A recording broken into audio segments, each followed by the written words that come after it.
Chapter 1, Fellow Cultivators. Before we begin this journey, strengthen this channel's foundation.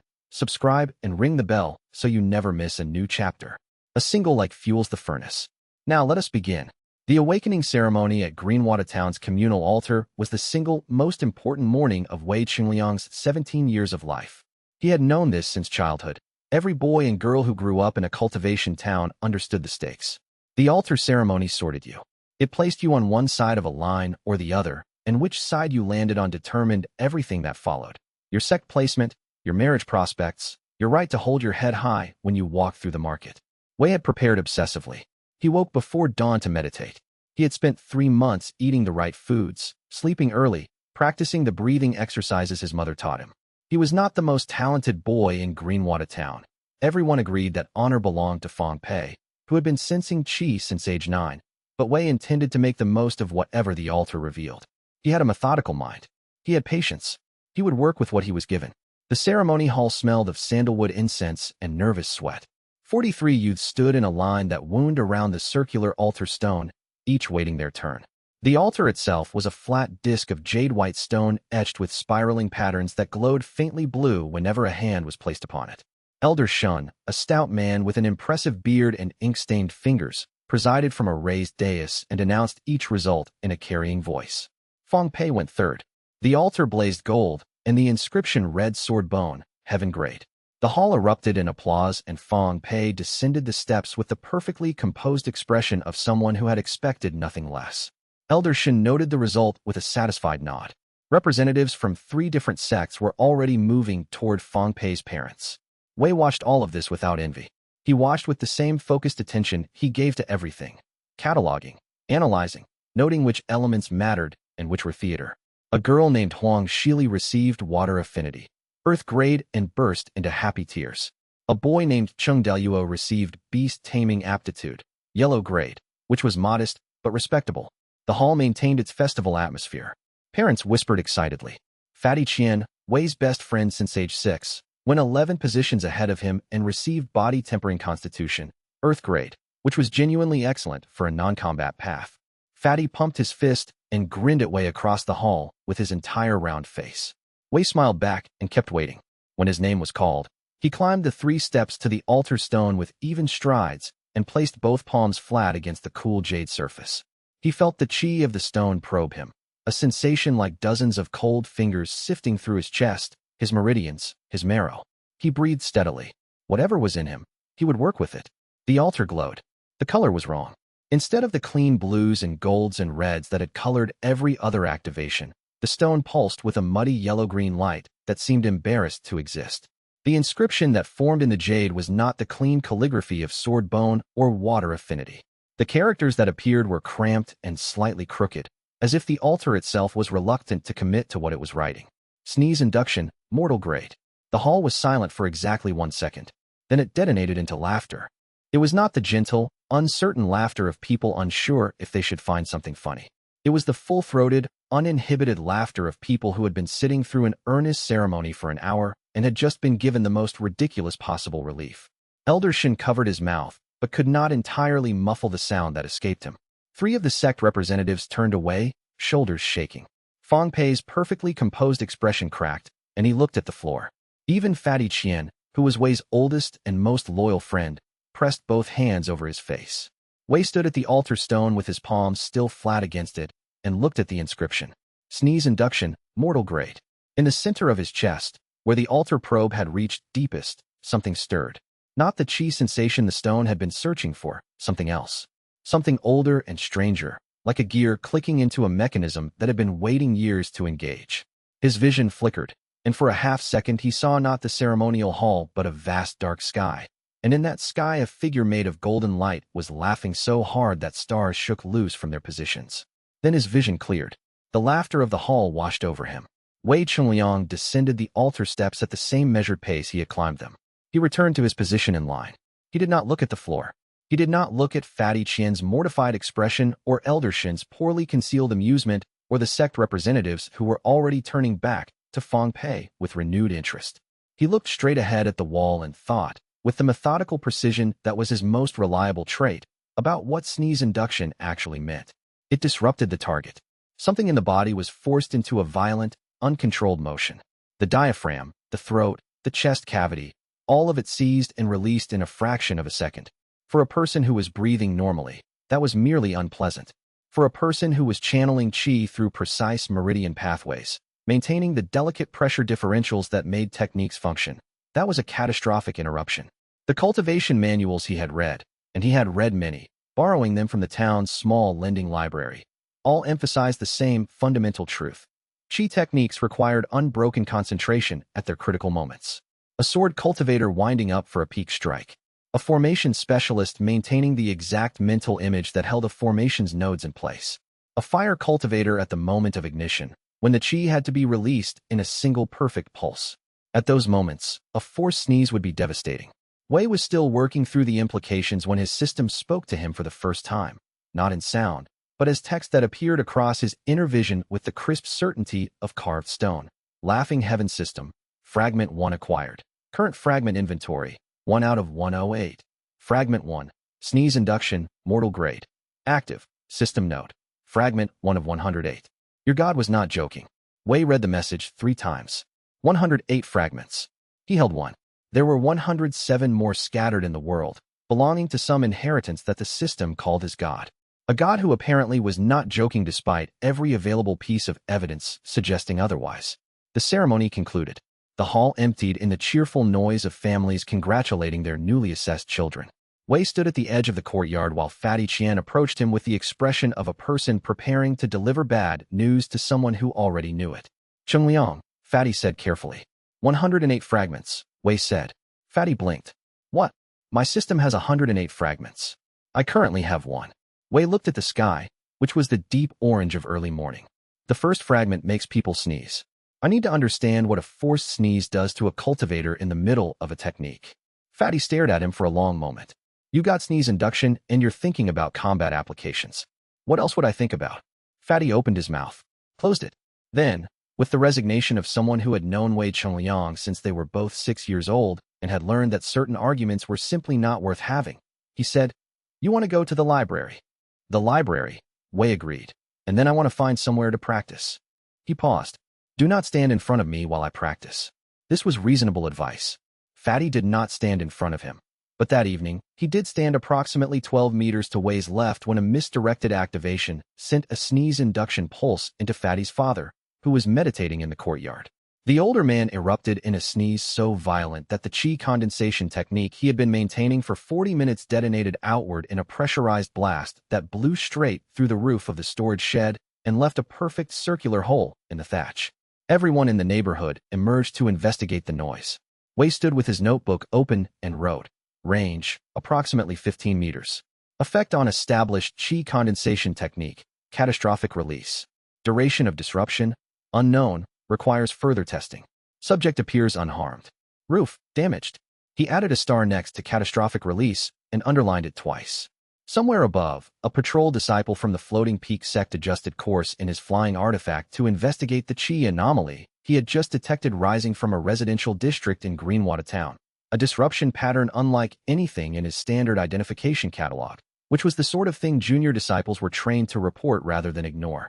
Wei did not know about the patrol disciple yet. He was still writing notes. The system in his chest pulsed once with faint warmth, like a laugh held very carefully in check, and waited. Chapter 2 Wei Chengliang did not sleep that night. This was not unusual for him. He had a long history of lying awake cataloging problems until dawn resolved them. But this particular sleeplessness had a different quality than his usual analytical insomnia. He was not troubled. He was busy. His notebook lay open beside his bedroll, and he filled page after page with cramped, organized handwriting while the rest of Greenwater Town breathed in the dark around him. The system manual was not a physical document.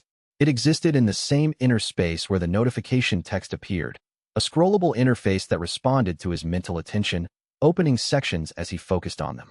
He had spent the afternoon in the town library cross-referencing what he found there against the cultivation texts on loan, and by nightfall he had developed a working theory about sneeze induction that the manual alone would not have given him. The fundamental mechanism was qi disruption. The technique sent a targeted pulse into the target's respiratory system, triggering an involuntary sneeze response. This much was obvious from the name and from his accidental demonstration on Fatty's father. But the system manual used phrasing that interested Wei enormously. The disruption pulse did not simply cause a sneeze. It induced a qi resonance cascade along the target's primary meridian pathways. A cascade. Not a block, not a drain, a cascade. Uncontrolled energy moving in the wrong direction through pathways that were designed to conduct it in specific, controlled flows. Wei had read about meridian cascades in the advanced cultivation texts, the ones behind the lending library's locked glass case that he had talked Elder Luo into opening for him 6 months ago. A meridian cascade was what happened when qi was forced to move through unprepared channels. It was the mechanism behind cultivation deviation, the feared condition where a cultivator's own energy turned against them during a failed breakthrough. Advanced cultivators spent years learning to prevent cascades. Elaborate breathing techniques existed for no other purpose than maintaining the smooth, directed flow that prevented qi from destabilizing. Sneeze induction created a cascade on command. The implications of this, applied to cultivation combat, were profound and not immediately obvious, which was why, Wei suspected, nobody at the ceremony had thought to be alarmed instead of amused. To recognize why forcing an involuntary sneeze was dangerous in a fight, you needed to understand meridian dynamics at a level that most qi condensation cultivators simply did not bother with. The technique sounded silly because it was named after a bodily function. The actual mechanism was a surgical strike on the nervous system's control over qi flow. Wei wrote this down in 3 different ways until he had the phrasing he wanted. Then he moved to applications. By the time gray light began to show under the door, he had 47 distinct combat applications organized into 4 categories: direct disruption of ongoing techniques, interruption of peak concentration moments, triggering controlled cascade detonations in stored energy, and long-range harassment to deny opponents the mental space for complex casting. The 4th category was the most interesting. If he could keep a target sneezing at regular intervals, they could never maintain the sustained concentration that advanced techniques required. They would be effectively locked out of their own cultivation toolkit. This was theoretically possible even against cultivators far above his own rank, at least until they build enough resistance to the pulse. He added a note: resistance development rate unknown. Test as soon as possible. Do not telegraph the technique. That last point was critical. Sneeze induction was useless the moment an opponent understood what it was and prepared accordingly. A cultivator who knew the attack was coming could brace their qi circulation before the pulse hit. Wei wrote "do not telegraph" in large letters and drew a box around it. He was testing on the chickens in the yard, small, targeted pulses at individual birds to practice range control, when Fatty Qian appeared in the doorway, still half asleep, and stood watching his best friend make chickens sneeze in the pre-dawn light. "Zhengliang," Fatty said. "I need a target that can resist," Wei said without turning. "Chickens don't have qi circulation, so the disruption pattern is different. I need a cultivator who will hold still. I am not going to let you practice on me," Fatty said immediately and with great certainty. "I know." Wei sent another pulse. The rooster in the far corner of the yard erupted in a sneeze that knocked it sideways into the fence. "I need to find someone else. The question is who?" "The question," Fatty said, "is whether any of this matters, because your talent is ranked mortal grade and mortal grade talents don't get sect invitations, and without a sect invitation you're going to spend the rest of your life in Greenwater Town making chickens sneeze." Wei turned to look at his friend. Fatty was not being cruel. He was being practical in the way that had always made him a useful counterweight to Wei's analytical spirals. Fatty worried about real things. He grounded Wei in consequences. "The system notification said 108 fragments," Wei said. "I have one. The manual implies there are more to acquire. Each fragment is an ability." Fatty's expression shifted. "How do you acquire more fragments?" "Unknown. The manual section on acquisition is locked. It says, advance your cultivation to access this information. Which means I need to cultivate." Wei turned back to the chickens. "The sect question solves itself if I cultivate quickly enough. Sneeze induction works. If I can demonstrate real results in a controlled setting, someone with sense will notice." He sent 3 rapid pulses in sequence, testing whether he could vary the intensity. The middle chicken barely twitched. The last one sneezed so hard it fell over completely. "Variable output," Wei noted aloud. "Good. Precision is better than power at this stage." Fatty pressed both hands over his face. "You're going to be fine, aren't you?" he said. This was not a question.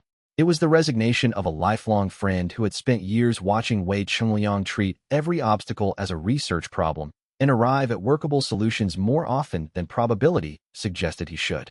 "Fragment 1 of 108, Wei confirmed. "I haven't even started." He did not know, in that pre-dawn yard, that a sect disciple had already filed a report about an unclassified qi anomaly in Greenwater Town. He did not know that the report would reach Elder Mao Jinlong before noon, or that Elder Mao would read the phrase unidentified divine resonance signature and go very still at his desk. He did not know any of this. He was practicing range control on chickens in the gray morning light, filling his notebook with combat theory, and the system in his chest was warm and patient. One fragment out of 108, waiting for the cultivation world to figure out what it had just received, which it had not figured out yet and might not for some time. Because when the god of jokes scattered his divine power across the mortal realm, he had seeded it carefully, and the punchline was always built into the setup, and no one ever saw it coming until it was too late. The patrol disciples' report traveled upward through the Floating Peak sects administrative channels, passing through 3 junior clerks before reaching a desk where it would be read by someone with enough experience to understand what divine resonance, unclassified, actually meant. By midday, a name had been authorized. By afternoon, a disciple had been dispatched, not to recruit, officially, but to investigate. The distinction would not survive the investigation. Wei sneezed a chicken off the fence post for the 43rd time and made a careful note about targeting at moving targets versus stationary ones. The first piece was in place. He did not yet know there were 107 more, and somewhere in the cultivation world, at least one other piece was already moving toward him. Chapter 3 Fan Liuha was 22 years old, a junior outer disciple of the Floating Peak sect, and deeply regretting his assignment. The anomaly report had seemed straightforward on paper, an unclassified qi disturbance in a residential district of Greenwater Town, possibly indicating a nascent practitioner with an unusual talent worth recruiting. Junior disciples got these assignments regularly. You flew out, you investigated, you found either a confused teenager with a minor spatial affinity or an old cultivator who had lost control of their qi in their sleep, and you filed a 1-paragraph follow-up report and went home. Simple work. Boring work. The kind of assignment that kept junior disciples busy while the seniors handled anything interesting. Fan Liuha arrived in Greenwater Town at mid-morning, asked 2 locals where the ceremony had been held the previous day, and made his way to the communal altar courtyard where he found, after a brief inquiry, that the anomaly had originated from a 17-year-old boy named Wei Qingliang, who had received a mortal-grade awakening. He nearly turned around then. Mortal-grade talents did not produce divine resonance signatures. The phrase in the report had to be a clerical error, the kind of creative embellishment that young disciples sometimes inserted into routine reports to make their work sound more exciting. But the report had come from Lin Jiahao, who was not the type to embellish, and so Fan found the Wei family's house and knocked. The door opened to a boy who was shorter than Fan expected, compact, with attentive dark eyes that took Fan's measure the way a swordsman assessed an opponent before deciding whether to bother. The boy's notebook was in his hand. There were ink stains on his fingers. Floating Peak sect, the boy said, reading Fan's badge with an expression of mild interest rather than the stunned excitement that mortal-grade awakening recipients typically showed when a sect disciple appeared at their door the day after their ceremony. You investigated the qi anomaly from my father's courtyard. The storage shed, Fan said. Your neighbor said it was a roof. My friend's father's courtyard. The storage shed was adjacent. The boy, Wei Qingliang, stepped back from the door and gestured for Fan to come in with the calm of someone accepting an expected delivery.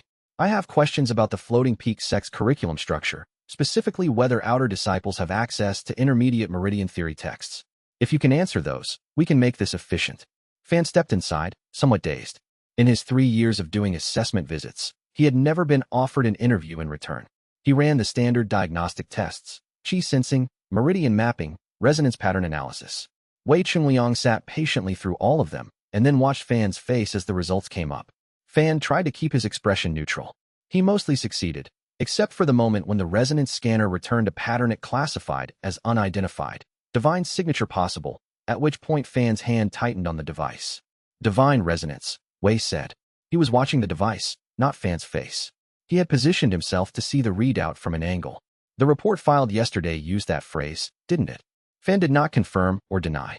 Where did you study meridian theory? He asked instead. Greenwater Town Lending Library. Elder Luo opens the locked case for me. Wei closed his notebook. I want to come to the sect. My awakening ability is classified mortal grade by the altar, but the altar measures standalone power levels, not strategic application value. I have extensive notes on combat applications of sneeze induction if you want to review them before filing your report. Fan looked at the boy, then at the notes, then back at the boy. Sneeze induction, he said. Fragment 1 of 108, Wei said. My system labels it a fragment of a larger inheritance. The full scope is currently locked, but the pattern on your scanner has apparently suggested it's divine in origin. He paused. I didn't ask you to confirm. I'm stating a logical inference based on your reaction. Fan Lioha had entered this house expecting to spend 10 minutes and file a one-paragraph report. He had been here for 35 minutes and was now reading handwritten notes about meridian cascade dynamics and the application of forced involuntary sneezing to 47 distinct combat scenarios, some of which were frighteningly well theorized for a boy who had received his system notification less than 24 hours ago. He filed a very different report than the one he had planned.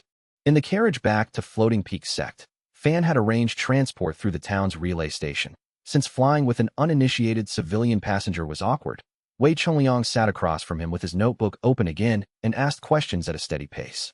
He wanted to know about the sect's training structure, the resource allocation system for outer disciples, the timeline from chi condensation to foundation establishment under standard curriculum, and whether the sect's combat theory library distinguished between strategic and tactical applications of cultivation abilities. Fan answered when he knew the answer and said, I don't know, when he didn't, which Wei seemed to appreciate. I need a training environment, Wei said at one point.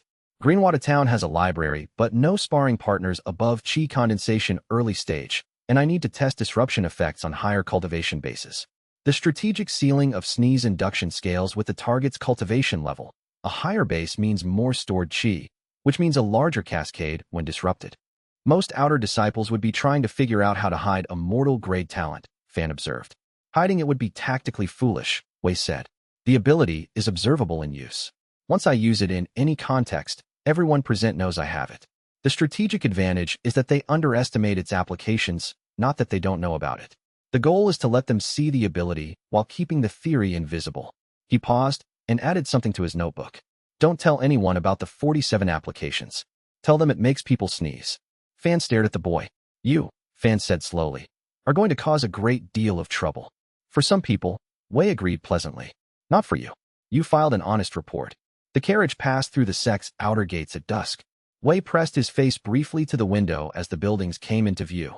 The training courts, the cultivation towers, the library complex with its 3 floors visible above the surrounding walls, and Fan saw the boy's eyes move systematically across the layout, mapping it, filing it away.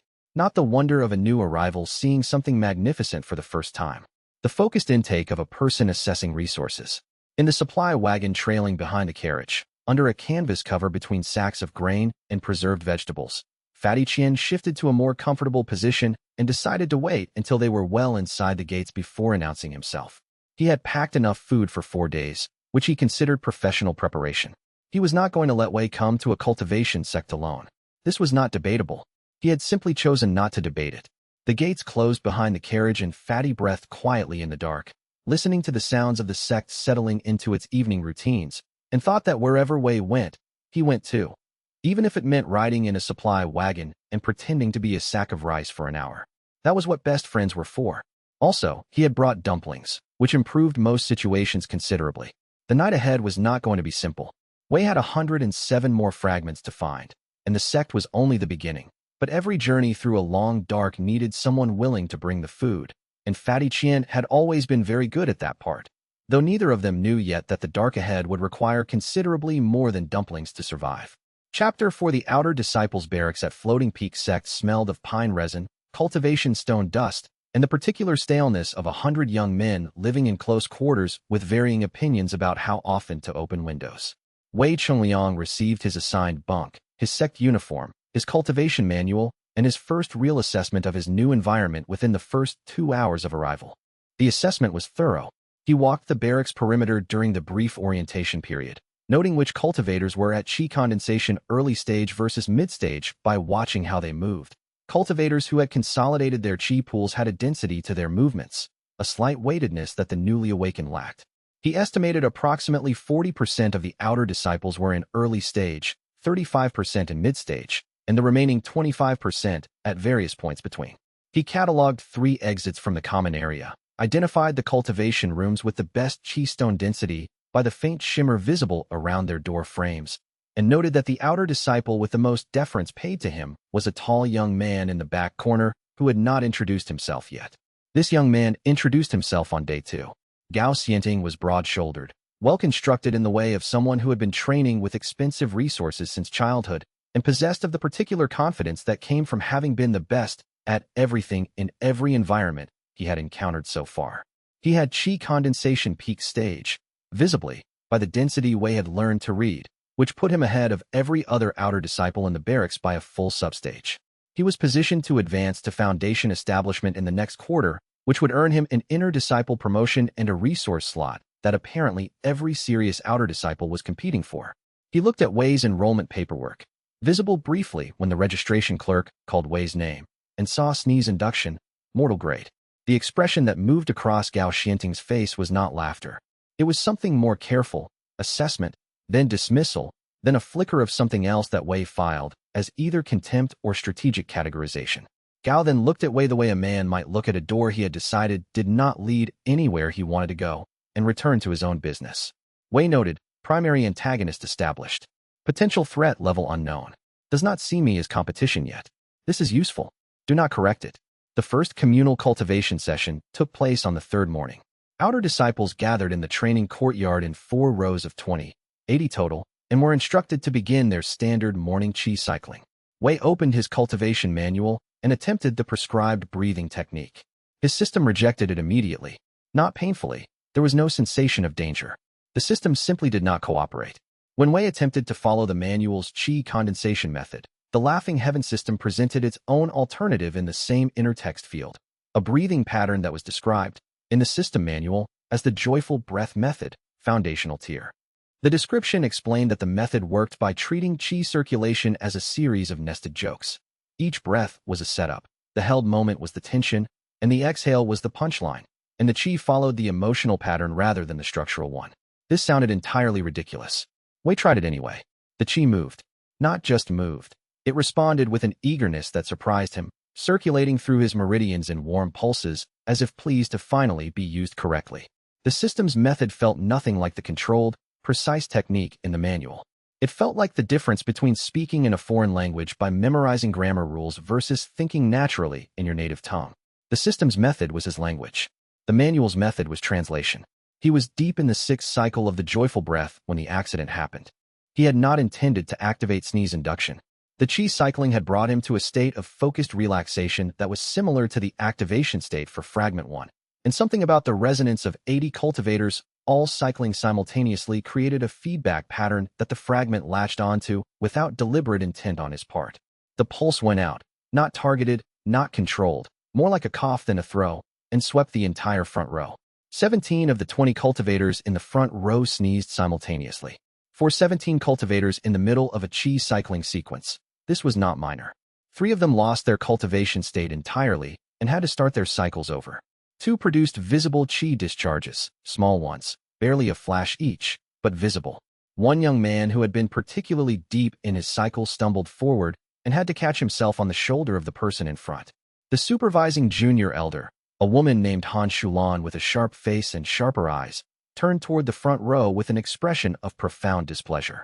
Wei had stopped his own cycle immediately when he felt the pulse go out. He sat in perfect stillness, his expression neutral, his breathing steady. He did not look at the front row.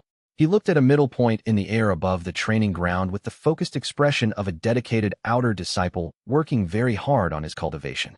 The junior elder scanned the rows, found nothing irregular.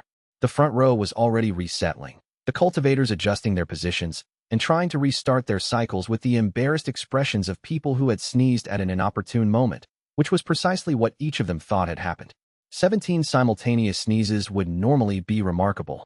In the context of 80 people sitting in morning air with varying degrees of morning chi sensitivity and occasional communal allergen exposure, it was unremarkable enough to dismiss. Junior Elder Han marked something in her register and returned to her observation position. Wei made a mental note. Range is expanding with cultivation progress. Uncontrolled activation risk increases in high-chi density environments. Need to develop active suppression technique. High priority before next communal session. From the observation balcony above the training courtyard, Elder Mao Junlong watched the front row with the particular stillness of an old man who has seen something that has stopped his thoughts entirely. He was 63 years old. He had been a cultivator for 47 of those years. He had seen a great many things. He had not seen what he had just seen, not in the mortal realm, not since before his memory of it should have been possible. The chi disruption pattern of 17 simultaneous forced sneezes in a group cultivation session was not a natural occurrence. It was a divine resonance cascade. Small, rough, uncontrolled, but unmistakable to someone who knew the signature. Elder Mao had spent 3 years, early in his cultivation career, studying under a reclusive master who had shared certain forbidden histories. The signature of the laughing heaven, the divine inheritance of Xiao Wuji, the god of jokes, destroyed by the coalition of serious gods before Mao was born, was not something that a mortal cultivation talent could replicate. Yet here it was, in the front row of his sect's outer disciple morning session. Elder Mao's eyes moved down the rows and found the boy who was sitting very still with a blank expression, looking at nothing, radiating careful innocence with the particular intensity of someone who had just done something and did not want to be noticed. Mao narrowed his eyes. He did not go down to the courtyard. He returned to his study, sat at his desk, and for a long time simply breathed, because what he was thinking required careful consideration before he did anything at all, and careful consideration had kept him alive for 63 years when many faster men were long dead. The outer disciple below did not know anyone had noticed. He was writing suppression theory in his notebook and did not look up. Above him, Elder Mao had already sent a message to a name Wei had never heard, and the reply that came back made the old man's hands go still. Chapter 5 Elder Mao Jinlong's summons came on the 7th day, delivered by a junior clerk who handed Wei a folded slip of paper with the elder's seal and walked away without explanation. The note said, "After morning session. My study. Do not be late. Do not tell anyone." Wei went to morning session. He was not late. He told no one. The elder's study was on the 3rd floor of the inner elder's pavilion, a place outer disciples were technically not permitted without an escort, but the clerk had given Wei a temporary clearance token, so the formation at the bottom of the stairs simply blinked green and let him pass. The study itself was lined floor to ceiling with text jade slips and scroll cases, with a writing desk at the center position to face the door. Elder Mao was seated behind the desk when Wei entered, and he did not look up immediately. Wei closed the door, waited. After a moment, the elder looked up from whatever he had been reading. His eyes were sharp and dark and considerably more focused than Wei had expected from a man who had affected distraction in the communal sessions whenever Wei glanced toward the balcony. "Sit," Elder Mao said. Wei sat. "Show me," the elder said. "What specifically?" Wei asked. Something moved across the elder's face. Not quite amusement, not quite impatience. "Don't test me, boy. The thing you did in the morning session 6 days ago. The thing you've been doing to training yard chickens for practice. Show it to me." Wei considered for a fraction of a second, then sent a careful, targeted pulse across the desk. It was the smallest activation he had yet managed, an exercise in precision he had been developing specifically because of the uncontrolled activation incident. The pulse hit Elder Mao in the chest, and the elder sneezed once, sharply, with the involuntary force of a man taken entirely off guard. Elder Mao's face went pale. Then he covered it. The expression that replaced the pallor was careful blankness, the cultivated neutrality of a senior cultivator who had spent decades managing his reactions in situations where revealing what he was thinking could be dangerous.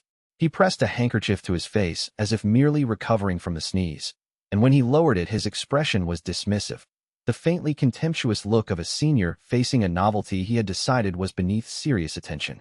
"Novel," he said. "Useless." "With respect," Wei said, "that's not what you actually thought when I demonstrated." The elder's eyes sharpened. "You are an outer disciple with a mortal-grade ability and 6 days of sect tenure. You do not get to interpret my thoughts." "You went pale," Wei said. "Not from the sneeze. The physical effect of the sneeze on an elder at your cultivation level is trivial. You went pale because of something you recognized." He kept his tone matter-of-fact rather than confrontational. "I'm not asking you to tell me what you recognized. I'm asking you to either help me or tell me you won't. I can work alone. I've been working alone." A long pause followed. Elder Mao looked at Wei with the same focused assessment he had been giving him since the first day, the one he had been trying to conceal behind casual observation. "Your system," the elder said finally. "Does it tell you the source?" Fragment 1 of 108. "The system is called the Laughing Heaven System." Wei watched the elder's face. "The name means something to you." Mao did not confirm or deny. He opened a drawer and produced Wei's cultivation manual, the standard outer disciple issue, the one that Wei had spent a day attempting before concluding it was incompatible with his system. He set it on the desk between them. "You've been following this? My system provides an alternative method, the joyful breath technique. It's more effective than the manual's method for my cultivation type." The elder paused without speaking. "Use it," he said. "Only ever use it. Do not attempt to force compatibility between the standard methods and whatever your system provides. That path leads to cultivation deviation. He stood and moved to one of the shelves, extracting a scroll case. This is a resource assessment guide for outer disciples with non-standard cultivation types. Sign it back in before you leave the pavilion. Do not tell anyone you were here. He held the scroll case out. Wei took it. That's all. Wei asked. For now. The elder returned to his desk chair. You will receive your cultivation pills through the standard allocation. I will not interfere with your progress or assist you directly. If someone asks whether I have taken an interest in you, the answer is no. He opened the document he had been reading when Wei arrived. If your abilities develop in ways that create problems for the sect, I will address those problems. If they develop in ways that create problems for your safety, I suggest you handle them yourself. Wei stood. You recognize the system's signature, he said. Not a question. You can show yourself out, the elder said without looking up. Wei left the study and descended the stairs of the inner elder's pavilion while the clearance token in his pocket went cold, its single use expended. In the scroll case under his arm was a resource guide for non-standard cultivators that was 3 editions out of date, but contained, in its appendix, a short section on divine inheritance fragments that had clearly been added by hand. Different ink, different writing style, as if someone had amended a standard document with information that was not supposed to be in a standard document. Wei read the appendix, standing in the stairwell before he had even reached the ground floor. The handwritten section described, briefly and without naming its subject, a divine inheritance that had been scattered after its owner's death. It described the fragments as appearing to be minor or trivial abilities at low cultivation levels, but expanding in scope and power as the holder advanced. It described a risk, that holders of such fragments were of interest to parties who wanted to collect divine power, and that open demonstration was accordingly dangerous. It warned, do not let them know what you hold until you can defend it. Wei read this section twice, then closed the scroll case. He had already planned not to let them see the full scope. He had written, do not telegraph 6 days ago. The elder's warning confirmed his theory, but added a dimension he had not fully weighted. The danger was not merely tactical, from opponents who would counter his abilities if they understood them. The danger was also acquisitive, people who would want to take the system itself. 108 fragments of a god's power. Of course people would want it. He descended the remaining stairs and walked back toward the outer barracks in the late morning light, his notebook already open, adding a new section, operational security. He wrote for 3 minutes before he reached the barracks door. By evening he had reached qi condensation mid-stage. His system's unique method, worked through the afternoon cultivation session, had carried him through the bottleneck between early and mid-stage in a single session. The advancement felt like nothing so much as finally breathing correctly after a lifetime of making do with the wrong technique. His system displayed a brief notification. Cultivation progress. Qi condensation middle stage. Joyful breath method efficiency, optimal. Fragment 1 power level scaling with host cultivation. Estimated fragment 2 unlock threshold. Qi condensation peak or significant combat application event. Wei underlined significant combat application event and added it to his timeline. Though what qualified as significant was a question he suspected would answer itself sooner rather than later, because he was in a sect, and sects ran on competition, and competition had a way of becoming significant whether you planned for it or not. He had not planned to become a problem for anyone quickly.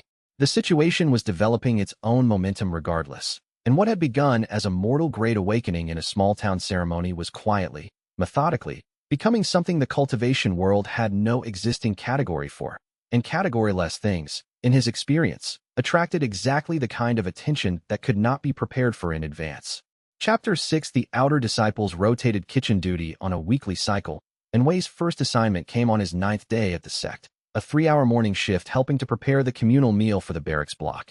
He had requested the assignment actively rather than waiting for the rotation, which had prompted strange looks from the duty roster clerk, because outer disciples with any cultivation momentum did not voluntarily take kitchen duty when they could be training.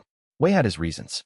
Fatty Qian was assigned to the kitchens permanently, having presented himself at the sect gates the morning after Wei's arrival with a letter of introduction from the Greenwater Town Food Guild and an impressive range of practical cooking qualifications. The sect's kitchens were chronically understaffed because kitchen work did not improve your cultivation rank and was therefore invisible to ambitious disciples. Fatty had been hired within the hour. He now lived in a staff dormitory attached to the kitchens and had, within 4 days, become the most popular person in the entire building complex by virtue of being an exceptional cook who remembered everyone's dietary preferences. Wei arrived at the kitchen at dawn. Fatty was already there, stirring an enormous pot of congee with one hand and slicing preserved vegetables with the other, a skill set that Wei had witnessed many times without ever understanding how it was physically possible. "You're early," Fatty said. "I wanted to watch the morning stock preparation," Wei said. "Specifically the broth vats." "Of course you did." Fatty nodded toward the far end of the kitchen where 3 large iron vats sat over low fires, slowly producing the stock that would serve as the base for the day's soups and sauces. "Why?" "I've been thinking about fragment too." Fatty paused in his stirring. "The system says you have another fragment coming?" "The unlock condition is either chi condensation peak or a significant combat application event. I'm at mid-stage. Peak might be weeks away." Wei crossed to the broth vats and stood beside the nearest one. "I want to understand the chemistry before I have the ability. If I know exactly what the transformation does on a molecular level, or as close as I can approximate, I can develop applications faster once the fragment activates." Fatty resumed stirring. "The chemistry," he said, "of soup. Water becomes soup. The mechanism presumably involves the addition of dissolved compounds, proteins, lipids, flavor compounds, salts. Whether those are created from the liquid's existing molecular structure or added from an external source, I don't know. The energy cost, the range, the control parameters, all unknown." Wei looked at the vat.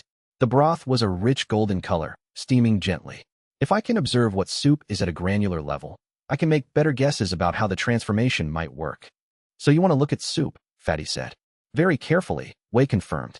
He spent the next hour and a half ladling broth, stirring pots, and asking Fatty questions about the cooking process with the focused attention he gave to research subjects. Fatty answered everything, partly because he genuinely enjoyed talking about food and partly because there was something contagious about Wei's focused curiosity that made ordinary things feel like they mattered. At the second hour, Wei was transferring broth from a vat to a collection vessel with a large ladle when the system activated without any deliberate intent on his part. Fragment 2 unlocked. Liquid TO soup conversion, mortal grade. Combat application event threshold met. Extended proximity to cultivation grade liquid medium while in active analytical focus. Significant application recognized by system. The ladle in Wei's hand passed through the transfer and he paused. He set the ladle down. He looked at the collection vessel. He focused. The water in a rinsing bucket near his feet shifted. The change was visible, a surface shimmer, a color shift from clear to amber, a rising steam that smelled distinctly of ginger and bone. In approximately 4 seconds, a bucket that had contained rinse water became a bucket of rich, clear broth. Fatty turned from the congee pot, looked at the bucket, looked at Wei, looked at the bucket again. "Wuji's ghost," Fatty said.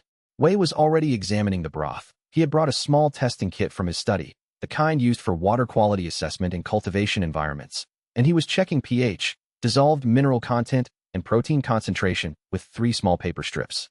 The results were consistent with a slow-simmered stock. The transformation had produced, chemically, what hours of cooking produced, instantaneously. He sat on an overturned crate and opened his notebook. His hand was moving before he had consciously decided to write.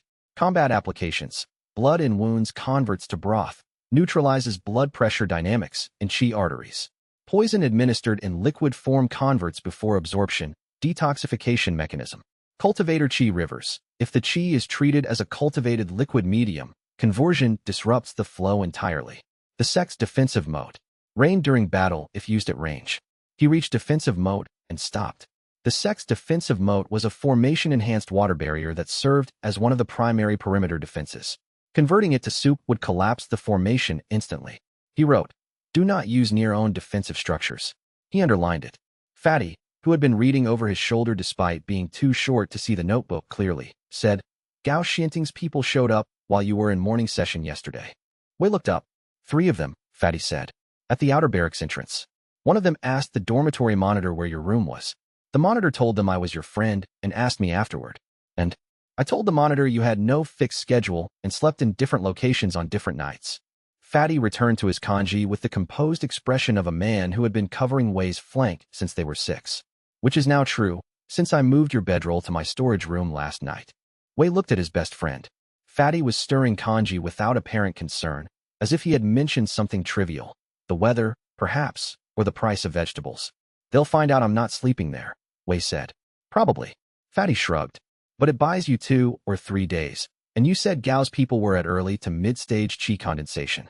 You were at mid-stage yesterday afternoon. You'll be higher by the time they actually find you." He paused. Also, I put hair wire in the storage room doorway because I watched you set it up, and it looked very effective. Wei closed his notebook. He opened it again and wrote, on a fresh page, Fatty Qian, tactical value, severe underestimation by all parties. Consider using this. He looked at the bucket of broth he had just created, then at the large quantities of water and other liquids visible throughout the kitchen, the rinsing stations, the stock vats, the cleaning barrels, the fire suppression cisterns by every exit. I need to practice range and targeting, he said, without hitting the food. The cisterns by the exits are not food, Fatty said. Noted. Wei stood, pocketed his notebook, and went to stand near the nearest exit cistern. He raised one hand, focused on the water, pushed the fragment. The cistern became broth. Rich, perfectly seasoned, steaming gently in the cool morning kitchen air. Fatty walked over, looked into it, and sighed with professional appreciation. Good color. Clear stock. Whatever that divine inheritance involves, it has reasonable culinary instincts. The god, Wei said thoughtfully, was apparently interested in making things absurd. Soup is fundamentally absurd as a combat tool, which means it was chosen deliberately. He looked at the cistern. Fragment 2 is not about soup. It's about the principle of transformation, the ability to change the nature of what something is. At higher levels, that's probably not limited to liquids. He wrote this down immediately. Fatty returned to his kanji, and Wei spent the remaining kitchen duty time practicing his transformation ability on every non-essential water source in the building at incrementally increasing ranges, until when the shift ended, he could reliably convert a container at 20 meters with a 2-second focus time, and had gotten the focus time down to 1 second on containers under a meter across. Gao Xianting's lackeys arrived to find him at the kitchen exit as duty ended, looking for a confrontation that they had rehearsed and felt ready for. 2 of them were carrying water flasks for a post-beating refresh. Wei looked at the flasks. The flask water converted to scalding broth in the span of 1 second, a thing the lackeys did not realize until they tipped the flasks to drink it. The confrontation was brief. The lackeys retreated in the manner of people who had not expected their water to hurt them. Wei watched them go and added to his notes. Close-range application on carried liquids, effective immediately. Target does not see it coming. 0 warning time for defensive adjustment. He was getting better at this very quickly, and the system, warm and patient in his chest, had not yet finished with what it intended to give him. And across the continent, a network whose members did not know each other's names had just received the first transmission about a mortal-grade cultivator whose abilities defied classification. Chapter 7. The monthly Outer Disciple ranking trials were not optional. Every Outer Disciple in the sect was required to participate. It was a foundational element of the floating peak sect structure, the mechanism by which resources were allocated and standings established. The top 10 performers in each month's trial received priority access to the good cultivation rooms, the better pill allocations, the first pick of the assignment rotation. The bottom 10 received none of these things and additionally had to write a formal cultivation progress report explaining why their results were insufficient. Wei had been at the sect for 11 days when the first trial he was eligible to enter came around. He was, by cultivation stage, near the bottom of the outer disciple pool, mid-stage chi condensation against a cohort where most participants were in mid to peak stage. By any standard metric, he should have ranked somewhere in the lower half. He had 3 combat abilities. He intended to use all of them. The trial format was one-on-one sparring with elimination brackets. Lose once, and you drop to the lower placement pool. Win 3 times in sequence, and you reach the top 7 standings. Wei received his first opponent through the draw, a young man named Shen Wading, Water Affinity, Chi Condensation Midstage. Wei noted the match assignment and spent the 2 hours before the trial in the corner of the waiting area reviewing everything he knew about water cultivation techniques. Water affinity at mid-stage typically expressed as water jet formation, pressure manipulation, or area denial through liquid control. All 3 involved maintaining a liquid medium. The cultivator either gathered atmospheric moisture or carried stored chi water into the fight. Both scenarios intersected directly with Fragment 2. He went into the first match with a specific plan. Shen Wading opened with a water dragon technique, the standard mid-stage water cultivator's primary attack, a spiraling column of compressed chi water that he could sustain and steer with focused attention. The crowd around the practice court watched with casual interest. Shen was known. Wei was the new boy with the embarrassing talent, which meant the audience expected a brief demonstration and a quick loss. Wei let the water dragon form completely. He waited until Shun had committed full concentration to the technique, the moment when the spiral was locked in and releasing it would cost more energy than sustaining it. And then he converted the entire mass of the water dragon into soup. The technique did not simply fail. The liquid medium that formed its matrix transformed and ceased to behave as the formation required. The pressure differentials that gave the water dragon its driving force collapsed as the chi water lost its properties, and the resulting cascade of mismatched energies sent the formation spiraling sideways. It hit the ground beside Wei rather than him, and it hit as soup, which splattered extensively. Shin Wading stood with his hands still extended in the technique's control gesture, staring at what had been his attack, which was now a spreading puddle of what appeared to be vegetable broth. The crowd was quiet for 1 second. Then someone laughed. Then several people laughed. The laughter was at Shan, at the spectacle of a water cultivator's signature technique becoming soup mid-flight, and Wei did not particularly care about the direction of the laughter. He had won the first match. His second opponent was a formation specialist named Chui Hanbai, Qi condensation peak stage, the most serious cultivator Wei had drawn in his bracket. The audience's mood shifted. They expected Wei's luck to run out. Chui specialized in combat formations, arrays of Qi nodes that, once established, created binding fields, suppression zones, or amplification corridors that dramatically enhanced any follow-up attack. The formation setup required physical contact with the ground at 3 points, which took approximately 45 seconds to complete, but created a constraint system that was nearly impossible to break through from inside. Wei spent the first 30 seconds of the match doing nothing. He moved around the court slowly, watching Chui begin the formation sequence, the 3 ground touches, the beginning of the node linkage that would lock the formation in place. He watched the position of Chui's hands relative to the node points. He watched the direction of Qi flow in the ground pattern. On the 38th second, he activated sneeze induction, a forced sneeze at the moment of final node linkage. The peak concentration moment of formation construction broke the delicate mental image that held the nodes in their intended arrangement. The formation collapsed. Chui sneezed, lost the mental image, and the half-constructed Qi nodes detonated inward rather than linking outward, sending a pulse of disordered energy back through Chui's own meridians. Chui was not injured. The disruption was temporary, but the match was won in 38 seconds. The crowd stopped laughing and started watching differently. Wei's third match was against a body cultivator named Tan Feng. Qi condensation peak stage, physical enhancement type, the kind of opponent who won fights by hitting harder and taking hits better than anyone else. Body cultivators were the cultivation type least vulnerable to sneeze induction because their techniques were less about sustained concentration and more about physical enhancement that persisted without active mental focus. Wei had prepared for this. He had spent 2 hours before the trial weaving single indestructible hair strands, still mortal grade, still limited to what he could produce from his own head, but each strand tested to cutting strength against the rocks behind the barracks, into the cloth of his outer sleeve. 7 strands per sleeve, attached at intervals along the interior seam, ends loose and available to grip. Tan Feng charged. Wei sidestepped. Not because he was faster, he was not. He was considerably slower, but because he had positioned himself near the court's boundary marker rope, and the sidestep brought Tan across the rope in his charge momentum. Wei passed 3 indestructible hair strands under the rope as Tan crossed it, creating a trip element that was invisible from the charge angle. Tan stumbled, but did not fall. Body cultivators had excellent recovery. He turned. Wei activated sneeze induction, not at a critical technique moment, because Tan had no critical technique moments, but at the moment when Tan set his weight for a heavy strike. The sneeze broke the weight distribution without breaking the physical enhancement, and the strike went wide. In the recovery gap, 2 seconds, perhaps 3, Wei put his remaining hair strands in a configuration that constrained the ankle. Tan Feng fell. He caught himself immediately and was back upright in under a second. But he was at the court boundary. The trial rules counted a body out of bounds as a point loss at this stage of the bracket. 1 point was enough. Wei ranked 7th overall. The crowd around the court had gone quiet in the way crowds went quiet when they were processing something they had not expected to process. Not impressed. Not exactly. The victories had each looked wrong in their own way, too dependent on specific circumstances, too reliant on the opponent making the particular mistake that Wei had prepared for. A senior disciple near the scoring table was heard to say, "He's either very lucky or very clever, and I can't figure out which."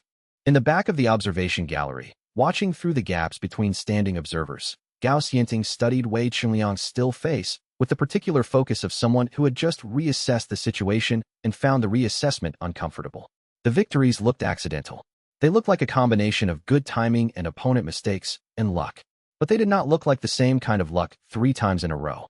3 times in a row was pattern, and Gao Xianting, for all his considerable flaws, was not an idiot. The new disciple with the embarrassing talent had just won 3 matches in a bracket populated by cultivators stronger than him, using methods that were difficult to categorize as either technique or power. His eyes were calm. His breathing was even. He did not look like someone who had gotten lucky. He looked like someone who was playing a different game than everyone else. This was information Gao filed carefully and did not share with his lackeys, and the decision about what to do with it was something he would not rush, because rushing against an opponent who played different games than expected was exactly the kind of mistake you made when you didn't understand what you were facing, and Gao was not ready to understand Wei Chunliang yet. He simply knew, with a cold certainty, that he needed to be watching, and watching was only the beginning of what he was prepared to do.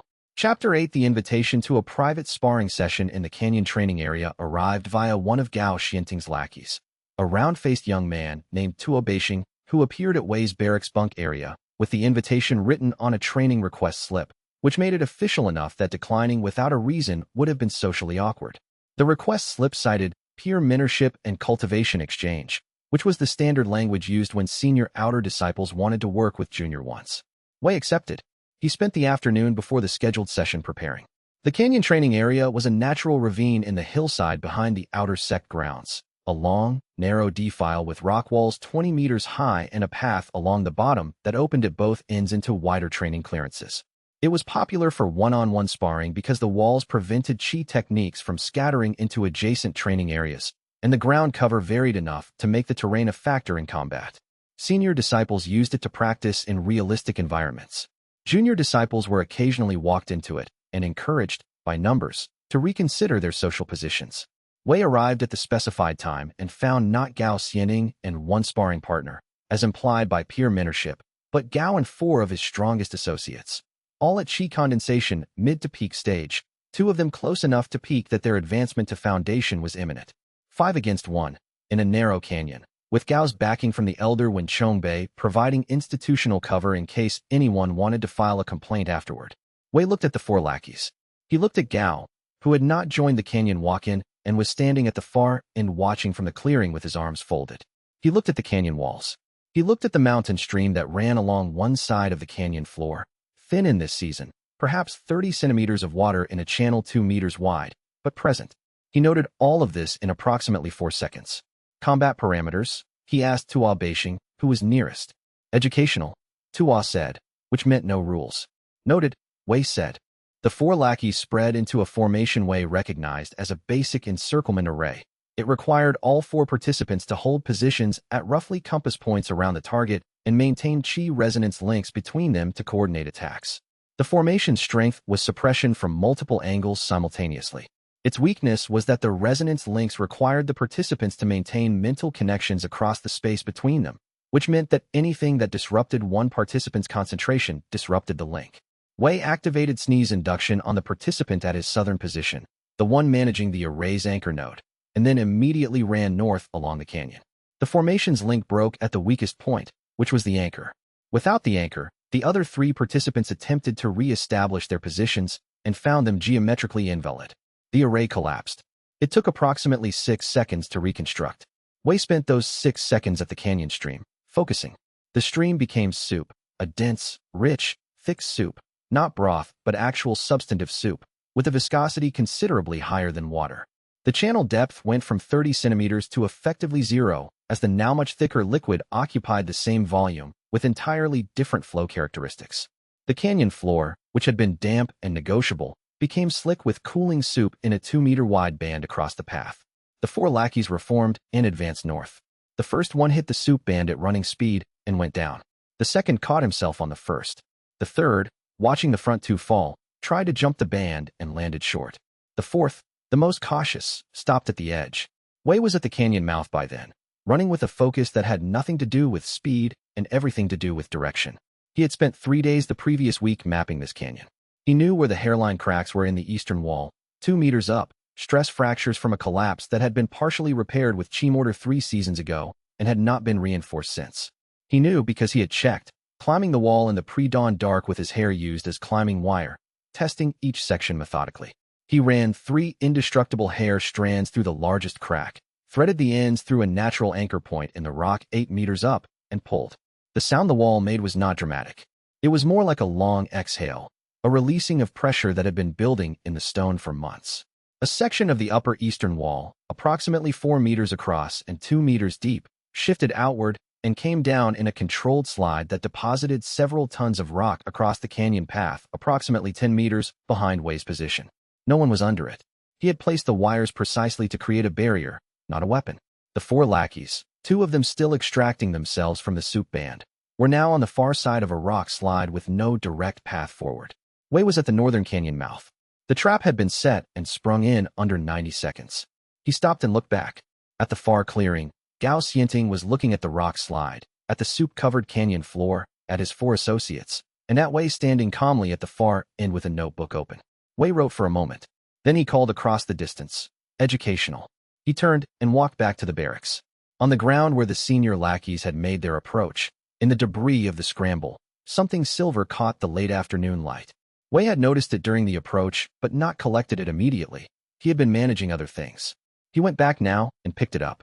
A jade talisman, oval-shaped, carved with a pattern he did not recognize, but which had the deliberate complexity of a formal identification seal rather than a simple personal token. The pattern was not floating peak sect style. It was something else, older-looking, with an aesthetic way associated with the Trade Federation emblems he had seen on merchant wagons passing through Greenwater Town. He turned the talisman over. On the back, barely visible in the grooved carving, a lotus rendered in red ink. Small, precise, unmistakable to anyone who had read about faction identification markers, which Wei had, because he read everything available in the library. The Blood Lotus Alliance.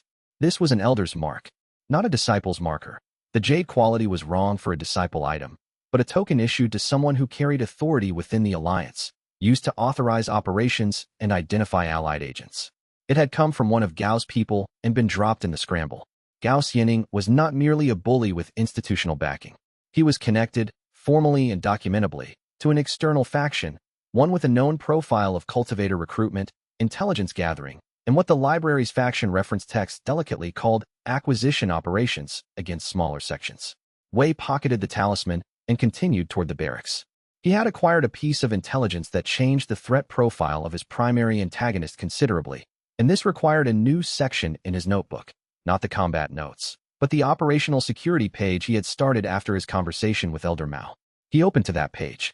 He wrote, Gao Xianting, Blood Lotus Alliance Connection. Evidence, Jade Authorization Talisman, Lotus Mark, recovered from Canyon Confrontation. Threat level, not a solo actor.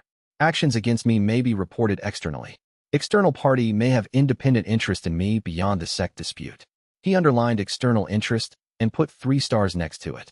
Something considerably larger than a sect discipleship competition had just become relevant to his situation. The talisman in his pocket was cold against his palm, and the cultivation world was larger and more complicated than Greenwater Town's lending library had fully conveyed. But Wei Chunliang had always been better at complicated situations than at simple ones, and this was still, in his assessment, very manageable. He just needed to know more. He always needed to know more. The knowing was the work, and the work was never done. But the talisman in his pocket was cold against his palm, and the name on it was going to cost someone considerably more than they had planned to spend. Chapter 9. Wei did not sleep well that night. Not because he was frightened, but because adrenaline had a way of keeping his mind running through contingencies long after the body had stopped needing it. He lay on his bedroll in Fatty's storage room while the kitchen settled into its nighttime quiet around him, and he worked through every implication of the Blood Lotus Talisman until he had mapped it as thoroughly as the available information allowed. The Blood Lotus Alliance's presence in a mid-tier sect's outer disciple ranks raised specific questions. Intelligence gathering at this level was expensive. Maintaining an embedded agent required resource investment and implied a corresponding expectation of valuable return. Gao Xianting's value to an intelligence network would be his position and connections, not his combat strength. He was well-placed, an elder's favorite, a top-ranked outer disciple with access to sect gossip and resource flows. He could report on promising talent, unusual cultivation types, resource vulnerabilities. The question was whether the Blood Lotus had tasked Gao with identifying Wei specifically, or whether the current situation was Gao acting independently on personal grievance. The timing suggested personal grievance. Their conflict predated any possible Blood Lotus directive about him. But the talisman meant an external authority would receive reports about whatever Gao was doing, and those reports might include observations about Wei. He needed to either control the information Gao sent or neutralize the channel entirely before it transmitted something inconvenient. 3 options. 1. Expose Gao before he could report. 2. Manipulate what Gao reported. 3. Advance fast enough that the alliance's interest became academic because he was too strong to easily threaten. Option 3 was the cleanest, but required time he might not have. Option 1 required solid evidence delivered to the right authority. Option 2 was too complex to execute reliably at this stage. He was still deciding between 1 and 3 when the hairwire network he had strung across the storage room entry detected footsteps. The hairwire system he had developed over the past week was a passive detection mechanism. Strands of indestructible hair, each thinner than a human hair but far more rigid, woven in a pattern across entry points and vibration-conductive surfaces.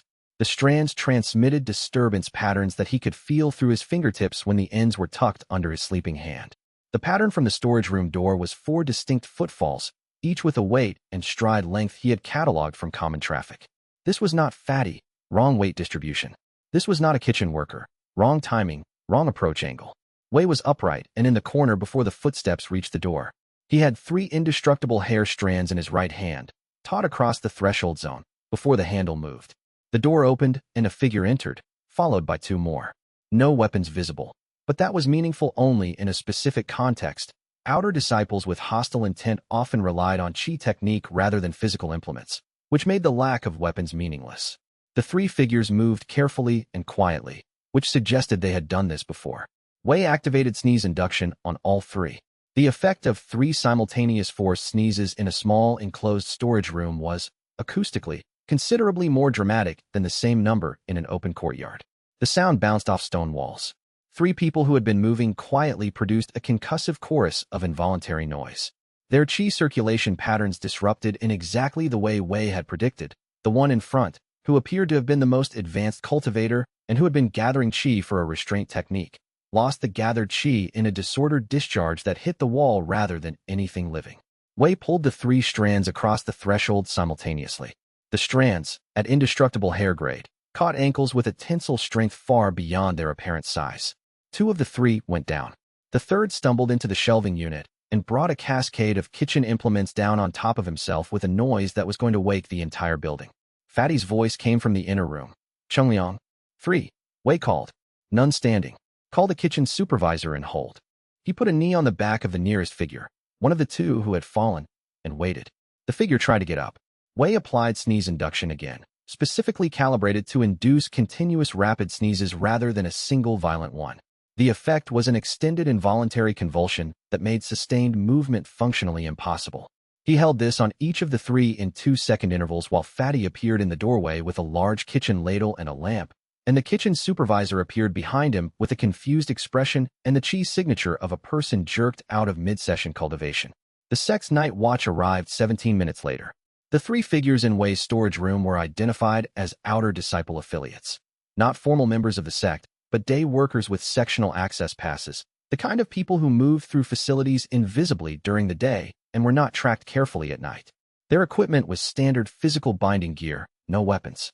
They had been paid, according to what Wei extracted from the most cooperative one via the extremely unpleasant prospect of sustained sneeze induction, the cultivation application version, which disrupted chi circulation on every sneeze, by someone who had not given a name, but had given them a specific description of their target and a detailed map of the kitchen dormitory layout. The map had been drawn by someone who had been inside the layout recently. The level of detail was the sort that came from direct observation, not secondhand description. Gao Xianding had been inside the kitchen dormitory at some point in the past week. Wei had not noticed. He noted this as an intelligence failure and filed it carefully. The Night Watch took the 3 affiliates into custody and filed an incident report. Wei provided his account. No unnecessary details, no mention of exactly what techniques he had used, just the basic sequence of detection and response. The incident report would eventually reach Elder Wenchongbei, who was unlikely to do anything useful about it, and might quietly suppress it. It would also reach the standard security review process, which would flag a pattern of hostile incidents targeting the same outer disciple and trigger a formal review. Wei wanted the formal review. He wanted his name in the security report, connected to documented incidents. This was his operational base. If Gao escalated, there would be records. If records existed, even Elder Wen's protection had limits. He returned to his bedroll after the Night Watch left and lay down, hands behind his head, thinking about Fragment 3. The system, warm in his chest, agreed. He felt it before the text appeared, a shift in the familiar warmth, a kind of deepening that he had begun to associate with approaching unlocks. Then the text, Fragment 3 unlocked, indestructible hair, mortal grade. Combat application event threshold met. Repeated high-stakes deployment of Fragment 3 passive properties in active combat scenario. Formal recognition granted. He was already using it. The unlock had formalized and amplified what he had been doing through intuition. The strands he had used in the canyon and at the storage room were mortal-grade expressions of something the system had been building toward since his awakening. Now it was active, and the manual section unlocked. Fragment 3. Indestructible hair, mortal grade. Each strand produced voluntarily from the host's scalp carries hardness equivalent to mid-grade formation stone.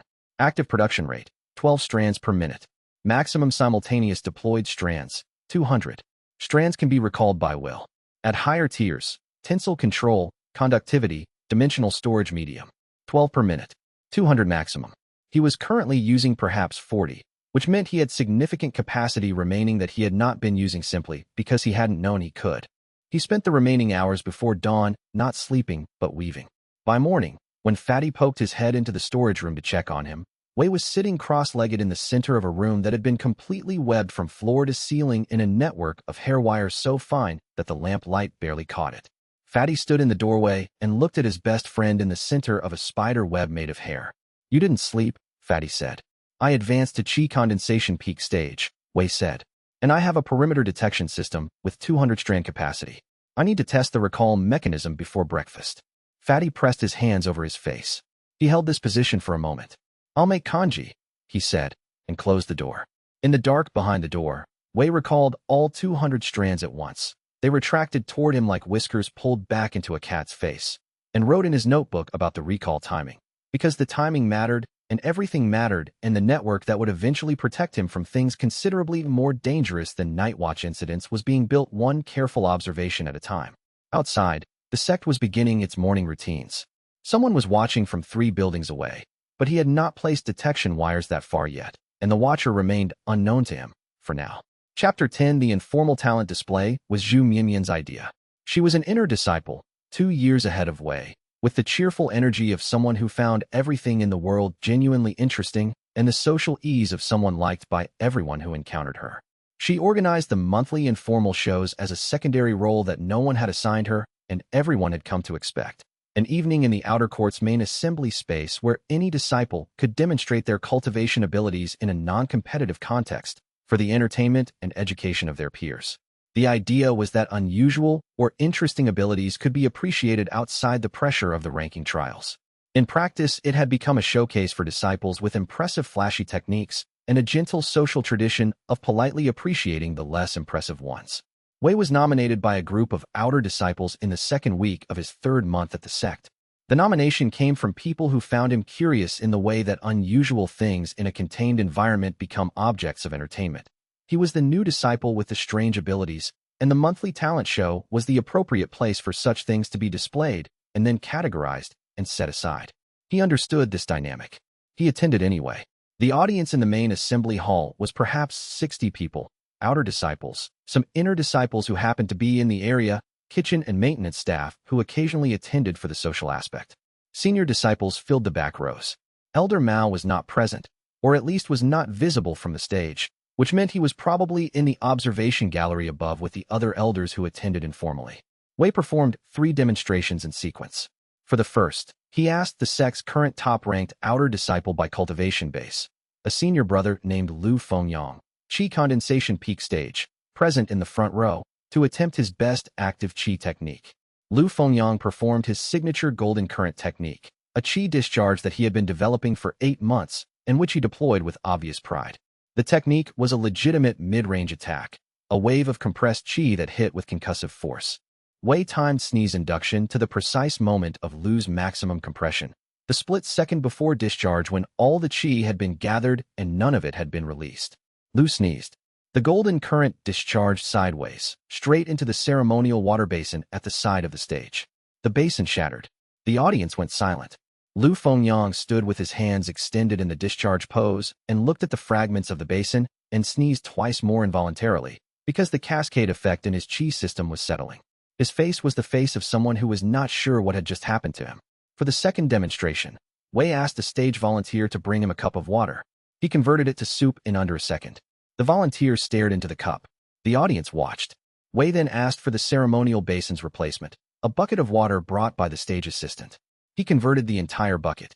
He then gestured at the soup-filled bucket. Any cultivator relying on water as a liquid medium, he said, must account for the possibility of this. For the third, he removed 7 indestructible hair strands from his sleeve and used them to cut a stone pillar support at the back of the stage, one of the decorative pillars, not structural, which he had identified beforehand and asked a stage worker to confirm was non-load-bearing.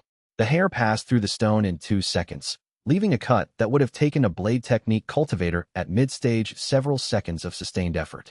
Then he recalled the strands into his palm and extended his hand to show them. 7 hairs, visibly unchanged. The audience did not applaud, not because they were unimpressed. The reaction was more complex than that. They sat in the specific silence of people who had been watching something they had pre-categorized as entertainment and had received instead something they did not have a category for. Someone in the middle rows said, half to themselves, "He's at peak stage chi condensation? Since when?" A senior disciple near the back made a quiet remark about the stone pillar cut that Wei caught from the stage. "That's mid-grade formation stone. You'd need a chi condensation peak technique to cut it cleanly. A hair did that." The whispers were not about the talent display being impressive or unimpressive. They were about recategorization. The audience was actively revising its assessment of what it was looking at, and the revision process produced a particular kind of unease. Wei had done something that required them to take him seriously, which they had not planned to do, and this created a social discomfort that expressed itself as a low, uncertain murmur rather than the comfortable laughter of an entertainment moment. Zhu Mianmian, who had been watching from the side stage with undisguised fascination, was the only person in the room who looked purely delighted. She was also the only inner disciple to approach him after the demonstration. "That was the most interesting show in 14 months, she said, without the polite hedging that most inner disciples would have used with a junior outer disciple they were introducing themselves to. The pillar cut. You knew exactly how much force to apply so it didn't go through cleanly on the first pass. You controlled the cut depth. How long did it take you to develop that precision?" 3 weeks, Wei said. The initial cuts were too aggressive. And the soup timing on Lu's technique. You hit his maximum compression exactly. That's not luck. You were reading his qi accumulation cycle. She paused. Can you do that with anyone, or only with people you've observed before? Anyone with a detectable qi signature, Wei said. The accumulation cycle has a resonance frequency. I've been mapping the patterns for people I'm likely to face. Mian considered for a moment. Then she said, with an expression of focused thought rather than casual conversation, you've been mapping the patterns for people you're likely to face. Have you mapped Gao Xianting's? Yes, Wei said. His Tiger Fang spear chain, she said. The 14th strike is the peak concentration moment. He's trained that sequence for 2 years, and his mental image of it is extremely rigid. Any disruption at strike 14 collapses the entire chain. She said this with the easy certainty of someone sharing publicly available information among people in the know. I observed it in last year's inner-outer joint training exercise. He does not know he has this vulnerability. Wei looked at Mian for a moment. She looked back at him with cheerful, clear eyes. I think, she said, that you might be the funniest genius I have ever met. And I mean both of those words completely separately and with full intent. She extended her hand in the inner disciple's greeting. Zhu Mianmian, I help organize things. If you need anything organized, ask me. Wei Chengliang, he said, and shook her hand. I might take you up on that. In the observation gallery above, Elder Mao allowed himself, in the privacy of his position behind the dividing screen, a small and carefully contained smile. He had watched a stone pillar cut with a human hair and a golden current technique redirected into a basin via a sneeze, and the audience below was slowly understanding that they had been misreading the situation since the first day. Good, Mao thought. They were still underestimating. They would be for some time yet. The gap between understanding that something is unexpected and understanding what it actually was took longer than one demonstration to cross. But the gap was beginning to close, and when it closed entirely, the boy would need to be ready. He was getting ready. That was unmistakable. The intelligence operative 3 rows back from where Lu Fengyang was still quietly fuming had completed his spiritual mirror recording before the pillar-cutting moment and was now composing his preliminary report mentally. Unusual outer disciple, 3 documented anomalous abilities, divine resonance signature consistent with archived records, cultivation advancement rate inconsistent with stated mortal grade talent. He would file this with his handlers by morning. The Blood Lotus always wanted to know about things that didn't fit the expected categories, and Wei Chunliang was, definitively, something that didn't fit. Chapter 11. The intelligence operative made his first mistake by returning the following night. Wei had identified him during the talent display, not by name or affiliation, but by behavioral pattern. Among 60 attendees, this person had moved twice, once to improve his sight line during the second demonstration, and once to create an angle that Wei later realized corresponded to the optimal position for the small spiritual mirror he had concealed in his inner sleeve. The deliberate repositioning, the angle, the timing of small stillnesses between larger movements. These were the behavioral markers of someone managing a recording device. Wei had set 2 hairwire detection strands along the path this person took when leaving the assembly hall. The operative returned to the assembly hall area the following evening, apparently to check a secondary recording he had placed, a passive crystal that required collection and replacement on a fixed schedule. He collected the crystal from a crack in the base of the decorative stage pillar, the one Wei had cut, and was replacing it with a fresh one when he walked through the detection strand. Wei was in the kitchen dormitory when the feedback pulse hit his fingertips. He was at the assembly hall in 4 minutes. The operative was still there. The interrogation that followed was, as Wei later described it to his notebook, uncomfortable for precisely one party. Sneeze induction calibrated to continuous rapid application was not torture in any meaningful sense. It produced no lasting injury, no permanent disruption, but it was deeply, comprehensively unpleasant in a way that could be sustained indefinitely and had no resistance mechanism at the operative's cultivation level. The man was chi condensation midstage. Wei was at peak. The power differential made the application trivially maintainable. The operative's name was Xianxia. He had been embedded at the floating peak sect for 3 months, working as a traveling merchant guest with a recurring trade permit that gave him access to the sect's market district 3 days per week. He reported to a Blood Lotus handler stationed in the nearest city, a 12-hour travel distance. His assignment was not Wei-specific. He was cataloging promising outer disciples across the region's mid-tier sects, building a talent recruitment database. Wei had become a high-priority entry after the talent display. What do they do with promising outer disciples when they find them? Wei asked. Xianxia sneezed. Offer them resources, the man said, when the sneeze passed. Better cultivation materials than the sects provide. A faster path. Most of them take it. The alliance is generous with talent. And those who don't take it? Xianxia paused. They note the refusal. They usually don't pursue a second time. Usually, Wei said. If the talent is exceptional enough, Xianxia said carefully, a second approach may be authorized. Or a third. Wei made a note. Exception threshold unknown. Likely scales with estimated value of target system or abilities. My 3 fragments are unusual. The divine resonance signature makes me higher priority than a standard exceptional cultivator. The spiritual mirror recording from last night, Wei said. Was it transmitted? Scheduled for transmittal this morning via message crystal. It's already sent. What did it contain? Ability demonstrations. Your cultivation level. The resonance reading from the passive crystal. Xianxia paused. The handler will know by now. Wei looked at the man. He was not going to get more useful information tonight. He had covered the available ground. The next step was what to do with Xianxia himself, and the options were release, detain, or report. Release was cleanest, but lost him the intelligence advantage. Detention was beyond his authority as an outer disciple. Report to the sect security was the formally correct choice, and it would put this on record, which he wanted, and it would make visible the Blood Lotus's intelligence operation in the sect, which Elder Mao would presumably want. He reported to Elder Mao directly, bypassing the standard security channel. He did this by the simple mechanism of walking to the Elder's study, knocking, and presenting himself at the door with Xianxia's identification documents and a 3-paragraph summary of the interrogation findings. Elder Mao looked at the documents for a long moment. You ran an interrogation, he said. I extracted information with a non-lethal method that left no marks, Wei said. He's waiting in the assembly hall. I put a hair wire restraint on his ankle that will hold until I release it. And you came directly to me rather than security. The security channel goes through Elder Wen Chongbei's office in the 3rd step of review. I assessed that as a compromised pathway. Mao looked at the documents again. He remained still for a moment that felt considered rather than reluctant. Then he said, the Foundation Chi pill I owe you. You'll receive it tomorrow through the standard allocation. It will not show as from me. He moved to his desk and sat. Leave Xianxia where he is. I'll handle this through a channel that doesn't go through Elder One. The Blood Lotus has already transmitted a report, Wei said. I know. Mao set the documents on his desk. What was transmitted tells them you're unusual. It does not tell them what you actually are, because Shunjiu does not know what you actually are. Keep it that way. He paused. Some things are more dangerous when others realize their value. He said it with a particular emphasis, as if repeating a phrase he had once heard or once said himself in a different context. Go. Wei went. In the corridor outside Mao's study, he leaned against the wall for a moment and breathed.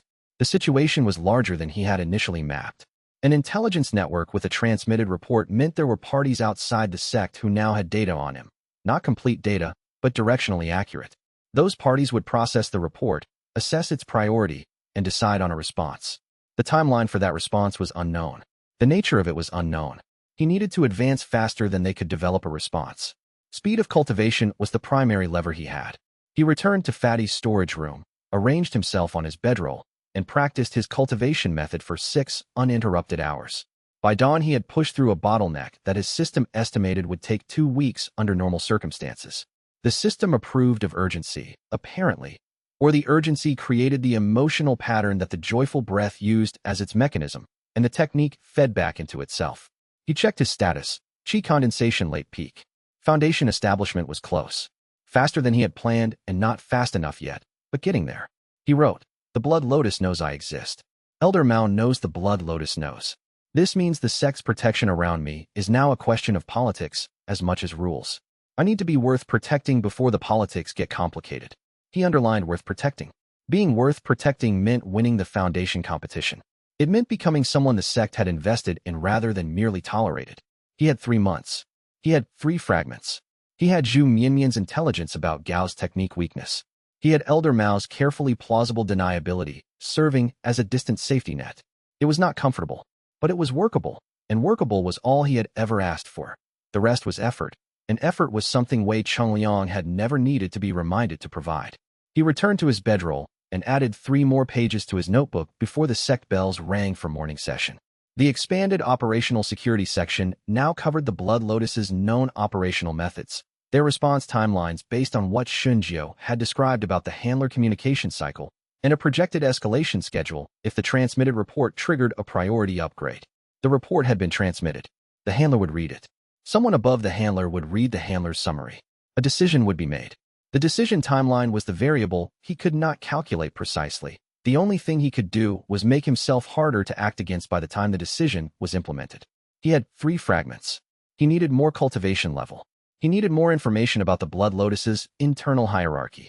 He needed to understand whether the divine resonance signature that Shunjiu's scanner had detected was visible to anyone with appropriate equipment, or only to specialized instruments like the ones the Blood Lotus apparently maintained. If it was broadly detectable, his operational window was shorter than he had estimated. If it required specific equipment, he had more time. He wrote this as a standing question requiring investigation and assigned it to the next time he had legitimate access to the sect's cultivation measurement laboratory. What he was certain of, the situation had moved from theoretical to operational. The Blood Lotus knew he existed. Their intelligence had a file on him. Whatever came next would be decided by people in offices he had never seen, using information Shunjiu had transmitted, and the best he could do was be somewhere different from where the file predicted he would be, doing something more than the file suggested he was capable of. He was already doing that. He intended to keep doing it, faster, and with considerably more preparation than anyone on the other end of that transmitted report was going to expect. Chapter 12. The illness began at the communal meal on the 2nd day of the week. A subtle thing at first, just a few disciples at one of the long tables looking pale and distracted, setting down their chopsticks, excusing themselves. By the evening session, 12 outer disciples had reported to the sect physician with symptoms consistent with mild qi disruption and digestive trouble. By the next morning, 3 more had followed. Wei ate nothing from the communal kitchen that day. This was a standing personal policy. Any food he had not directly handled or observed prepared was a theoretical vector, and he had been operating with that awareness since the canyon incident. He had told Fatty about the policy in general terms. "I prefer to know the preparation chain for what I eat." And Fatty, who ran a kitchen and understood food safety better than most cultivators, had immediately understood the real meaning and had been quietly providing Wei's personal meals from separately sourced ingredients ever since. He was eating Fatty's privately prepared rice and vegetables when Fatty appeared in the storage room doorway with an expression Wei had not seen before. Pale, his usual easy expression replaced by something tighter. "Qian Baolu," Wei said, using Fatty's formal name, which he only did when things were serious. "What happened?" I taste-tested the outer disciple section's soup, Fatty said. He touched his chest. Around the third hour of preparation, there was something in the broth base. I thought it was an off batch of the dried mushrooms. Sometimes the drying process concentrates bitterness, so I had more than a mouthful to confirm. You're symptomatic, Wei said. My hands are numb, Fatty said quietly. Not severely, but I can feel it starting. He sat down heavily on a storage crate. I told the kitchen supervisor about the batch. They pulled it before it was fully served. Most of the outer disciples only got a partial portion. If they'd had a full serving, Wei was already moving. He went to Fatty's side, placed his palm against his friend's sternum, and focused fragment 2 downward, not at a vessel of liquid, but at Fatty himself, which was theoretically impossible according to the standard understanding of fragment 2. The ability converted external liquid media. It should not work on a living body. The system had other ideas. Fragment 2 at this level of development, the system had explained in its most recent manual update, worked on any liquid medium the host could identify within range. Fatty's digestive system was a liquid medium. The toxin had been administered as a dissolved compound in a liquid. The liquid was now inside Fatty's body but was still, structurally, liquid, still identifiable as the target medium. Wei focused on the toxin-containing fluid specifically and converted it. The conversion should have produced soup inside Fatty's body, which would have been catastrophic. Instead, the system's refinement at peak qi condensation stage produced something different. A targeted conversion that affected the toxin's dissolved matrix rather than the fluid itself, as if the ability had learned to distinguish between what it wanted to affect and what it needed to leave alone. The toxin compound destabilized. Fatty's digestion neutralized what remained over the next 20 minutes. Within 20 minutes, Fatty's hands had stopped going numb. After an hour passed, he was hungry. I feel fine, he said, with the puzzled tone of a person who had expected much worse. The toxin was neutralized, Wei said. He was writing in his notebook with the focused intensity of someone documenting a discovery. The mechanism works on dissolved compounds inside living systems. This is a significant capability expansion beyond what I thought was possible. You converted the poison inside me, Fatty said slowly. Like soup. The toxin compound, specifically. I could identify the foreign substance because it had a different molecular signature from your natural fluid composition. At higher cultivation levels, this implies I can neutralize any liquid-administered toxin, dissolve formations that use liquid channels, and potentially affect the qi rivers of living cultivators directly. Wei stopped writing. The sect physician is going to be completely baffled by your recovery. The physician was, in fact, completely baffled. Fatty presented with the initial symptom presentation, which the physician had now seen in 15 patients and recognized as a specific mid-grade toxin compound, identified from the remaining soup sample, that should produce 12 to 24 hours of debilitating qi disruption before gradual recovery. Fatty presented with no ongoing symptoms at 2 hours post-ingestion and showed clean meridian scans. The physician marked his chart as exceptional recovery, constitution-based, and moved on to his other 13 patients. Wei, sitting in the recovery room while Fatty ate the lunch he had brought, was running calculations. The toxin compound identified from the soup sample was a blood lotus specialty. The physician's file had included a reference note from the Continental Pharmaceutical Archive. This was not a sector accident. This was a deliberate administration, targeting the communal meal, achieving broad exposure across the outer disciple population with deniable mechanism. The contaminated batch could be attributed to supplier error in the dried mushrooms. The goal was not to kill anyone. Mass illness in a sect caused political problems that outweighed the benefit. The goal was to create a disruption event, occupied medical staff, reduced cultivation performance across the outer disciple cohort, and in the confusion, the specific outcome that Gao Xianting needed. Wei sidelined before the Foundation establishment competition, which was announced for 6 weeks from now. He was not sidelined. Fatty was recovering fully, and the toxin's identified origin had just added a formal blood lotus pharmacological fingerprint to the existing evidence chain he was building. He reached Foundation establishment that evening. The breakthrough came during a meditation session that was partly deliberate practice and partly the particular mental clarity that followed a crisis successfully managed.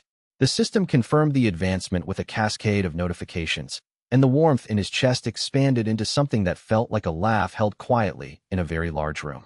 Cultivation progress. Foundation establishment. Early stage.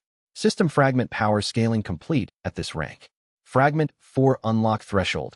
Foundation establishment peak or equivalent combat application event. For fragments were coming. He had 3 now, and they were enough, and he was better at using them every week. and the Blood Lotus had just made a mistake by poisoning food in a kitchen where his best friend worked, because his best friend tested everything, and his best friend had survived, and now he had evidence.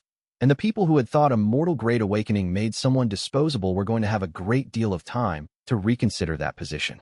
The evidence chain he was building now had 3 links: the canyon incident with the Blood Lotus talisman, the intelligence operative Xianxia with his transmitted report, and the toxin compound with its pharmaceutical archive reference. Each link by itself could be dismissed: a dropped token, a freelance information seller, a contaminated ingredient batch.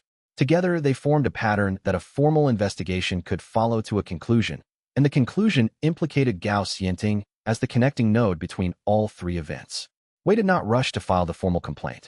Filing required choosing the right moment and the right authority, and Elder Wenchongbei as the standard review pathway remained compromised. He needed either a senior authority outside Wen's chain of influence, or a public context where the evidence could be presented in front of multiple witnesses simultaneously, which would prevent any single authority from quietly suppressing it. The Foundation establishment competition in 6 weeks was both. The finals would be witnessed by a full assembly of outer and inner disciples plus the senior elder panel. If he could bring the evidence into the competition context, not as a formal legal complaint, but as a public exposure, it would be difficult to suppress after the fact. He wrote this plan in his notebook and gave it a label: Gong. A public performance of the evidence. He needed one more piece, something that directly connected Gao's person to the Blood Lotus operation, not just to events that had occurred near him. The talisman proved alliance membership.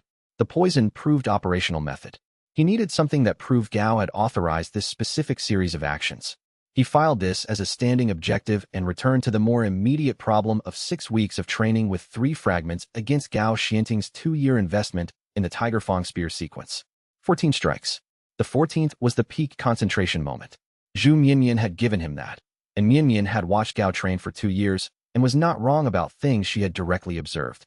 He had 6 weeks to develop a reliable method of timing sneeze induction to the 14th strike of a combat sequence he would not be able to see in advance in the final match. He needed to know the rhythm. He needed Gao's cultivation pattern, the specific timing signature of his qi accumulation between strikes, which would vary by cultivation level, but would also contain a biometric baseline that did not change regardless of advancement. Everyone had a rhythm. The Tiger Fang Spear had been trained at the same rhythm for 2 years. That rhythm would be there at the 14th strike, consistent enough to time, if he had enough practice reading it. He needed to observe Gao in training without Gao knowing he was observing. Hairwire detection strands at 50-meter range registered footfall patterns, but not technique timing. He needed something closer. He needed an observer who was already present in Gao's training environment without raising suspicion. He looked at his notebook entry for Zhu Mianyan. Inner disciple, organizes things, tournament aid. Tournament aid was an inner disciple role that involved observational access to all training areas during competition preparation season. During the 6 weeks before the Foundation establishment competition, tournament aides had legitimate reason to observe all candidates in their training sessions. He went to find Mianyan the next morning, because the tournament was 6 weeks away and the gap between where he was and where he needed to be was exactly the kind of gap that closed only if you stopped waiting for it to close itself. Chapter 13. Zhu Mianyan's idea of recording Gao Xianting's training sessions was elegant in its simplicity. She was already doing it. Every tournament aide kept observation logs for the candidates in their assessment pool. It was a required administrative function. Mianyan had been assigned to the Foundation establishment competition preparation roster and had, over the past 3 weeks, logged 6 of Gao's training sessions in detail as part of her standard documentation. The logs included timing notes, technique sequences, and cultivation output measurements taken with the standard monitoring jade she carried as a tournament aide. She handed Wei the logs in the library study room, where they had started meeting weekly, produced from her sleeve with the casual ease of someone sharing information they had been waiting for the right person to ask about. Wei read through them without speaking for 12 minutes. The Tiger Fang Spear sequence had 3 variations. Gao trained all 3 on a rotating basis, which Wei had not anticipated. The peak concentration moment varied by variation: 14th strike in the primary form, 11th in the second, 17th in the third. He would not know which variation Gao intended to use until the sequence was underway, which meant he needed to read the first 4 strikes to identify the form. He studied the timing signatures Mianyan had recorded with her monitoring jade. Each form had a distinct early rhythm. The qi accumulation rate in the first 3 strikes differed by approximately 20% between forms. If he could read qi accumulation rates in real time, he could identify the form by the fourth strike and adjust his sneeze induction timing accordingly.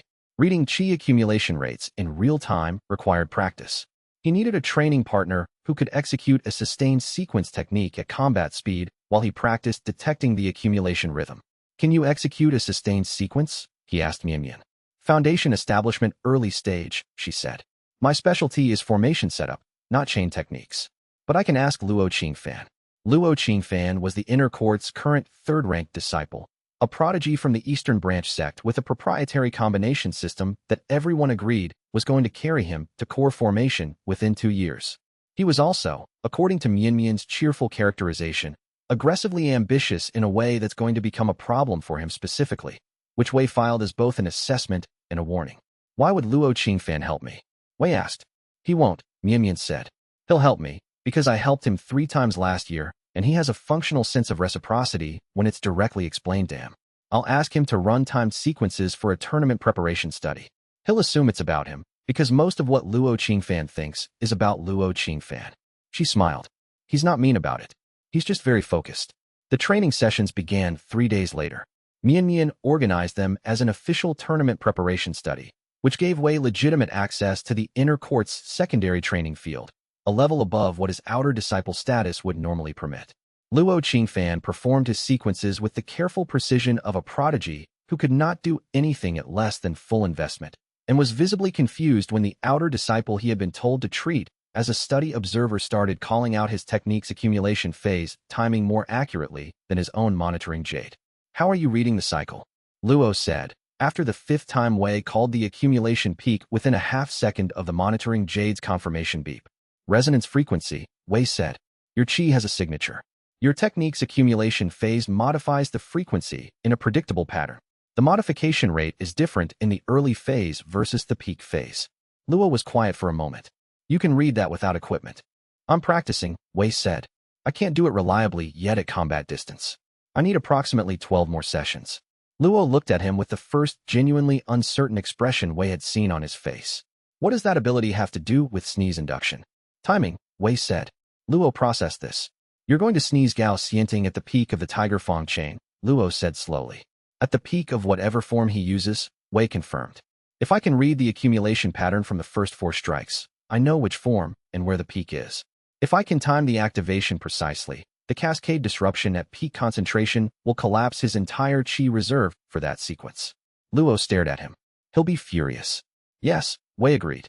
That's the funniest thing I've ever heard someone plan seriously, Luo said. Then, because he was a prodigy with a functional sense of strategic excellence even when applied to things he found ridiculous, your timing is off by 0.4 seconds in the 8th strike. I'll run it again at full speed. This was not the cooperation Wei had expected from Luo Qingfan, whom he had been told was too self-focused to assist someone else's agenda. He filed this observation. Luo Qingfan cooperates when the plan is technically excellent, regardless of who benefits. Potential future asset under the right framing. Fatty sent a message through Mian's courier system on the 4th day. Gao's people have stopped watching the kitchen. This either means they've given up or they've moved to a new approach. Both worth watching. Wei added to his tracking file. Gao Xianting, current status. Phase of antagonism. Appears to have paused direct action. Possible causes. Gathering resources for escalation. Waiting for competition context. Received instructions from Blood Lotus handler following Shunzhou's detention. The pause was more concerning than continued action, because it implied preparation, and Gao preparing for something he had not yet committed to was a variable Wei could not fully predict. He added, the tournament bracket. He had forgotten to investigate whether Gao had continued to maintain influence over the bracket officials following the detection of his previous manipulation. He added this to his list of active investigations and went back to timing practice. 3 weeks to the competition. He was advancing ahead of his planned schedule. Foundation establishment mid-stage before the week closed, if the joyful breath continued its efficiency.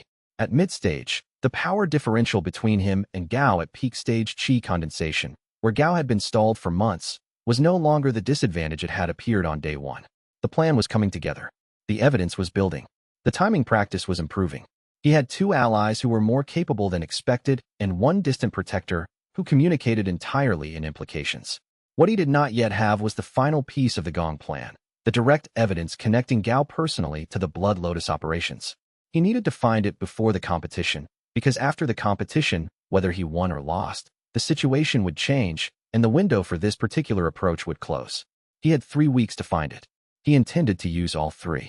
He found the direct evidence on the 9th day of the 3-week window, and it found him in the most inadvertent way possible. Fatty, during one of his kitchen supply runs to the outer sects storage vault, noticed a shipment discrepancy. A set of medicine crates logged as belonging to the outer disciples' medical stock that had arrived 3 weeks earlier than the standard resupply schedule and bore a handling mark from a supplier that the sect's official approved vendor list did not include. Fatty, who was meticulous about supply chains because he had been running food logistics since he was 12, wrote down the supplier's mark because it was unusual and brought it to Wei that evening. The supplier's mark was a lotus rendered in the same crimson ink as the talisman Wei had found in the canyon. The medical shipment was a cover. The crates had arrived in Gao Xianting's signed authorization. As the outer disciple with the most elder-backed authority in the outer court, he had the right to authorize outside vendor deliveries for personal cultivation supplies, a legitimate channel that had just been used for something considerably less legitimate. What was in the crates was now presumably distributed or hidden, but the shipping documentation was a formal record connecting Gao's signature to a Blood Lotus-affiliated supplier. Wei made a copy of the shipping record. He added it to his evidence file. He now had 4 links in the chain. For links: talisman, operative, toxin compound, shipping authorization. Together, they were enough, not for a criminal prosecution in a formal legal sense, since the sect did not operate formal legal proceedings, but enough for a senior elder with authority above Wen Chongbei's level to take the matter seriously and act on it through the channels that senior elders had access to. He filed the complete evidence package with Elder Mao on the 12th day. Mao read it without speaking. He looked at the shipping authorization copy. He set it down. "You've been building this for 6 weeks, Mao said. 7, Wei said. "I started the day after the canyon incident." The elder fell into a calculating silence. "I will handle what needs to be handled outside the competition. The tournament bracket question, Wen Chongbei's protection of the manipulation, that I cannot address privately without triggering a political dispute that will take months to resolve." He looked at Wei steadily. "You will need to handle the bracket in public, during the competition itself." "I know," Wei said. "I planned for that." Mao said nothing for a moment. "Then, you planned for that 7 weeks ago." "I planned for the possibility," Wei corrected. "I prefer to have options." The public exposure route was always the fallback if the private resolution route stayed closed. The elder looked at him with an expression that was, for the first time, not carefully contained or deliberately neutral. It was something close to recognition, the look of someone who has been watching a pattern develop and has finally seen enough of it to name it. "Your god," Mao said, very quietly, "was the cleverest being who ever lived in the cultivation world. He did not give his fragments to the powerful. He gave them to the people who would use them correctly." He stood, which was the signal that the conversation was ending. "Do not lose the competition." Wei left. He did not run. He walked at his usual measured pace, notebook in hand, and he thought about what it meant to have been chosen, not for power, which he had not been given, but for method, which it appeared he had. 108 fragments, the full count of Xiao Wuji's scattered power. He had 3 of them had apparently been particular about where they landed.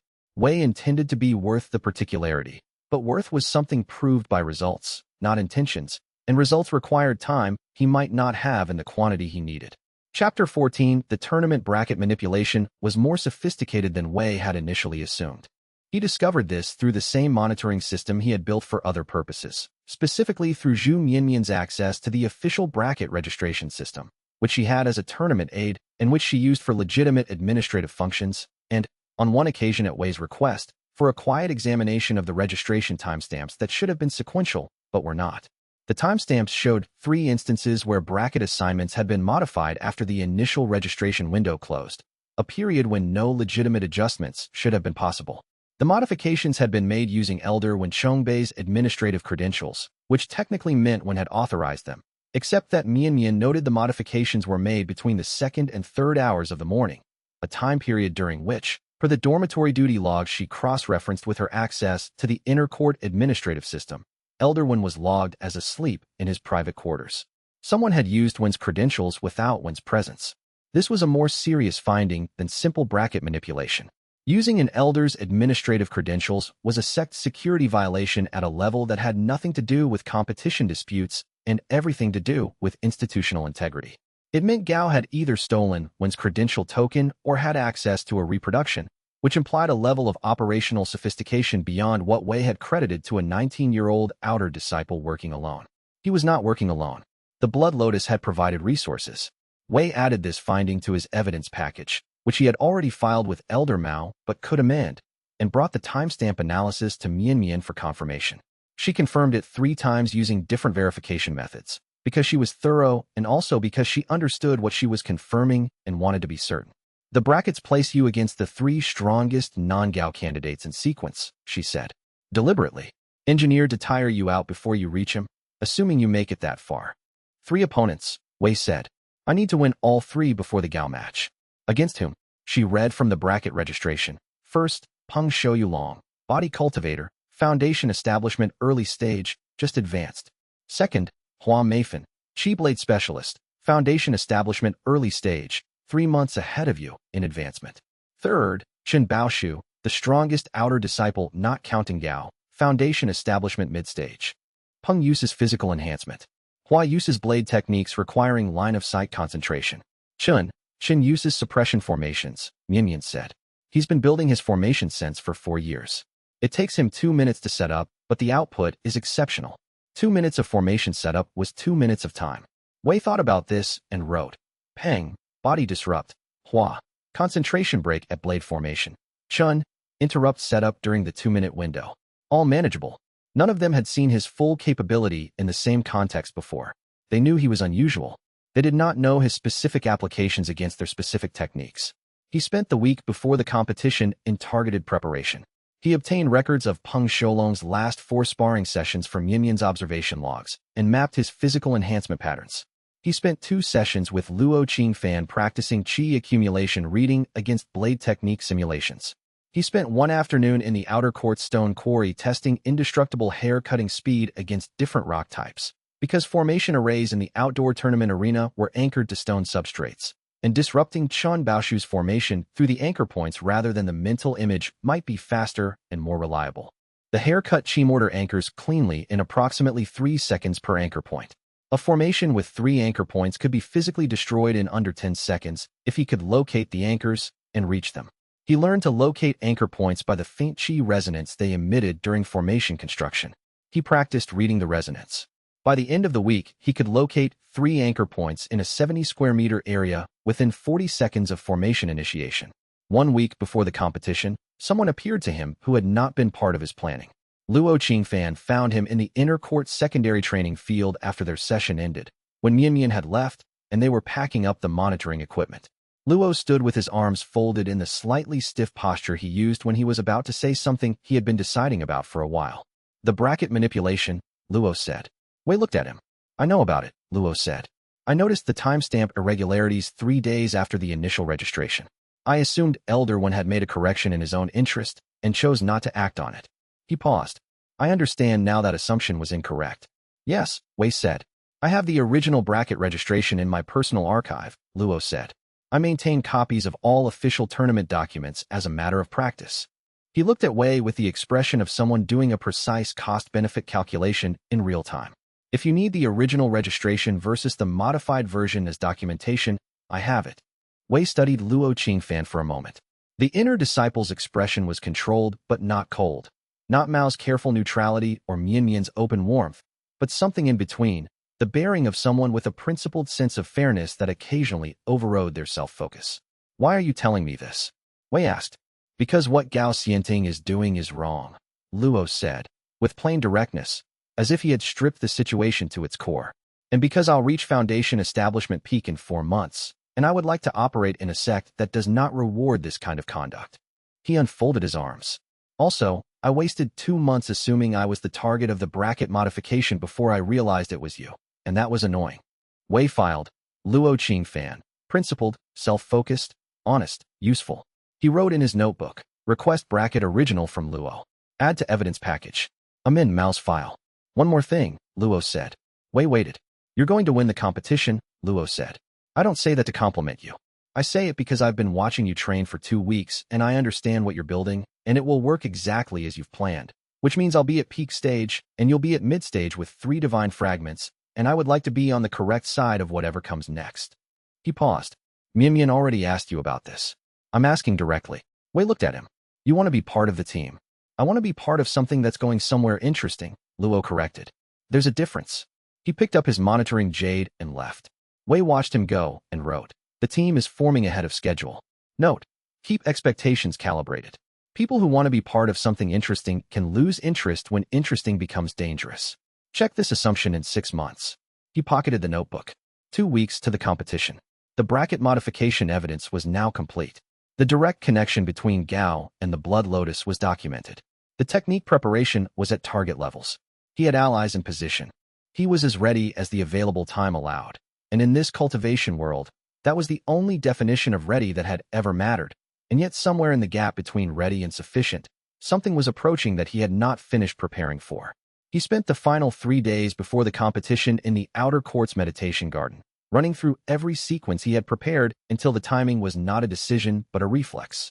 He ran sneeze induction timing drills with his eyes closed, counting to 14 in the Tiger Fong rhythm he had mapped from Yinyan's observation logs. He ran fragment 2 targeting drills at moving containers Luo Qingfan threw for him across the garden without warning. He ran indestructible hair deployment from rest to full constraint configuration in 3 seconds, then 2, then 1.5. He would not be faster than Gao Xianting. He would not be stronger, but he would be ready at the right moment, which was the only kind of readiness that had ever won a fight against a stronger opponent. And he had been building toward this specific moment since the day he walked into the barracks and saw Gao look at his enrollment paperwork and decide he was not worth worrying about. That decision was about to become Gao's most expensive mistake. Chapter 15 The Foundation Establishment Competition began on a clear morning with the outer court's main arena filled to capacity. Every outer and inner disciple who could arrange a reason to be present had arranged one. The elder panel occupied the raised dais at the northern end, 7 elders in formal sect robes, with Elder Mao at the far left and Elder Wen Chongbei positioned near the center where his authority over procedural matters would be visible. Tournament aides in inner disciple blue stood at each corner of the combat field. Zhu Mianmian was in the northeast corner, her monitoring jade active, her expression professionally composed, and her eyes alert. Wei had arrived early. He had spent 30 minutes walking the arena perimeter, noting the substrate composition of the combat field floor, the positions of the formation anchor relay points that connected the arena's observation barriers, and the exact dimensions of the space. He had checked his hair wire supply. Current load, 184 strands, 12 held in reserve in his right sleeve, 7 in his left, 165 distributed across his clothing in a structural network that served as both tool storage and passive defensive layer. He felt prepared. This was not the same as feeling confident. He had learned to distinguish between the two. Peng Shouyulong was first. Peng was a body cultivator at the early tier of Foundation establishment. Physically powerful, physically fast, with a body enhancement technique that tripled his effective muscle force and response speed for short durations. He was straightforward in the way that body cultivators often were. The strategy was to close distance, maintain pressure, and win through superior physical performance. The technique required no sustained concentration, no complex mental image, no qi accumulation pattern that could be read in advance. Wei's approach to Peng had been developed over 3 days of observation and refinement. The key insight, body enhancement techniques at Peng's level consumed qi reserves heavily during activation and left the cultivator in a temporarily depleted state for approximately 2 seconds after a peak output burst. 2 seconds was the window. Peng opened with a forward charge, the enhancement active from the first step, covering the 15-meter starting distance in under a second. Wei sidestepped left, which was exactly what a slower cultivator would do instinctively, and Peng adjusted mid-charge to pursue. This was the expected response. Wei had placed 3 indestructible hair strands at ankle height across the adjustment trajectory. Not a tripwire exactly, more a resistance element at a moment when Peng's body was committed to a specific movement vector. The resistance did not stop Peng. It threw off his balance by approximately 3 degrees at full enhancement speed, which translated to a 1-meter positional error at the end of his charge. He recovered immediately. Body cultivators at this level had excellent recovery, but the recovery cost him his peak output burst. The 2-second depletion window opened. Wei did not attack during the window. He positioned himself, deployed 3 additional strands across 2 different paths Peng would need to take for his next charge approach, and waited. Peng assessed him. Peng saw a Foundation establishment cultivator slightly younger than himself, at early stage, no visible weapon, no technique in activation. He decided to charge again. The second charge hit the constraint strands Wei had placed. The constraint did not trip Peng. He was too fast and aware, but it slowed the charge fractionally, and the fraction was enough for Wei to step into range with a contact distance sneeze induction. Not the ranged activation he normally used, but a concentrated close-range pulse deployed with his palm facing Peng's chest. A body cultivator's meridian pathways at peak enhancement were under tremendous pressure, enormous chi throughput through channels not designed to carry that load for extended periods. The force sneeze at peak enhancement was equivalent to creating a cascade in a pipe running at maximum capacity. The cascade did not destroy the pipe. It created turbulence that required the safety mechanism to activate, which shut down the enhancement technique entirely, faster and more completely than a normal ending. Peng's enhancement collapsed. He stumbled. Wei stepped back. The match timer showed 23 seconds. The crowd was quiet for a moment, then erupted. Not laughter, noise. Genuine, surprised noise. Hua Meifan was second. She was a chi blade specialist. Her technique involved shaping chi into cutting edges and projecting them at range, guided by sustained line-of-sight mental focus. The blades were invisible, fast, and precise. Against a cultivator who could be hit before they saw the attack, they were highly effective. Against a cultivator who disrupted the line-of-sight mental focus at the projection moment, they became unguided. Wei spent the match moving constantly, never holding still long enough for Hua to lock her focus for more than 2 seconds. He activated sneeze induction at each moment she attempted to lock, disrupting the focus at the projection point rather than after, preventing blade formation entirely. She could not get a clean shot. He could not close to her position without exposing himself to a blade that did form. The match became a patience game. On the 41st second, Hua attempted a different approach. She raised 4 simultaneous blade formations, which required more mental bandwidth, but also allowed for multiple disruption angles. Wei read the formation shift from her chi output change and activated sneeze induction before the formations locked in. For simultaneous disruptions at the formation lock moment produced 4 chi discharges in random directions. One of the discharges hit the arena boundary barrier, which was designed to absorb exactly this kind of overspill. One hit the ground between them. 2 went upward. Hua Meifan lost her formation state entirely and was unable to reactivate in the time available before Wei closed to sneeze induction contact range. Match over. 53 seconds. Chen Baoshu was third. He had watched both previous matches from the side of the arena. His expression when he stepped onto the field was that of a man who had revised his read on an opponent twice and found the revision uncomfortable. He was foundation establishment mid-stage, genuinely stronger than Wei's current early stage, and he was a formation specialist who had prepared for exactly this match for 2 weeks, which meant he had some kind of counter. The counter revealed itself when he began his formation setup. He used a mobile anchor system. Instead of fixed anchor points in the ground, he deployed formation nodes embedded in 3 floating disc-shaped artifacts that he positioned in flight around the perimeter. Floating anchors. Wei could not locate them by floor substrate resonance. The formation was mobile and could be repositioned mid-setup. This was a genuine problem. Wei had prepared for fixed anchors. He had not prepared for mobile ones. He stood in the center of the arena while Chen's formation nodes deployed and watched, thinking at full speed. The mobile anchors were artifacts, physical objects with their own chi signatures. The formation resonance emanating from the nodes was slightly different from fixed substrate anchors, warmer, with a higher frequency, because artifact-grade materials had different chi conductivity properties. He could feel the difference. He had practiced reading resonance for 3 weeks. The 3 nodes were readable. 2 of them were at his 10 o'clock and 3 o'clock positions. The third was behind him, above his head, at approximately 5 meters altitude. He deployed 7 indestructible hair strands upward and sideways simultaneously. A controlled fan spread from his position and let them find resistance. 3 strands tangled with the floating nodes, 2 at the 10 and 3 o'clock positions in the first second, 1 at the rear node in the second second. He pulled. Floating artifact nodes could be moved. That was the point of them. But moving an artifact node while maintaining its formation link required the formation master's active attention on the movement. Moving 3 artifact nodes simultaneously, each being pulled by an unexpected physical force from an unexpected direction, while also maintaining the mental formation image, was too many simultaneous cognitive demands. Chen's formation collapsed. He had 2 seconds to re-establish before Wei was at close sneeze induction range. He needed 5. He did not have 5. Match over. 48 seconds. The crowd was not laughing. The crowd had stopped making the kind of noise crowds make when they are entertaining themselves and had started making the kind of noise crowds make when they are witnessing something they need to understand. Elder Mao, from his position on the dais, was giving nothing away to anyone who looked at his face, but his hands, folded in his sleeves, had tightened slightly around themselves. The one involuntary tell of an old man who was quietly, privately satisfied. Gao Xianting stepped onto the field. His expression was composed, cold, and tightly controlled in the manner of a person watching events move in exactly the wrong direction. He had expected Wei to be eliminated in the first match or the second. He had engineered the bracket to ensure it. He was now facing someone who had won 3 matches in under a minute each, which meant Wei was fresher than he should have been, and this did not align with the plan.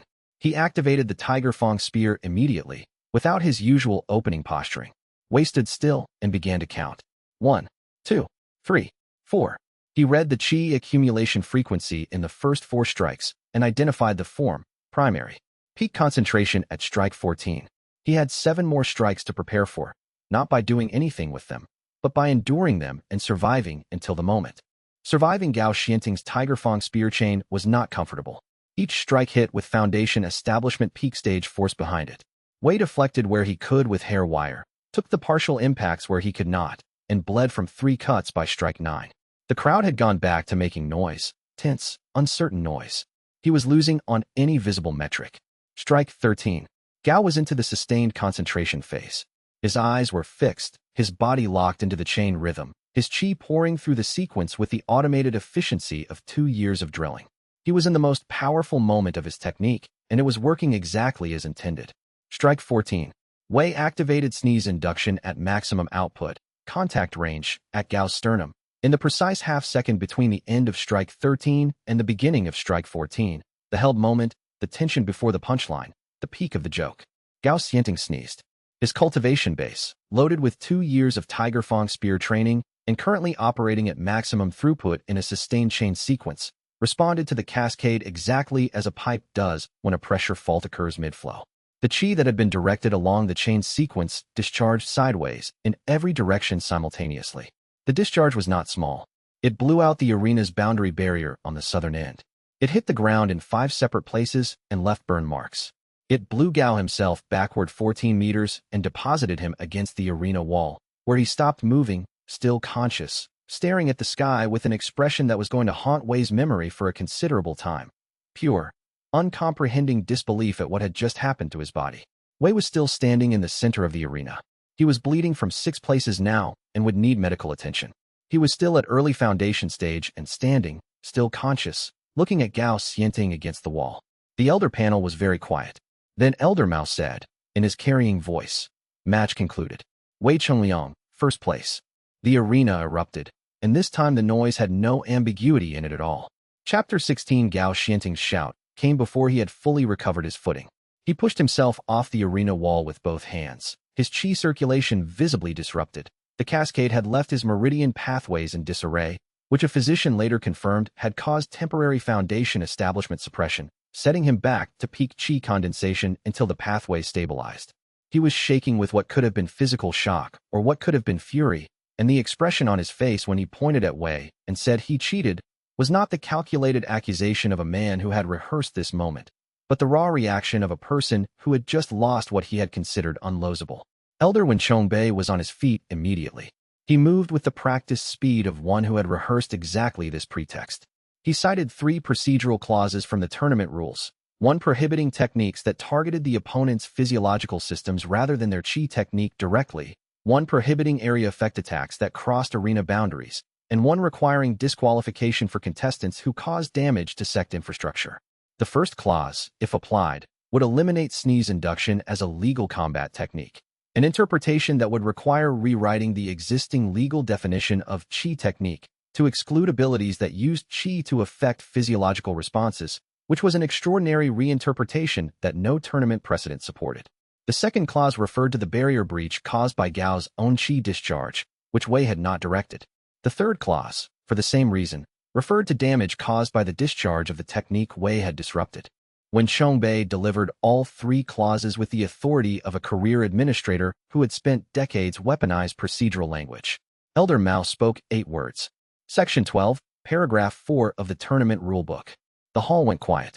Wen Chongbei paused, because Section 12, Paragraph 4 was the clause establishing that disputed match results required a majority vote of the full elder panel, not a single elder's ruling, to reverse, and a majority vote required 4 of the 7 elders present to agree. and the panel had been seated in its current configuration for 6 years. And Elder Mao knew exactly which 3 other elders would not support Wen's position. The vote was 3-4 against reversal. Wei's first place standing held. Gao shouted that it was political interference. This was technically true in a narrow sense and completely irrelevant in a practical sense. And the arena crowd responded to it with the flat silence that crowds produce when someone has lost fairly and is making insufficient excuses. Wei, from the center of the arena, bleeding from 6 places, did not look at Gao. He looked at the elder panel. He reached into his inner pocket and produced a sealed document case that Mian Mian had carried onto the arena grounds in her aid capacity under the guise of administrative tournament materials. He walked to the elder panel's table and placed it in front of Elder Mao. He sat in the medical pavilion getting his 6 cuts treated by a physician who kept pausing to look at him with an expression of concentrated bewilderment, and he reviewed his situation. Foundation establishment, early stage. 3 fragments active. 1 ally who was genuinely excellent and unconditionally loyal, Fatty. 1 who was enthusiastic and intelligently tactical, Mian Mian. 1 who was self-interested but principled and highly capable, Luo. 1 mentor who communicated entirely in implications and was not going to admit to caring about outcomes, but demonstrably did. He had a foundation pill in his pocket. Using it would require closed cultivation, a period where he would need to trust the people around him to maintain security. He added this to his planning notes. Closed cultivation risk assessment.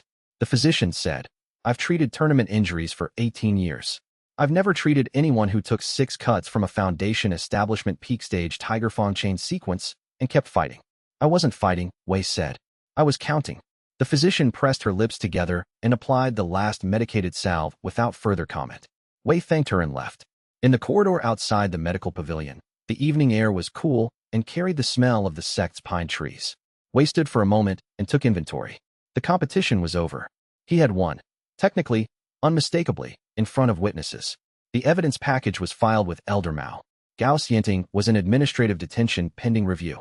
Elder Wen Chongbei had failed to reverse the result and would be cautious about further interference while the political situation remained public.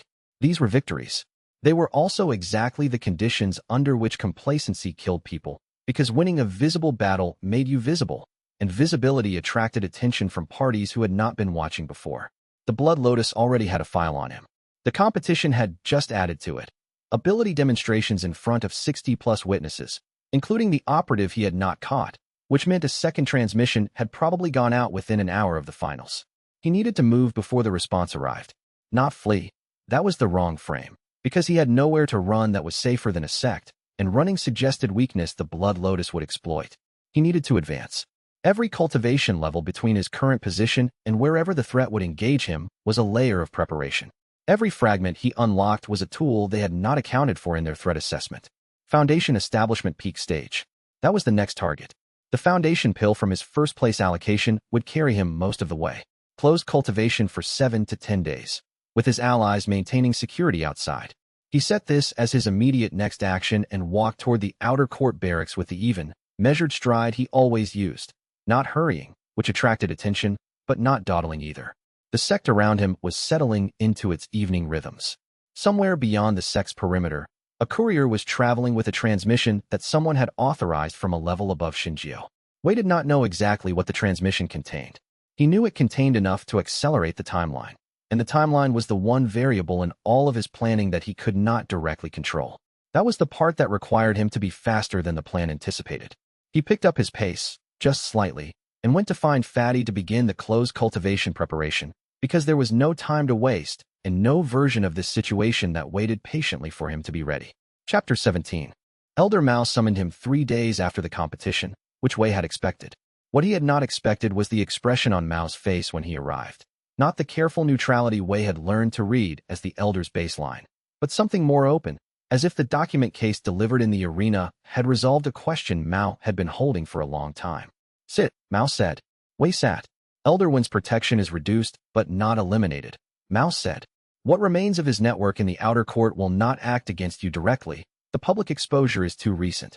But the Blood Lotus received the operative's transmitted report 6 weeks ago and has had time to develop a response. He looked at Wei steadily. I don't know what that response will be.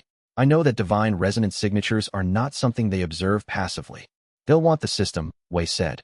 They'll want it, or they'll want to prevent someone else from having it, Mao said.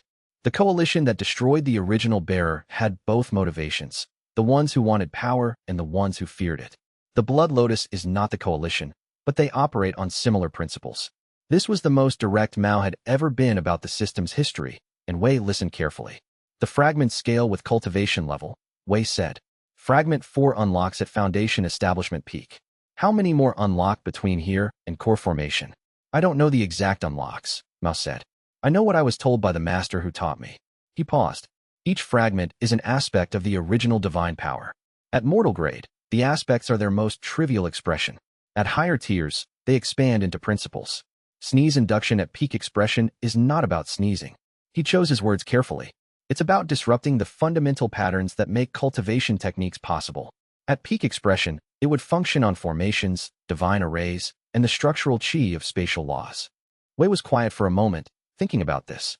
Liquid to soup conversion at peak expression, he said slowly. Transformation, Mao said. The principle of changing what something is. At peak expression, it would function on qi itself, on the fundamental nature of energy, not just its physical carrier medium. Wei wrote this in his notebook. He wrote it and looked at it and thought about 108 fragments of a god who had died laughing at his own murder, or dying in the middle of a laugh, which was the same thing at that level, and had scattered the pieces of his power into the mortal world in a pattern that was not random. He chose the fragments, Wei said. He chose which mortals would receive them. Mao looked at him. Sneeze induction, Wei said. Liquid to soup conversion. Indestructible hair. These are not 3 random fragments that happen to cluster in one person. They're related. They share a principle. They all take something and make it behave differently than it should. Disruption, transformation, hardening. He paused. They're a set. Mao's expression did not change. But the way he breathed changed, just slightly, the way a person's breathing changes when someone has said something they were wondering if anyone would figure out. I have fragment 4 coming at foundation establishment peak, Wei said. You know what it is. I know some of what the records said, Mao said carefully. I don't know everything. The master who taught me was not complete in his information. He had survived the coalition's purge by staying hidden and had lost some records in the process. But you know fragment 4. Mao looked at him for a long moment.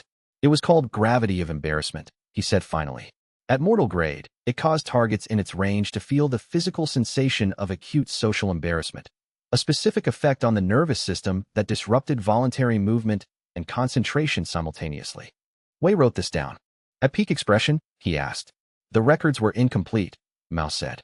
The master believed that at peak expression, it related to the concept of weight, the force that makes things fall toward each other, the fundamental attraction between matter. He was not certain. He paused. He was also the only person who survived the coalition who believed the god of jokes was genuinely the most dangerous being who had ever existed, and that the coalition had made the worst mistake in the history of the cultivation world by killing him rather than understanding him. Wei absorbed this. I need to reach foundation establishment peak, he said. As quickly as possible. Yes, Mao agreed. Use the foundation pill. Use the closed cultivation period. I will maintain external security. He paused. You should tell your allies what they're guarding. They'll be more effective if they understand the stakes. This was the most direct operational guidance Mao had ever given him. Wei recognized it as significant. The elder was moving from passive observation to active coordination, which meant the threat level had changed in Mao's assessment. The Blood Lotus response, Wei said. Do you think it's coming soon?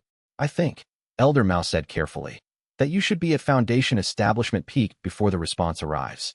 That is all I will say about the timeline. Wei stood. He had his answer, and the answer came with a weight that had nothing to do with how the words sounded and everything to do with what they implied. The elder had said, be at foundation establishment peak before it arrives. He had not said when it would arrive. He had not said what it was specifically. Elder Mao did not operate in specifics when he could operate in implications, and implications from a man at his cultivation level carried exactly the weight they were meant to carry. Wei walked from the study to the outer court in measured steps, thinking. The Blood Lotus had transmitted 2 reports now, Shunjio's, and whatever the second operative had sent after the competition. 2 transmissions meant 2 opportunities for someone above operational level to review the file and make a priority determination. The second transmission had included capability demonstrations against 4 consecutive foundation establishment opponents, one of them at peak stage. That was not standard intelligence material. That was the kind of material that got flagged for review by someone with authority to authorize an extraction team rather than a recruitment approach. He had perhaps 3 to 4 weeks. Possibly less if the blood lotus operated faster internally than the reference texts he had read described. Possibly more if the second transmission was reviewed by someone cautious rather than aggressive. 3 to 4 weeks. He had a foundation pill. He had Elder Mao's cultivation resources from the spatial ring. He had his system's breathing technique, which operated at efficiency rates the standard cultivation manuals would have called impossible, and which showed no signs of reaching its ceiling. He needed 7 to 10 days of close cultivation. He needed foundation establishment peak. He needed fragment 4. He needed to do this before whatever was coming arrived, because arriving at foundation establishment mid-stage when an extraction team came through the gate was not the scenario that ended well for anyone on his side. He went to find Fatty.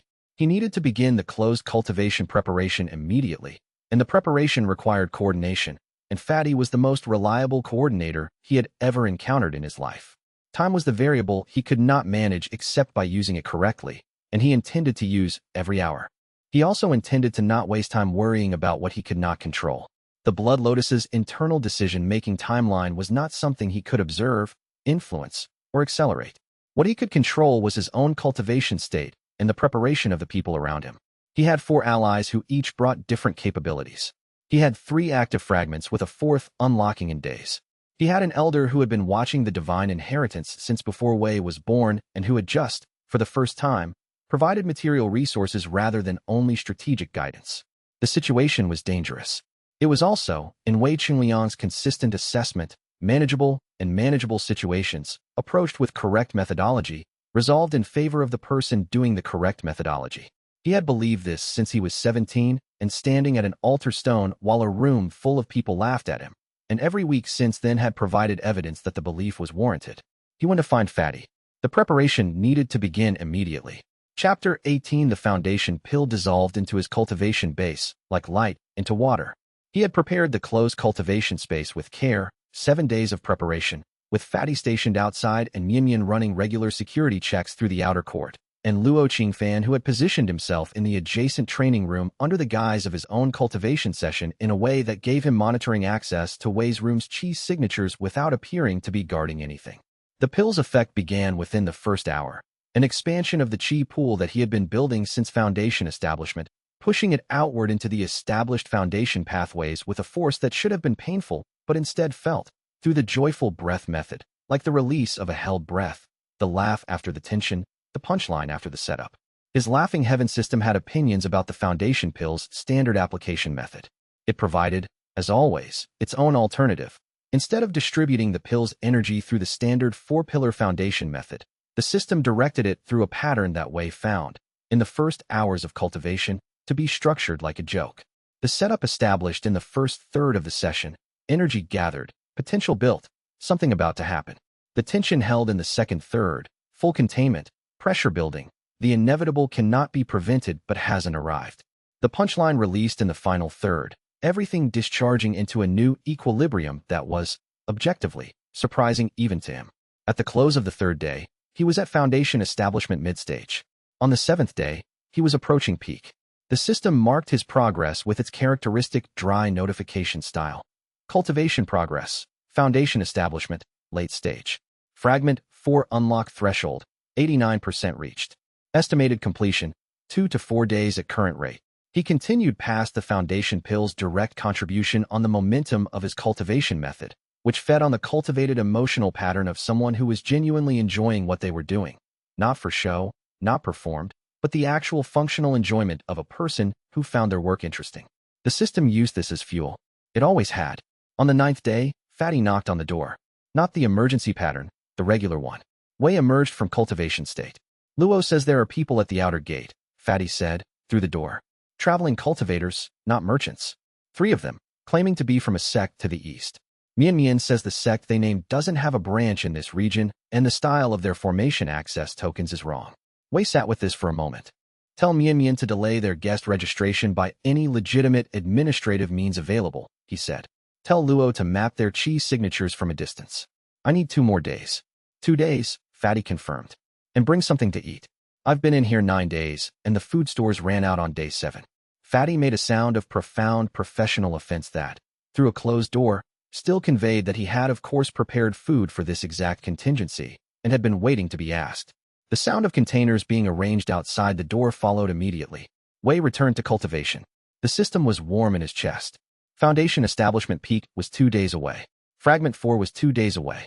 The people at the gate were a question he would answer when he had the capability to answer it properly, and not before, because this was the lesson he had learned in every situation since the ceremony in Greenwater Town. Timing was everything, and you did not sneeze until the 14th strike. 2 more days. The punchline was almost ready, but outside the door, something was already in motion that could not be paused for anyone's preparation schedule.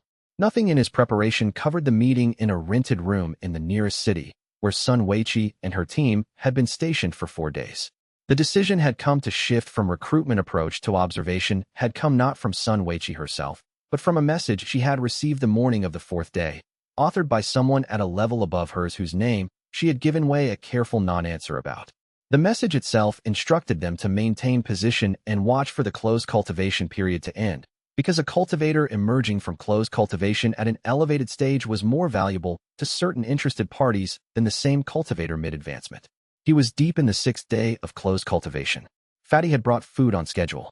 Mian had run security checks twice per day and sent brief status messages through the gap under the door. Luo Qingfan had maintained his adjacent room occupancy with the focused intensity of someone who was simultaneously running his own advancement and watching someone else's perimeter. The joyful breath method in closed cultivation had a quality different from its open-air application. Without external input, the technique fed on the cultivation state itself. A recursive loop where the act of cultivating generated the emotional pattern that the method used as fuel, which accelerated the cultivation, which deepened the emotional pattern. It was, Wei recognized on the 4th day, exactly structured like a joke building toward its ending. Each cycle of breath was the setup, each held moment was the tension building, and each release was a punchline that contained the setup for the next joke. He understood, in a way that was difficult to articulate, that Xiao Wuji had not merely named the technique after his divine affinity. He had constructed it from the same principles. The same underlying mechanics that made a joke work were the same mechanics that made the universe work at its fundamental level. Setup, tension, release. Input, accumulation, output. The 3-stage pattern that described everything from breathing to thunder to the progression of cultivation realms. Xiao Wuji had not been a god who happened to like jokes. He had been a god who had realized that the universe itself was structured like a joke, that every physical law was a punchline, that gravity was the universe's way of bringing things together for the setup, that the entire cosmos was a setup without an ending because Xiao Wuji had died before he could deliver the final punchline. Wei sat with this understanding on the 8th day while his cultivation base pushed toward peak foundation establishment and felt, now the actual scope of what he was carrying. Not a mortal-grade ability that happened to have combat applications. Not a divine inheritance that had been divided into manageable pieces. A single coherent joke that had been building since before human cultivation existed, that required a specific kind of intelligence to deliver. Not power, not force, but the ability to see the setup, understand the timing, and release at exactly the right moment. He was the timing. That was what the fragments were selecting for. Not the cultivator with the most power or the most ambition, but the one who understood how to wait for the 14th strike. The system pulsed, warm, deep, and satisfied with a depth it had not shown before, and displayed. Cultivation progress. Foundation establishment peak reached. Fragment 4 unlocked.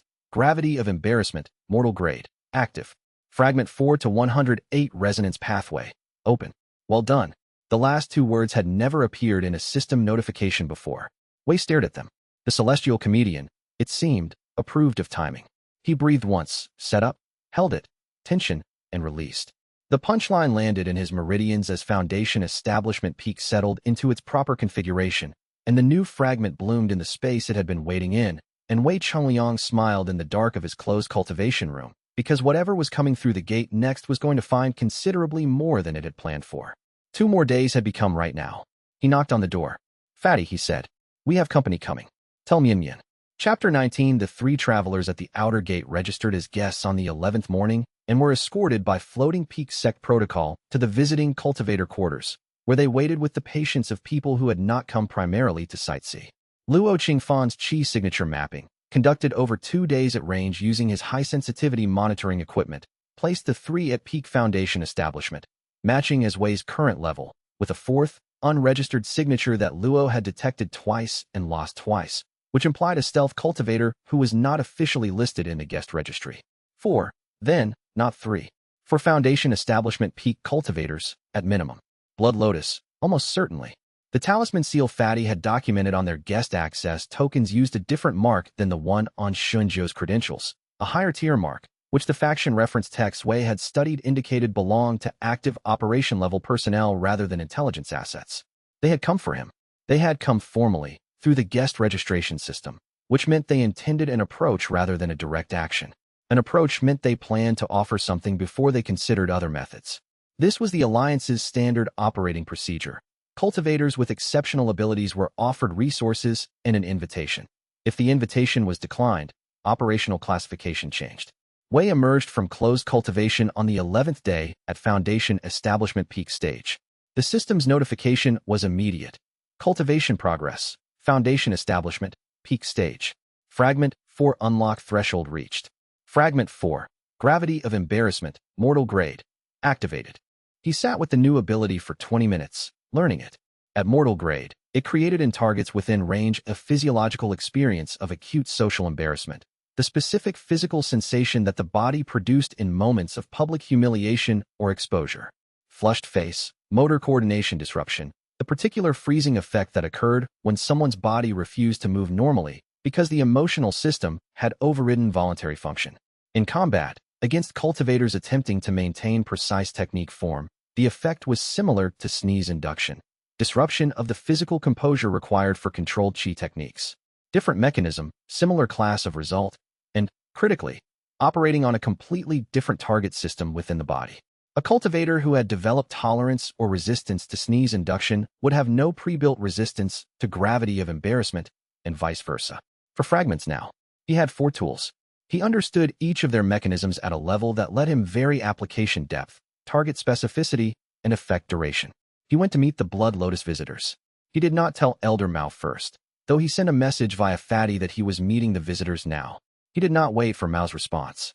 He went to the visiting cultivator quarters with Mian Mian beside him and Fatty 20 meters behind with a basket of food he claimed was a delivery, and he knocked on the guest room door. The door was opened by a tall woman, late 20s, with the cultivated stillness of a woman who had made revealing nothing into a discipline. Her chi signature was Foundation Establishment Peak, confirmed at close range. She was not the unregistered stealth cultivator. She was the designated face of the operation. Wei Chengliang, she said. Not a question. We've heard a great deal about you. I imagine, Wei said.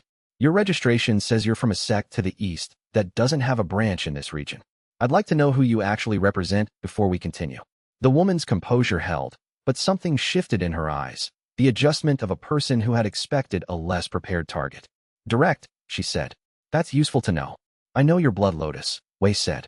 I know you're at least 4, not 3. I know Gao Xinting's reports described me as a priority cultivation target. I know you arrived with an offer rather than an extraction team, which means you still consider me a recruitment prospect. I would like to hear your offer, decline it, and then have an honest conversation about what happens next.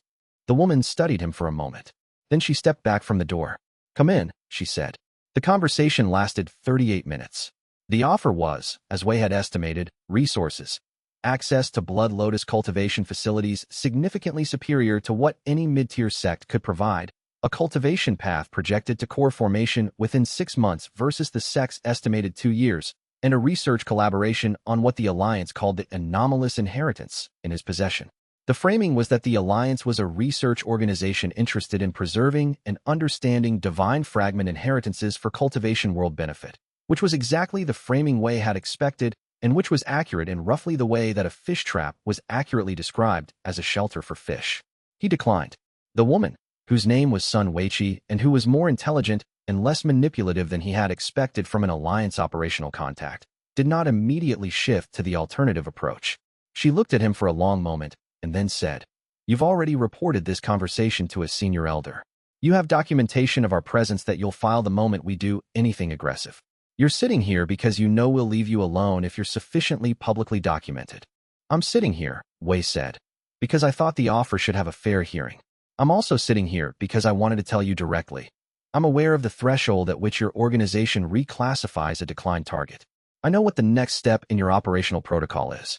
I would like you to report back to your handlers that I know, and that I am preparing for it, and that I am going to be considerably more difficult to approach as I continue to advance.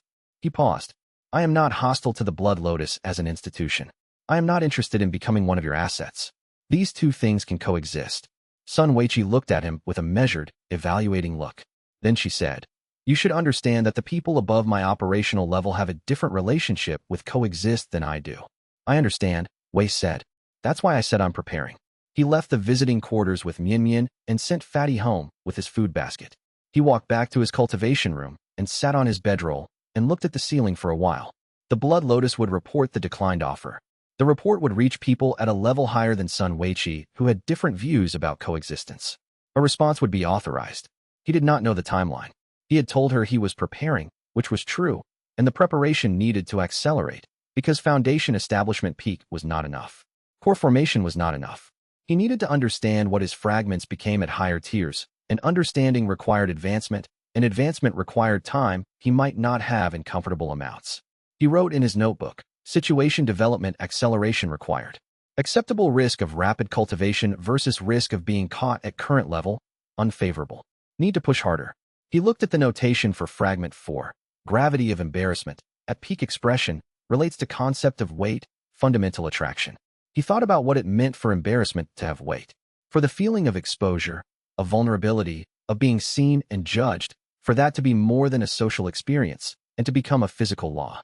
Xiao Wuji had named it after the sensation because the sensation was the accessible expression of a principle that went much deeper, and the principle at its root was about connection, about the force that made separate things move toward each other, about what happened when two things could not help but be pulled together regardless of what they intended.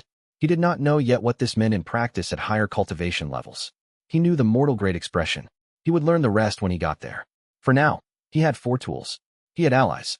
He had documentation and Elder Mao's distant protection and the particular advantage of being thoroughly underestimated by everyone except the people he had deliberately shown his capabilities to. He had a situation that was developing faster than comfortable and a set of abilities that were growing faster than anyone had predicted for a mortal grade talent. And he had a god's joke to finish.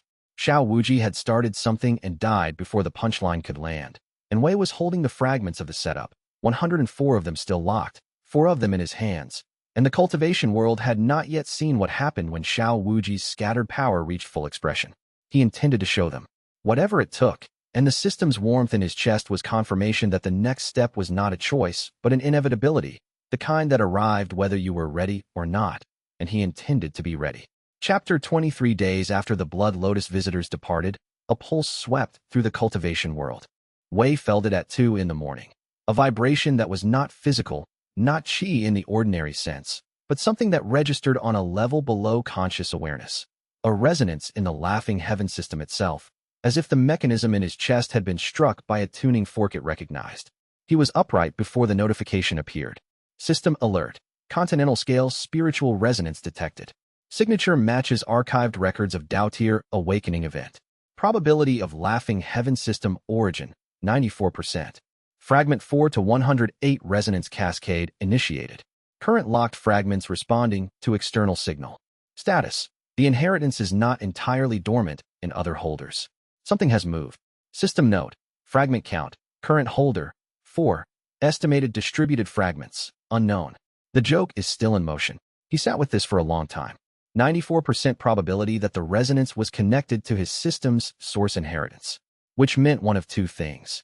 Either another fragment holder had done something significant enough to generate a continent-spanning event, or something connected to the origin of the fragments had activated in the world since Xiao Wuji's death, as if the dormant inheritance had finally sensed a host worth waking for. He went to Elder Mao before dawn. Mao was already awake.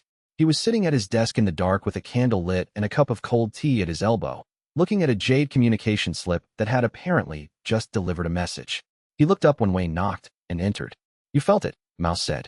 The system responded, Wei said. What do you know? Mao was quiet for a moment. The master who taught me, he said finally, believed there were other fragment holders scattered through the cultivation world. He estimated perhaps a dozen individuals possessing 1 or 2 fragments apiece. Enough to cause minor anomalies, but not enough to trigger the inheritance's full mechanism. He set down the communication slip. He believed that the inheritance would only activate fully when a sufficient concentration of fragments existed in one holder, and that a holder who reached critical mass would generate a resonance signal that all other fragments could detect. You didn't tell me this before, Wei said. I wasn't certain it was relevant, Mao said. I'm more certain now. He looked at Wei directly. You have 4 fragments. The critical mass threshold in my master's records was estimated at 12. You are 1/3 of the way to triggering a full inheritance cascade. And apparently the continental pulse this morning was generated by someone reaching a threshold that was significant enough to activate the distributed fragment network for the first time since Xiao Wuji died. Wei sat down in the chair across from Mao's desk without being invited to, which was the first time he had done so. Mao did not comment on it. If someone else is triggering thresholds, Wei said, the fragments they hold are responding to them rather than to me. That could mean the inheritance consolidates around them instead of me. Or it could mean multiple consolidation points competing for the same inheritance. Both are possible, Mao said. The master's records were theoretical on this point. And the Blood Lotus, Wei said. They've known about fragment holders for however long they've been tracking divine inheritance signatures. They'll have known about other holders too. If the cultivation world just announced that something significant is happening with the Laughing Heaven inheritance, the Alliance's operational priority on acquiring or neutralizing fragment holders just escalated. Mao looked at him. Yes. Wei took out his notebook. He opened to the operational security page. He wrote, Acceleration. Major external event. Continental resonance pulse. Fragment network activation. Unknown external trigger. Blood Lotus operational priority escalated. Other fragment holders now confirmed to exist. Unknown quantity. Unknown location. Unknown alignment. He drew a box around unknown and filled the inside with lines. I need to reach core formation, he said. As quickly as possible. Not in 6 months. As quickly as possible. The joyful breath method does not respond well to forced cultivation, Mao said. It responds to genuine urgency, Wei said. The emotional pattern it uses as fuel is whatever the host's actual state is. My actual state is urgent. He closed the notebook. I'm going to need resources beyond what the sect's standard allocation provides. I have first-place competition standing. What can I access? Mao looked at him with careful consideration. Then he opened his desk drawer and produced a spatial ring. He set it on the desk between them. From my personal stores, he said. Foundation establishment to core formation resources. I was saving these for an inner disciple who has not yet needed them the way you need them now. Wei looked at the ring. You were a disciple of Xiao Wuji, he said. Not a question. Mao said nothing for a measured moment. I was the youngest student of the last person who studied under the god of jokes directly, he said. I never met Xiao Wuji. I know what my master told me. And my master spent 60 years grieving someone he could not protect. He paused. Take the ring. Wei took it. He returned to his cultivation room with the ring and the system's alert still glowing softly in his inner vision and sat down and breathed the joyful breath method in the dark. The urgency was real. The system responded to what was real. He felt the chi move, not smoothly, not easily, but with a kind of determination that the system seemed to match and amplify, as if it too understood that the pace needed to change. 104 fragments were still locked. For were his. Somewhere in the cultivation world, something enormous had just happened and was still happening, and the god of jokes' scattered inheritance was waking up after a dormancy that had lasted generations, responding to something that preceded him, to a joke that had been building since before Wei was born, since before his parents were born, since the moment a god who understood that laughter and death were close neighbors had looked at the coalition that was going to kill him and had smiled. Soon. The system had told him on the very first night, on the night of the awakening ceremony, before he had understood anything about what he was holding. He understood more now. He intended to understand the rest. The system in his chest was warm. The continental resonance had passed, but its echo remained, a sense of something that had been held in suspension for a very long time beginning, at last, to move, and Wei Chungliang breathed carefully in the dark and prepared for what came next, because what came next was going to require everything he had, and he intended to be ready. The heavens, as Xiao Wuji had known, would not see this coming. That was the whole point. And Xiao Wuji, who had died laughing at his own murder, had known exactly what he was doing when he built the punchline into a mortal-grade awakening that no one in the cultivation world had thought worth taking seriously. Chapter 21.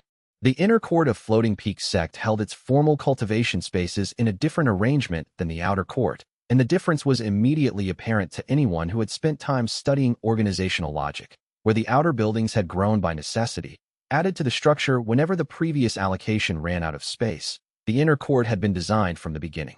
The cultivation chambers aligned with the chi well beneath the mountain for optimal resonance distribution. The library occupied the building with the best natural light.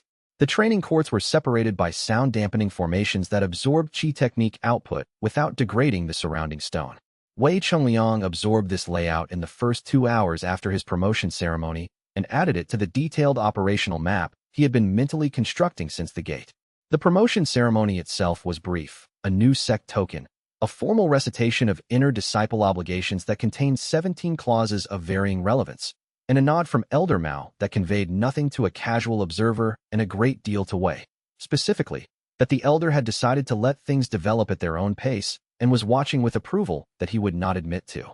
Zhu Mianmian was waiting outside the ceremony hall at the exit, his seat position made most natural to use. She had, he noted, considered which exit he would take before positioning herself. She seized his arm and began moving. "Library first," she said. "Inner collection has 12 restricted stacks. You'll have clearance for 7 of them. I have 9. We can coordinate for the 2-stack overlap.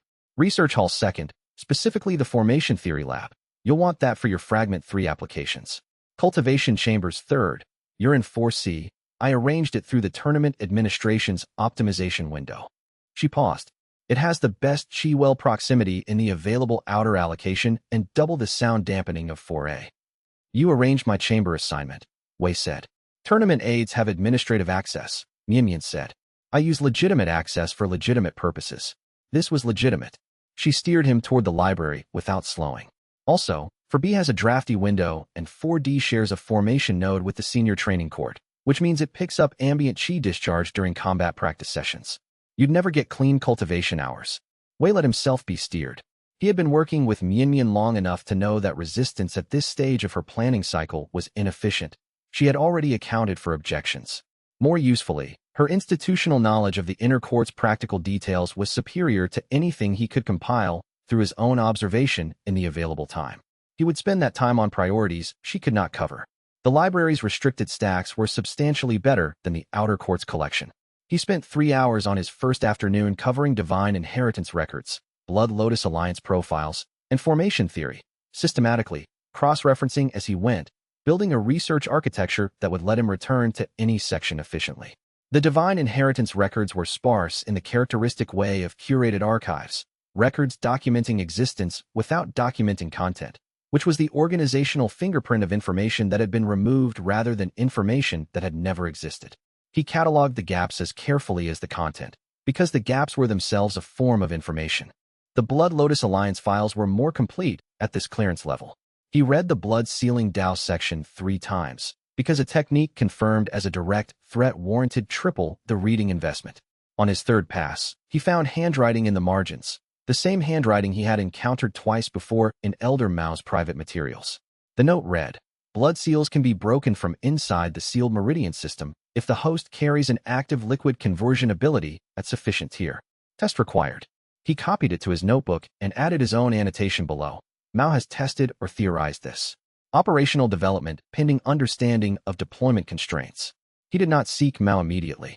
Understanding a capability before acting on it produced better outcomes than acting on incomplete understanding.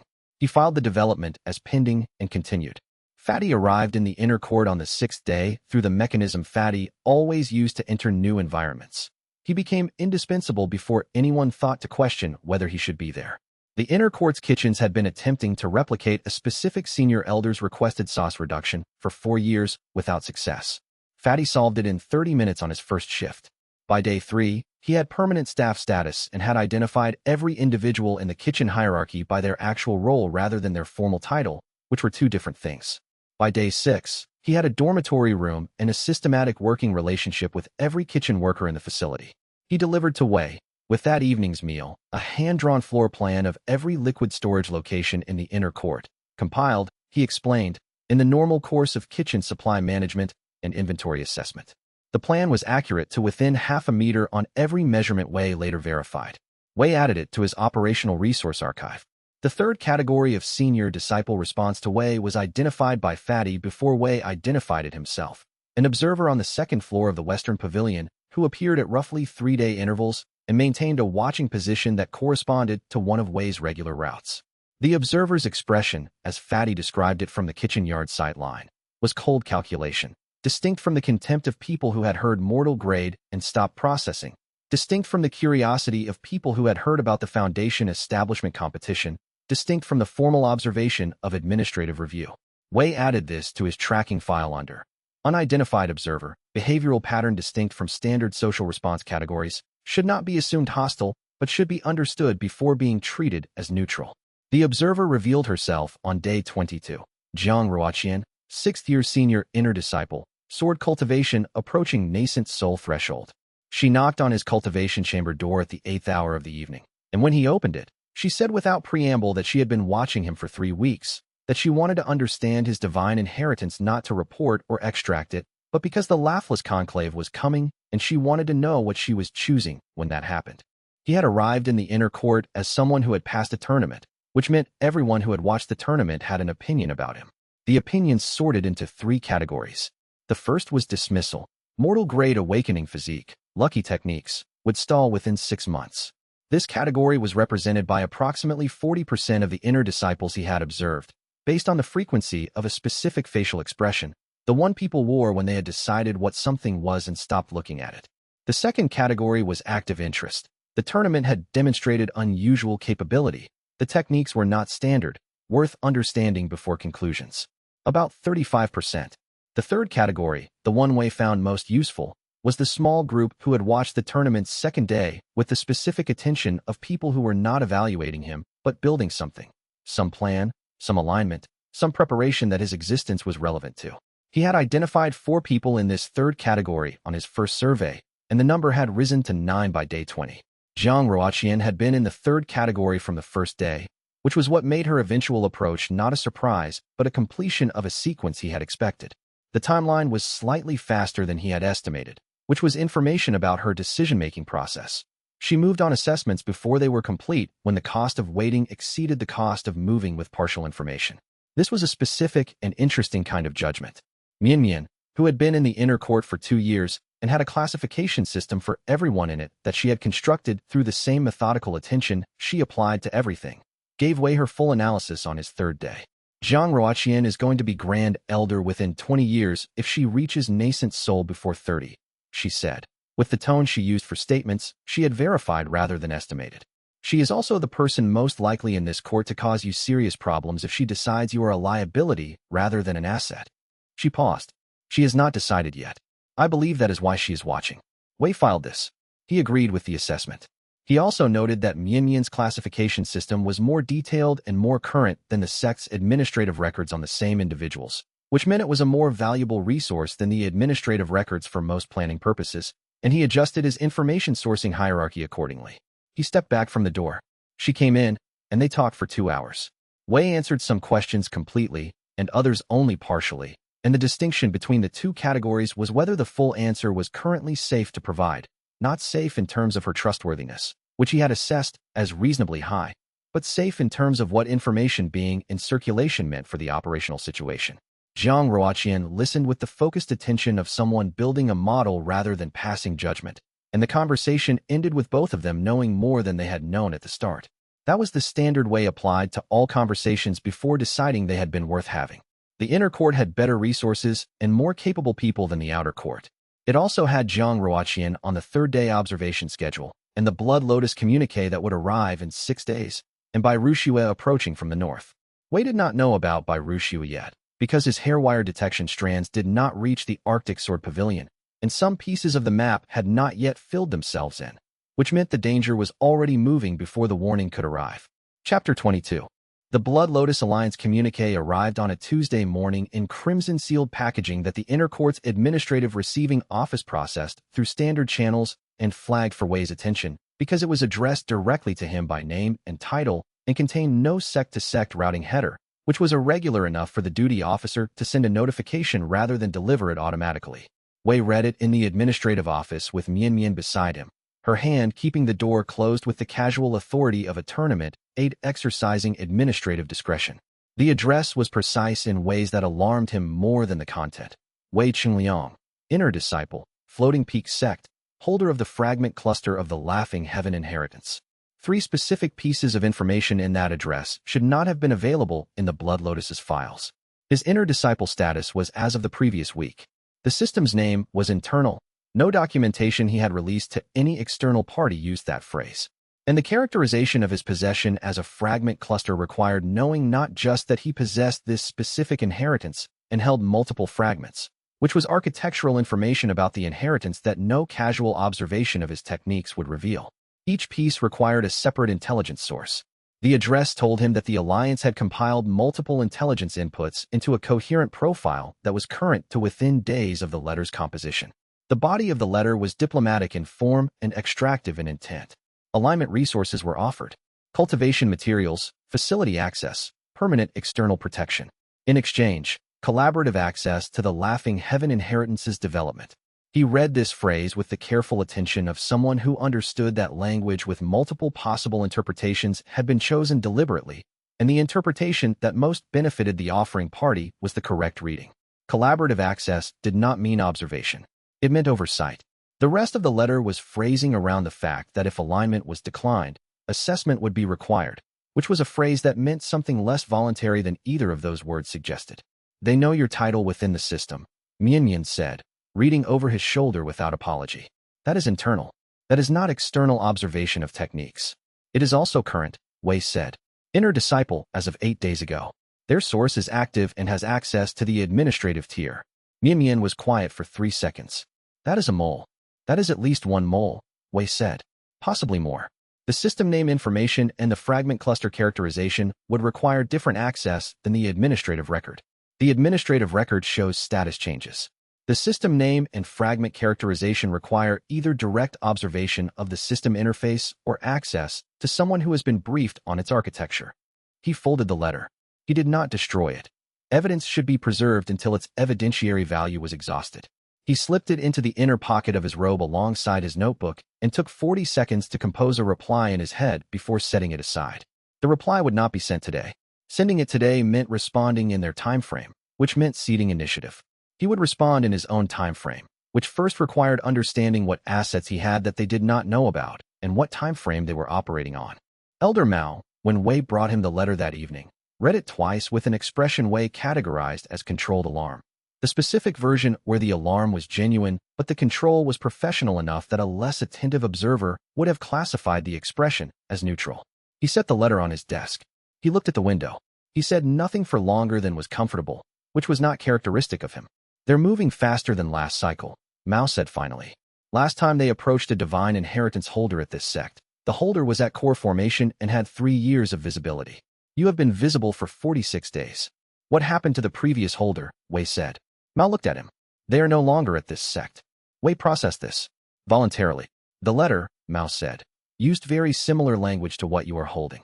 He returned the letter to Wei with a nod that meant, I am telling you this so you understand what you are dealing with, and what I am telling you should inform your next action, and I am not going to specify what that action should be, because you will determine the correct action more accurately than I could specify it from my position.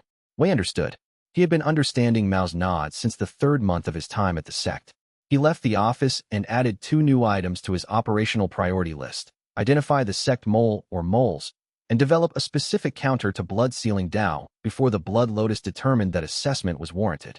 The second item was time-sensitive in a way the first was not, which meant the second came first. But identifying the mole was the only way to prevent future intelligence leaks, which meant both tasks needed to run on parallel tracks rather than sequential ones. The letter's implications extended past the immediate operational concern of identifying who had leaked his status to the Blood Lotus.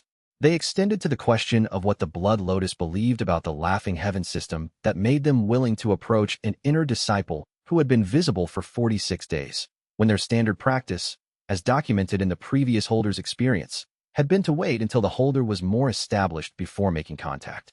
Moving earlier meant either their timeline had compressed or their assessment of the inheritance's value had increased. He thought about what had changed in the past month that would increase their assessment. His techniques had been publicly demonstrated in the tournament and in 2 training sessions. The tournament had shown foundation establishment advancement speed that exceeded standard projections for mortal-grade physique. The training sessions had shown liquid medium manipulation that didn't fit any standard cultivation category, which meant someone with the right context had recognized it as inheritance-derived rather than learned. Someone with that context was in the sect or had access to someone in the sect, and had transmitted not just the observation but the interpretation. That level of interpretation required technical knowledge of this specific inheritance. The administrative record could provide his name and status. Observation could provide technique descriptions. But characterizing them as part of a fragment cluster required understanding what a fragment cluster was. The Blood Lotus had documentation that provided that understanding from the previous holders, which meant the specific intelligence they had used to compose that address had been assembled from multiple sources, the oldest of which was 300 years of inheritance history. He wrote a new item in his notebook. Blood Lotus has been planning for this inheritance specifically, not for me specifically. The plan predates my existence. My arrival is a trigger for a standing operation rather than the origin of a new one. This changed the threat model substantially, because standing operations with decades of preparation behind them had contingencies for contingencies, and the simplest counter to a deep contingency tree was to operate outside the assumptions that all the contingencies shared. He would need to know what those shared assumptions were. The documentation they would eventually provide, the records of 7 previous holders, was the best available source for that information. Getting that documentation in exchange for something he would have offered anyway was the next objective. He found Mian in the library at the 11th hour. He told her what he needed. She was already pulling the administrative access logs by the time he finished the sentence, which meant she had anticipated the request before he made it, which meant she had been thinking about the same problem since the morning. The question was no longer whether the Blood Lotus would act. The question was how much time remained before they decided that a letter had been enough, and what way could build in that window. Because someone inside his sect was feeding them information, and they were already planning what came after the polite request, and he had no idea yet how little time he actually had. Chapter 23 by Rushue arrived at Floating Peak Sect on a morning when the cloud layer sat low against the mountain's upper reaches, which meant her approach from the north was invisible until she was already at the outer gate. She was announced by the gate guards at the 3rd watch before noon. Arctic Sword Pavilion Emissary, Elder Rank Escort Formation. Personal cultivation at Peak Foundation establishment advancing toward core formation. Wei was in the formation theory lab when Mian's message arrived, delivered by a junior administrative courier who looked as though she had been running. He set down the formation diagram he had been annotating and read the message twice.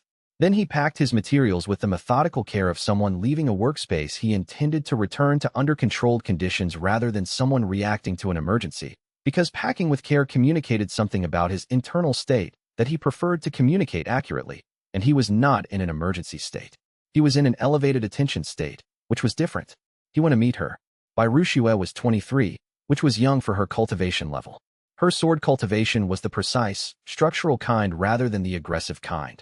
Each movement contained exactly the energy required and none in excess, which made her harder to read than aggressive cultivators because she gave away very little in the intervals between actions.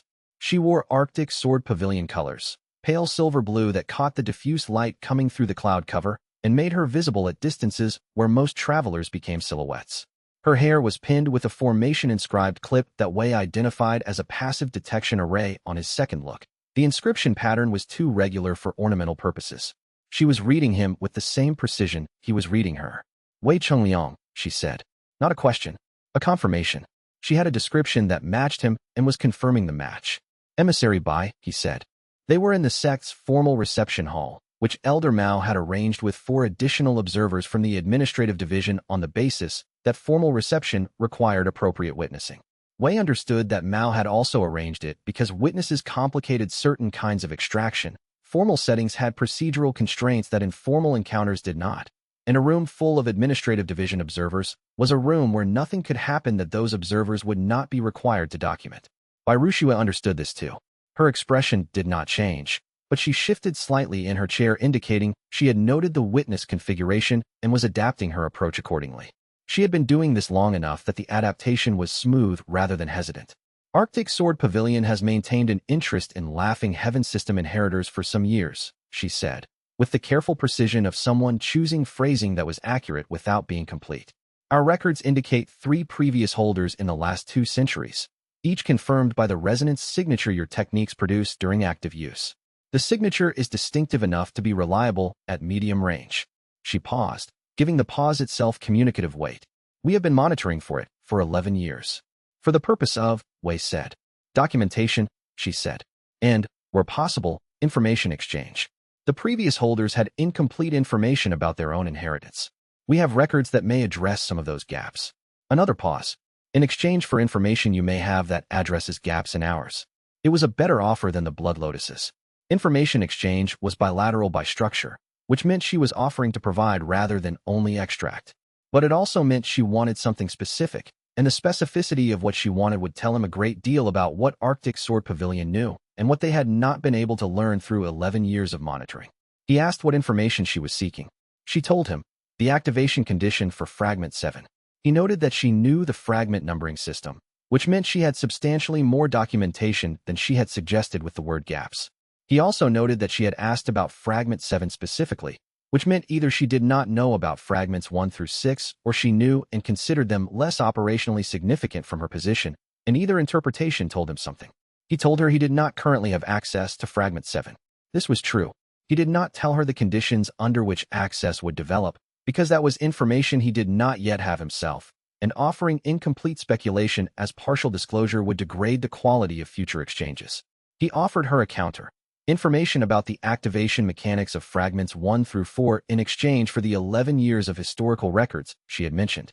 She studied him for a moment that was slightly longer than assessment required, and was therefore also evaluative in a personal rather than purely analytical sense. The formation inscribed clip in her hair was running a passive read on his chi signature. He could detect it, a faint structured attention at a level most cultivators would not have noticed. He let it run. His chi signature did not contain information he needed to protect at this moment. You are younger than the previous holders were when they first came to our attention, she said, and considerably better prepared. I had access to a good outline of the situation before arriving, Wei said. She agreed to the counter-exchange. The records would be delivered through official sect channels within a week. He would provide the fragment activation documentation through the same channel after receipt and verification. When she left, Elder Mao appeared at his shoulder with the specific timing of someone long accustomed, waiting just outside the doorway. Well, he said. The reception with Bairushiwa left him with a specific set of open questions that he organized before the formal meeting ended, so that his initial research targets were already defined when he returned to the library that evening. The formation clip she wore, the passive detection array, had been running a monitoring function throughout the meeting, and the monitoring had been specific rather than general. Passive arrays of that design were not wide-spectrum monitors. They targeted particular resonance signatures. She had been looking for the Laughing Heaven system's specific activation resonance in his chi field, which meant she had the resonance profile to compare against, and had come to the meeting prepared to verify whether his inheritance matched their records. It had matched. She had confirmed this in the small shift of her posture at approximately the 20-minute mark, the moment when a person who has been waiting for a specific result stops waiting and begins operating on the basis that the result is confirmed. He had noticed it. He was reasonably confident she had known he would notice, which meant the confirmation had been deliberate, a signal that the record matching was complete and both parties could proceed on the shared understanding that he was the holder they had been looking for. The question of what they had been looking for 11 years was the most interesting open question she had left. She had answered the organizational framing, documentation, information exchange, records, but she had not answered the purpose. 11 years of dedicated monitoring for a chi resonance signature was an unusual allocation of resources for any organization, and the purpose that justified it would tell him a great deal about what Arctic Sword Pavilion's actual interest in the Laughing Heaven inheritance was.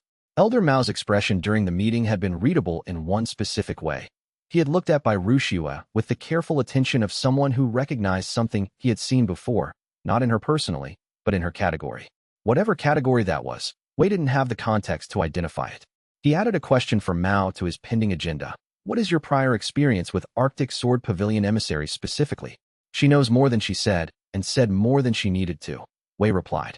She is running an independent assessment that runs parallel to whatever her official mandate is. The question is whether her independent assessment aligns with her pavilion's institutional interests or diverges from them. He paused.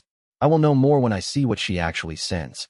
What arrived 7 days later was more thorough than he had expected, and the fact that it exceeded his expectation was itself a data point about what Bairushiwa was actually seeking, and what she had not yet said.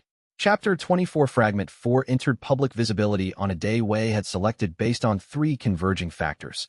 A sect administrative review that would occupy elder-level attention through the morning, a scheduled inter-court training session that would provide the largest possible witness pool without requiring any unusual gathering, and Zhang Ruoqian's confirmed presence in the Eastern Training Yard, where the acoustics were worst for private commentary carried between observers. He did not plan the demonstration as a demonstration. He planned it as a training exercise that happened to require Fragment 4, so that the distinction between him and his technique was clearly established from the outset. He was a cultivator who used the system's capabilities the same way other cultivators used their inherited techniques, with intelligence, preparation, and attention to timing. The system was not him. He was the one making decisions. Fragment 4 was listed in the system interface as absolute density manipulation, soup phase. The description had been, on his first reading, the most discouraging line of text the system had produced to that point. It read, allows the host to designate any liquid within a 30-meter radius as soup and manipulate its viscosity, temperature, and density as though it were soup, regardless of its actual chemical composition. He had stared at this for 4 minutes before closing the interface and going for a walk. On his return, he had spent 6 days developing the working theory that soup, in the inheritance's operational vocabulary, did not mean soup in the culinary sense. It meant a medium, specifically, a medium that carried energy, concentrated dissolved components, moved through permeable barriers, and could be adjusted for pressure and density. In cultivation terms, this described exactly the behavior of activated qi in a flooded meridian system. The system was not describing food. It was describing a fluid dynamics framework that happened to use the word soup because Xiao Wuji had apparently found the terminology appropriate. The training exercise he constructed was a formation experiment, testing qi well output under varying density conditions to map the efficiency curve of liquid medium cultivation acceleration. The formation was genuine. The experiment was genuine. The data it produced was genuine. He simply did not announce that the density manipulation was being performed by a divine inheritance technique rather than a formation array, because no one asked, and accurate information does not require unsolicited contextualization. Senior disciple Ho Taiwan watched from the edge of the yard. Ho was the observer who had been making regular appearances on Wei's outer route. Mian had identified him 3 days earlier through a cross-reference of timing patterns and administrative access logs. Ho was Blood Lotus aligned, which was a category Wei had added to the tracking file based on correspondence patterns visible in the outer court's communication logs. Not a mole with active access. An asset being positioned and prepared. The distinction mattered for operational purposes, because the two categories required different responses. What Ho saw was Fragment 4 making the qi well's output 40% denser, and thereby compressing a standard cultivation session's worth of progress into 62% of the normal time. What Ho would report to his contacts would be characterized as a combat technique. That was acceptable. Mischaracterization of Wei's techniques as combat relevant was operationally useful. People who believed they were facing a combat cultivator prepared differently than people who understood they were dealing with a support array specialist, and the difference in preparation created exploitable gaps. Mian found him after the session with the expression she wore when she had completed research she found alarming but necessary to share immediately. Ho Taiwan sent a message to an external address within 40 minutes of your session ending, she said. The address routes through 3 relay points. I traced 2 of them. Blood Lotus, Wei said. The routing pattern is consistent, she said. She held out a folded paper. Also, the administrative logs show someone accessed your cultivation record this morning. Before the session, they wanted to see your current level before watching. That was a mole, or the mole, confirming that interest had escalated from passive monitoring to active pre-operation assessment.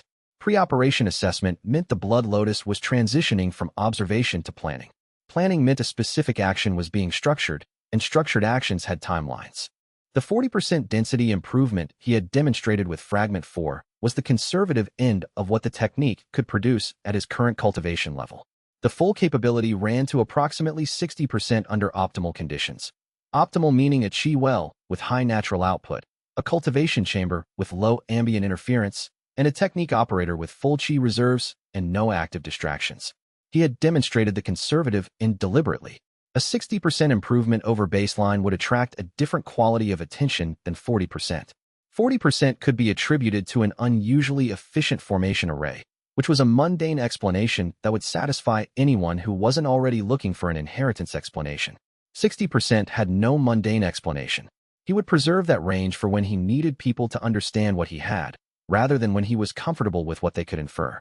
The formation theory supporting Fragment 4's applications was becoming clear to him in the way that complex systems became clear after sufficient cross-referencing, not through a single insight, but through a progressive densification of the connection map until the overall structure was visible. Fragment 4 treated any liquid as a cultivation medium. Fragment 2 treated any liquid as a configurable substance. Fragment 3 treated any exhalation as an enhancement mechanism. The 3 fragments were not independent techniques. They were components of a single, integrated approach to cultivation that used liquid dynamics as its primary operating framework. Xiao Wuji had built a cultivation system that worked through soup. This was, Wei had concluded, genuinely funny without diminishing its effectiveness, and Xiao Wuji had been specific enough about authenticity requirements that he suspected the humor was intentional rather than incidental. Effective things that were also funny were more memorable, more transmittable, and more likely to be used consistently, all of which were design features rather than aesthetic choices. He was working with a cultivation system that had been designed to make its user laugh while they used it. This was going to make certain kinds of training sessions difficult to conduct with a straight face. He was not sure that was a problem. The training exercise also provided him with data on the witnesses' individual responses that would be difficult to obtain any other way. He had an opportunity to observe, in a natural context, how each of the 9 high-interest inner court disciples he had identified processed new information about his capabilities. Some processed it visually. They watched the technique's effects, and their eyes tracked the chi density changes in the air above the cultivation platform. Others processed it relationally. They looked at other disciples after each measurement, checking whether their own interpretation matched the room's emerging consensus. A smaller group processed it analytically. They were watching the formation instruments rather than the technique itself, reading the output numbers rather than the visual phenomenon. The analytical processors were the ones he would need to understand best. They were the ones who would, given time, derive the technique's mechanism from its output data. He noted which 4 disciples in the training yard were in that category, and added a timeline estimate to his tracking file. They would have a working theory of Fragment 4's operational principle within 10 days of the session, based on the data quality they had been observing. 10 days was not a problem today. 10 days from now, it would be relevant to how much he continued to use Fragment 4 visibly. He filed a decision point. Reassess visibility of Fragment 4 in 12 days, when the analytical processor's theories would be sufficiently developed that his continued visible use would confirm rather than generate their working models. He had known this was coming.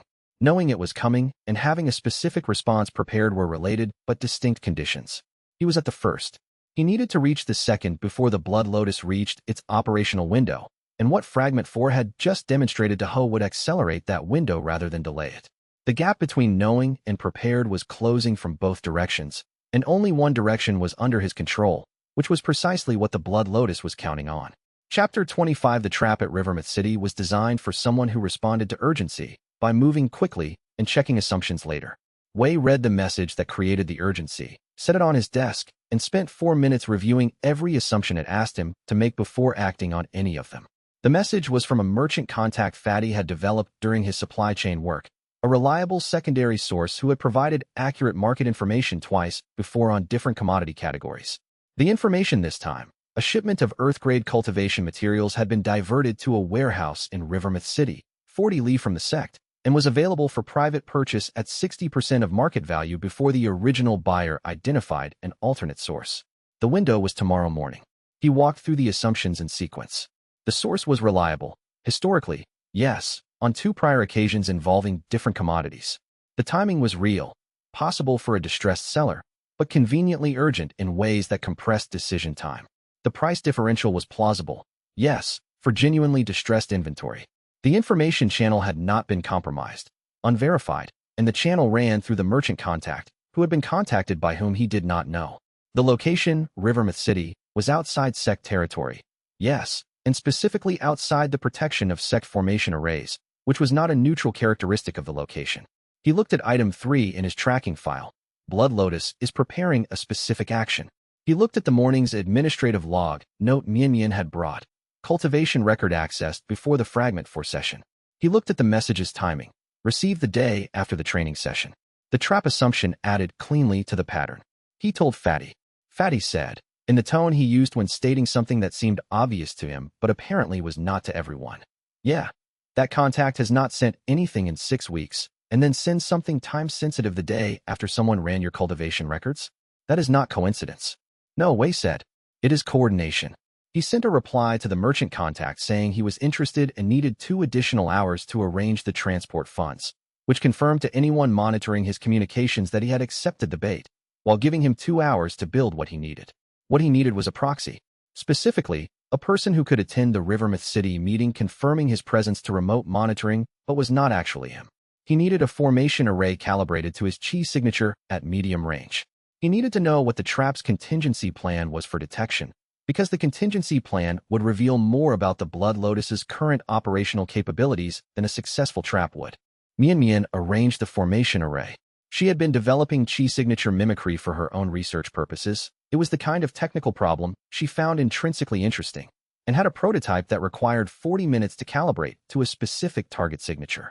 Wei spent those 40 minutes briefing Jiang Ruoqian, who had come to the formation lab when Mian Mian's message reached her and had volunteered with the flat statement that she had been waiting for something to happen and would rather be useful when it did than useful afterward. Jiang went to Rivermouth City with the formation array calibrated to read as Wei's signature at ranges under 200 meters. She was accompanied by 2 outer disciples who understood the assignment as an escort to a commercial meeting. She had been briefed on the exit routes, the abort conditions, and the 3 actions to take if the meeting location proved to be a formation-sealed enclosure rather than an open warehouse. What she reported when she returned 3 hours later. The warehouse had contained 5 Blood Lotus operatives at Mid-Foundation Establishment Cultivation, a blood-sealing Dao practitioner at Upper Foundation Establishment, and a formation array targeting parameter calibrated specifically to Wei's chi signature. The calibration was precise enough that the proxy formation Mian Mian had built triggered a partial activation rather than going undetected, which meant the targeting data what they had obtained was more detailed than the administrative record alone would have provided. Jiang had used exit route 2 before the seal triggered fully. The outer disciples were outside the formation radius. The Blood Lotus operatives had discovered the proxy and withdrawn rather than pursuing, which told Wei they had operational guidelines against creating public incidents in civilian locations. The Rivermouth City operation produced one piece of intelligence he had not anticipated. The blood-sealing Dao practitioner had been at Upper Foundation Establishment, which was a cultivation level below what the Blood Lotus typically deployed for high-value target operations based on the documentation he had reviewed. Upper Foundation Establishment was a standard field operative level, not a specialist deployment. This meant either the Alliance had assessed him as a standard difficulty target, which would be consistent with the mortal-grade physique notation in the administrative record that the mole had accessed, or they had sent a preliminary team to assess his actual capabilities before deploying their specialist assets. The Rivermouth trap had been designed to test and capture, not just capture. The blood-sealing Dao practitioner at that level couldn't complete a high-quality seal against a core formation target, but could complete one against a Foundation Establishment target and could also assess resistance patterns in the target's chi field before the seal attempt. Zhang's chi signature, carried by the proxy formation, read as Foundation Establishment because that was what the formation was calibrated to. The partial seal activation had produced resistance pattern data that would be transmitted back to the Blood Lotus's analysis division. That data would be analyzed by people who understood blood-sealing Dao's interaction with the inheritance's resonance characteristics, and their analysis would update the Blood Lotus's assessment of what kind of specialist they needed to deploy next. He would have, he estimated, 3 weeks before the updated assessment produced a new operational plan. 3 weeks was a useful window if he knew what he was building in it, and after the Rivermouth operation, he knew more clearly what he was building. Not a defense against a standard blood-sealing Dao attempt, but a counter to a specialist deployment that understood the Laughing Heaven system's liquid medium resonance and had prepared for it. The preparation difference was not large, but it was meaningful, and 3 weeks was enough time to close it. The proxy operation had required him to do something he had not had to do with any previous contingency. Trust someone else to execute a response protocol under field conditions. Jiang Ruoqian had followed the briefing accurately and had made 3 independent judgment calls that he had not specifically covered in the briefing, each of which was the correct call under the conditions she had encountered. The first had been the decision to delay entering the warehouse by 60 seconds after her initial observation confirmed the formation array was active. The briefing had said enter and assess. Her independent judgment had said observe for 1 additional minute before entering, to gather information about the array's response threshold. The delay had given her the information she used to choose exit route 2 rather than route 1. The delay had been worth 60 seconds of additional risk to Shun and the outer disciples, and she had calculated that correctly. The second had been the decision to leave the proxy formation array in the warehouse rather than retrieve it. The briefing had said retrieve the array. She had left it because retrieving it would have required re-entering the formation zone after the partial seal triggered, and the intelligence value of having the Blood Lotus believe the proxy was still inside the warehouse, giving them a longer window of uncertainty about what they had captured, was worth more than the material cost of the array. The third had been the calm she had maintained with Shun and the outer disciples, who had been told they were on a commercial escort and had encountered what was clearly not a commercial situation. She had managed their response to the situation without briefing them on its actual nature, which maintained operational security while also avoiding the morale damage of leaving them entirely in the dark. She had told them enough to understand why the situation had changed without telling them what it was changing from. He reviewed these 3 decisions and found all of them preferable to what his own brief protocols would have produced in the same situations. This was useful information about how to use her in future operations, not as an executor of specified plans, but as a collaborative planner whose independent judgment added value rather than requiring correction. He added this to the Blood Lotus profile. Withdrawal when trap fails and witnesses are generated. This defined the boundary of their operational risk tolerance. The question it left open was what recalibration looked like, because organizations that set traps and missed did not stop. They adjusted the approach and tried again, and the updated information they now had was more accurate than the intelligence that had sent them to Rivermouth. Chapter 26. The exchange agreement that emerged from the failed Rivermouth City operation was not an outcome Wei had planned. It emerged instead from a follow-up message sent by a Blood Lotus intermediary 11 days later. Not an operative, a formally designated go-between whose credentials specified that they were not empowered to threaten, coerce, or conduct intelligence operations during their designated function. The message said, "Our previous communication approach was handled by a division operating outside standard Alliance protocols. Alliance leadership regrets the method and proposes direct discussion at the leadership level." He read this twice. The specific word regrets was a drafted concession rather than a genuine expression. He identified it as such by its precision and by the fact that it appeared in a formal communication where informal expressions were not customary. Someone at the leadership level had determined that whatever they wanted from Wei was worth the organizational cost of a formal concession. Formal concessions in closed hierarchies were expensive. Whatever they wanted was worth that cost. He agreed to the discussion. The intermediary arrived at the sect under formal guest protocols, which Elder Mao approved with an expression he used when he was permitting something that concerned him because the alternative was worse than the concern. The intermediary was a woman of approximately 40 years, with core formation cultivation and the speech patterns of someone who had conducted boundary definition negotiation for long enough that the precision of her phrasing was automatic rather than considered. She chose words the way Wei chose formation materials, with full awareness of what each choice excluded. She said the Alliance had documentation on 7 previous inheritance holders going back 3 centuries. She said they were prepared to share it. She said what they wanted in exchange was Fragment 5's activation window, specifically, the pre-activation period conditions, not the technique's operational details. He considered this. Fragment 5 had not yet activated in his possession. The system's interface displayed it as locked, pending a condition he had not yet identified. He could not provide information about activation conditions he did not possess. But agreeing that he could not provide it confirmed that Fragment 5 had not yet activated, which was information about his current capability level that he preferred not to confirm. He told her, "I will consider your proposal and respond within 10 days. She accepted this with the manner of someone who had expected exactly this and had prepared for the interval. She left without pressing further, which confirmed she was operating under genuine instructions to maintain good faith rather than extract quickly. The instructions had come from a leadership level that had decided patience was the correct approach after the Rivermouth failure.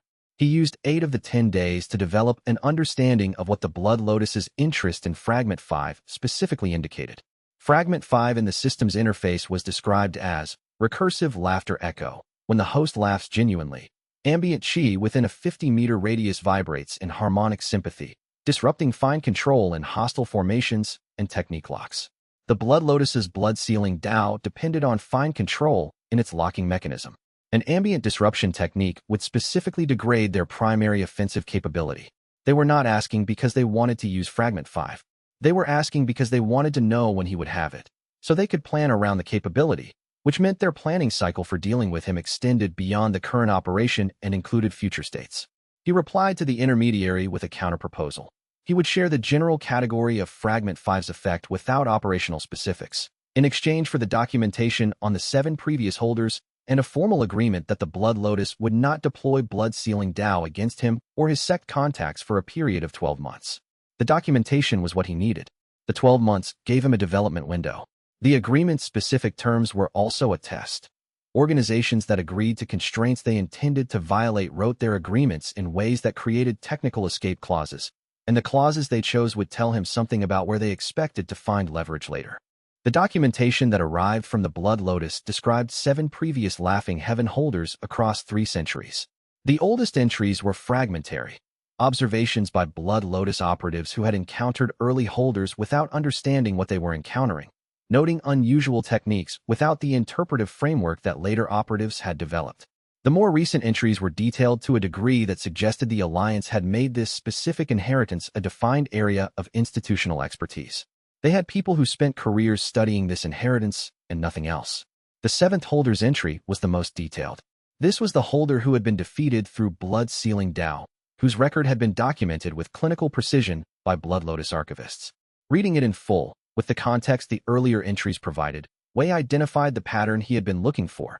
The mistake all 7 previous holders had made was not a cultivation mistake or a combat mistake. It was an information mistake. Every holder had eventually tried to manage the Blood Lotus's interest in their inheritance by offering partial information, telling them something while concealing something else. And every time, the partial information had told the Blood Lotus which question to ask next, and the Alliance had always been patient enough to ask it. The inheritance holders had all tried to slow the information flow. They had succeeded in slowing it and failed in stopping it. And slowing it while failing to stop it had meant prolonged engagement with an organization that had more resources, more time, and more institutional memory than any individual holder.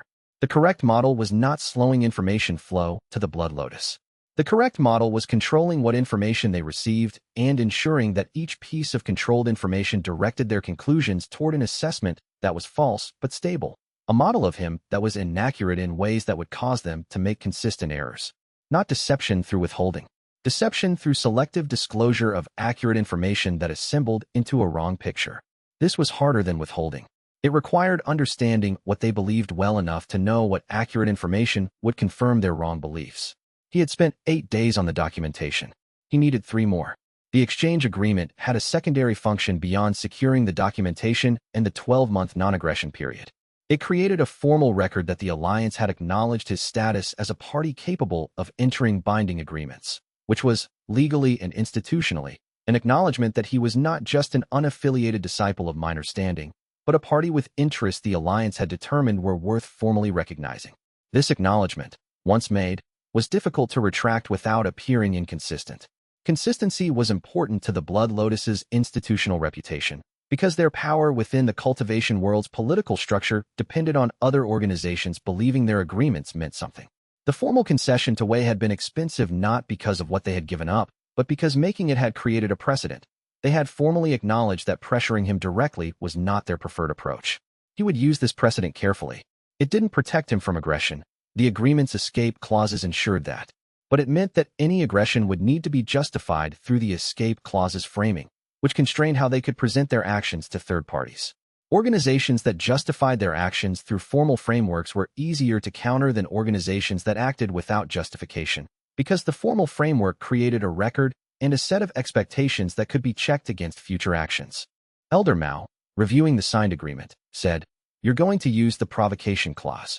"Not to provoke," Wei said. "But yes, I know where the boundaries are. And I know they know where the boundaries are. And both of us knowing produces a kind of stability." He paused. Stability is not safety. But it's predictable, and predictable is workable. Mao was quiet for a moment. The previous holder, he said, did not understand that distinction. They agreed in 9 days. The signed agreement had 2 technical escape clauses. He noted both under enforcement vulnerabilities, known, and filed them for later reference. The documentation arrived. He read through it in a single extended session, and what he found about the 7 previous holders changed his understanding of the inheritance in ways he could not return from, because all previous holders had made the same fundamental mistake, and he had been on a path that led directly to making it too, until he read what they had all missed. Chapter 27 The core formation breakthrough came on a Thursday. Wei had known it was close for 11 days.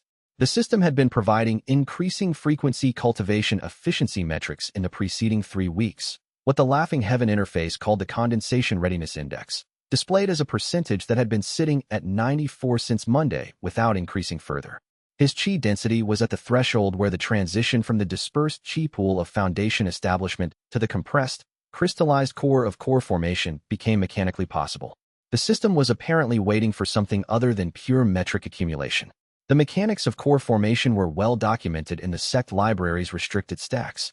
They were also well documented in the Blood Lotus files on previous cultivators who had undergone the transition, which he had read for the purpose of understanding the technique's limitations rather than its attributes, and in the Arctic Sword Pavilion records by Rushiwa had sent, which were more technically oriented than the Blood Lotuses and approached the mechanics from a formation theory perspective. He had cross-referenced all three sources and identified the points of divergence, which were more informative than the points of agreement, because disagreement between careful observers indicated variables that different parties had weighted differently, and understanding why they weighted them differently required understanding each party's priorities.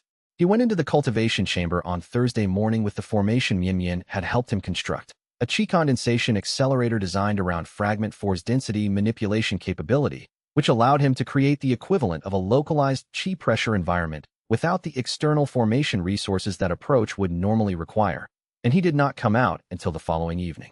The transformation was not pleasant. No documentation he had read had presented it as pleasant, and his own experience confirmed theirs with reasonable accuracy.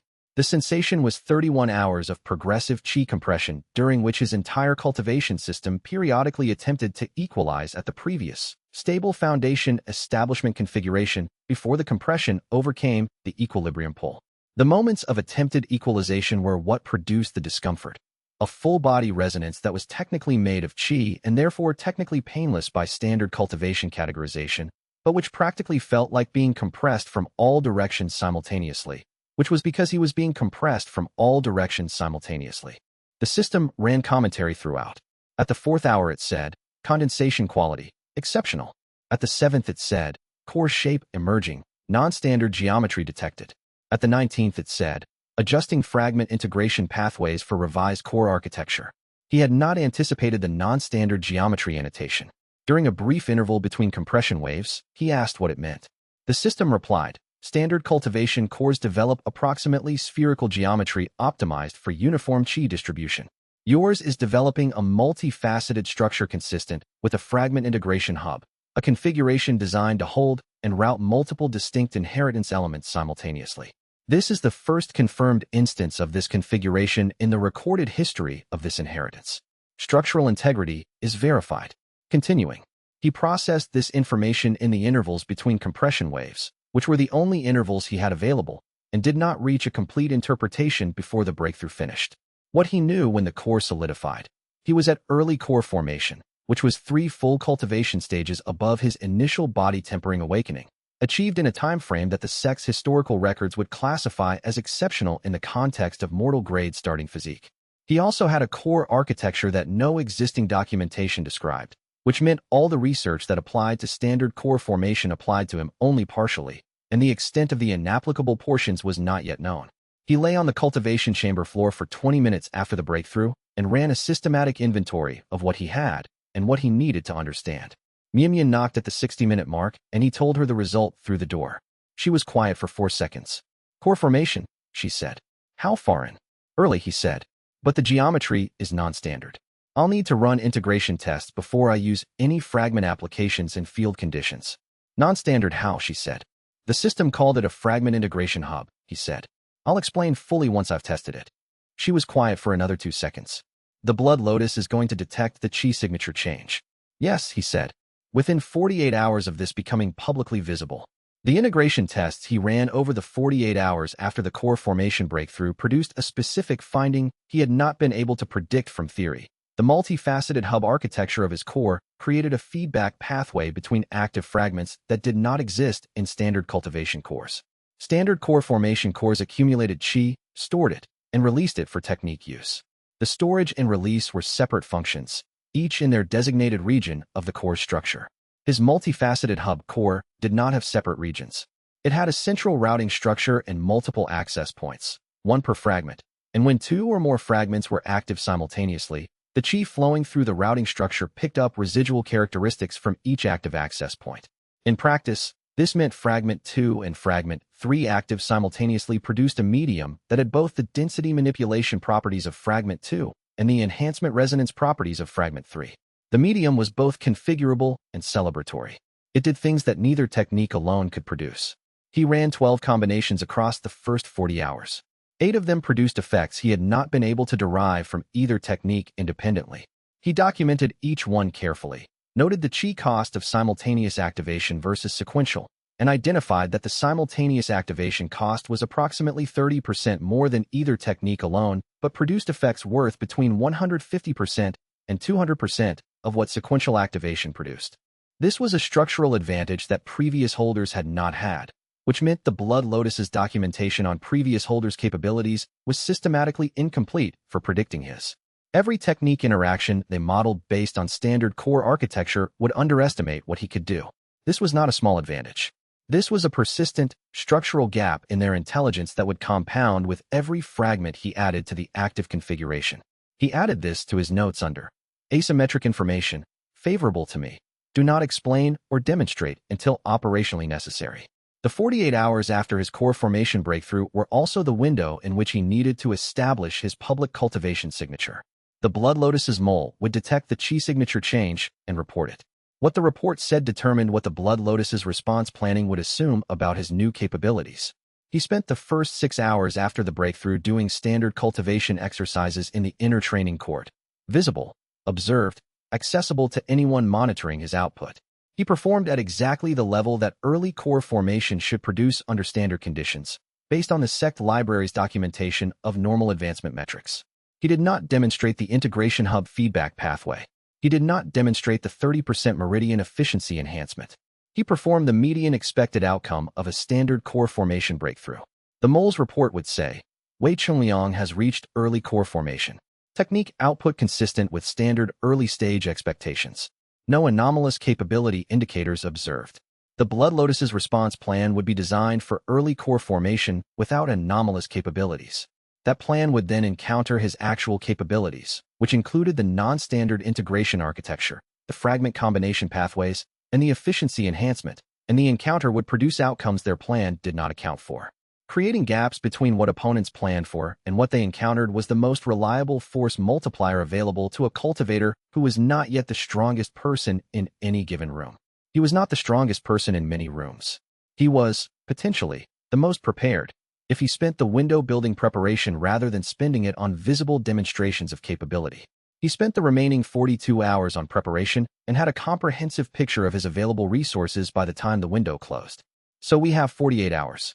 Possibly less, he said, and stood up from the floor to begin the integration tests, because 48 hours was not a long window, and the test would determine what he had available to use in it. And if the Blood Lotus updated their assessment before that window closed, the answer might not matter. Chapter 28 The Earth grade upgrades came out of the documentation by Rushua had sent, specifically, from a record of how a previous Laughing Heaven holder, 60 years prior, had used Fragment 3's Joyful Breath method to enhance material quality during the cultivation process. Fragment 3 in Wei's interface was listed as Joyful Breath method. When the host exhales with genuine contentment, ambient chi within 10 meters is suffused with a celebratory resonance that temporarily enhances growth rates, material purity, and formation stability within the affected zone. The previous holder's record described a specific application. Extended exposure to the celebratory resonance during material refinement had elevated the effective grade of the refined material by 1 tier for a processing window of approximately 4 hours. 1 tier of effective elevation meant mortal-grade materials could temporarily behave as earth-grade during formation inscription. Earth-grade materials could temporarily reach spirit-grade performance parameters during active use. The cost of triggering the effect was Wei's genuine contentment during the exhalation, which he had initially classified as a blocking constraint before reconsidering the nature of the constraint. The inheritance had been founded by the god of jokes, who had apparently found it genuinely amusing to construct a cultivation inheritance where significant capabilities were unlocked by authentic positive emotional states. The system did not respond to performed contentment. He had tested this on his second day, exhaling with deliberate calm while internally cataloging formation maintenance tasks, and the ambient chi had not shifted at all. The celebratory resonance required contentment that was present in the exhalation rather than simulated for the purpose of triggering a cultivation effect. The constraint was not blocking. It was clarifying. He was genuinely content during precise analytical work. He had known this about himself for as long as he had been doing analytical work. He had filed it under personal characteristics and not considered it a cultivation resource. Now it was both. He spent the first week after his core formation breakthrough running systematic tests on the Fragment 3 enhancement mechanism. He tested what kinds of contentment triggered the effect, Analytical focus worked reliably. Social satisfaction was less consistent. Physical exertion-based contentment worked, but inconsistently. He tested the minimum duration required for the resonance to achieve material-grade elevation. He tested the ceiling of the enhancement at early core formation cultivation, since the previous holder had been at a higher stage and the effect's magnitude likely scaled with cultivation level. The results were consistent enough to be reliable and surprising enough to warrant the careful documentation he gave them. Fragment 3 could produce reliable temporary earth-grade behavior from upper mortal-grade starting materials, and the processing window was long enough to complete single-stage formation inscription at standard speed. The yield enhancement factor, across 12 test cases, was 3.2 times the output achievable from the same materials without the enhancement. This meant the sect's material budget, applied to his formation workshop, went approximately 3 times as far as it would under standard conditions. Elder Mao, who oversaw resource allocation and had been observing Wei's workshop output with the focused interest of an administrator who recognizes efficiency being created, asked him to document the method formally. Wei documented the output metrics in detail. He documented the processing protocol precisely. He documented the verification criteria and the quality control standards.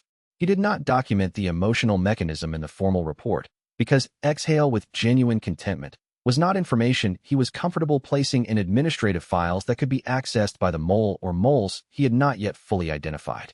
Mian read the formal documentation and looked at him. The activation method is not in here. The results are, he said. The results are what enables resource allocation decisions. Wei, she said, with the patience of someone who decided patience was the appropriate choice. I will work out the activation method eventually. I am thorough, and I have unrestricted access to your formation lab monitoring records. Yes, he said, but not today, and not in a document that passes through administrative channels. She set the documentation down. The Blood Lotus will want to know about this. Fragment 3's enhancement mechanism had a second application that the previous holder's documentation mentioned only briefly. In a single sentence near the end of their recorded research, the celebratory resonance, when sustained for more than 30 minutes of continuous gentle emission without active formation inscription, produced a localized effect on the cultivator's own meridian system rather than on surrounding materials. The meridian effect was described as accelerated pathway clearing. He had tested this on the 9th day of his Fragment 3 research, allocating 2 hours to continuous gentle emission in the cultivation chamber with no external target. The result was a 31% increase in chi flow efficiency through his primary meridian channels compared to baseline measurement before the session. 31% was not a number that fit into any standard cultivation advancement framework. Standard cultivation advanced meridian efficiency by fractions of a percent per month at his stage. 2 hours of contentment-based emission had produced a month's worth of standard advancement. He ran the test again the following day. 32%. He ran it for 5 consecutive days and averaged 30% per session. He tested the ceiling. After 7 days of daily sessions, the efficiency gains began to plateau, suggesting the technique was not infinitely stackable and had an upper limit related to his current cultivation stage rather than the technique itself. The upper limit was still a meaningful resource. Sustained cultivation at 30% improved meridian efficiency for the weeks between now and the Laughless Conclave represented a significant advancement acceleration that would compound with each fragment he added to the simultaneous activation configuration. And the resource cost was genuine contentment, which he had in reliable supply as long as he was doing work he found interesting. He filed this under preparation methodology for the conclave timeline and added a daily 2-hour Fragment 3 session to his standard cultivation schedule. The sessions were, he noted, genuinely pleasant to run. This was probably also intentional. Fragment 3's applications had an interesting organizational implication for his relationship with the sect's resource allocation structure. Elder Mao controlled the cultivation resource budget for the inner court's disciples. The budget was constrained.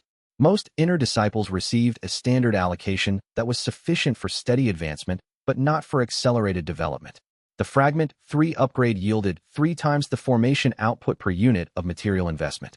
3 times the yield from the same budget meant Wei could either produce 3 times as many formations as a standard inner disciple with the same resources, or produce formations of higher quality than the budget would normally allow, or share the surplus yield with other disciples in ways that created goodwill and reciprocal obligations. He had been doing all 3. The surplus formations had been going into the sect's defensive array upgrades, a contribution he had not announced but that Elder Mao had noticed and noted in the administrative records. The goodwill was accumulating in the category of people who had received upgraded formation components without fully understanding why the components were better than what the budget should have produced. And his personal formation stockpile was 3 times larger than it would have been without the enhancement mechanism. The organizational implication was that his effective resource level was substantially higher than his administrative record showed.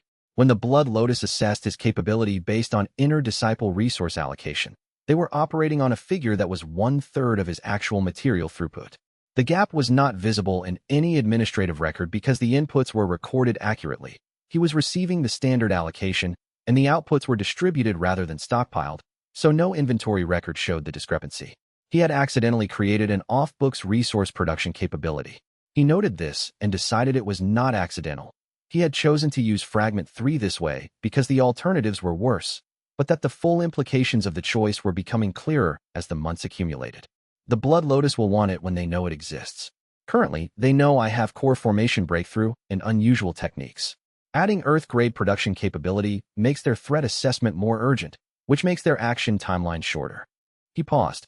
So we use the window before the updated assessment arrives. What he needed to build in that window was a specific set of formations, the kind whose function was not immediately legible as combat relevant, whose primary purpose was oriented toward defense, and which were sophisticated enough that their full capability was not apparent from external observation alone. Defense built to this specification was, for practical purposes, indistinguishable from a prepared trap until someone attempted to pass through it. And the Blood Lotus, he was increasingly confident, was going to attempt to pass through it, which meant everything depended on whether what he built in the next 12 days was strong enough to hold. Chapter 29. The mountain road battle happened during a journey he had not planned to take until 48 hours before he took it. The journey served a genuine administrative purpose, delivering a formation array for installation at a satellite monitoring station 2 mountain ranges east of Floating Peak. The array was an upgraded version of the outer perimeter detection system, designed using the formation theory he had been developing in the restricted stacks library and the enhanced materials his Fragment 3 work had made available. The installation was a real administrative task assigned through legitimate channels based on his formation expertise, and it genuinely needed doing. He took Fatty and an outer disciple named Shun for escort, because the journey was 3 days and the road passed through territory where bandit formation activity had been reported in the administrative safety briefings, the kind of low-level hazard that warranted company but not a significant resource deployment from the sect's defensive allocation. The Blood Lotus operatives were waiting at the mountain road's second switchback. 6 cultivators, upper foundation establishment to early core formation, positioned at the bend to maximize vertical advantage and minimize the target party's response time. The positioning was professional and would have been effective against the party they had prepared for. They had known about the journey in advance. The mole again, providing real-time operational intelligence. He added confirmation to the tracking file even as he was assessing the combat configuration and the terrain and the distance to the nearest cover. He had one significant advantage. The ambush had been positioned for a combatant at upper foundation establishment, which was where the administrative records showed him. He was at early core formation since his breakthrough, which was a meaningful difference in available chi capacity and technique range. The mole's information was 4 days old. Fragment 2 was liquid to soup conversion in its base operational mode. At core formation capacity, it had extended activation range and could process multiple liquid sources simultaneously rather than sequentially. The mountain road ran along a ridgeline where the morning fog had condensed in the dense tree cover on both slopes, not a concentrated water source, but a distributed one. Condensation across 300 trees within his extended range represented a meaningful aggregate volume. He activated Fragment 2. The condensation on the trees converted into a chi-dense suspension medium, thickened from fa consistency to something between water and syrup in terms of resistance properties, but carrying the chi saturation of the celebratory resonance from the previous day's formation work. The thin mist hanging between the trees and across the road became a medium that moved differently than air moved, absorbed kinetic energy from fast-moving objects rather than yielding to it, and conducted chi in ways that free air did not. The first attack from the upper ambush position, a chi technique burst designed to disable through concussive force, struck the thickened medium and transferred approximately 60% of its kinetic momentum into the medium's own movement rather than into the target. The fluid dynamics theory he had read in the restricted stacks had predicted this. The practical test confirmed the prediction. Fatty, who had spent his childhood helping his father run a commercial food processing operation and had developed a working intuition for what liquids under pressure did when they contacted solid objects, moved correctly without instruction. Behind the largest available tree in low, where the denser medium pooled at ankle height rather than hanging at chest height. Shen had sufficient training to read a battlefield situation accurately and moved into a defensive position rather than an offensive one, which was the correct assessment given the numerical disparity and the ambush formation's remaining positional advantages. Wei spent 11 minutes restructuring the terrain conditions, thickening the medium progressively across the ambush position's field of control, narrowing the sight lines from the high positions, creating a chi-dense layer at the elevation where the upper position attackers were standing that increased their energy expenditure for maintaining position without visibly limiting their ability to move. When 2 of the 6 withdrew to reassess the situation, the tactical coherence of the remaining 4 degraded in ways that were predictable from formation theory. The remaining 4 followed the first 2. No casualties on either side. He had not planned for casualties and would not have found them useful. He had planned for withdrawal. Fatty, walking the last mile to the monitoring station, said, "You practiced that whole thing." "I prepared for it," Wei said. "There is a distinction." "What is the distinction exactly?" "Practice is repetition of a known technique to improve execution. Preparation is the construction of a response framework for anticipated conditions." He shifted the formation array case on his shoulder. "I knew someone would attempt something on an isolated road. I did not know the precise timing. So I developed the response and waited for the correct conditions." "That is still unsettling to watch," Fatty said, with the tone he used when something unsettled him and he had decided the appropriate response was honesty rather than omission. The monitoring station installation took 4 hours. On the return journey, the road was clear. The Blood Lotus did not attempt the same road segment twice within the same week, which was another item for the operational profile, avoidance of repeat tactics in short intervals, likely due to risk of detection guidelines in their operational protocols. The monitoring station's installation gave him 4 hours in a location he would not normally access, surrounded by terrain he had studied in the formation theory maps, but not observed directly. He used 90 minutes of the installation work to assess the formation characteristics of the mountain range itself, the natural chi flow patterns that the sects monitoring array was designed to observe, but that the installation team was not typically considering as operational resources. The mountain range between Floating Peak and the eastern satellite stations had 3 significant natural chi concentrations in the 40-li corridor they had traveled. 2 were the kind that formation theorists noted as useful for standard cultivation arrays. The third was unusual, a deep water reservoir under the ridge at the second switchback, producing a constant upward chi seep through the limestone above it, which meant the fog condensation in the trees at that location was not standard atmospheric condensation. It was chi-saturated condensation from a ground source, which meant Fragment 2's conversion would produce a denser medium than standard fog conversion with the same surface area activation. He had not known this before the ambush. He had known it during the ambush because the medium had behaved differently than he had projected from his atmospheric calculation, and he had recalibrated in the second minute of the engagement rather than the third. The recalibration had produced better outcomes than the original projection would have. He documented the reservoir location in his formation notes.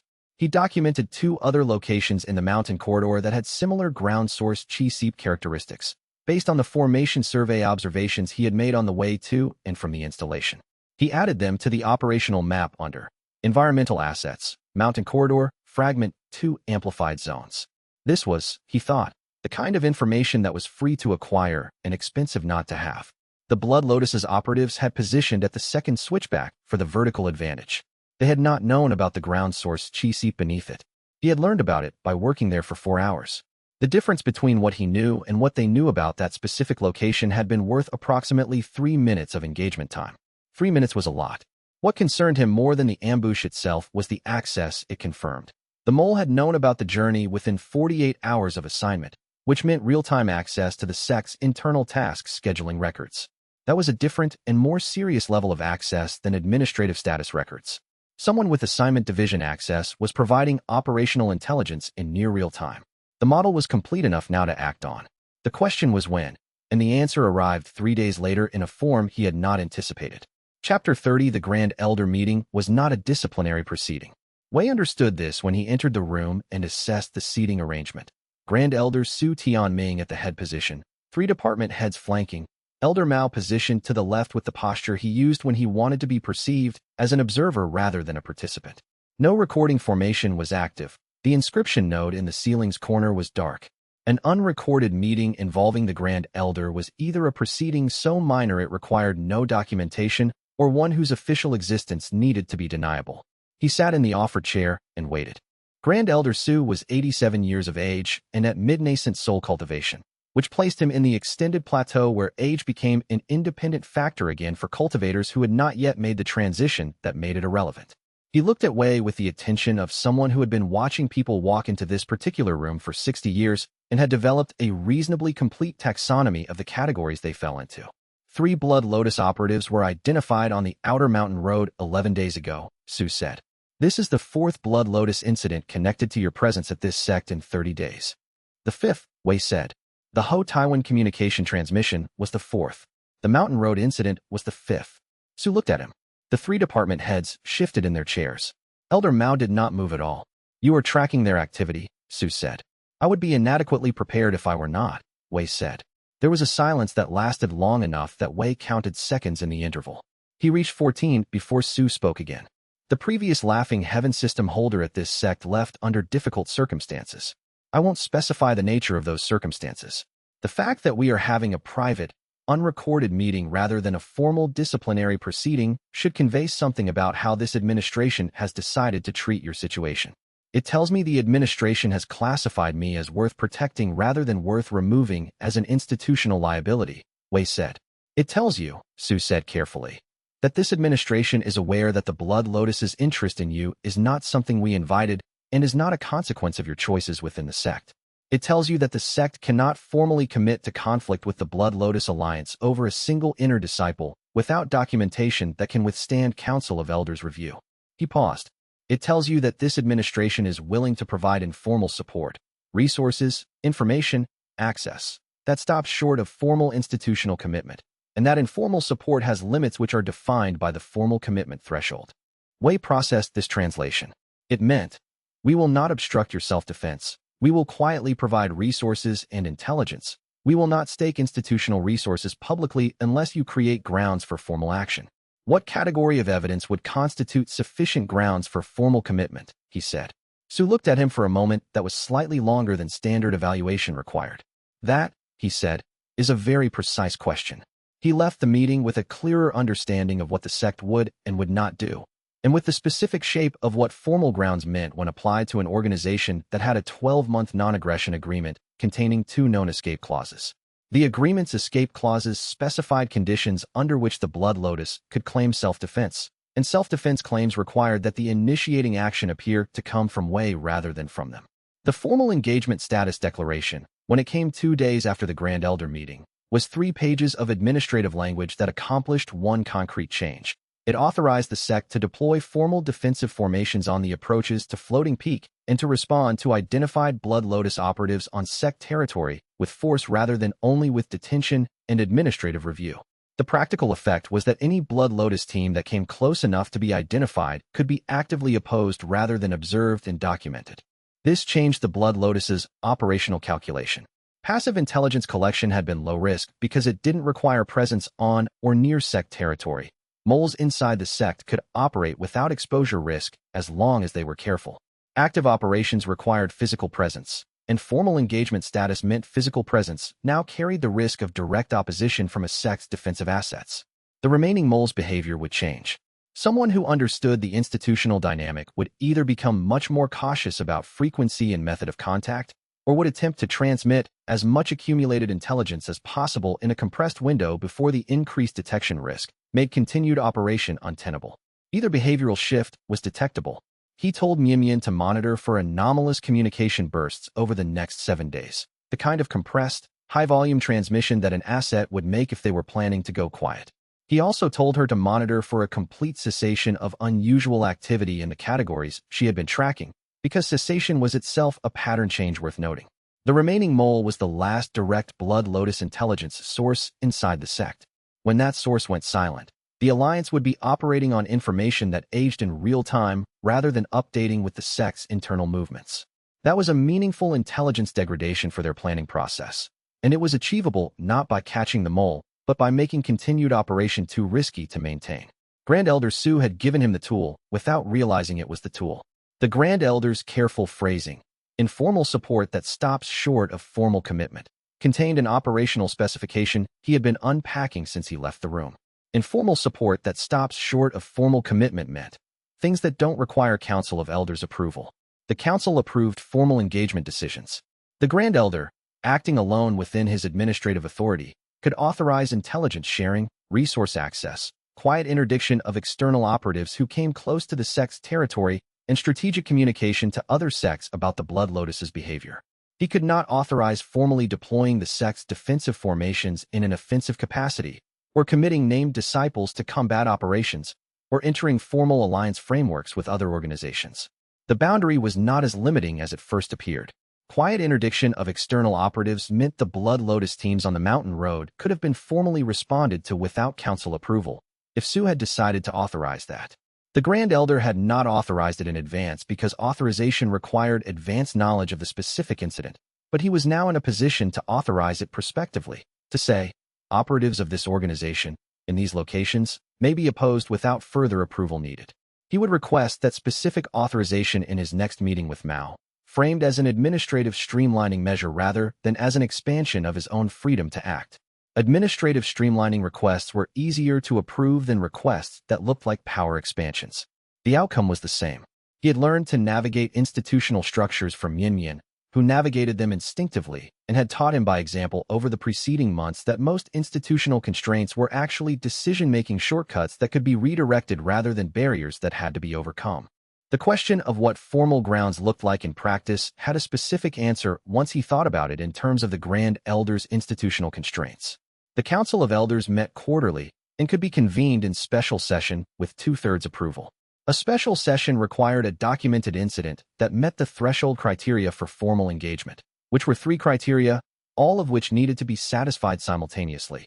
The incident had to involve external parties with established prior hostile intent, it had to occur within or proximate to sect territory, and it had to be documented through authenticated recording rather than witness testimony alone. The Blood Lotus had established prior hostile intent through the letter. Proximate to sect territory meant the mountain road, which fell within the secondary monitoring boundary. Authentication meant formation array recording rather than disciple accounts. He needed a formation or documented incident where Blood Lotus operatives with established prior hostile intent acted within the secondary monitoring boundary. He needed to create the conditions under which they would do this while the recording arrays were active. This was precisely what the Mao bait operation would accomplish.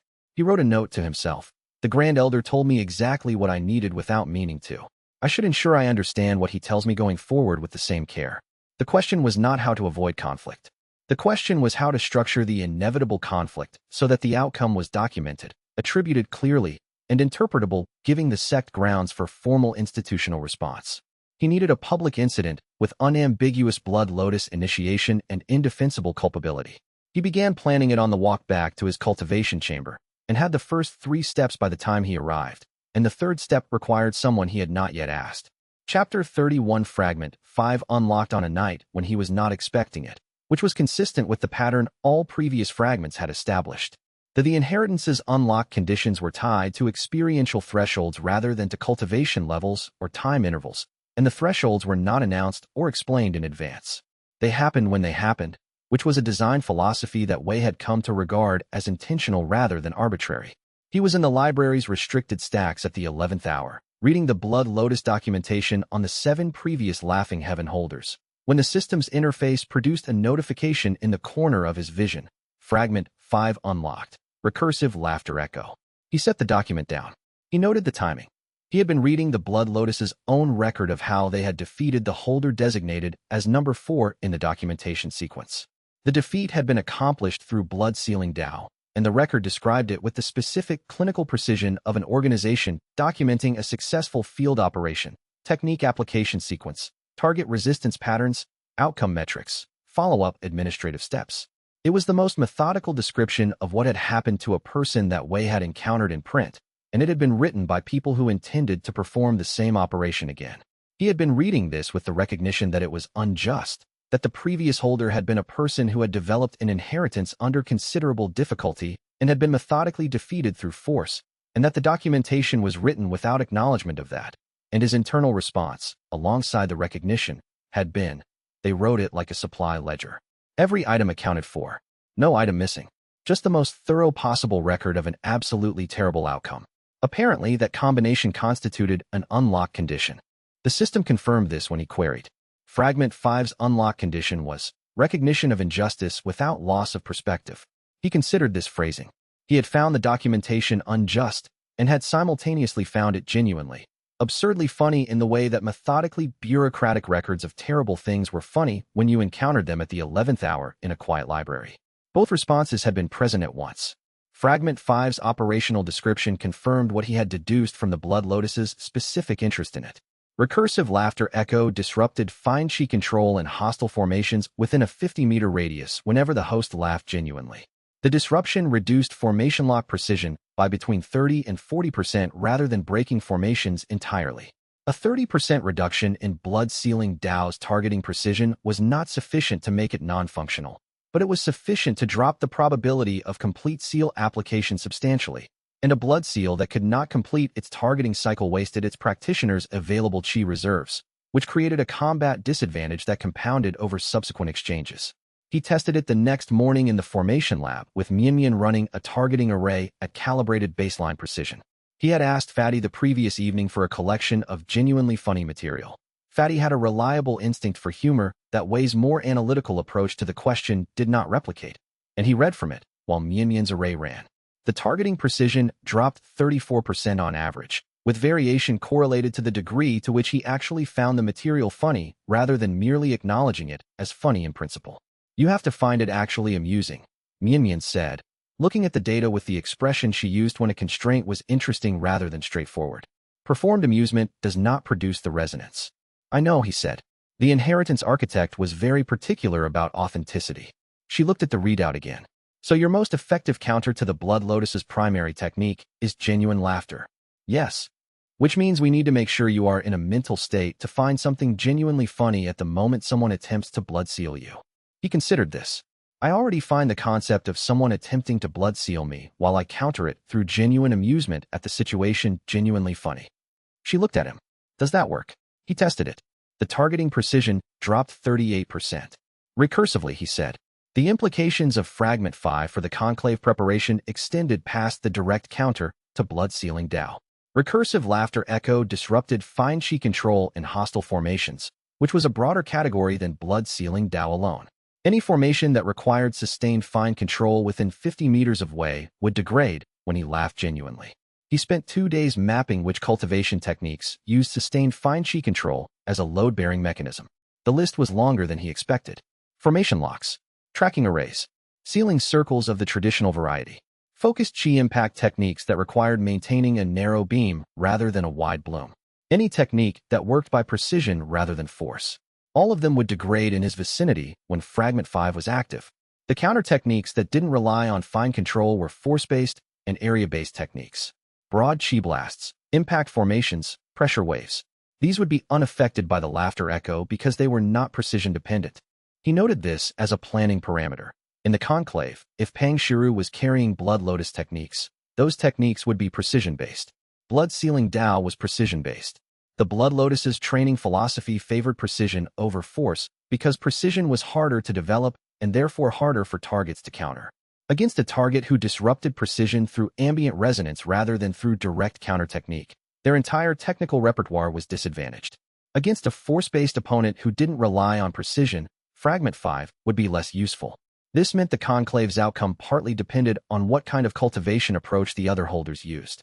Luo Qingfan's fragments were systemic rather than operational, probably not precision-dependent. The third holder was unknown. He added a research priority. Understand the cultivation methodology of each of the 3 former holders who would serve as assessment judges. Their techniques would tell him something about what the assessment criteria rewarded. The test he had run with Fatty's humor collection had also produced a secondary finding. The laughter echo's disruption radius was not uniformly 50 meters.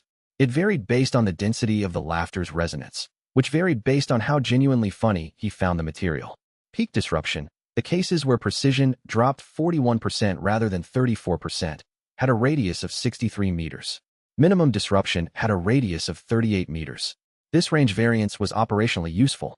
In a scenario where he needed to maximize the disruption effect, the question was not just whether he could find something funny, but whether he could find something funny enough to push the disruption radius to its maximum. Fatty's collection had produced the highest readings. The specific material that had produced the highest readings was a story about a senior cultivator who had developed a technique to move mountains and had then used it to move a mountain approximately 12 centimeters to the left for reasons that were never explained in the source text. He was not sure why this was funnier to him than the other material. He had thought about it and concluded that the combination of tremendous effort, profound technique, and completely mundane spatial outcome was exactly the kind of structural joke the inheritance architect would have designed a system around, which then made the joke funny on a second level, and the second level of funniness was what pushed the disruption radius to 63 meters. He asked Fatty to find more material with this structural quality. Enormous means, trivial ends, no explanation. Fatty said he would ask around and seemed personally invested in the research goal in a way that had less to do with the cultivation application and more to do with the fact that it was a genuinely fun research direction. This was also fine. Fatty's intrinsic motivation produced better results than assigned research tasks, consistently. She made a small sound that was very nearly a laugh. The inheritance architect designed it that way, she said. He designed all of it that way, Wei said. That's the joke. Chapter 32. The head chef mole was identified through a method that Fatty described afterward as obvious once you understood what you were looking at, which was not the same as obvious in advance. Fatty had been monitoring kitchen supply orders since his third week in the inner court as a standard component of managing his operational territory within the kitchen hierarchy. Supply orders were the mechanism by which resources flowed and power was expressed in kitchen environments, and he treated them with the systematic attention that other people directed toward cultivation techniques. In the 7th week of his monitoring, he noticed that a specific supply category, preserved medicinal liquids, ordered through the senior alchemist's administrative account, was being requisitioned in quantities that consistently exceeded the alchemist's documented usage rate by between 8% and 12%. The discrepancy was small. It was consistent. 6 weeks of consistency in a surplus of exactly the range that fell below the administrative review threshold, which was set at 15% for preservation category items, was not random. Random variation would have produced both surplus and deficit. Consistent surplus within the detection threshold was intentional positioning. He noted additionally that preserved medicinal liquids in the specific subcategory being overordered were the preparation components for blood sealing Dao's activation phase. He had read the Blood Lotus's technique documentation thoroughly enough to recognize the components. He told Wei over dinner on Thursday evening. Wei spent 90 seconds with the inventory sheet Fatty had written the data on, and then said, "Who places the orders?" "The senior kitchen administrator signs the external purchase requests," Fatty said. "But I checked the alchemist's original signed requisitions against the external purchase records. The alchemist documents match his actual usage. The discrepancy appears between the alchemist's signed request and the purchase order submitted to the external supplier.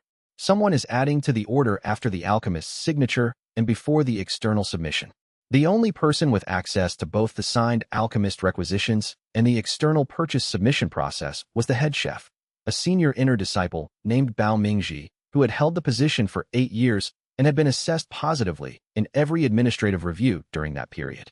8 years of consistent service. 3 years of stagnated cultivation at upper foundation establishment.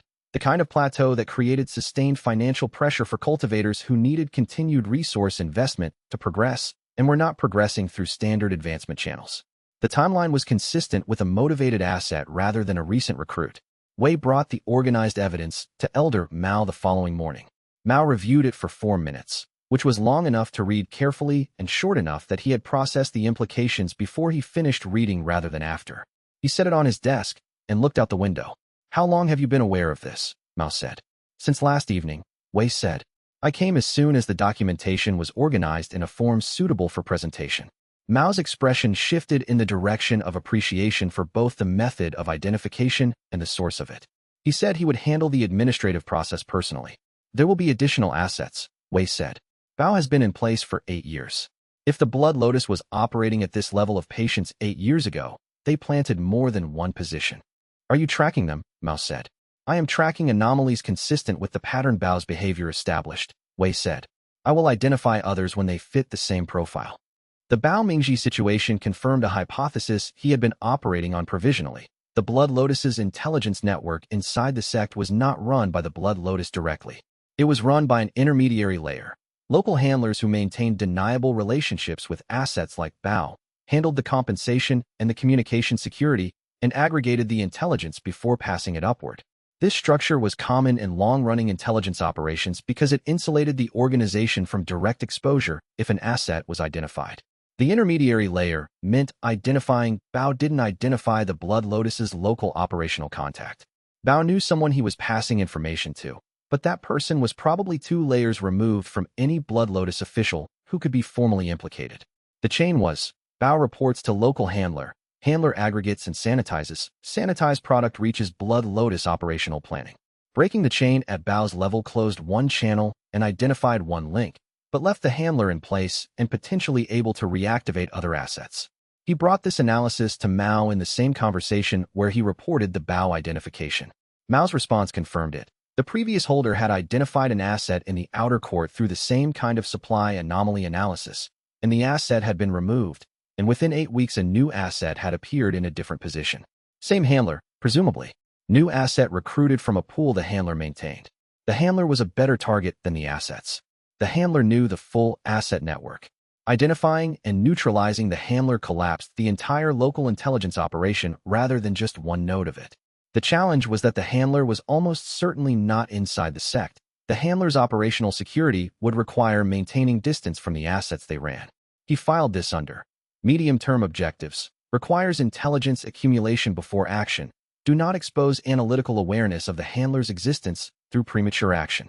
The secondary question the Bao Mingji identification raised was one he had been avoiding examining directly. How many other assets had been in the sect for as long as Bao, and what categories of information would each have had access to, and what had been transmitted over the 8 years of Bao's operation? The answer to the first question was unknowable without the handler's records. The answer to the second depended on the handler's intelligence requirements, which were shaped by what the Blood Lotus was planning for each period of the 8 years. And the answer to the third was that 8 years of continuous intelligence from inside a mid-tier sect produced a comprehensive picture of that sect's capabilities, vulnerabilities, political dynamics, cultivation levels, and resource constraints. A picture detailed enough to plan a precise extraction operation with high probability of success. The Blood Lotus had that picture of Floating Peak sect. They had had it for 8 years. Any operation they planned against him would be based on an 8-year model of the sect's defensive capabilities, and that model was accurate as of 3 weeks ago, when Bao's last transmission had presumably been sent. This meant defending against the Blood Lotus's next operation was not just about his own capabilities. It was about understanding what the Blood Lotus believed the sect's defensive capabilities to be, and operating within the gaps of their model rather than in the areas they had accurately modeled. He spent 3 hours that evening reviewing the sect's defensive systems from the perspective of someone who had 8 years of insider documentation on them. He identified 4 capabilities the Blood Lotus would have no record of because they had been added or upgraded in the past 8 months. He wrote a brief for Elder Mao. Here are 4 things about our defenses that their model doesn't include. Use them first. The pattern the Bao situation established was useful precisely because it was the Blood Lotus's own operational signature rather than anything Wei had created. Organizations that planted long-term assets inside target institutions developed habitual approaches to asset management, consistent communication rhythms, consistent information categories, consistent supply channel patterns. These habits were efficient for the organization and diagnostic for anyone who knew what to look for. Fatty had found the supply channel because he managed supply channels professionally and had learned to recognize anomalies in them.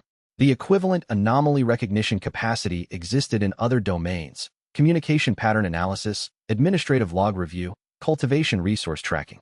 He had Mian on the administrative logs. He needed someone on cultivation resource tracking who could see patterns across the full inner court rather than just his own allocation. He made a note to discuss this with Elder Mao at the next opportunity. Not framed as, "help me find the remaining mole." That framing would make the conversation formal, and the formal process would alert whoever needed alerting. Framed as, "I'm interested in cultivation resource efficiency analysis across the inner court," which was also a genuine interest and which would produce genuinely useful output independent of its secondary purpose. The best intelligence gathering methods were the ones that produced genuine value in their stated purpose and had intelligence value as a secondary product. Fatty's kitchen supply management was the model. Bao Mingji was reassigned to an outer satellite station within 3 weeks, through the standard administrative mechanism for situations that could not be formally prosecuted without revealing the method by which they were identified. The Blood Lotus would notice the supply channel closing. Bao would report what had happened. The remaining assets would face a choice between increasing communication frequency to compensate for the lost channel or reducing activity to avoid detection. Either behavioral shift was detectable if you were monitoring at the right resolution. He added a new monitoring parameter that afternoon. The net was becoming fine enough to catch smaller movements, but the question was whether it would catch them before the next operation began.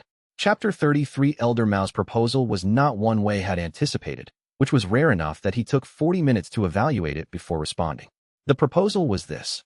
Mao would file an official announcement that he was traveling to the Eastern Meridian Conference in 12 days, carrying documents related to divine inheritance administrative protocols, with a small formal escort. The announcement would pass through official sect channels, which meant it would reach any remaining active intelligence assets within hours of filing. If the Blood Lotus moved on the announcement, the response would confirm both that active assets remained and that their operational threat assessment had escalated to include elder-level targets.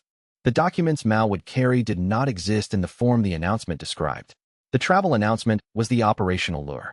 The phrase divine inheritance administrative protocols was selected precisely because it would read as high priority to any Blood Lotus asset with context on the current situation, and the Blood Lotus's operational focus on divine inheritance containment meant any administrative action touching that area would be flagged immediately.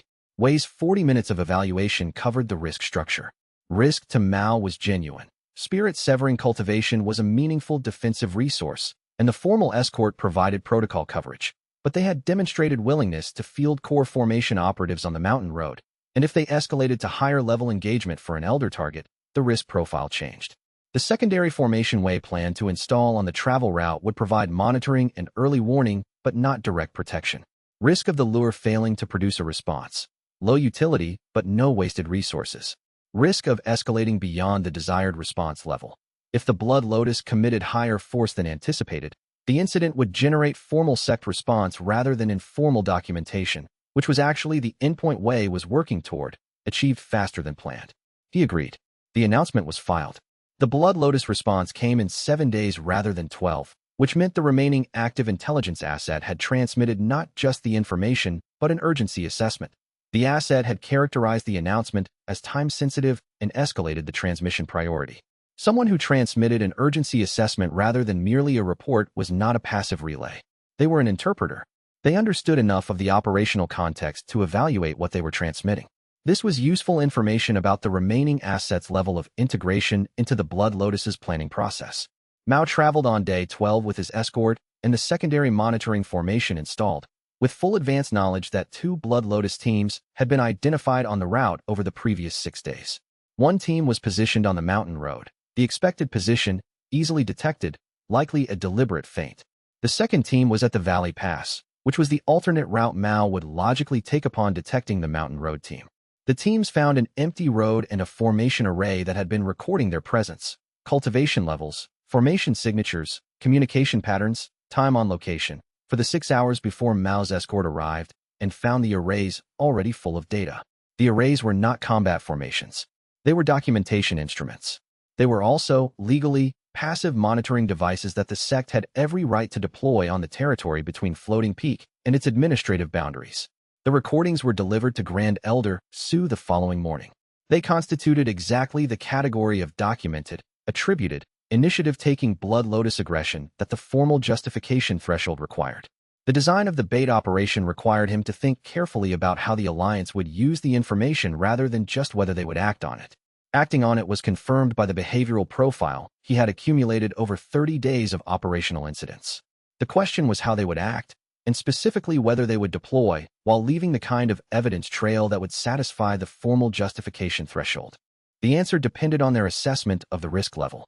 Low-risk assessment produced cautious operations, quiet surveillance, soft intelligence gathering, no hard evidence generation. High-risk assessment produced aggressive operations, direct interdiction, which generated confrontation events that were harder to conceal and therefore produced evidence. He needed them to assess the risk as low enough to act, but high enough to deploy beyond the cautious operation threshold. Low risk came from believing the target was manageable. He had given them reason to believe he was manageable by successfully appearing to be a Foundation establishment cultivator for longer than he had been, and by letting the Rivermouth operation conclude with their withdrawal rather than their capture. No captured operatives meant no testimony, which meant they still believed their cover in the sect was intact. High-risk assessment came from the intelligence value of the target. An elder traveling with divine inheritance administrative protocols was a high-value intelligence intercept. They would assess the risk as low enough to justify deploying above the surveillance threshold, which meant sending teams capable of interdiction rather than just observation. The gap between observation and interdiction was exactly the gap he needed them to fall into. Observation teams left no evidence. Interdiction teams, detected and documented, were exactly what the formal justification threshold required. Elder Mao had understood this when he made the proposal. Wei had understood it in the first minute of the 40 minutes he had spent evaluating it. They had arrived at the same place from different directions, which was the kind of convergence that made collaborative planning reliable. The timing Mao had chosen for the announcement, 12 days before the stated travel date, was itself a variable in the operation that Wei had not originally appreciated the significance of. 12 days was long enough for the Blood Lotus to plan an interdiction response, but short enough that they couldn't conduct extensive pre-operation intelligence verification. If the announcement had been 30 days in advance, the Blood Lotus would have run verification checks on the intelligence before committing assets. 12 days compressed their verification window to a point where they had to commit based on the original report. The compressed verification window meant they would deploy based on the mole's report rather than based on their own independent verification. And deploying based on unverified intelligence was a departure from their normal operational protocols, a departure that would be visible in the documentation as inconsistent with their standard approach. Operational protocol violations were the kind of evidentiary detail that made formal complaints to the Cultivation Alliance's mediation structures compelling. He had been thinking about the bait operation as a way to generate formal justification for the sect. He should also be thinking about it as a way to generate formal complaints material for the Alliance mediation structure. The two goals were compatible and complementary. He added a note to draft the Alliance complaint documentation as a parallel track to the sect's internal formal engagement process. Mao, when he mentioned this, said, "I had not thought of that." Wei said, "I know. That is why I am mentioning it." The administration moved to formal engagement status 2 days later. Wei read the formal declaration and added one item to his personal log. The Blood Lotus provided the documentation that justified the formal response to their own operations.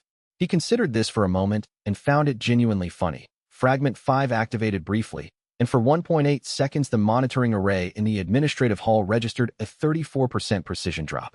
Chapter 34 Elder Mao's Partial Truth arrived the day after the formal engagement declaration, delivered in person rather than through a message, which was how Mao delivered things he had been deciding whether to say for a longer period than he was comfortable admitting. The partial truth was structured as 3 connected pieces, shared in sequence as though each one required the previous one to be in place before it could be given. The first piece.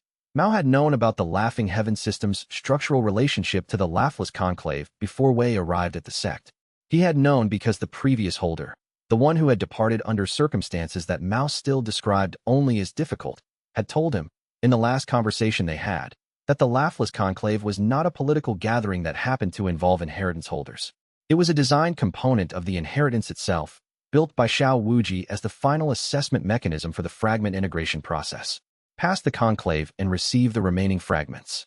Fail and the inheritance transferred to the next designated holder. The conclave was not optional, and it was not negotiable. The second piece, the conclave had a fixed date, not a flexible one. It occurred at a specific calendrical alignment that happened every 7 years.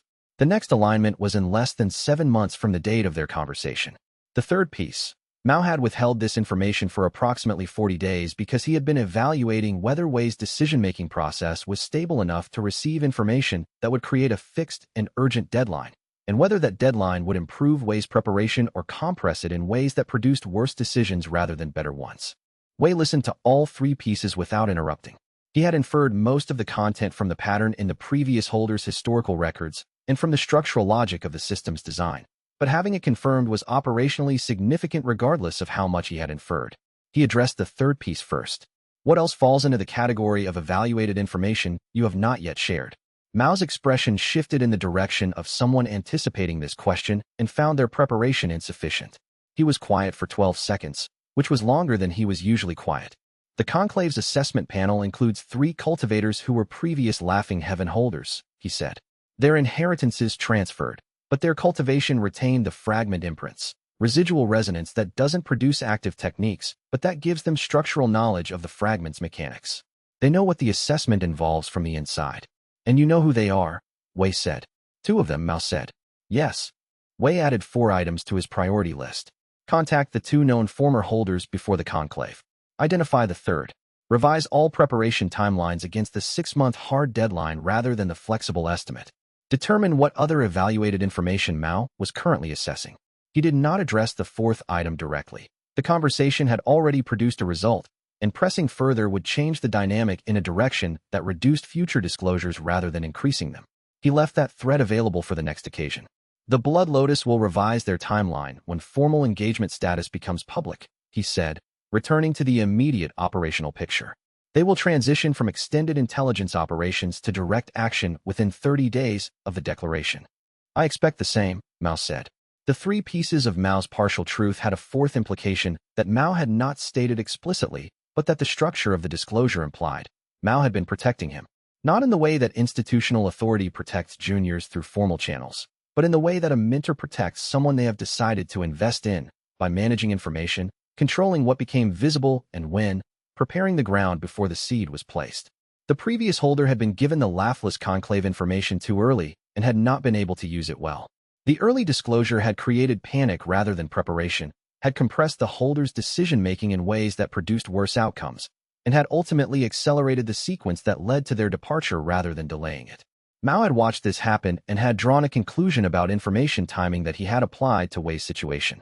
He had withheld information that would have created a fixed deadline because he was not sure yet whether Wei's process was stable enough to work well under fixed deadlines.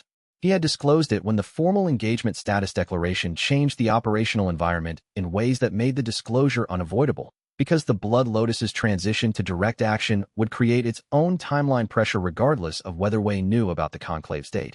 And having 2 convergent timelines without the knowledge to plan for both of them was worse than having the knowledge. Wei did not address this directly with Mao because addressing it would require Mao to either confirm or deny a level of intentional management that their relationship had not explicitly established. The implicit management was more useful than the confirmed management, because explicit confirmation would require a renegotiation of what kind of relationship they had, and the current implicit version was functioning well. He filed the 4th implication under things I know that I am not acknowledging knowing. The list was not long, but it was important. The revised timeline, 6 months rather than 7, had a specific impact on fragment development sequencing that required him to reorder 3 items in his preparation plan. Fragment 7 was still locked. The activation conditions for previous holders had followed a pattern. Each fragment unlocked through an authentic experiential threshold that was directly relevant to the fragment's operational focus. Fragment 5 had unlocked through recognizing injustice without losing perspective. Fragment 6 through genuinely appreciating an opponent's skill. The pattern suggested the remaining fragments would unlock through similar thresholds, not through specific actions he could plan for, but through authentic engagement with the situations he was already in. This meant the remaining fragments would unlock on their own schedule, tied to events he was already living rather than events he needed to engineer. Trying to force the unlock conditions was both inefficient and counter to the system's design philosophy. The fragments were designed to unlock when the holder was genuinely in the right state, not when the holder was performing the right state for the benefit of the system. What he could do was ensure he was in the right state as often as possible by continuing to engage authentically with the work he was doing. The formation theory, the operational planning, the collaborative relationships with Mian and Jiang and Luo. These were all, in their way, expressions of the system's design philosophy. He was not pursuing them for the purpose of unlocking fragments. He was pursuing them because they were the correct approach to his situation. The unlocking was a byproduct of doing the right thing rather than a goal to engineer toward. This was, he had come to understand, also the joke. You couldn't grind your way to the laughing heaven system's capabilities. You had to actually be the person the capabilities were designed for. The 6-month hard deadline also changed how he needed to think about the relationship between his immediate defensive needs and his conclave preparation. For the preceding 2 months, he had been able to treat these as sequential. Manage the immediate Blood Lotus situation first. Prepare for the conclave when that was stabilized. The fixed date meant sequential was no longer available. Both tracks had to run simultaneously for the remaining 6 months. Simultaneous tracks required resource allocation discipline. He had a fixed number of productive hours per day. Each hour spent on Blood Lotus defensive work was an hour not spent on fragment development or conclave preparation, and vice versa. The allocation between the 2 tracks needed to be explicit rather than implicit, because implicit allocation defaulted to whichever track was generating the most immediate pressure, and immediate pressure, by definition, came from the defensive track, not the preparation track. He set a daily minimum for preparation track work: 3 hours of cultivation, 1 hour of conclave-specific research, 1 hour of fragment integration testing. These were floors, not ceilings. But they were floors that existed independent of what the defensive track demanded. If the defensive track demanded more than the remaining hours, he would address it, but the preparation floors were not negotiable. Mian, reviewing this structure, said, "You just scheduled genuine contentment as a daily minimum. Fragment 3 sessions count as cultivation time," he said. "That is not what I meant," she said. He considered this. "I know," he said, "but it is also accurate. Then we have 30 days to reach a defensive position from which direct action is survivable and counterable." He paused. "And 6 months to prepare for an assessment I don't yet fully understand." He left the office and returned to the formation lab and began the timeline recalculation from the beginning. 6 months was not 7 months. The difference mattered, and what he built in those 6 months would determine whether the inheritance completed its design or transferred for the 8th time. Chapter 35. Lady Vermilion arrived at Floating Peak in a way designed to be visible before she was inside the gate. Her escort was 40 cultivators in Blood Lotus formation colors, which was twice the number required for personal protection and substantially more than necessary for any conceivable negotiation team. 40 cultivators at a sect's main gate created an audience before any conversation began, because the gate guards were required to log the arrival. The log was distributed to the administrative division, and the administrative division's information moved through the sect in approximately the time it took to walk from the gate to the inner court. By the time Lady Vermilion was seated in the formal reception hall, everyone in the inner court knew the Blood Lotus's Eastern Director had arrived in force. This was the intended effect. She was not there to fight. She was there to establish presence, and the 40-person escort was the presence. Her personal cultivation was spirit severing, 2 full stages above Grand Elder Su. She carried it with the specific ease of someone for whom spirit severing had been routine for long enough that demonstrating it was beneath the threshold of intentional communication. She didn't need to demonstrate it. The chi density was simply present, the way temperature was present in a room. Wei observed from the secondary entrance of the administrative building, which had the best sightline to the reception hall's approach, without placing him in the main corridor where he would be expected to be. Mian stood beside him with a formation-inscribed notebook that she had requested permission to use for perimeter security assessment documentation. The request had been approved. The documentation was being taken. It was also useful for purposes she had not specified in the request. "She is not here to escalate," Mian said. 40 is too large for covert operations and too small for genuine assault against a sect with elder-level defenses. "It is a statement of position," Wei said. "The question is what position she wants to establish before the conversation begins." The formal meeting with Grand Elder Su lasted 3 hours. Wei was not in the room. He received Mian's transcription notes 6 hours later, compiled through a source in the Administrative Documentation Division who understood his role as providing notes for the standard meeting record. The notes were accurate and complete. Lady Vermilion's proposal: withdrawal of the Blood Lotus Alliance's interest in Wei's divine inheritance in exchange for a formal agreement that Wei would not develop Fragment 5 into offensive combat applications during the 12-month non-aggression period. The proposal was presented as a leadership-level offer representing Alliance consensus rather than a local operational decision. Several things about this proposal were informative. It confirmed that the Alliance had correctly identified Fragment 5's counter-application to Blood-Sealing Dao, which required more technical understanding of the fragment's mechanics than passive observation would have provided. It confirmed that their assessment of Wei's threat level had escalated to the point where making a formal concession was more efficient than continuing offensive operations. Lady Vermilion's personal presence was intended to signal that this was a final negotiating position rather than an opening offer. It was also an implicit acknowledgement of the road incident, the bow channel loss, and the formal engagement status declaration, 3 consecutive operational losses that had degraded their position in this specific engagement to the point where concession became the rational calculation. Wei's written recommendation to Grand Elder Su: except with a counter-amendment defining offensive as first use against non-combatants or preemptive attacks against parties not currently engaged in active aggression against this sect. The definition created clear boundaries that eliminated interpretive ambiguity while not restricting defensive development. Su submitted the counter-amendment. Lady Vermilion accepted it after 30 minutes of consultation, which meant she had anticipated a counter and had instructions to accept reasonable modifications within a defined range. The agreement was signed. Lady Vermilion's presence at the sect generated a secondary effect he had not fully anticipated. It made the Blood Lotus's interest in his inheritance visible to every cultivator in the inner court who had not previously been paying attention to the pattern of incidents. The Blood Lotus did not visit mid-tier sects with their Eastern director except under circumstances of significant organizational interest. Everyone who saw the 40-person escort knew something important was being negotiated. The visibility cut both ways. It was more difficult for the remaining mole to pass intelligence without being noticed, because every transaction in the inner court was under elevated observation during and after an external visit from an organization of the Blood Lotus's standing. The increased observation pressure would accelerate the mole's decision about whether to continue operating or go quiet, which was useful timing since he wanted to force that decision while he could still detect the behavioral shift that would accompany it.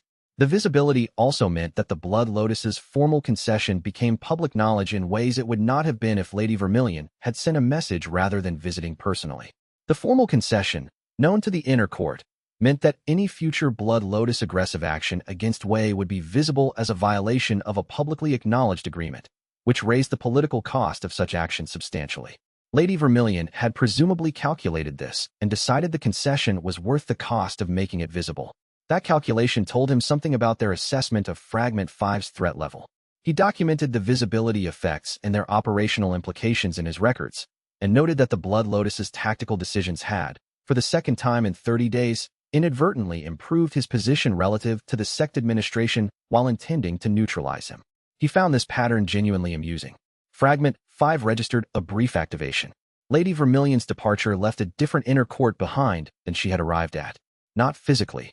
The buildings were unchanged, the formation arrays unchanged, the roster of disciples unchanged. But the information environment was different. Everyone now knew that they had considered Wei significant enough for an Eastern director visit and had left with a formal concession. The knowledge changed how people positioned themselves relative to him.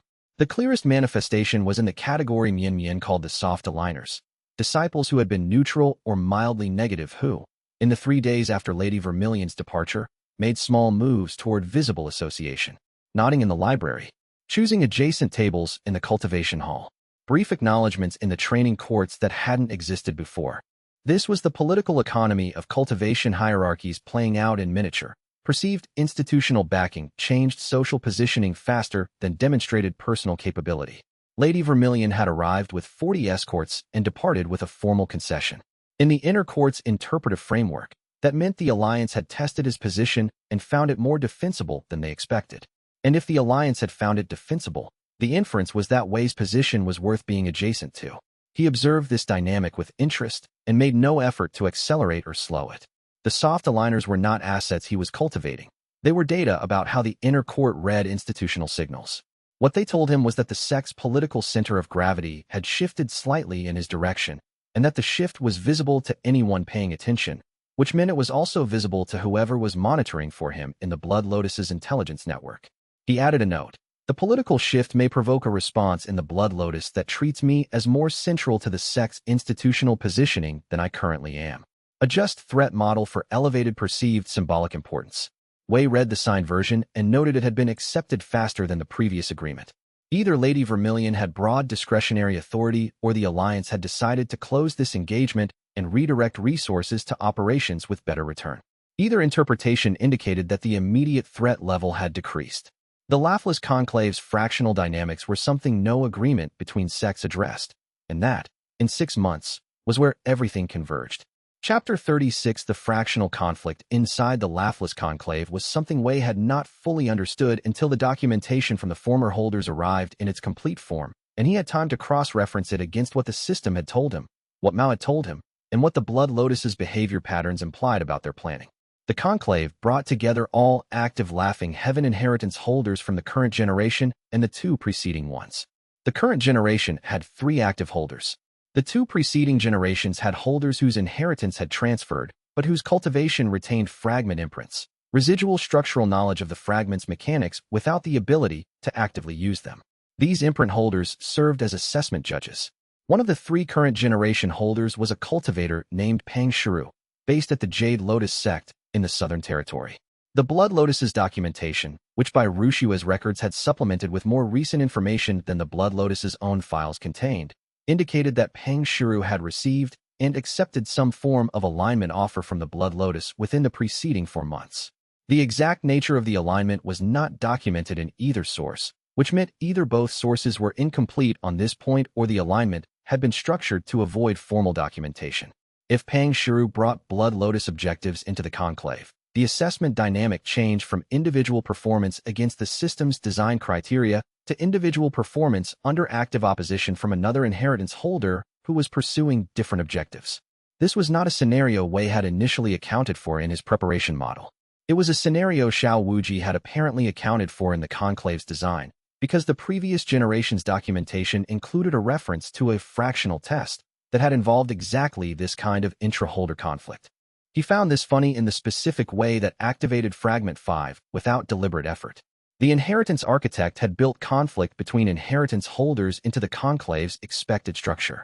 He noted the Fragment 5 activation and added to his notes. The conclave's design includes adversarial elements I am finding genuinely amusing, which means Fragment 5 will be reliably accessible during it.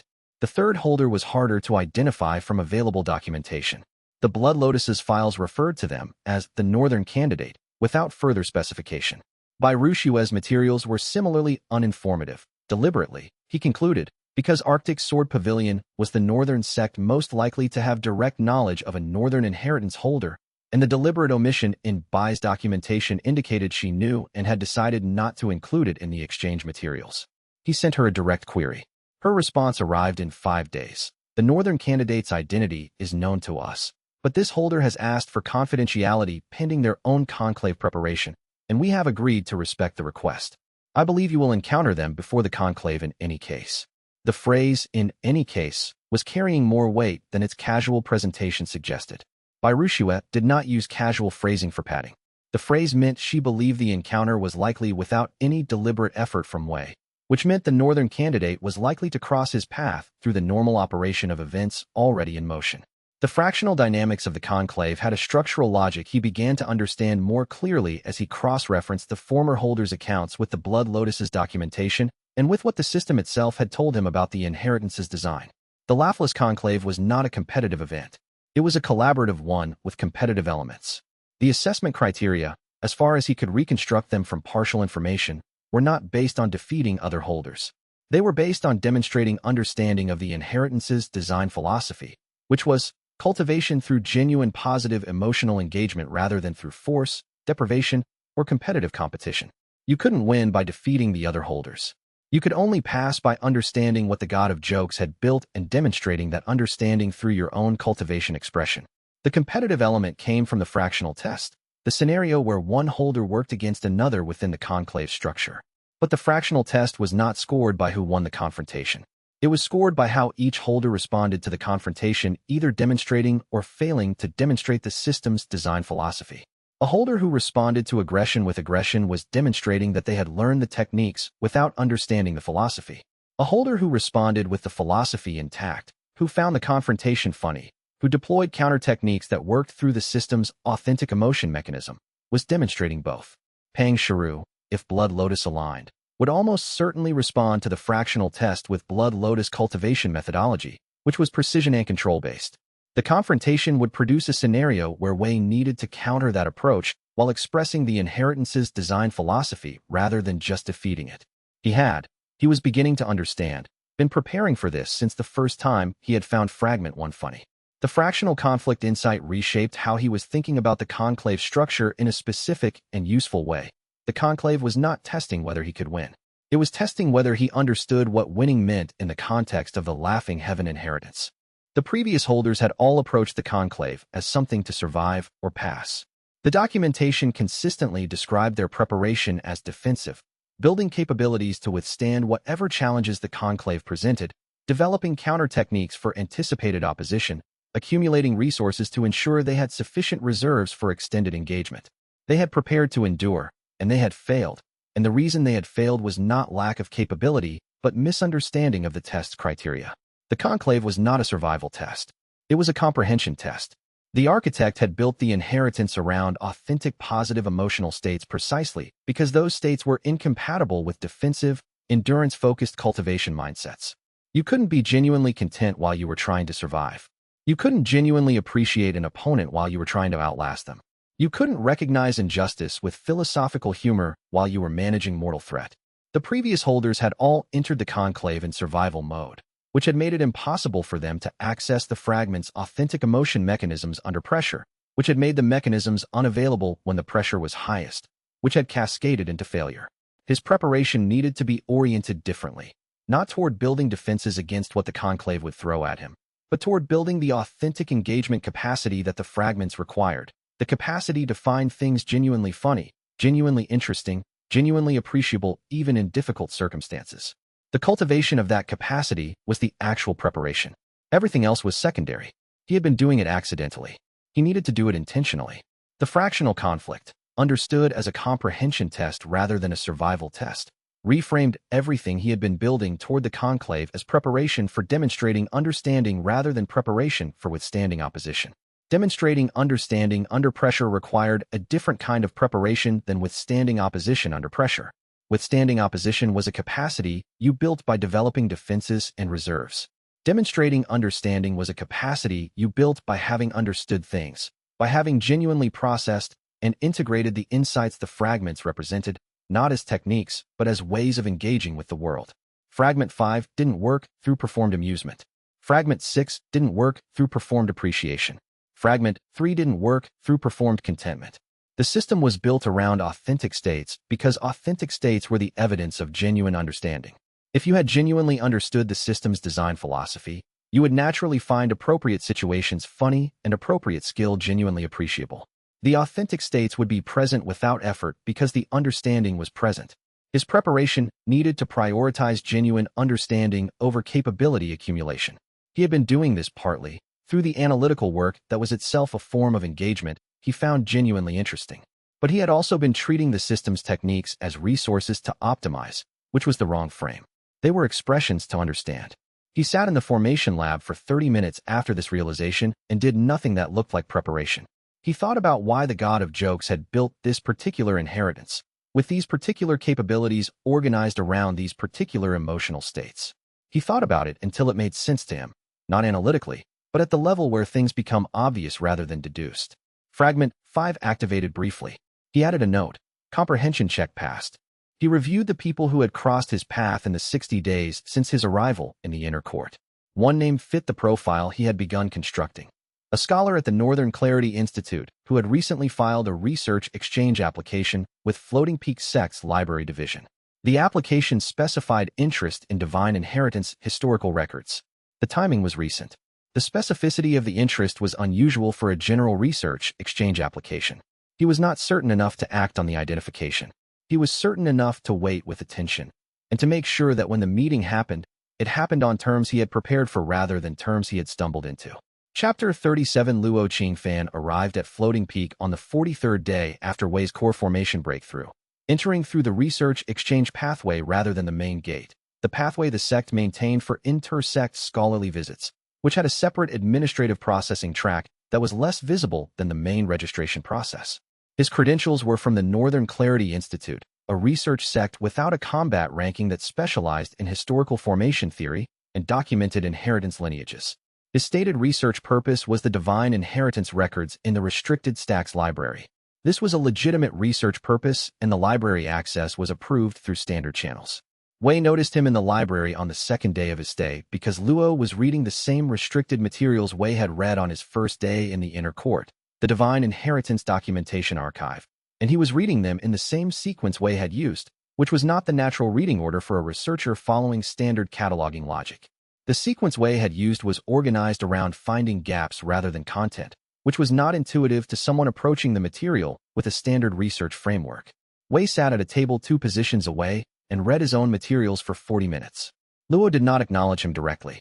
His reading angle shifted slightly in a way that excluded Wei's sight line from his personal notes, which was a reflex inconsistent with someone who genuinely considered himself a stranger working in a shared scholarly space. Strangers doing academic work adjusted for light and comfort. This adjustment was specifically to limit information visibility. On the third day, Wei left a specific formation diagram on the reading table between them, not at his own position, but in the shared neutral space. The diagram appeared to be a standard energy routing schematic. It was not. The The specific node placement in the lower left quadrant replicated the resonance pattern of fragment xianxia activation signature, which would be meaningless to someone without fragment knowledge and immediately recognizable to someone who held fragments with overlapping resonance characteristics. He left the diagram for 20 minutes and then collected it. Luo left the library 4 minutes after Wei. He was waiting in the corridor outside with the expression of someone who decided maintaining a pretense was less useful than abandoning it. "How long have you known?" he said. "Since the second day," Wei said. "You changed your reading angle." Luo considered this. "I have been more careful at other sections." "The circumstances here are different," Wei said. "I was looking for the northern candidate before you arrived. When someone fitting the profile appeared and began reading exactly the materials I had identified as diagnostically significant, the identification threshold was already low." The conversation that followed was 2 hours in the inner court's least monitored garden space, where the sound-dampening formations installed to prevent chi technique noise during training sessions also prevented ambient conversation from carrying to the second-floor viewing positions. Luo Qingfan was 25 years old, held fragments 8, 9, and 10, and had been the holder by Rushua, had declined to name in her response. He had come to Floating Peak not for the formal research exchange, but to directly assess Wei before making a decision about how to position himself for the conclave. His fragments were functionally different from Wei's. Where Wei's fragments were operational, techniques with specific combat or support applications, Luo's were systemic and archival. Fragment 8 was listed in his interface as the catalog of every joke ever made, which sounded non-functional until he explained that the system's operational definition of joke encompassed every instance in recorded history where someone or something had experienced the specific cognitive state of recognition surprise, the moment when an expected pattern revealed itself to be a different pattern. Recognition surprise was the mechanism of discovery, of tactical reversal, of cultivation breakthrough. Most significant events in any domain involved it. He had access to a historical database of paradigm shifts, organized by the cognitive structure of the recognition surprise event rather than by subject or chronology. It was an extraordinary resource and completely inaccessible without the right search framework. "What are you currently looking for in the catalog?" Wei said. "The reversal that ends the Blood Lotus's current operational cycle," Luo said. "It is in the catalog. Every major reversal is. I have not found the correct entry because I don't have sufficient context about the current situation to identify which instance from history maps correctly. You need someone who understands the operational context well enough to provide accurate search terms," Wei said. Luo's catalog had produced, in the first working session Wei spent with him, 11 candidate entries for the pattern he was searching for. Each candidate was a historical instance where an entrenched organizational power structure had been reversed not through direct confrontation, but through a specific kind of information revelation, a moment when the organization's own actions had exposed a vulnerability that would have been invisible without the action. 7 of the 11 candidates were close analogs to the current situation in structure, but not in specifics. 2 were specific enough in the mechanics to be directly applicable. 1 was the closest structural match Wei had ever encountered to a situation he had already identified as the path forward. The closest match was from 400 years ago, in a conflict between a powerful sect and a merchant alliance that had been supplying intelligence to the sect's rivals. The merchant alliance had been exposed not by counterintelligence work, but by the sect's own aggressive response to a perceived threat. The response had required so much documentation to execute through formal channels that the documentation itself revealed the intelligence sources the sect was trying to protect. The pattern was the Blood Lotus's formal concession to Lady Vermilion, requiring documentation through Grand Elder Sue's administrative channels, would produce a paper trail that identified which administrative officials had known about the negotiation and when. Cross-referencing that paper trail against the timing of the intelligence breaches would narrow the identification of the remaining mole from a large suspect pool to a small one. The Blood Lotus, in making their concession formal and visible, had generated the documentation that would identify their last active asset in the sect. He confirmed this analysis with Luo in a conversation that lasted 40 minutes and produced 3 specific research steps. He added them to the priority list with the notation, "Execute after Lady Vermilion's departure when the documentation trail is complete." Luo's catalog had given Wei a different kind of resource than the formation materials or the sect library's restricted stacks. It was a resource for understanding pattern. Every significant reversal in the catalog shared a structural logic, the moment when a dominant system's own actions created the conditions for its replacement. The Blood Lotus was not the first entrenched power to pursue a divine inheritance. The catalog had 11 analogous cases. All 11 had ended in reversal. The reversals had not all happened through the same mechanism. 3 had happened through direct confrontation, 2 of which had resulted in significant casualties for the inheritance holder. 6 had happened through a combination of sustained documentation and the entrenched power overextending in ways that created formal grounds for collective opposition from other organizations. 2 had happened through the inheritance holder simply surviving long enough that the entrenched power's interest moved on. The third category, surviving until interest moved on, was not available to him because the Laughless Conclave's fixed date meant he couldn't outlast the Blood Lotus's current operational cycle.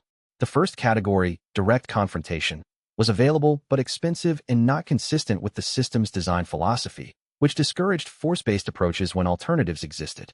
The second category, documented overextension, was the path he was already on, and the catalog confirmed it was the most reliable path for the specific power structure the Blood Lotus represented. The Blood Lotus's institutional structure was optimized for operating over long time periods through incremental pressure. It was not optimized for operating under high visibility with formal documentation trails. Every time they acted under high visibility conditions, the documentation trail expanded.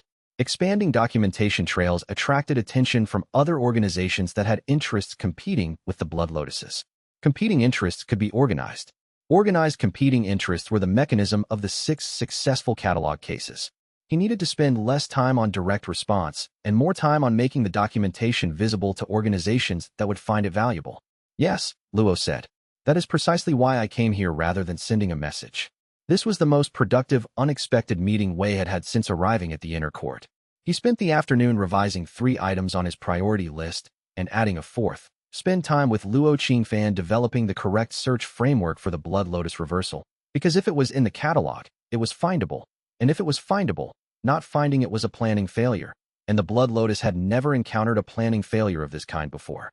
Chapter 38 Fragment 6 unlocked 3 days after Luo Qingfan's arrival. During a sparring session in the inner training court that Wei had agreed to primarily because Jiang Ruoqian had asked using the specific phrasing she employed when she needed information that could not be obtained through any other available method. She wanted to understand how Fragment 2's medium manipulation interacted with sword cultivation at the technical level, not theoretically, but in the lived experience of contact with someone using the technique. This required the interaction to be real rather than described, which required genuine sparring rather than a demonstration. The sparring was genuine. Jiang was at peak foundation establishment, technically approaching nascent soul, and she was faster and more technically precise than most early core formation cultivators because sword cultivation at her level prioritized exactness over force expenditure in ways that produced unusual efficiency at the upper foundation establishment plateau. She did not telegraph her attacks in the conventional sense. She telegraphed her intent, which was a subtler signal that existed one level of resolution below attack telegraphing and was detectable only if you were monitoring at the correct layer. Wei was monitoring at the correct layer because he had read her cultivation techniques theory documentation thoroughly in the restricted stacks and knew what her intent looked like 4 movements before it became visible to standard observation. This was not special perceptive ability. It was preparation applied to a specific context. Knowing 4 movements ahead and executing the correct response were related but distinct problems. He was 3 movements into a sequence she had initiated when he identified the correct counter. Not a blocking technique or a force reversal, but a redirection using Fragment 2's medium manipulation to change the effective surface area of her technique's chi bloom at the moment of contact. The bloom's force dispersed into the medium rather than concentrating at the target point. The redirection worked. Zhang's technique dissipated without landing. She stopped, assessed the result with the attention she gave to information rather than to outcomes, and said, "That is new." Fragment 2 at core formation operating range, Wei said. Increased range and medium processing rate compared to foundation establishment. She stepped back and considered the mechanics. Then she stepped forward and initiated the same sequence from a different approach angle, and this time as Wei redirected her technique, the specific quality of his response while doing it. The way he found her sword cultivation genuinely elegant, the precise satisfaction of the redirection functioning as theorized, produced the system notification, Fragment 6 unlocked, resonant appreciation. The operational description, when the host genuinely appreciates the skill of an opponent or ally. Chi emitted during that moment carries a harmonic resonance that briefly synchronizes with the target's cultivation structure, creating a window of enhanced mutual technique comprehension. Duration, 3.2 seconds. Effect, mutual, Both parties received the synchronization simultaneously. The window opened during the sparring exchange. For 3.2 seconds, Wei and Zhang were reading each other's cultivation architecture at a depth that normal sparring, or any normal interaction, did not produce. He understood, during that window, exactly what condition her nascent soul breakthrough was waiting for. She understood, during that window, what his fragment integration core looked like from outside his own perception. The window closed. They stood in the training court without moving for a moment that lasted longer than either of them intended. The god of jokes, Jiang said finally, with the careful precision of someone choosing words from a position of altered understanding, was very interested in the mechanics of mutual comprehension. He built a technique where genuine appreciation creates a shared window of understanding, Wei said, and the window is mutual. You only benefit from it with opponents or allies you actually respect. That is not a combat technique, she said. It is a philosophy expressed as a technique. Both, he said, which is probably the point. Fragment SIX's resonant appreciation window had revealed, in its 3.2 seconds, something Wei had known analytically but had not experienced directly. What his own inheritance looked like from the outside. Zhang Ruoqian had seen his hub core through the synchronization window, and her response, the uncustomary departure, the uncharacteristic loss of composure, indicated that what she had seen was not what she had expected. She had been building a model of his cultivation based on observation and conversation for 3 weeks. The synchronization window had given her the direct experience of the actual architecture, and the actual architecture was substantially different from any cultivation structure she had encountered before. He needed to understand what specifically had surprised her, not because the information was operationally critical. He already knew his core was non-standard, but because her surprise was information about what the non-standard architecture looked like to a trained observer who was encountering it for the first time. That perspective was useful for understanding how others would respond to it in the conclave. He found her in the evening in the inner court's formation lab, where she had been working for 3 hours on a formation diagram she had not started before the sparring session. She looked up when he entered with the expression of someone who had been expecting the visit and had prepared for it. What did you see? He said. She considered the question for a longer interval than she usually considered things. Your core architecture, she said carefully. Looks like a joke with a structure I haven't heard the punchline of yet. All the setup is there. The infrastructure is complete. But the resolution, what it becomes when all the fragments are integrated, I couldn't see what that looks like. She paused. I don't think it exists yet. I think it's something you're building, and the current structure is the preparation for the final form. He considered this. And that surprised you? No, she said. What surprised me was that whatever you're building, whatever it becomes, I recognized it from somewhere. And I don't know where. She turned back to the formation diagram. I've been trying to reconstruct what I recognized it from for 3 hours. This was more interesting than operational. He sat down and helped her. The 3.2 second synchronization window had given him, beyond the information about John's cultivation state, something he had not known he was missing, a direct experience of what the non-standard core architecture felt like to inhabit from the outside rather than from within it. From within it, the hub architecture felt like having multiple instruments available simultaneously, each responding to a different kind of engagement. Fragment 2 to liquid environments, Fragment 3 to contentment states, Fragment 4 to density questions, Fragment 5 to humor, Fragment 6 to appreciation. The hub felt, from inside, like a library with unusual organization. You always knew which section to look in because the organization was based on emotional state rather than subject matter. From outside it, through Zhang's experience of the synchronization, the hub looked different. Zhang had described it as a joke with an incomplete punchline, which was accurate but pointed at something she had only partially seen. The hub's architecture was incomplete because the fragments weren't all integrated yet. When they were all integrated, the library would be complete. And a complete library organized by emotional state, with every section fully stocked and all the connections between sections fully built. That would be something qualitatively different from the current partial structure. He couldn't see what the complete structure would be from his current inside view. He could only see the sections that were built. Jiang, from outside, had seen the overall architecture's shape and had recognized it from somewhere, which meant the complete architecture existed in some form and record somewhere. And the recognition she had experienced was the recognition of seeing a blueprint match a structure she had encountered in documentation rather than in person. The complete architecture was documented somewhere. Arctic Sword Pavilion had 11 years of inheritance documentation. The complete documentation by was sending would include whatever that record was. He needed to find it before the conclave. She looked at him with an expression he had not seen her use before, something between respect and the specific unease of someone whose model of a situation has been revised in a direction they find uncomfortable but cannot dismiss. She left the training court without her characteristic composed exit, and he noted this as significant because Jiang Ruoqian left spaces uncomposed only when something had shifted that she was still processing. What she had seen in the 3.2-second window had changed something. He needed to understand what. Because if the fragment integration hub looked like what he suspected it looked like, then everyone at the conclave was about to face a situation no previous laughing heaven holder had ever produced. Chapter 39 by Rushua's admission arrived by letter rather than in person, and the choice of delivery method was itself informative. She was telling him something she had decided not to say face-to-face, which in someone with her precise communication style meant either the content required the distance of written form or she was uncertain of his reaction and preferred to deliver it without being present when it landed. The letter was long by her standards. Every previous communication from her had been precisely economical. Information delivered in the minimum words required to be unambiguous. This letter had 3 paragraphs that were longer than their informational content required, which meant the extra words were performing a function other than conveying information. He identified that function as processing. She was using the letter to work through something as well as to tell him something.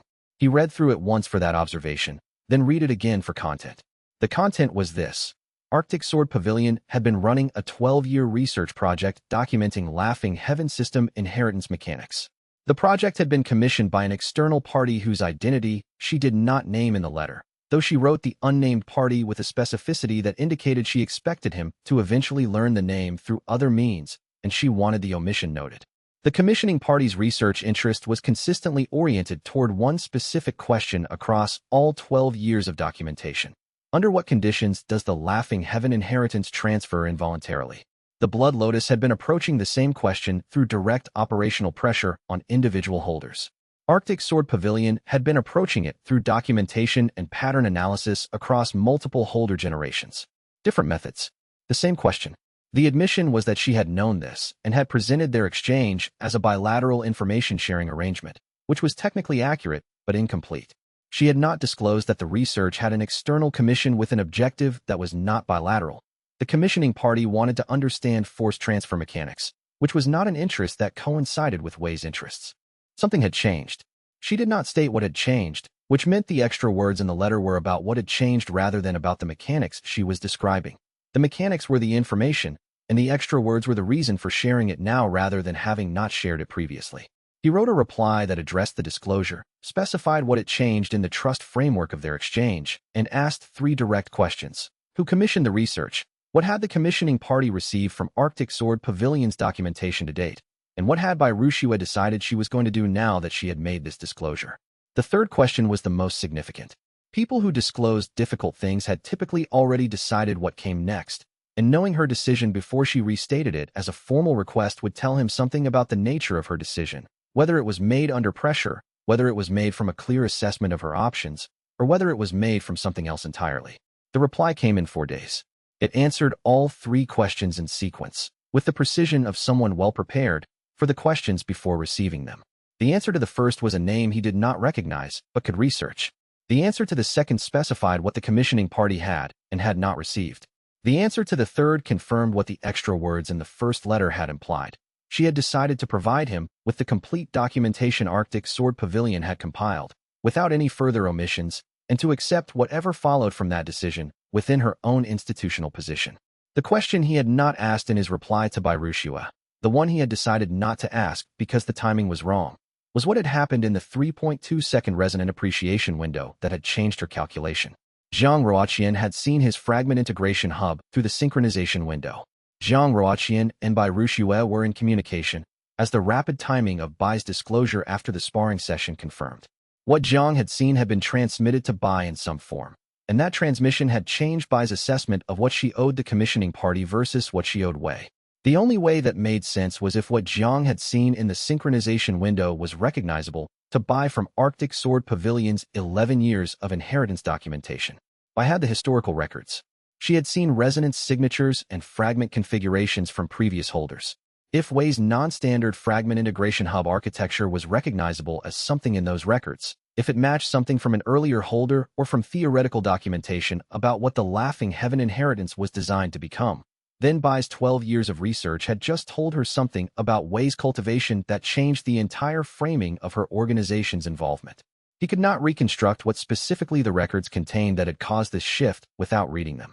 The complete documentation Bai was going to send would be the first time he had access to the records she had accumulated, rather than the selected exchange materials from the first negotiation.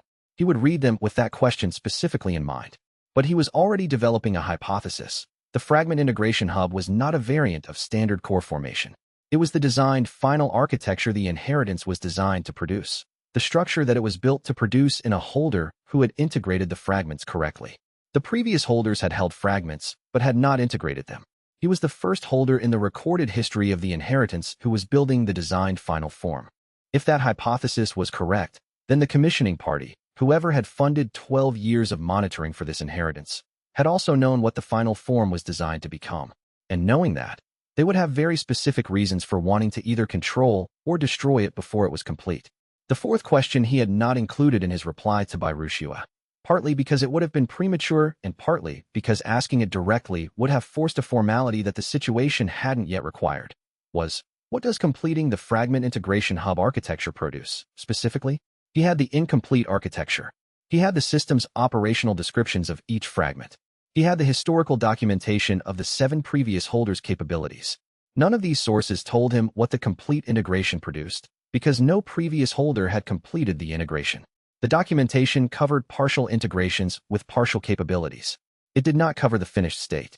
The commissioning party who had funded 12 years of documentation had presumably asked this question and had received an answer from whatever theoretical sources Arctic Sword Pavilion had consulted. The answer to the question had been valuable enough to fund 12 years of monitoring. The commissioning party's behavior toward the inheritance holders had been oriented by what the complete integration produced. Whatever it was worth monitoring for and, apparently, worth attempting to control or prevent. He had been operating for 2 months with a partially complete picture of what he was doing.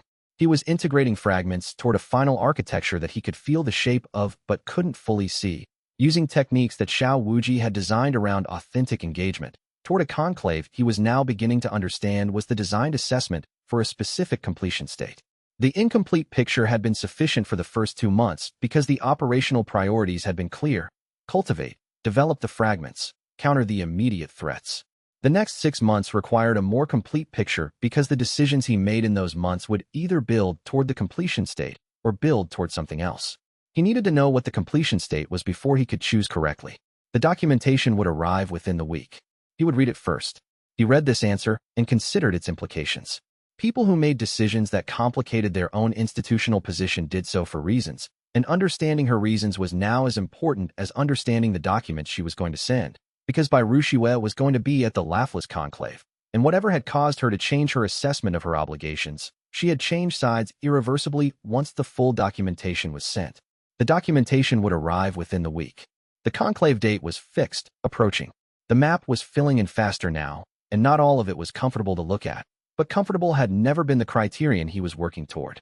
Chapter 40 The Laughless Conclave Declaration arrived by official courier at the 4th hour of the morning on a day in late spring, delivered to Wei in the Inner Court's administrative hall in packaging stamped with the inheritance seal of Xiao Wuji. A laughing face pressed in black wax that looked immediately absurd and functioned as an authentication mechanism that had not been successfully forged in 300 years of attempts. The seal was verifiable by any cultivator with cultivation above body tempering and had never failed a verification test in recorded history. The inheritance founder had apparently also been very precise about authentication. Wei was already awake.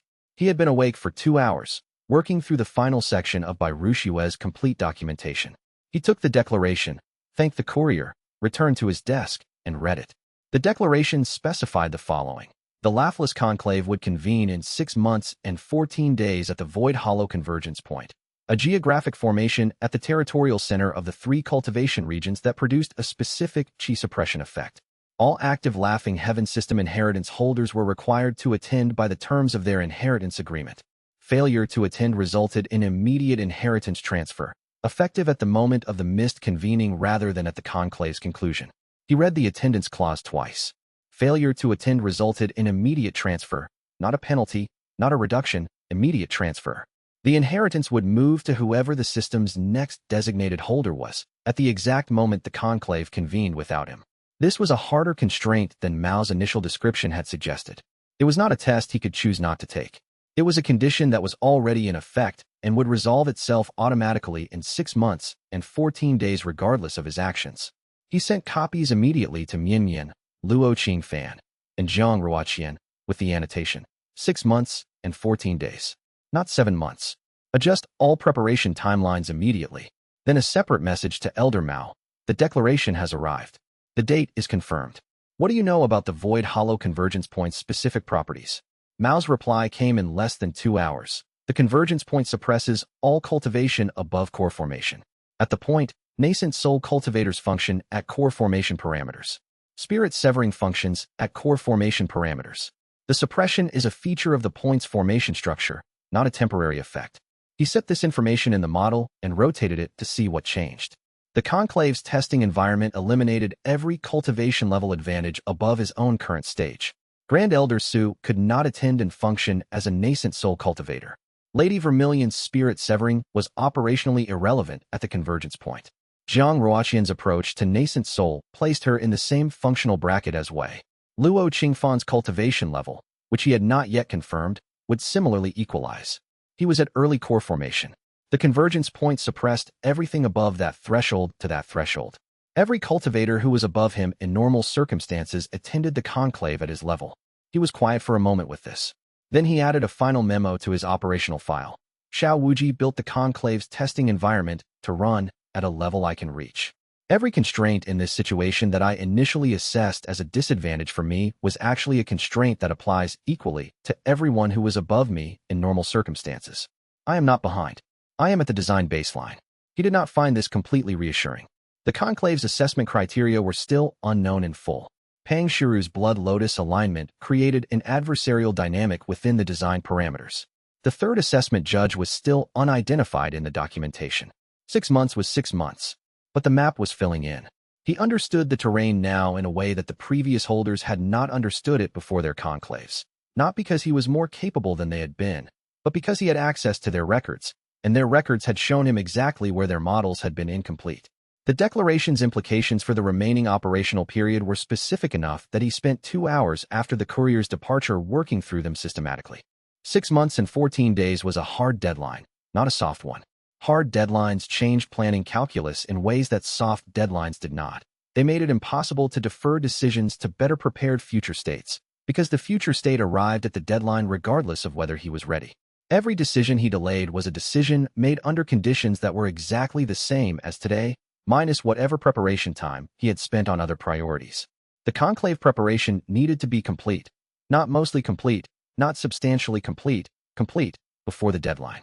Complete meant all remaining fragments either activated or progressed to their activation threshold, the fragment integration hub architecture stable enough to operate the full configuration, a clear model of what the conclave's assessment criteria rewarded, and enough knowledge of the other holders' capabilities to plan for the fractional test scenario. He identified 4 items that were currently not on a completion track.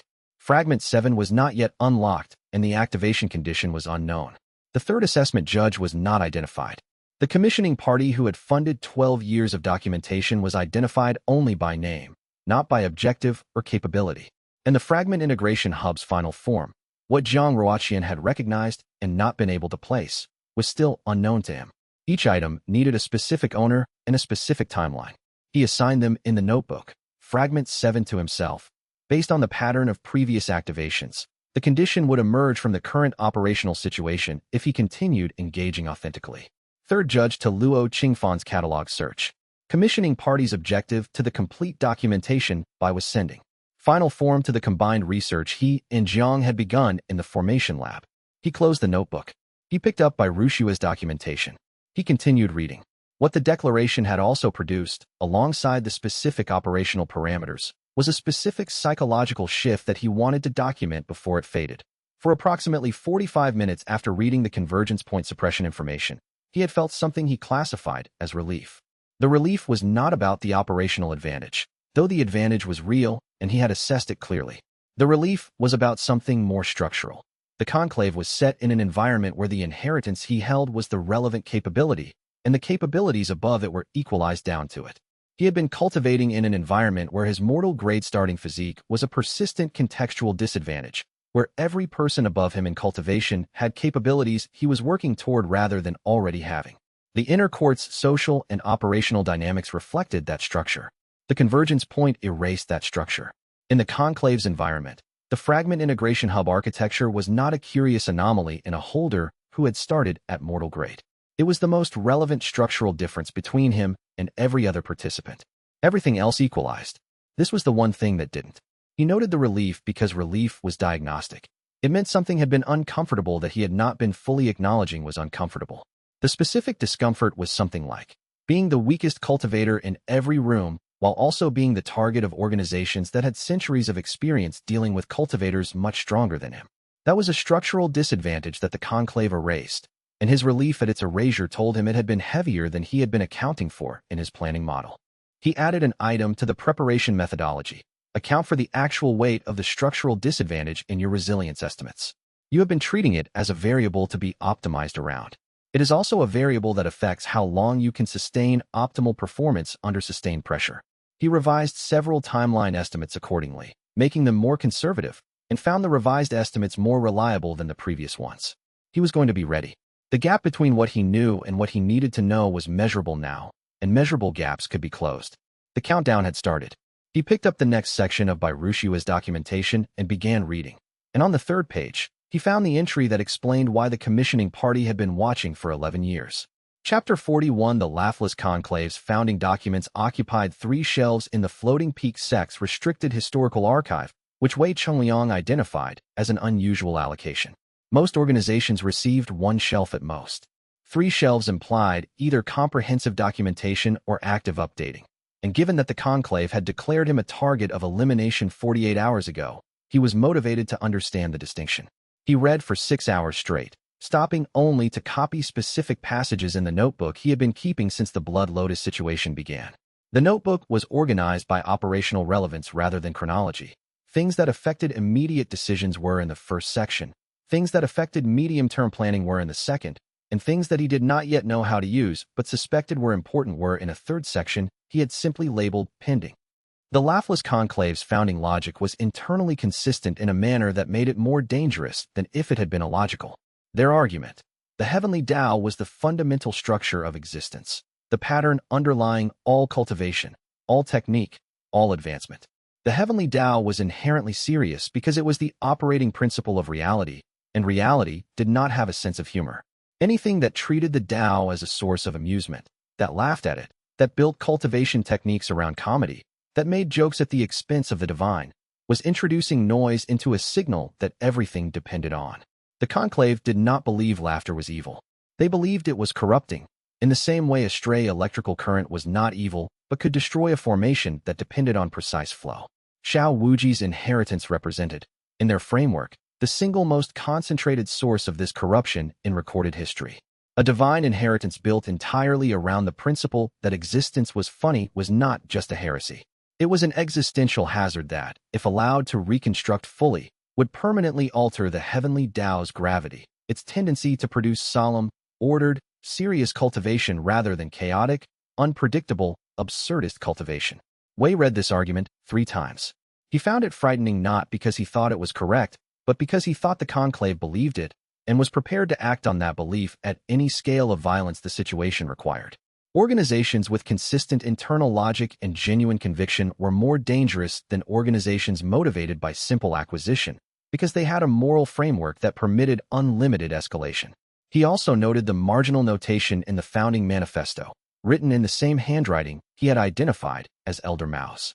The notation read, "This is what seriousness looks like when it loses its sense of humor." He added this to his pending section. He was not yet sure what it meant precisely, but he was increasingly sure it meant something important about the relationship between the conclave's logic and its ultimate vulnerability. The conclave's advance force had given a 48-hour deadline. That deadline had been issued yesterday. He had 24 hours left, and he had spent 6 of them reading. He closed the archive and walked to the formation theory lab with a specific list of questions for Mian, who was waiting with the expression she used when she had been thinking about something for a long time and had decided the thinking was complete. "I know what they're afraid of," he said, sitting down. "Tell me," she said. He told her. By the time he finished, she was writing in her own notebook, and the expression had shifted to the one she used when planning was productive, which was itself a form of contentment, and fragment 3 activated briefly, and the lab's ambient chi density improved by 7% for 30 seconds, which was a byproduct that neither of them bothered to comment on anymore. The next 24 hours would determine whether his theory about the conclave's vulnerability had an operational application, or whether it was just a good observation that arrived too late to matter. He spent the following 2 hours reviewing the specific language of the conclave's founding doctrine one more time, this time through a different lens. He had read it initially for intelligence about their operational parameters. Now he read it for its internal logic, looking for the point where the logic became self-undermining. He found it on the 4th page of the founding manifesto, in a section titled Preservation of the Serious Tao's Integrity. The section argued that seriousness was not merely a virtue, but an ontological principle, the natural state of existence prior to corruption. The logic required that the universe's default condition was solemnity, and that humor was deviation from default. But Elder Mao's marginal notation indicated something the founder had not considered. Solemnity as a default was itself a category error. The universe did not have a preference. It had rules. Rules operated the same way whether a cultivator laughed at them or wept over them. A formation charged correctly worked the same way regardless of whether the person charging it found the process funny. The conclave's doctrine had disguised a preference. Seriousness is better, as an ontological claim. Seriousness is natural, and built their entire institutional structure on the confusion. The vulnerability this created was psychological. A cultivator who had been told that their serious approach was ontologically necessary, rather than merely preferred, would experience a threat to that seriousness as a threat to the nature of reality, rather than merely a challenge to their aesthetic choice. The response to existential threats was categorically different from the response to preference challenges. Existential threats produced escalation without deliberation. The conclave's investigators would respond to Wei's ridiculous techniques not as an adversary using clever strategy, but as an agent of cosmological corruption that needed to be suppressed at any cost. This meant they would escalate past what was tactically rational. It meant they would commit to engagement geometries that left their flanks exposed. It meant Wei, facing fragment 7 and fragment 4 in combination, would not retreat to recalibrate. He would remain in place because retreat would itself feel like a concession to the corruption he was there to eliminate. He wrote this in the first section of his notebook, under Tactical Applications of the Conclave's Ontological Confusion. Mian, who had been writing in her own notebook while he was thinking, looked up. "You have that look you get when something bad becomes useful," she said. "It is possible to have sympathy for someone's beliefs and still use those beliefs against them," he said. She considered this. "It is also possible to do that without sympathy," she said. "Which version are you using?" He thought about it honestly. "Both," he said. "Their founders believed something. It produced an institution that does terrible things. The belief that produced the institution is not exempt from critique because the belief itself is sincere." She nodded slowly. "And the sincerity is what makes them dangerous," she said. "Not the doctrine." "Yes," he said. "The doctrine is the framework. The sincerity is the fuel." He closed the founding manifesto. People who are sincere about the wrong thing burn hotter and longer than people who are cynically executing policy. The cynical ones will stop when the cost exceeds the benefit. The sincere ones have to be shown that the premise is wrong before the cost accounting matters. He looked at the hairwire formation he had been prepositioning on the lab's table, the portion of the network he was going to deploy in the courtyard before the investigators arrived. "The recording orb is the mechanism," he said. "We're not just winning the fight. We're making an argument, to Wei, to his subordinates, and to Yin Jingming when he watches the recording. That sincerity about a wrong premise does not produce the power it promises. We need to make that argument clearly enough that Yin Jingming cannot dismiss it." Mian set down her brush. "The argument has to make him angrier," she said. "Not convince him. Just angry. Angry and afraid," he said.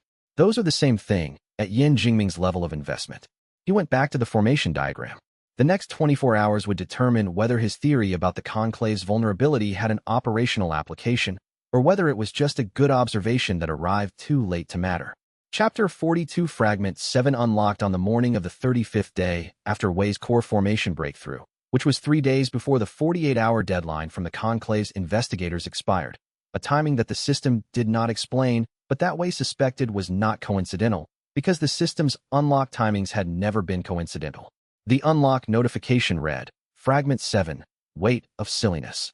The operational description followed. generates a chi field that makes the target's actions feel disproportionately consequential to themselves, amplifying natural hesitation and disrupting the psychological foundation of high-confidence techniques. A cultivator who trained for 20 years to strike without doubt would, under Fragment 7's influence, hesitate before striking because the strike suddenly felt like it mattered more than any strike he had ever thrown. The hesitation was not rational. It was generated by the fragment's interference with the target's internal weighting system for decisions. He tested it immediately, because testing fragments immediately after unlock was standard protocol. The nearest available test subject was Luo Qingfan, who had been in the formation theory lab reviewing combat strategy notes, and had not yet left after the previous night's planning session. Wei activated Fragment 7 and looked at him. Luo raised his hand to point at a notation on the combat map, and then stopped, hand halfway up, and stared at the motion he had been about to complete. "I was going to point," Luo said, with the tone of a careful reporter describing a peculiar observation rather than experiencing distress. It felt like pointing was going to determine something significant. The feeling didn't have a specific content. It was just weight. Wei deactivated the fragment. Luo completed the pointing gesture. "That was Fragment 7, Wei said. Luo processed this. "It doesn't create specific doubt. It creates undifferentiated significance. The target's own valuation system amplifies." He paused. "Against someone who deeply values their technique, whose self-worth is tied to their cultivation precision, this would be devastating." "The Conclave's lead investigator uses a Tao of solemn stone," Wei said. "A technique that requires absolute stillness and the conviction that the stillness is the correct response to every situation. Every action he takes is premised on the principle that solemnity is paramount. So his internal valuation system already weights every action as maximally significant," Luo said. He looked at the combat map. He pointed. Fragment 7 would amplify an already extreme weighting to the point of paralysis. In combination with Fragment 4, Wei said, which generates shame in targets who are mocked publicly, and the solemn stone Tao practitioner, placed in a situation where his solemn response to a combat situation became ridiculous in front of witnesses, the two fragments would produce a feedback loop. Luo was quiet for 4 seconds. "You want to publicly ridicule the most serious cultivator in the investigation team, in front of the investigation team, while he is attempting to execute a technique that requires absolute solemnity, and then amplify the resulting shame with Fragment 4, while Fragment 7 makes every subsequent attempt to respond feel impossibly consequential." "That is the basic plan," Wei said. Luo Qingfan said nothing for another 3 seconds. Then he said, "I don't know whether to find this brilliant or appalling." "Both is fine," Wei said. "Both is usually accurate." He returned to the combat map. "What I need from you is the tactical structure around it. I handle the fragments. You handle everything else." They worked through the night. By morning, they had a plan, and if the plan worked, the Conclave's advance force would leave in a manner that the spiritual recording orb they had brought would capture in full, and that recording would reach down Master Yin Jingming before his advance force finished the journey home. The working through the night portion produced 3 specific tactical decisions that had not been in the original framework. The first was about the recording orb's viewing angle. A spiritual recording orb captured from a fixed position, and the position it was placed in would determine what Yin Jingming saw, and in what sequence. Wei needed Yin to see the fragment interactions in a specific order. Fragment 2's environmental control first, to establish that the inheritance's techniques were not straightforward combat applications. Fragment 4's psychological mechanism second, to establish that the fragments could operate against a cultivator's internal state rather than just their external formation. Fragment 7 third, to show the cumulative effect of 2 psychologically targeted fragments on a cultivator whose entire cultivation philosophy was built around the psychological certainty that he always knew the correct response. The sequence mattered because each element needed to be legible without the previous elements providing context that would allow Yin Jingming to dismiss the next one. Fragment 7 alone was fascinating but unexplained. Fragment 7 after Fragment 4 was a pattern. A pattern implied design. A design system for targeting the specific psychological architecture of solemn stone Tao practitioners suggested that Xiao Wuji had, 3 centuries ago, built countermeasures to techniques that were currently in use, which meant the inheritance had knowledge of current orthodox cultivation that predated current orthodox cultivation. This was the specific implication Wei wanted Yin Jingming to spend his post-battle hours thinking about. The second tactical decision was about Wei's personal behavior during the fight, specifically, that he should not appear urgent. An urgent fighter was a fighter who was unsure of the outcome. A calm fighter was a fighter who was managing a situation. The difference in the recording would be visible in Wei's movement speed, chi expenditure rate, and the frequency of his positional adjustments. He had been practicing measured movement for the past 2 weeks as a deliberate cultivation of the appearance he needed to project during the fight. He was moderately confident in his ability to maintain it under pressure. The third decision was Fatty Qian. Fatty was in the adjacent building managing the sect kitchen during the fight, and his proximity to Wei's chi field meant Fragment 2's ambient conversion was operating on anything he was cooking. This had been true for months. It was going to be true during the fight. If Fatty produced Fragment 2 medium spontaneously through normal cooking activity during a nascent soul-threatening engagement, the recording would show the inheritance operating passively through people in proximity to the holder, which was a capability that no one, including the Conclave, had in their documentation. It would also make the cauldron genuinely dangerous if it came into play. He made a note to ensure Fatty knew there was a combat operation happening and that his kitchen outputs would be active. What it would show him needed to be carefully designed to produce exactly the right response. They worked through the night because the recording had to tell a specific story that would reach Yin Jingming in the right sequence. The story was not the story of what had happened. It was the story of what Yin Jingming was capable of inferring from what he saw.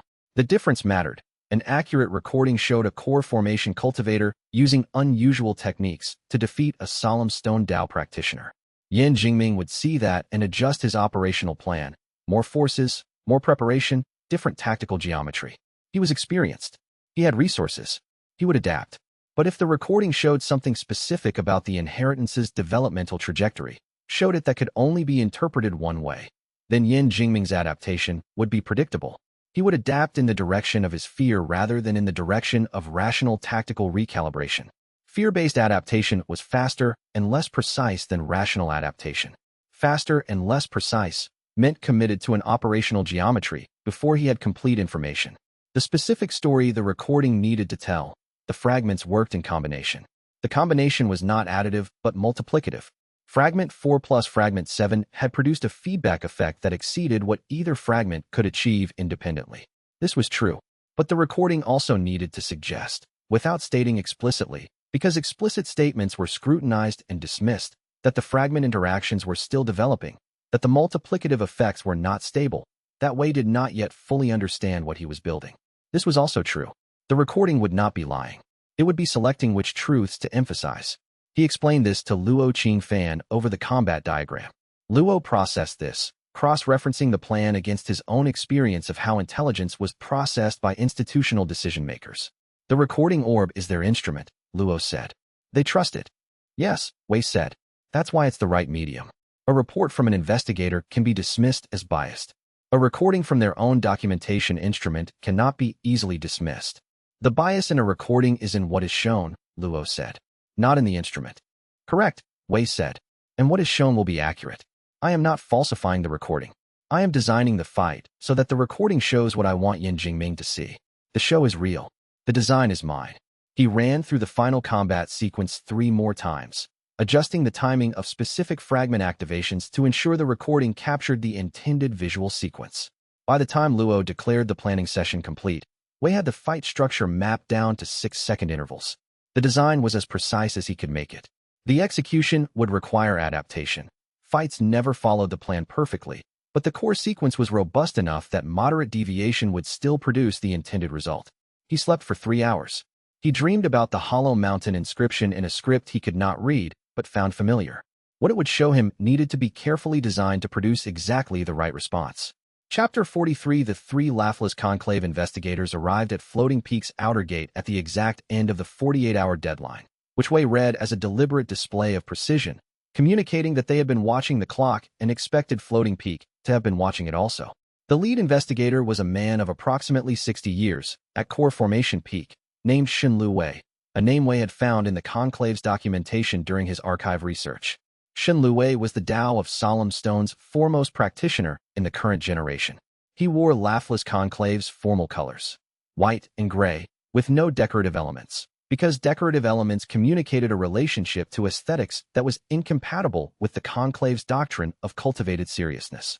His 2 subordinates were at Core Formation early and mid-stage respectively, and their postures mirrored his. No unnecessary movement, measured speech, responses calibrated for minimal expenditure.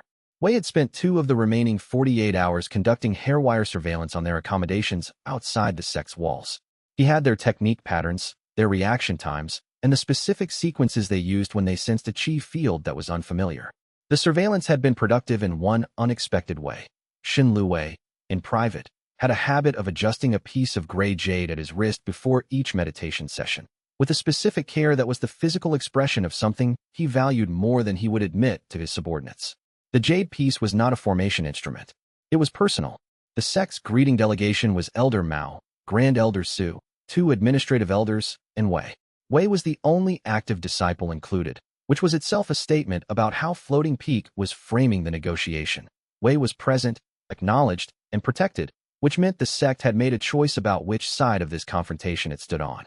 Shun Liuwei's gaze settled on Wei with the specific attention of someone who has studied an adversary thoroughly and is now encountering the subject in person. Wei Chungliang, he said. Investigator Shun, Wei said. Thank you for the timely arrival. The precision of the timely was deliberate. Acknowledging that they had arrived exactly on schedule was also acknowledging that the schedule had been a performance of control rather than a natural occurrence. Shen Liuwei's eyes narrowed slightly, which was more than he would have intended to show.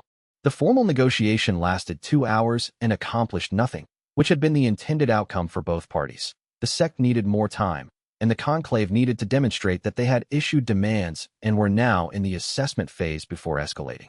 When the formal session ended with no resolution, Shun Luwei requested a 1-day extension for internal consultation, which Wei read as, they needed to contact Yin Jingming for updated instructions, because what they had encountered at the negotiation table did not match the profile they had been briefed with.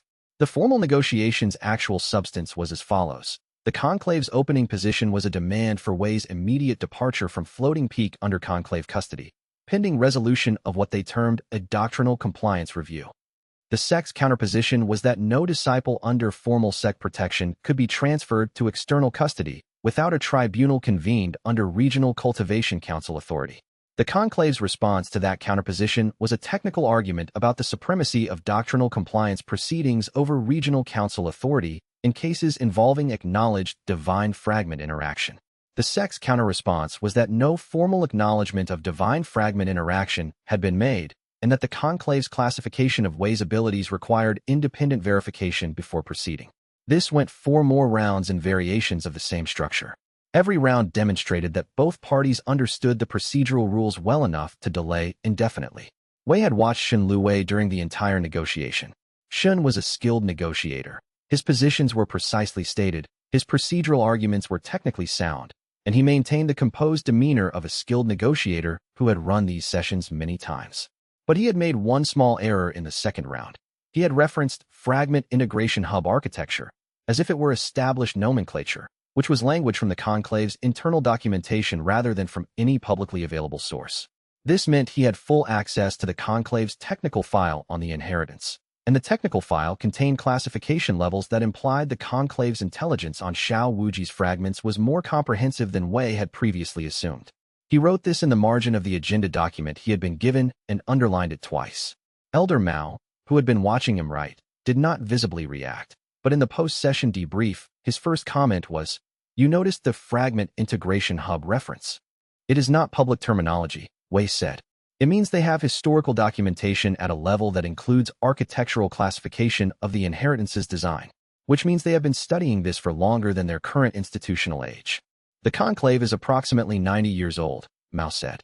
The documentation is older. They inherited it from the coalition.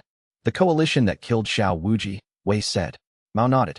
Yes, the coalition dissolved after the deity collapse, but its records passed to institutional successors. The laughless conclave is the conclave of serious cultivation's doctrinal inheritor, 3 institutions removed. The records were transmitted with the doctrine. This added a dimension to the operational picture that Wei had not had before. The conclave's knowledge of the fragments was not merely current intelligence, collected over 90 years of activity. It was inherited knowledge from the organization that had designed the original suppression. They had 3 centuries of accumulated study on the inheritance's architecture.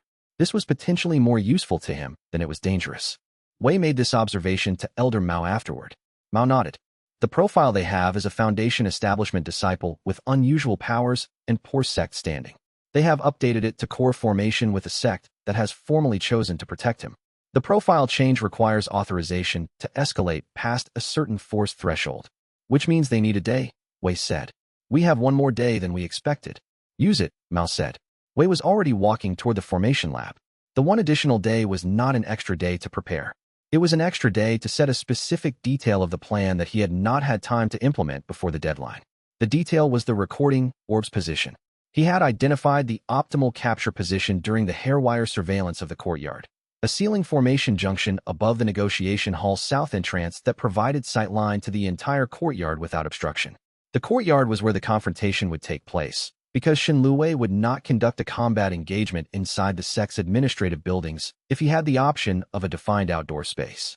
The ceiling junction required 2 modifications to accept the recording orb's mounting apparatus without leaving visible marks that Shenluwei's detection techniques would identify.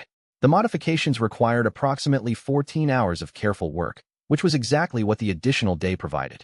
He spent the first 6 hours of the extension doing the work himself, using the hair formation as fine-scale manipulation tools, and the remaining 8 hours confirming that the modifications were invisible to the detection sweeps Shenluwei's investigators had been running on the sect's interior spaces since their arrival. He also spent 2 hours of the additional day interviewing 3 disciples who had independently encountered Shenluwei in the common spaces since his arrival. The interviews had a specific purpose. He wanted to know what Shenluwei did when he thought no one was watching, because what a cultivator did in private revealed the gap between their public cultivation presentation and their actual psychological state. The 3 interviews produced one useful data point. Shenluwei, in an unobserved moment in the library's western reading room, had reached for the gray jade at his wrist and held it for approximately 30 seconds before releasing it. He had done this when he encountered a text that described Xiao Wuji's final years. Not during combat preparation, not during tactical planning. When reading about a divine being who had been killed 3 times for what he believed. Shenluwei had spent his life opposing an inheritance built around laughter, and somewhere underneath the doctrinal certainty was something that was not certainty, something that the gray jade served as a focal point for, the way a touchstone served as a focus for a cultivation anchor. He filed this.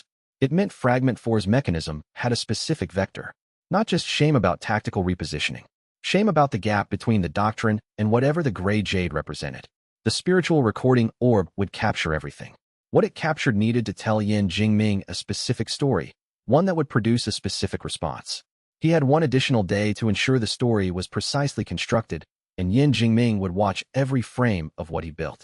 Chapter 44, the 48-hour strategy session, extended now to 60 hours total by the one-day extension, produced 4 documents that Wei distributed to the team by the end of the first day: a tactical diagram, a role assignment sheet, a contingency tree, and a single additional page that he labeled, "The Story We Are Telling Yin Jingming."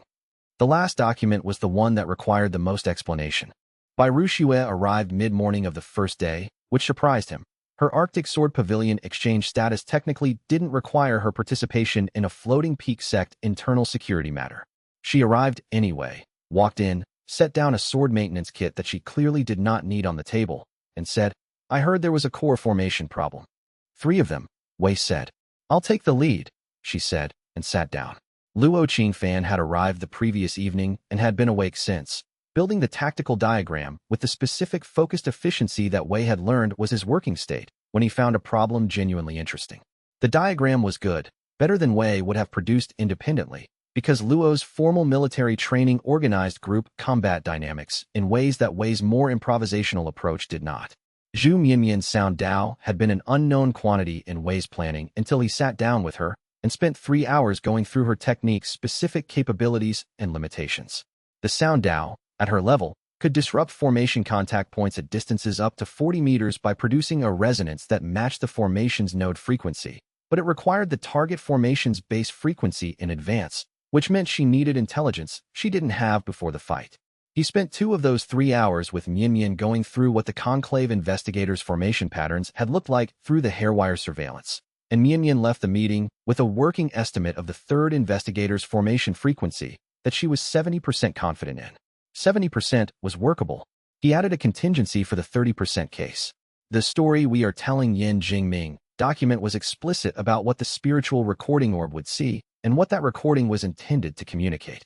Yin Jingming was a nascent soul cultivator who had spent his life believing that Xiao Wuji's inheritance was dangerous specifically because of its capacity to destabilize serious cultivation by making it seem ridiculous. The recording needed to show him exactly that, so it would confirm his existing belief while also showing him that the belief was not sufficient protection. Confirmed beliefs that were also insufficient produced fear rather than confidence. Fear produced escalation decisions that were faster and less precisely planned than calculated decisions. Escalation without precision was what Wei needed from Yin Jingming in the next operational phase. He needed Yin to commit resources and attention to this specific conflict before he had a complete picture of Wei's full capability set. Elder Mao, reviewing the document, said, "You're not planning to win the fight. You're planning to win the narrative around the fight." "I'm planning both," Wei said. "But the narrative around the fight survives longer than the fight itself." He spent the last hours before the deadline positioning the detection network, reviewing the fragment interaction sequences he would deploy, and checking the contingency tree for the third time. Each time through the contingency tree, he found one thing that could be simpler and simplified it. By the time the deadline arrived, the plan had been simplified to the point where the core of it was three things. Embarrass Shen Luwei publicly and specifically, capture his response on the recording orb, and make the victory look easier than it was. The third requirement was the hardest. Making the victory look easier than it was required understanding how Yin Jingming would interpret what he saw, an understanding that required knowing what Yin Jingming already knew. The surveillance web had given him two things from Shun Liuwei's pre-arrival surveillance: the technical classification structure the Conclave was using for the fragments, and a brief exchange between the two subordinate investigators that revealed what they had been told about Wei's current capability level. They had been told, Foundation Establishment Disciple, recently promoted to Inner Court, Core Formation Breakthrough in the past 4 months.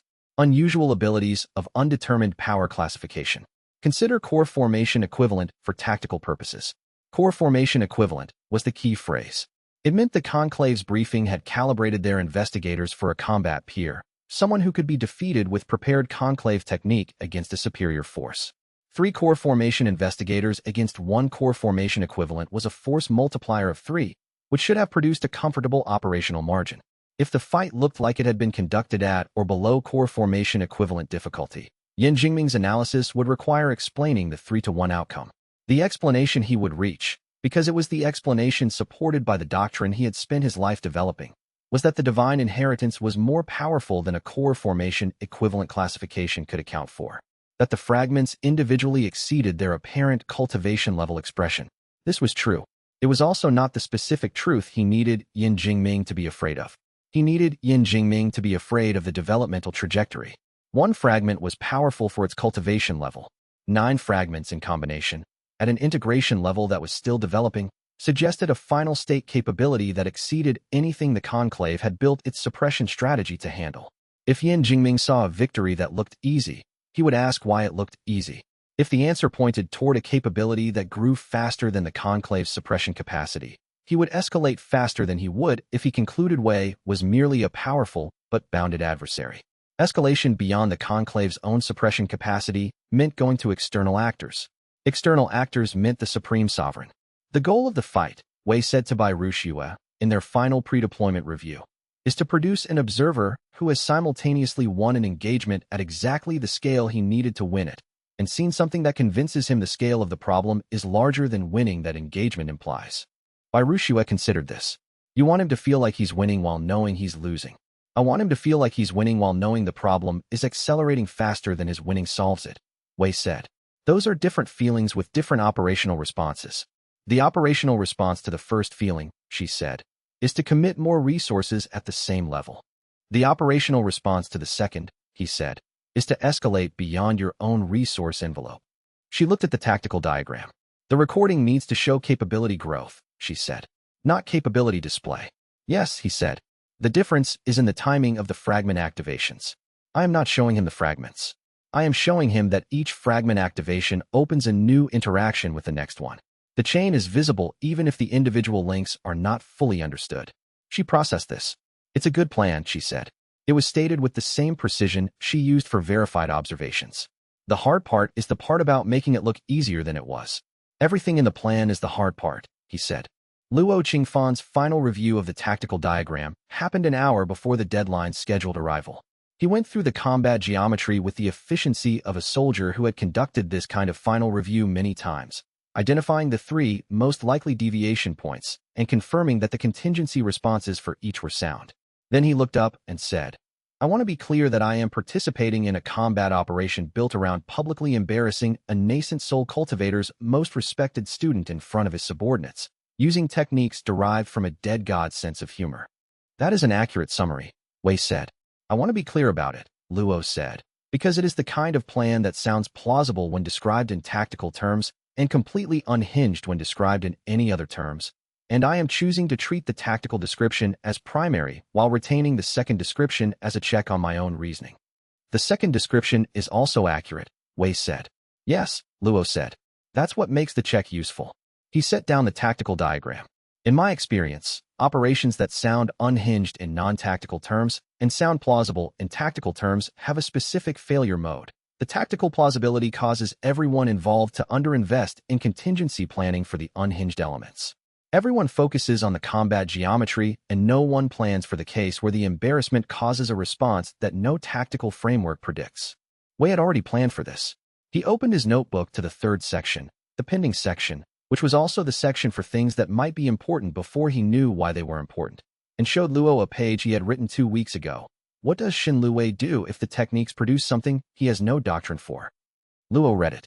He processed this. You plan for the unhinged element. I plan for the possibility that the unhinged element produces a response outside the doctrinal framework, Wei said. The doctrinal framework gives Xin Luwei 3 options when encountering evidence that his doctrine is insufficient: retreat, escalate, or update. I plan for retreat. I plan for escalate. I have a preliminary plan for update, though I assess it as low probability. What is the preliminary plan for update? If Xin Luowei's response to what he experiences indicates that he is genuinely reconsidering the doctrine's premises rather than responding with rage or retreat, Wei said, I stop the operation before the recording captures that moment. An authentic update is not what I want Yin Jingming to see. Luo processed this. You would protect the dignity of a man who came here to capture you. I would protect the operational value of a man who might become a more useful actor if his doctrine update is not recorded and distributed to his organizational superior, Wei said. The dignity is a secondary consideration. It is not entirely secondary, Luo said. He returned to the tactical diagram. I note it is not entirely secondary. Everything in the plan is the hard part, he said. The third requirement was the hardest, and he had never faced a requirement he could afford to fail. Chapter 45. The fight lasted 27 minutes. Xin Luwei opened with Solemn Stone Dao at full deployment. The technique produced a spatial weight effect that increased the physical mass of everything within a 40-meter radius, including qi techniques, which meant incoming attacks became slower and heavier, while defensive techniques became more energy expensive to maintain. It was an excellent group suppression technique, designed to neutralize faster opponents through environmental control rather than direct engagement. Wei had anticipated this. The technique's environmental control created one specific opportunity. The weight effect applied to liquids too, and heavier liquids behave differently than standard liquids under Fragment 2's conversion parameters. He activated Fragment 2 on the courtyard's drainage channels, which carried the standard runoff from the sect's water supply. The conversion produced a qi-dense medium that was now heavier than it would have been under standard conditions, but the weight effect applied to the medium's resistance properties, not to its flow properties, because Solemn Stone Dao had been designed against solid and gaseous elements and did not have a specific liquid phase adaptation. The heavier medium flowed slower and hit harder when it moved. The drainage channels ran under the courtyard stone surface. He redirected the flow through a specific section of the detection formation he had prepositioned in the channel junctions, and the medium emerged from the stone's gaps around the investigator trio's formation positions, not flooding, but pressuring, creating a floor-level resistance that disrupted the contact point geometry their formation required. Xin Luwei recognized the disruption immediately and moved to reposition. Wei activated Fragment 4, Gravity of Embarrassment, at the moment Xin Luwei was moving, because moving away from a disruption in front of your subordinates and your adversary was the exact kind of action that Fragment 4's psychological mechanism found purchase on. Xin Luwei stopped moving. He stood still with the specific stillness of someone who has just experienced a disproportionate wave of shame about a completely justified tactical repositioning, and is now choosing stillness over repositioning, not because stillness is tactically superior, but because movement has become psychologically unavailable. Wei activated Fragment 7. Xin Luowei's stillness became absolute. Every subsequent potential action, repositioning, counterattacking, giving orders to his subordinates, calling for withdrawal, became impossibly weighted. He could see all of them. He could not choose among them. The solemn stone Tao, which he had spent 30 years developing, continued to suppress the space around him, providing him with a defensive environment he could not bring himself to act within. In the 17 seconds that Shen Luwei was motionless, Bai Rushua's Arctic sword Qi went through his defensive formation's exposed right side node. Luo Qingfan's technique sequence incapacitated the second investigator with an efficiency that looked almost contemptuous, and Zhu Mianmian's sound Dao, operating at the 70% confidence frequency, disrupted the third investigator's formation array mid-cast on the third attempt. The spiritual recording orb captured all of it. When Wei deactivated both fragments, Shen Luwei moved. He looked at Wei with an expression that contained more information than Wei had expected. Not rage, not fear, but the specific expression of someone whose model of the world has been challenged at a fundamental level and has not yet resolved how to accommodate the challenge. This is what he feared, Shen Luwei said. He was not speaking to his subordinates. He appeared to be stating a conclusion. Dao Master Yan, Wei said. Yes, I know. Shen Luwei looked at the recording orb, which was still active. Then he looked back at Wei. Then he gathered his subordinates and left. The recording would reach Yin Jingming in 3 days. Wei had constructed the previous 48 hours around what Yin Jingming would decide when he watched it, and those decisions would determine whether the next operational phase was one Wei had planned for or one he needed to improvise. He hoped it was the one he had planned for, but the recording had shown Yin Jingming something Wei could not unsee. The conclave's fear ran deeper than tactics could address. The fight's aftermath required 2 hours of coordination work before he could step back and assess. The courtyard needed to be restored to its pre-combat state. The drainage channel modifications reversed, the spiritual recording orb's mounting apparatus removed, and the ceiling junction restored. The Qi-dense soup medium drained from the surface areas it had reached. He delegated the physical restoration to Fatty Qian, who had specific competence with the kitchen drainage infrastructure, and spent the 2 hours running the post-battle network scan with the hair wire, checking the conclave investigator's departure route, confirming the recording orb was with them, verifying through the relay network that the orb's documentation copy was already queued in the conclave's transmission system. The transmission was queued. Yin Jingming would have the recording within 2 days. Elder Mao found him in the courtyard during the cleanup and stood beside him without speaking for long enough that Wei knew the silence was deliberate.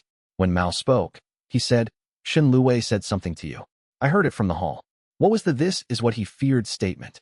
Shen Luwei confirmed, in public, in the recording orb's active range, that the laughless conclave's doctrinal assessment of the inheritance was based on fear rather than on objective hazard evaluation, Wei said.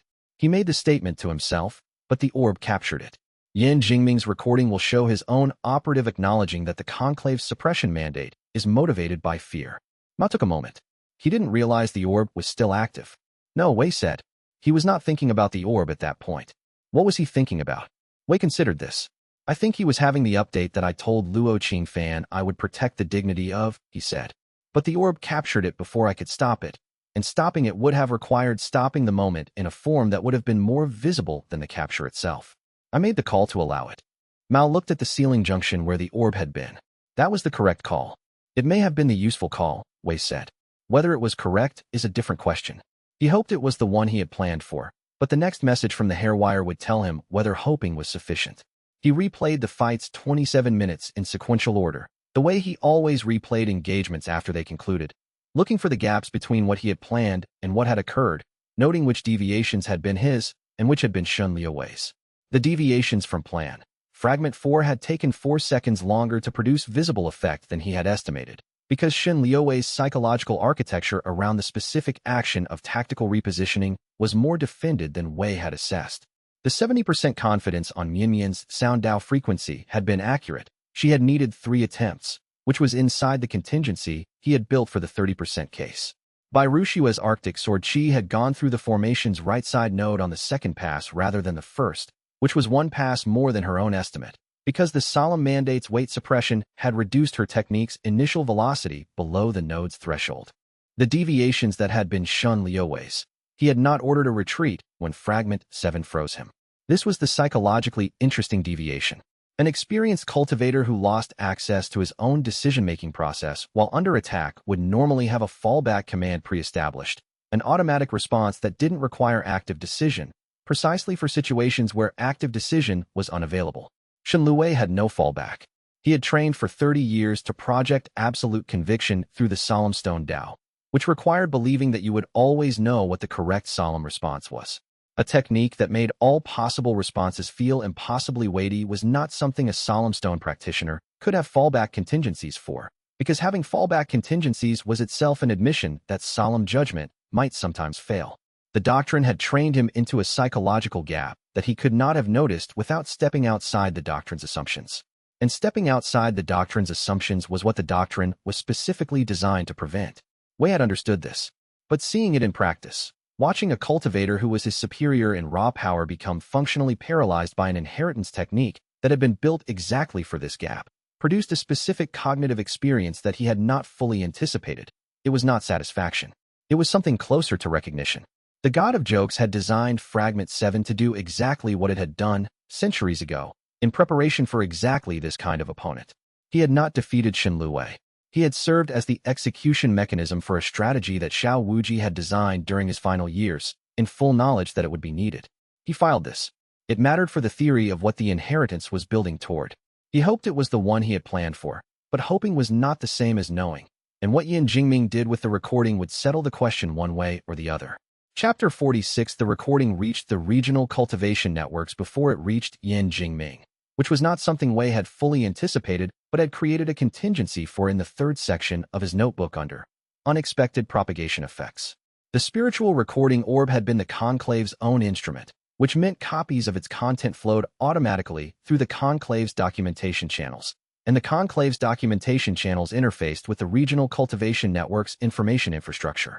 When the recording's content classification triggered its automatic distribution to authorized review parties, those review parties included a number of administrators who had access to the regional network's general communication tier, and 3 of them had decided the content was relevant to the network's general members within hours of receiving it. Wei Chenliang, inner disciple of Floating Peak sect, defeating 3 laughless conclave core formation investigators in 27 minutes. The regional reaction was, by every measurable parameter, disproportionate to the event. Regional cultivation politics operated on a scale of decades. Core formation victories were not rare. The laughless conclave was known, but not universally feared. By any standard analysis, this should have been a mid-tier regional incident that generated local discussion and faded within 2 weeks. What the analysis missed was that the recording showed something most cultivators had never seen. A core formation cultivator deploying techniques that were, individually, either ludicrous or mundane. A sneeze, a soup manipulation, gravity of embarrassment, weight of silliness, and using them to defeat a prepared solemn stone Tao practitioner with what the recording's observers universally described as apparent ease. The ease was what propagated. The ease was what made people send the recording to people they knew, who sent it to people they knew, until it had reached every gossip channel in the Greenwater region within 72 hours. The ease suggested something that cultivators spent their entire careers not believing, that the conventional hierarchy of cultivation power might not be the only valid hierarchy. Wei was not the strongest cultivator in the recording. Shenlue had more raw power. Bai Rushue's sword qi was technically more refined. But Wei had designed the situation, and the designed situation had made power and technical refinement irrelevant for 27 minutes, and the recording showed this clearly. Letters began arriving at Floating Peak on the 4th day. 3 sects sent formal envoys with alliance offers. 17 individuals sent personal messages ranging from cultivation questions to requests for instruction. 2 letters were from cultivators who described themselves as unconventional and asked, with unconcealed hope, whether Wei was interested in building something. 1 letter had 3 words and no formal identification. Come find me. He showed it to Elder Mao. Mao went very still for a moment that was longer than his normal processing interval. Then he opened a locked drawer in his desk and removed a small wooden token carved with a laughing face. He had apparently been carrying this token, or keeping it in the drawer, for decades. Yi Wuhan, Mao said. It was not a question. Who is she? Wei said. Mao looked at the token for a moment that contained something Wei could not quite read. Something adjacent to old grief, or old hope, or both. Someone who knew my master, he said. Someone who has been waiting. He held out the token. Take this. She will recognize it. Wei took the token. He turned it over. The laughing face on the token was the same laughing face as Xiao Wuji's inheritance seal on the conclave declaration. The 3-word letter had not been a surprise to Mao, which meant Mao had known, or believed, that someone would send it, and had been keeping the token in that drawer for the moment when it did. He sat with this for a longer time than the immediate operational picture required. Elder Mao was the person who had been his cultivation mentor, his institutional protector, his source of archive access and historical context, and the person who had said to him, in the earliest weeks of his inner court residence, "Don't explain your abilities to anyone who doesn't already understand them." He had spent months assuming this was precautionary advice from an elder who recognized an unusual disciple and wanted to protect him. Now he was recontextualizing it. Mao had been keeping a token in a drawer for a meeting he expected to eventually happen. Mao had provided access to 3 restricted archives without the usual administrative approval process. Mao had been the one to allow the monitoring station assignment that had led to the initial combat conditions that had triggered Fragment One's first activation. The recontextualization was this. Mao had not been protecting an unusual disciple. He had been preparing a specific disciple for a specific inheritance. The combination of precautionary advice, strategic archive access, and operational assignments that generated precisely the conditions under which each fragment had unlocked. These were not coincidences. They were a curriculum. He tested this hypothesis against the alternative, that Mao was simply an elder who had made good decisions and created favorable conditions without any specific knowledge of the inheritance's development logic. The alternative required that Mao had coincidentally facilitated the exact conditions for 9 consecutive fragment unlocks without any awareness of the pattern. Each fragment's unlock condition was specific. Fragment 1 required recognizing a gap in serious technique. Fragment 5 required recognizing injustice without losing humor. Fragment 8 required understanding chain effects. The conditions Mao had generated had repeatedly and specifically aligned with the next unlock. The coincidence hypothesis was not credible. "How long have you known?" he asked Mao in the post-battle debrief. Mao looked at him. "Since I found you sleeping in the restricted archive at 3 in the morning reading Xiao Wuji's doctrinal response," he said. "Which was your 3rd night in the inner court?" 3 nights, Wei said. "I had been keeping that drawer for 47 years, Mao said. He wrote this in the pending section of his notebook and went to find Bai Ruxue, because wherever he was going next, he was not going without understanding where it led first. Bai Ruxue's response to the 3-word letter was typically precise, spirit severing minimum, possibly higher. The delivery technique was not a trivial application. She turned the wooden token over in her hands, examining the carving with the attention she gave to anything that operated at a level above her own cultivation. "This is a recognition seal. The technique in the carving is alive. It's a minimal formation, active, waiting for a specific chi signature to respond to. Not yours specifically, the inheritances." He looked at the token more carefully.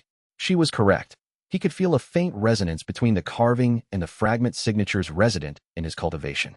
The token had been built to respond to the inheritance, not to a specific person. Mao had kept it for anyone who would eventually carry the inheritance, not specifically for Wei. "He didn't know it would be me," Wei said. "He didn't need to," she said. "He only needed to know it would be someone." This matched what Yi Wuhan's letter had communicated. "Come find me." Not addressed to Wei specifically. Addressed to the inheritance's current holder, whoever that was. The infrastructure for this meeting had been established decades ago, possibly longer. He thought about the architecture of patience this implied. Elder Mao, keeping a token in a desk drawer for an uncertain number of years, waiting for the inheritance to manifest in a disciple of his sect. Yi Wuhan, wherever she had been for the past century, maintaining relay formations and waiting for a recording to appear in the regional cultivation network that would tell her the inheritance had found someone. The entire support structure had been operating in a dormant state, waiting. Xiao Wuji had distributed not just the fragments but the human network that would support whoever collected them. He planned for the support infrastructure the same way he planned for the fragments. Wei said. "The fragments without the people around them would be dangerous without direction," Bai Ruxue said. "Mao, Yi Wuhan, whoever else has been keeping various tokens in various drawers." She handed the wooden token back to him. "You didn't find us. We were placed." He held the token. The resonance between the carving and his fragment signatures was warm in a specific way, not the warm of chi-rich cultivation techniques, but the warm of something very old recognizing something it had been waiting for. He added this to the pending section of his notebook and went to find Bai Ruxue, because wherever he was going next, he was not going without understanding where it led first. Chapter 47. The search for Yi Wuhan began in the restricted archive and produced, over 3 days of systematic cross-referencing, the following confirmed information. Yi Wuhan had been an active cultivator during the era of Xiao Wuji's final years. She had been documented as a spirit-severing cultivator at the time of the last confirmed record of her existence, approximately 112 years ago. The record was a brief administrative entry in a regional cultivation registry that noted her departure from the registry's jurisdiction without a forwarding designation, the standard notational format for cultivators who had died, retired from public life, or deliberately removed themselves from official tracking. The letter's existence argued against the first possibility. Her cultivation level at the time of disappearance, spirit severing, made the second plausible. Spirit severing cultivators could sustain extended isolation without cultivation degradation. The third was the most operationally interesting, because cultivators who removed themselves from official tracking wanted to avoid exactly the kind of official attention that the laughless conclave represented. Yi Wuhan had known Xiao Wuji. Yi Wuhan was, based on Elder Mao's response to the name, someone Mao considered significant enough to have kept a token for decades in preparation for a meeting that might never come. Yi Wuhan had sent a 3-word letter to Wei within 4 days of the regional recording's distribution. The letter had no forwarding address. The letter had not come through the official sect mail system.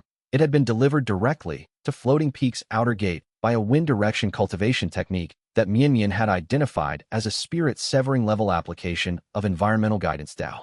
Hollow Mountain was the location that appeared in the historical records most frequently in connection with Yi Wuhan's documented movements, not as a residence, but as a location where she had been sighted or had conducted documented business at 3 separate points in the century-old record. Hollow Mountain was 14 days' travel east-northeast of Floating Peak, through terrain that the regional cultivation network's hazard maps classified as moderate difficulty wilderness. 14 days in one direction, 14 days back, with unknown duration at the destination. Bai Rushua was not informed of the journey plan. She found out by appearing at the sect gate on the morning Wei had selected for departure, with a packed travel kit and the expression she used when she had made a decision and considered it closed. "I was going to tell you," Wei said. "You were going to tell me after you left," she said. "I know because that is what you did with the monitoring station journey." This was accurate. He had intended to inform her when he was already en route, to avoid an extended conversation about whether she should come. She was more useful in many situations than he had anticipated when he had initially classified her as a single-domain specialist, and having that conversation in advance of every journey was inefficient. "All right," he said. "You're coming." "Yes," she said. They left within the hour, and the journey produced, over its 14 days, a set of conversations that Wei would add to the pending section of his notebook under Things by Rushua, said that I have not yet finished thinking about, a category that had been growing since the first month of their working relationship. The most significant conversation happened on the 9th day, when she said, "You treat every situation as a problem to be solved, including situations that other people would treat as experiences to be had." "Most situations are problems," he said. "Most situations are both," she said. She was quiet for a moment. The god of jokes built an inheritance around the second category, not instead of the first. In addition to it, he filed this. She was right. He had been treating the inheritance as a resource to optimize. He had been applying the same analytical framework to the fragments that he applied to combat planning, to institutional negotiation, to the surveillance network's architecture. Each new capability was assessed for operational utility. Each unlock condition was reverse-engineered for the principle it rewarded. The result was effective. It had produced 9 fragments and a regional alliance and a retreat from Yin Jingming's investigation force. But Xiao Wuji had not built the inheritance to be optimized. Yi Wuhan would tell him this explicitly in 2 days, but Bai Rushua had the intuition ahead of the explanation. The inheritance was built around the principle that existence was worth engaging with directly, not instrumentally. The fragments unlocked when he engaged directly, with an unjust situation, with a person whose skill he genuinely appreciated, with a problem that was genuinely ridiculous rather than only appearing ridiculous when analyzed at a distance. The optimization framework was not wrong. It was incomplete. An incompleteness in a framework that governed an inheritance built around the completeness of direct engagement was a structural problem that would eventually produce an unlock condition he couldn't meet, because at some point the fragment's lesson would be about something that the optimization framework couldn't reach. He had been optimizing it effectively. The thought that optimization and experience were not mutually exclusive was not new, but the thought that he had been defaulting to optimization at the expense of the second category was newer, and he suspected it mattered. Hollow Mountain appeared on the 12th day as a shape in the mist, and the shape resolved into a mountain that was hollow not in the geological sense, but in the present sense, the kind of emptiness that indicated everything important had moved inside. The path to the mountain was not on any regional cultivation map Wei had found. The archive's historical records mentioned the location but not the approach. which he had initially attributed to standard security practice for cultivators who had voluntarily removed themselves from official documentation. After 3 days of travel through terrain that had no distinguishable path, but always seemed to offer viable footing if you paid attention to the ground, he had revised this assessment. The path to the mountain was not hidden. It was only visible to people who were paying the right kind of attention. He had been paying the right kind of attention because he had spent months learning, through the fragment integration process, to notice what the ambient environment was trying to communicate. Fragment 6, the resonant appreciation, operated on exactly this principle. Genuine attention to the texture of the world produced information that inattention missed. He had been using Fragment 6 extensively during the journey, not for any specific operational purpose, but because the terrain was interesting and interesting things were worth noticing. On the 9th day, the path had offered a fork, a barely perceptible divergence in the terrain where the natural drainage pattern split between two valleys. The right fork led toward what the maps called the Whitestone Plateau. The left fork led through terrain that the map showed as undifferentiated wilderness.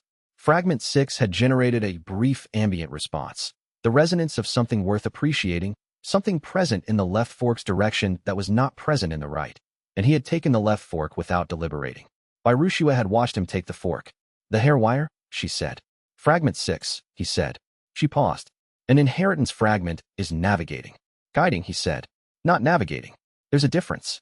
"The difference being," she said, "that navigating implies it has a destination and is directing you toward it, while guiding implies it is drawing your attention to things worth noticing and you are making the directional decisions." "Yes," he said. She walked for a moment. "In practice," she said, "how do you verify the distinction?" He considered this for the rest of that day's travel, and he didn't have a complete answer by evening. And when he put the question in his notebook, in the pending section, under Things Barushua asked that I have not finished thinking about, he added a note to it. The answer may require distinguishing between the inheritance being a tool and the inheritance being an entity. If it is an entity, the guiding/navigating distinction matters. If it is a tool, the distinction is meaningless because tools do not have destinations. Yi Wuhan's answer to this question, which he had not yet heard when he arrived at Hollow Mountain, would turn out to be more complicated than either framing allowed for. Hollow Mountain appeared on the 12th day as a shape in the mist, and the shape resolved into a mountain that was hollow not in the geological sense, but in the present sense, the kind of emptiness that indicated everything important had moved inside.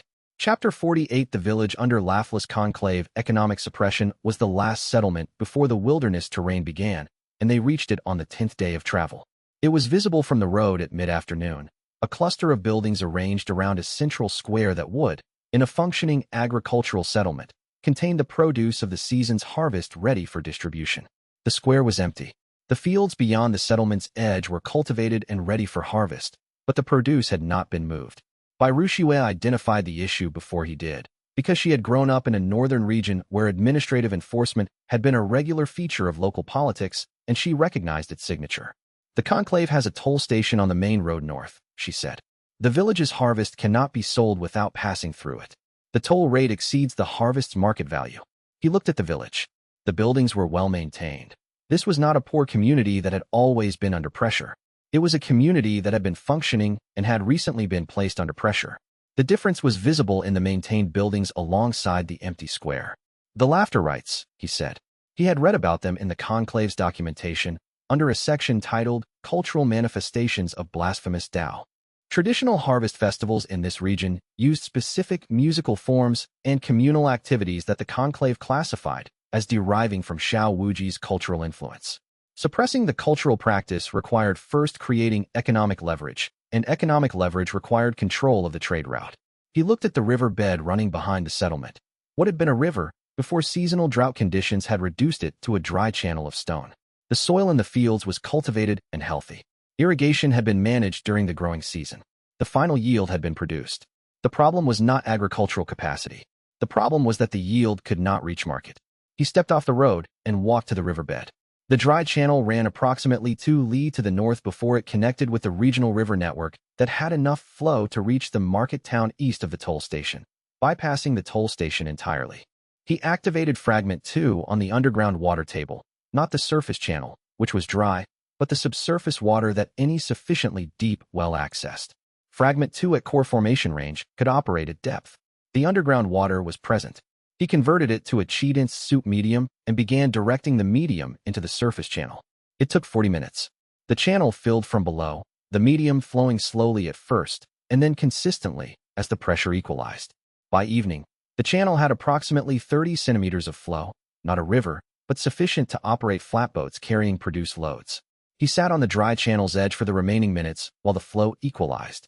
There was something in the act of waiting, of having done the thing, and then sitting with the result rather than immediately moving to the next problem, that he had been doing less frequently as the operational tempo had increased. The village's empty square had produced in him a specific response that was not strategic. He had not thought about the toll station, the conclave's suppression motivation, or the operational implications of demonstrating Fragment 2's capability to buy Rushua.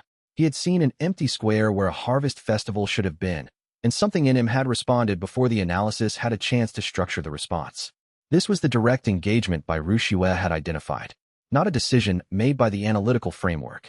A decision made by the part of him that had read the Inheritance Founder's doctrinal response 3 nights into his inner court residence and had understood, before he had the vocabulary to articulate it, what the inheritance was for. He watched the flow stabilize and noted that it would support loaded flatboats within approximately 2 hours, sufficient for a late afternoon harvest transport if the village organized quickly. He would not be there to see it. That was fine. The thing was done regardless. He was back on the road when Rushua said, in a tone that he had learned meant she was processing something that had moved her and was reporting the fact without the usual restraint. You do things like that. The channel bypasses the toll station, he said. Yes, she said. I know why you did it. It was efficient, he said. The produce reaches market. The conclave's leverage is removed. That is all true, she said. She walked for a few steps in silence. It is also not why you did it. He considered this. It was not entirely accurate. He had done it for all the reasons he had listed. He had also done it because the village's empty square had been the specific kind of wrong that the Laughing Heaven System's design philosophy, as Luo Qingfan had helped him search for in the catalog, responded to. The same structural logic that unlocked Fragment 5 through recognition of injustice without losing perspective. He had done it because it was efficient. He had done it because it was the right thing to do. And he had done it because not doing it would have meant walking past something the divine architect had built his entire inheritance around the necessity of responding to. Both things can be true, he said. Yes, she said. That's what I said. They walked in silence for a while after that. The channel behind the village continued filling as the subsurface Qi-dense medium equalized through the dry riverbed, and by the time they were out of earshot of the settlement, the flow was audible, a low, consistent sound that he noted would carry to the village's outer buildings by nightfall. The village elder had appeared at the settlement's edge while Wei was working on the channel, had watched the process without speaking, and had said, when Wei came back to the road, "The harvest toll station has been here for 3 years. 3 years since our festival." He had said it as information delivered to someone who might find it relevant. Wei had not been cultivating in this region for 3 years. He had not been responsible for 3 years of a village's harvest being impounded for transit fees. He had not caused this. He was responsible for today, the day he happened to pass through with Fragment 2 available and a dry riverbed visible and a village with an empty square. He had thought about this, and what he had concluded was, responsibility did not only extend backward. A capability created a form of forward responsibility, not absolute, not unlimited, but real. You could not stop at the beginning of a village's impounded harvest and use the availability of an alternate route as a demonstration tool, and then leave, knowing the alternate route existed and the impoundment would continue, and call that a completion of your obligations. Rushua understood this. She had seen him recognize it. That was why she had said both things can be true. She was not commenting on the philosophical accuracy of his stated rationale. She was confirming that she had seen the thing underneath the stated rationale, and was acknowledging it without requiring him to state it more explicitly than he had. He appreciated this. He filed it in a section of his notebook that was not labeled, because he had not yet decided what category it belonged in. The section he privately thought of as the one for things that mattered in ways he was not yet equipped to fully map. The road continued east, and the channel sound faded behind them, and by mid-afternoon the first of the wilderness terrain's hazard markers appeared at the road's edge, a stone pillar carved with the Regional Cultivation Authority's standard warning inscription. Moderate difficulty. Qi beasts at Foundation establishment level common. Spirit severing traces detected irregularly. The spirit severing traces were not the Cultivation Authority's standard hazard classification. Someone had added it to this pillar specifically. Yi Wuhan. He noted the addition, and they went on. Both things can be true, he said. Yes, she said. That's what I said. The road continued northeast. and somewhere 3 days ahead a spirit-severing cultivator had been waiting for 100 years to ask him a question she had never expected to ask anyone. Chapter 49. Yi Wuhan attacked without warning on the 14th day, approximately 40 meters before the entrance to the hollow section of Hollow Mountain, in a situation his detection web had given him 3 minutes and 27 seconds of advance notice on.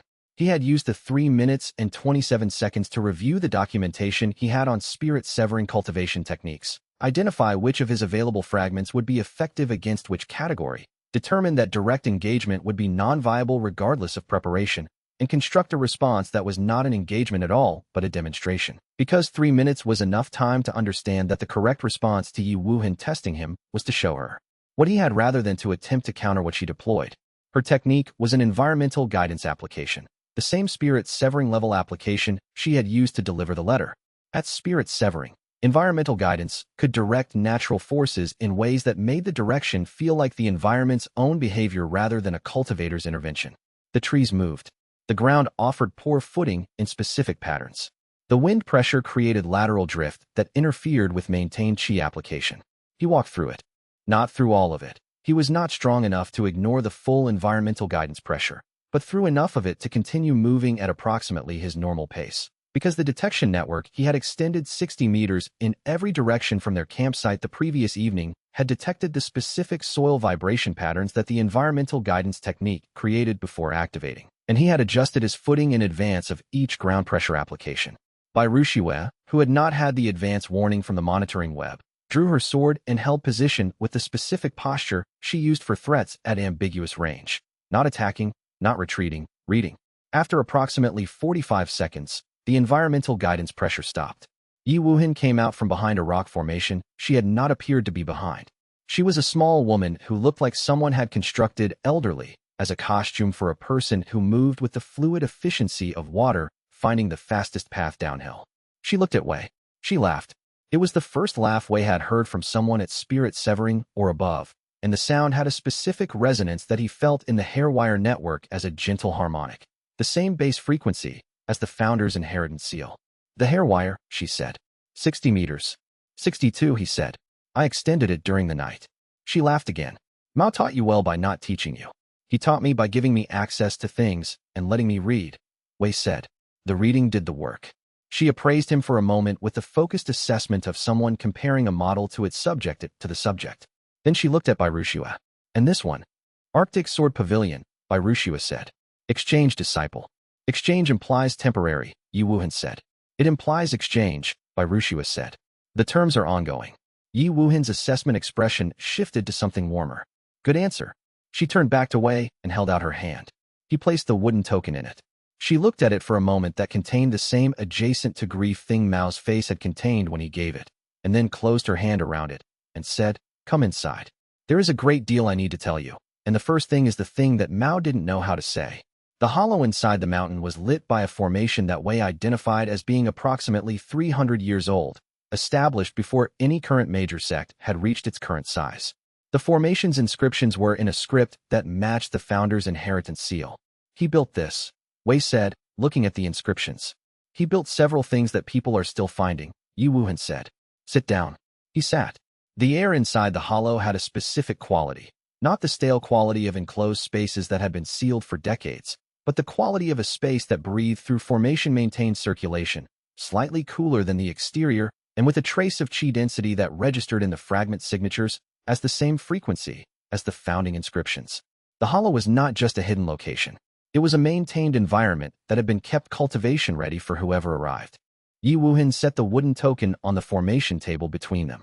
The laughing face carving was face up, and in the interior's formation-maintained lighting, the detail of the carving was more visible than it had been in the mountain's exterior light. The laughing face had 12 specific features, each one corresponding to something he could not yet identify, and the resonance between the carving and his fragment signatures had intensified now that he was inside the hollow's ambient chi field.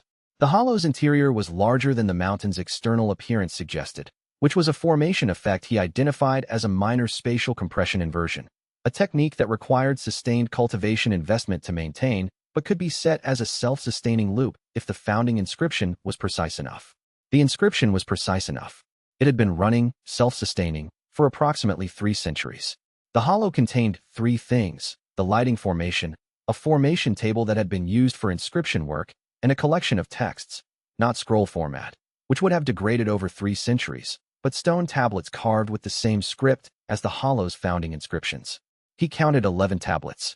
The carving on the nearest one, as he was seated, was in the same script as the founding seal on the conclave's declaration. The script was not the standard ancient cultivation notation that Wei had learned to read through the archive. It was something older, or not older, but different, a variant developed for a specific purpose. "Can you read this?" he asked Yu Wuhan. "No," she said.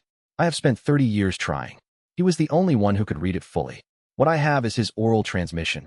What he told me, which is incomplete, because he ran out of time." She sat across from him at the formation table. "The tablets are the theory.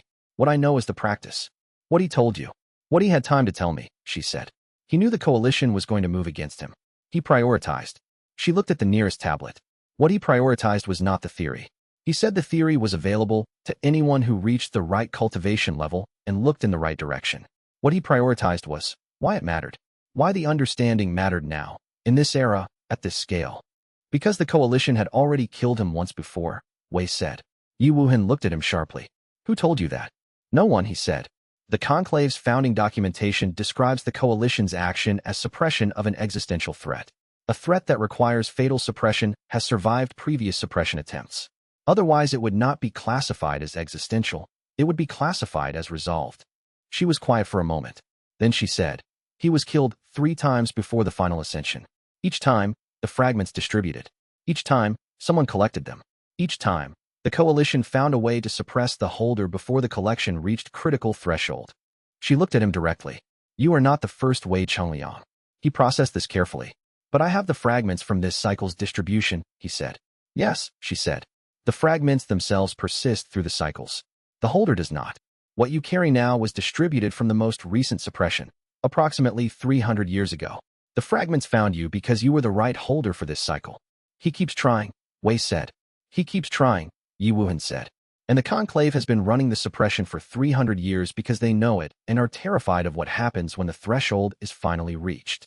She looked at the tablets. "The question he never had time to answer for me was, what happens when the threshold is reached?" She paused. "He laughed when I asked. I think that means the answer is something ridiculous." "He built this," Wei said, looking at the inscriptions. "He built several things that people are still finding," Yu Wuhan said. "Sit down."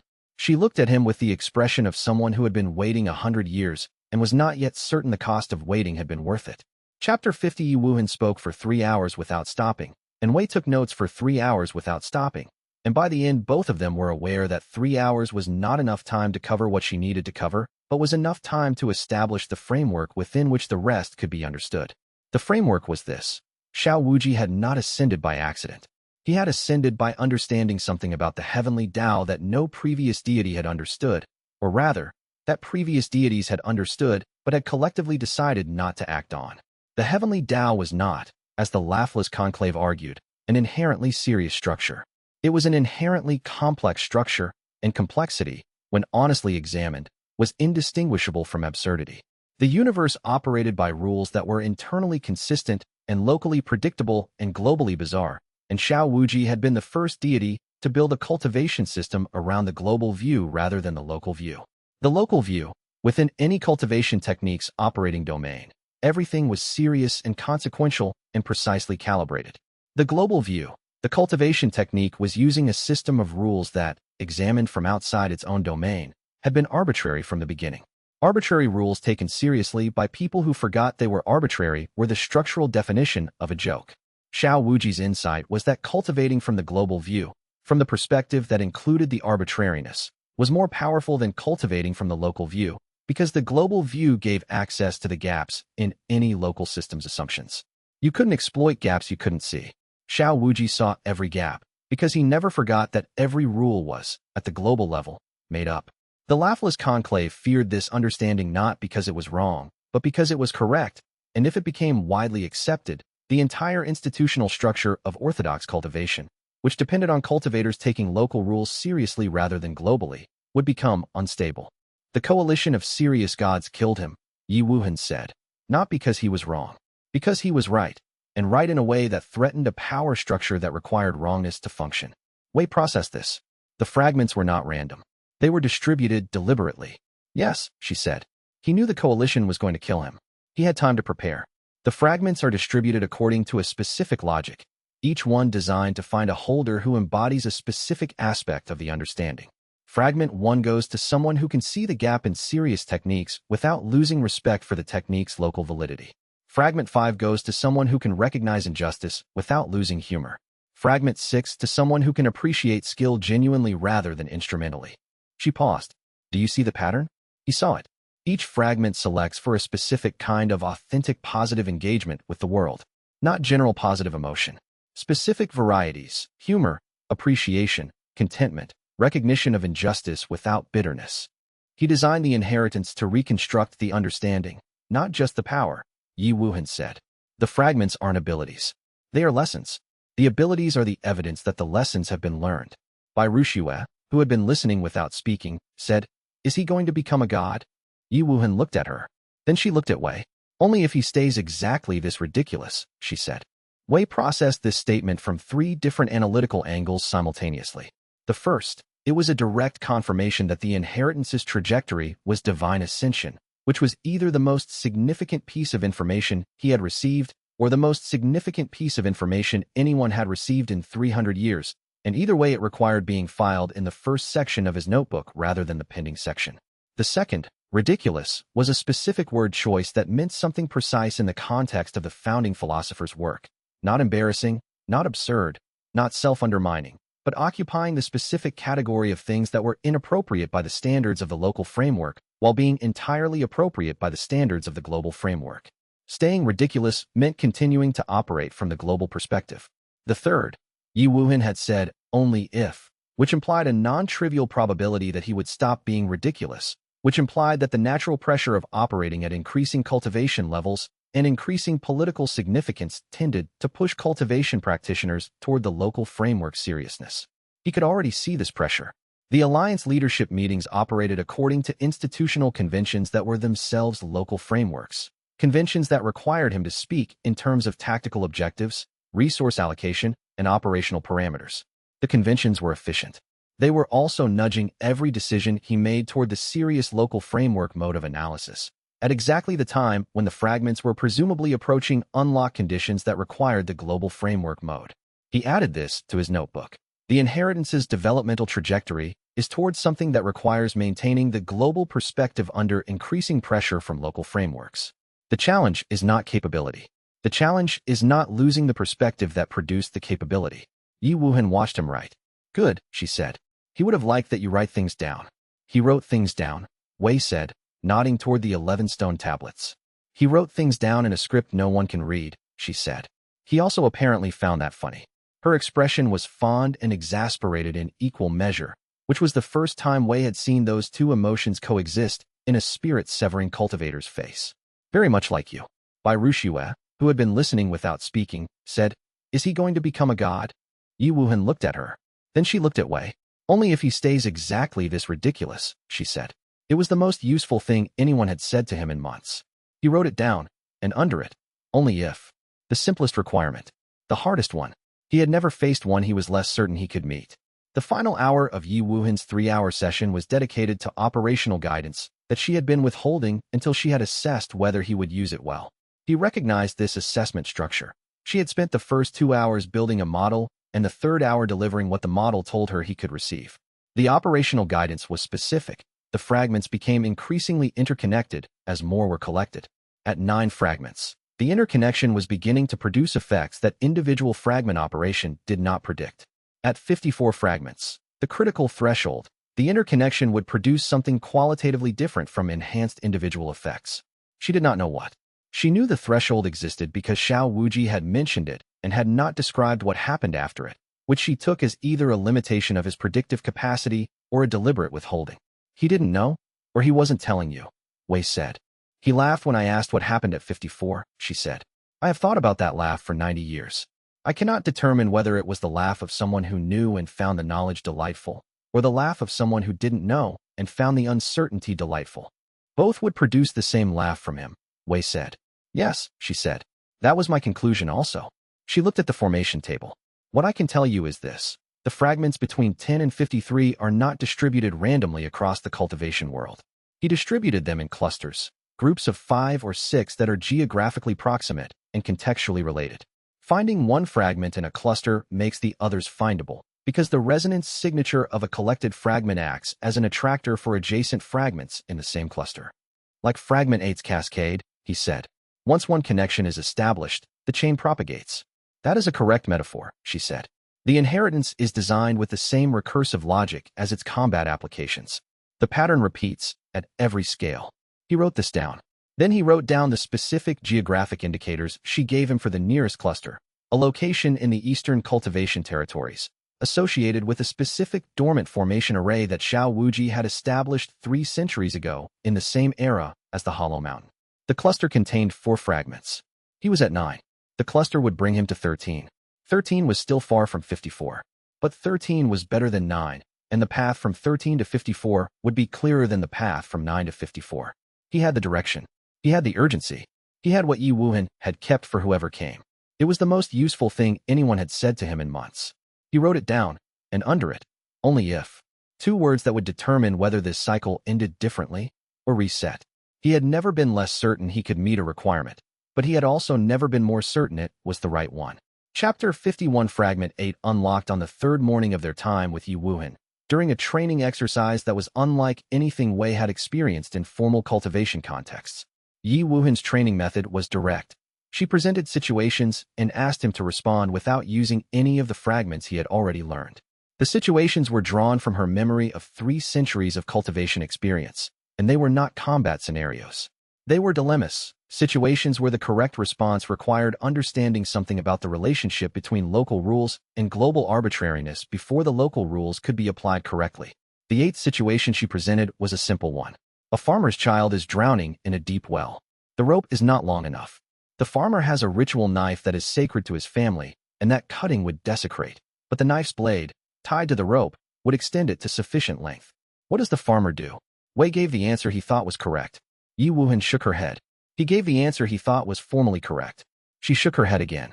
On his 3rd attempt, he gave an answer that was not an answer to the question as stated, but an answer to the question that the question was actually asking, which was, at what point does the sacredness of a rule become more important than the person the rule was designed to protect? The system registered. Fragment 8 unlocked. Sneeze cascade. The operational description. Sneeze induction now chains. Each affected target who sneezes transmits the disruption to anyone in physical contact with them within 3 seconds. In group combat, a single successful sneeze induction could cascade through an entire formation if the formation relied on physical contact between cultivators. He tested it with Yi Wuhan's permission on a small flock of birds that had nested in the Hollow Mountain's upper formation structure. The cascade worked as described. The entire flock lost coordination for 4 seconds, which was enough time for each of them to forget what they had been doing and need to restart the memory. He reported the unlock to Yi Wuhan. She nodded without surprise. Fragment 8 was one of the ones he was most specific about, she said. He spent significant time describing the lesson rather than the application, which was unusual. Most of what he told me was operational. Fragment 8, he wanted to make sure I understood correctly. The chain effect, Wei said. No system is independent. Yes, but specifically, the violation propagates to adjacent systems whether or not the adjacent systems are aware of the violation. The cascade does not require the adjacent systems to understand what is happening to them. It requires only that they are connected. She looked at the birds in the Hollow Mountain's upper formation structure, which had resumed their normal activity after the cascade test. The Laughless Conclave's suppression strategy has operated as if Xiao Wuji's inheritance is an isolated system. Suppress the holder, suppress the inheritance, the violation resolves. They have suppressed the holder 3 times. The violation has not resolved. Because the violation propagated to adjacent systems before the suppression was complete, Wei said. Every holder in the previous cycles left something in the world before they were eliminated, Yi Wuhan said. Not the fragments themselves, those redistribute, but the understanding. The people who knew the holder. The formations the holder established. The changes in the local cultivation environment that fragment integration produces. The chain continued even when the holder did not. Wei thought about Elder Mao, 47 years with a token in a drawer, maintaining a curriculum for a disciple who had not yet arrived. About Yi Wuhan, maintaining relay formations and the Hollow Mountains infrastructure for a century.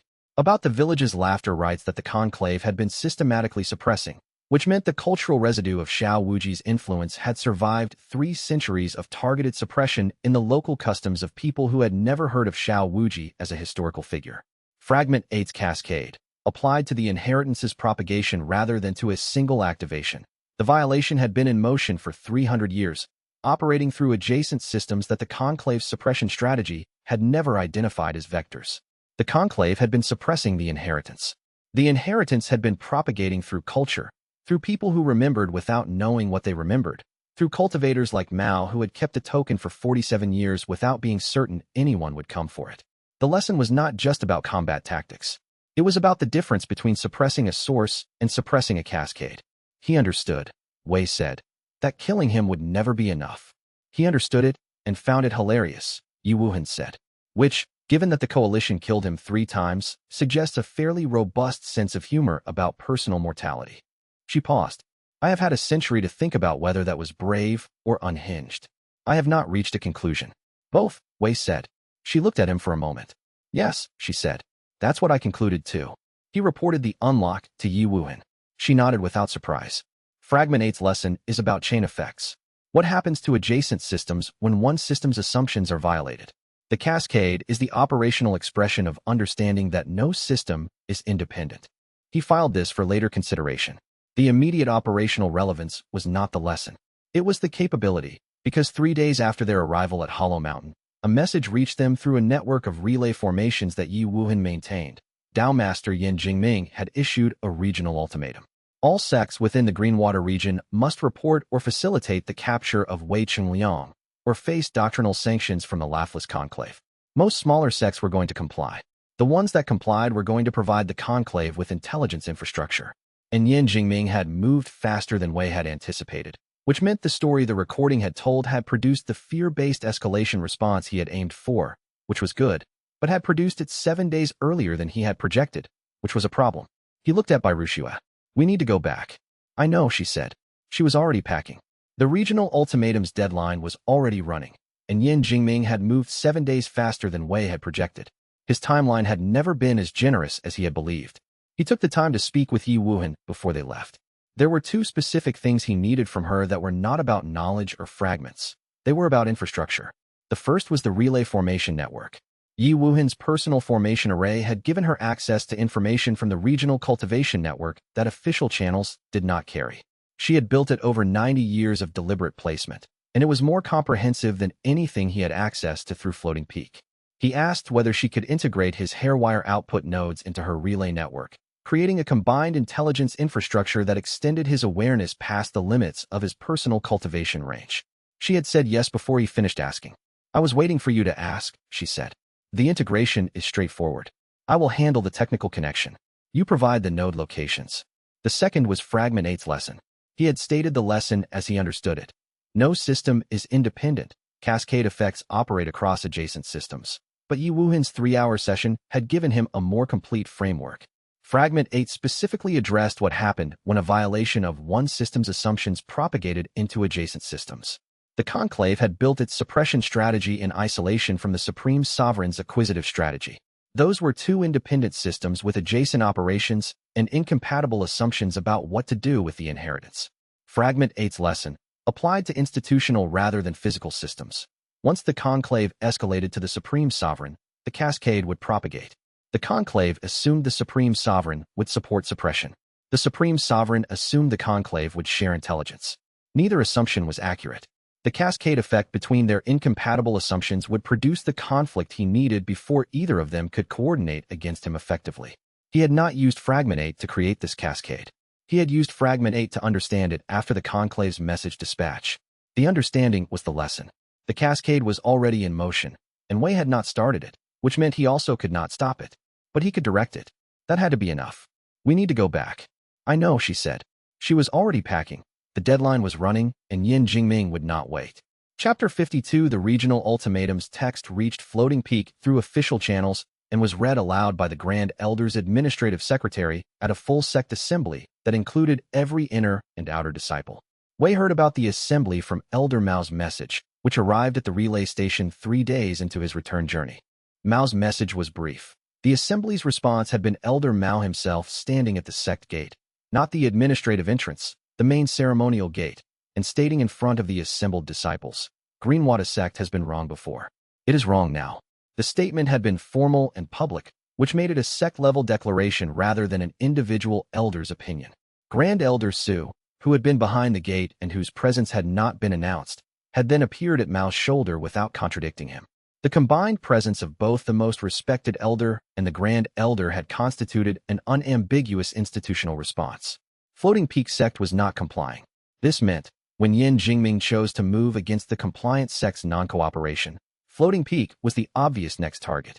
It meant the timeline that Wei had been working against, which he had estimated at 3 weeks before Yin Jingming moved from ultimatum to direct action, had compressed to approximately 10 days, based on what he knew of the conclave's escalation protocols from the founding documentation. He was returning through the wilderness terrain at the fastest pace their cultivations would sustain without compromising readiness for combat, and he was thinking in parallel about 2 things.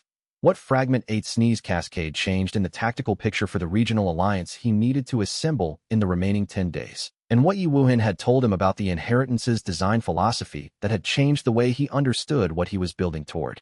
The second thought was the one he kept returning to, because it had changed the frame of the entire situation such that the first thought depended on it. He was not just building defenses against the laughless conclave. He was doing something the divine architect had designed the fragments to produce, a reconstruction of an understanding that the coalition of serious gods had killed a deity to suppress. The laughless conclave was the coalition's inheritor in the current era. Yin Jingming was, functionally, continuing an operation that had started 3 centuries ago. And Yin Jingming apparently knew this, because in his private communication to an aide, which Wei had heard through the hairwire network during the sect investigation, Yin had said, "That boy's laughter already echoes like a god's." Yin was afraid. Afraid and escalating. Afraid, escalating, and nascent soul, which meant the escalation would eventually reach a force level that Wei's current capabilities could not address directly. He wrote in the pending section, "Nascent soul encounter, cannot currently win, need the regional alliance operational before it happens, and need fragment count higher than current 9. The math was unfavorable. He began working on what he had rather than what he needed. What he had, 9 fragments, a regional alliance with 3 weeks of operational experience, an intelligence network that was deeper than anything the conclave expected him to have, and a set of working relationships that had been tested under real conditions. He also had Yi Wuhan's relay formation network, now integrated with his hairwire nodes, giving him regional awareness at a scale he could not have achieved independently. What he was building toward, 54 fragments, an institutional structure that could survive direct engagement with a nascent soul actor, a resolution of the conflict between the conclave's suppression mandate and the Supreme Sovereign's acquisitive interest that left him operational rather than destroyed.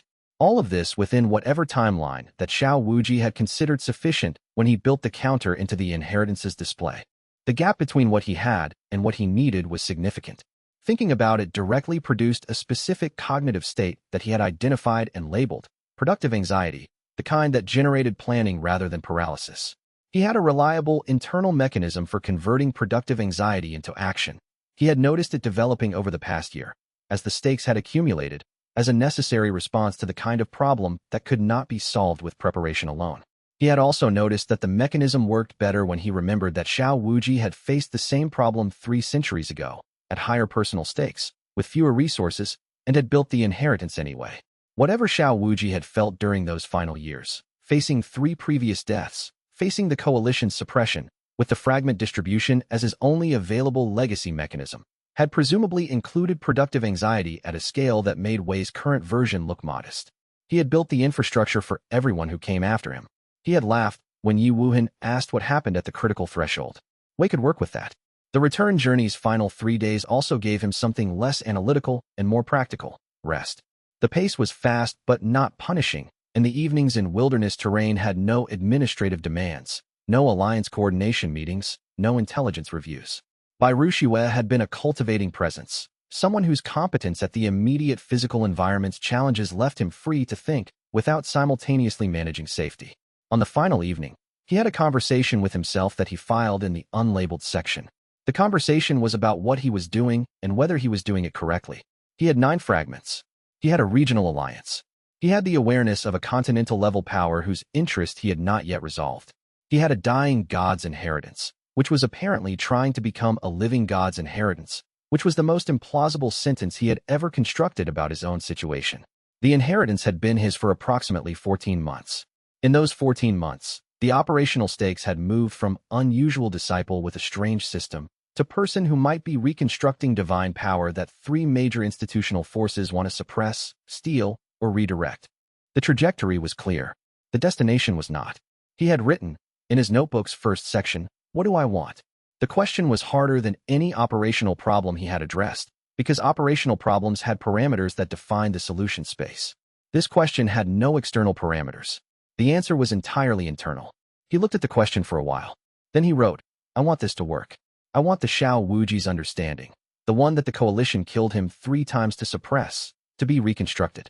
I want that to happen because it should happen, not because I am the one it happens through. And I want, afterward, to find out what happens at the critical threshold." He found this answer satisfactory. He closed the notebook. He began working on what he had rather than what he needed. The first thing he had was clarity about the sequence of problems. The Conclave's intelligence access was active. The Supreme Sovereign's assessment was ongoing. The fragment count was 9 with a known cluster of 4 fragments in the Eastern Territory.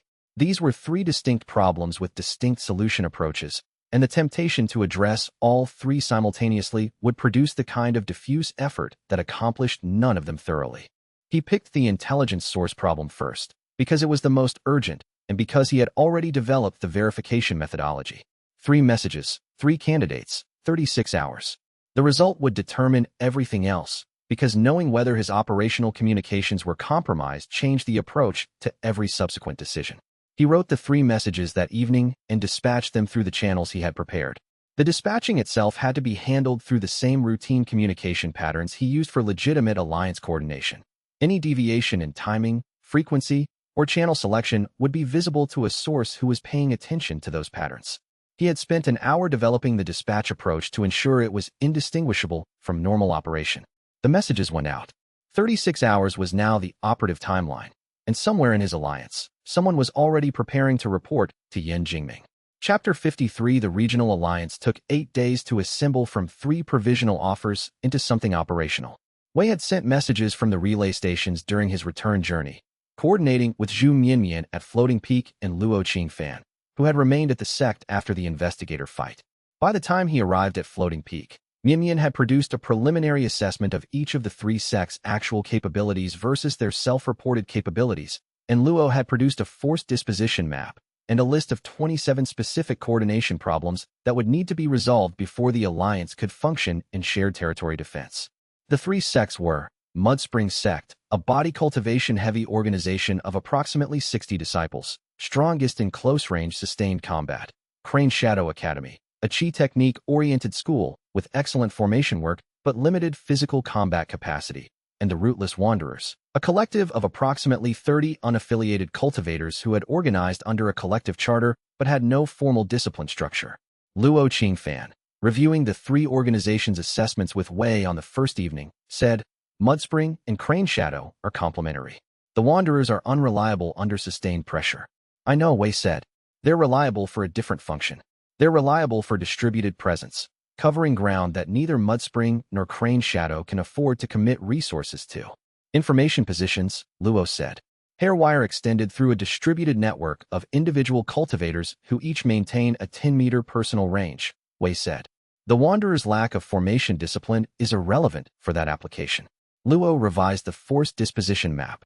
That changes 7 of the 27 coordination problems. The remaining 20 are between Mudspring and Crane Shadow. They worked through the remaining 20. 18 were solvable with clear communication protocols. 2 required compromise on resource priority that Luo handled through direct negotiation sessions with the respective sect leaders, sessions in which, Wei observed, Luo was substantially more skilled than Wei had initially assessed. Luo's formal military training had given him a fluency in institutional negotiation that Wei's more improvisational approach lacked, and watching him work reminded Wei of Bai Rushua's comment about efficient systems producing efficient outcomes even when the systems differed from each other. The first joint meeting of the alliance occurred 5 days before Wei estimated Yen Jingming's direct action timeline. Wei had been told by Mianmian that explaining his abilities to 5 sect leaders who didn't believe him would require a demonstration. She had also told him, with the tone she used for practical observations rather than opinions, that he should make all 5 of them sneeze simultaneously if possible, because the simultaneous aspect was the part that communicated scale. He made all 5 of them sneeze simultaneously. The expressions on 5 sect leaders' faces immediately after simultaneous involuntary sneezing while in a formal diplomatic meeting were documented in Wei's notebook under useful precedents for the category of situations where demonstrating capability immediately is more efficient than explaining capability gradually. Fragment 8's cascade was not demonstrated in this meeting.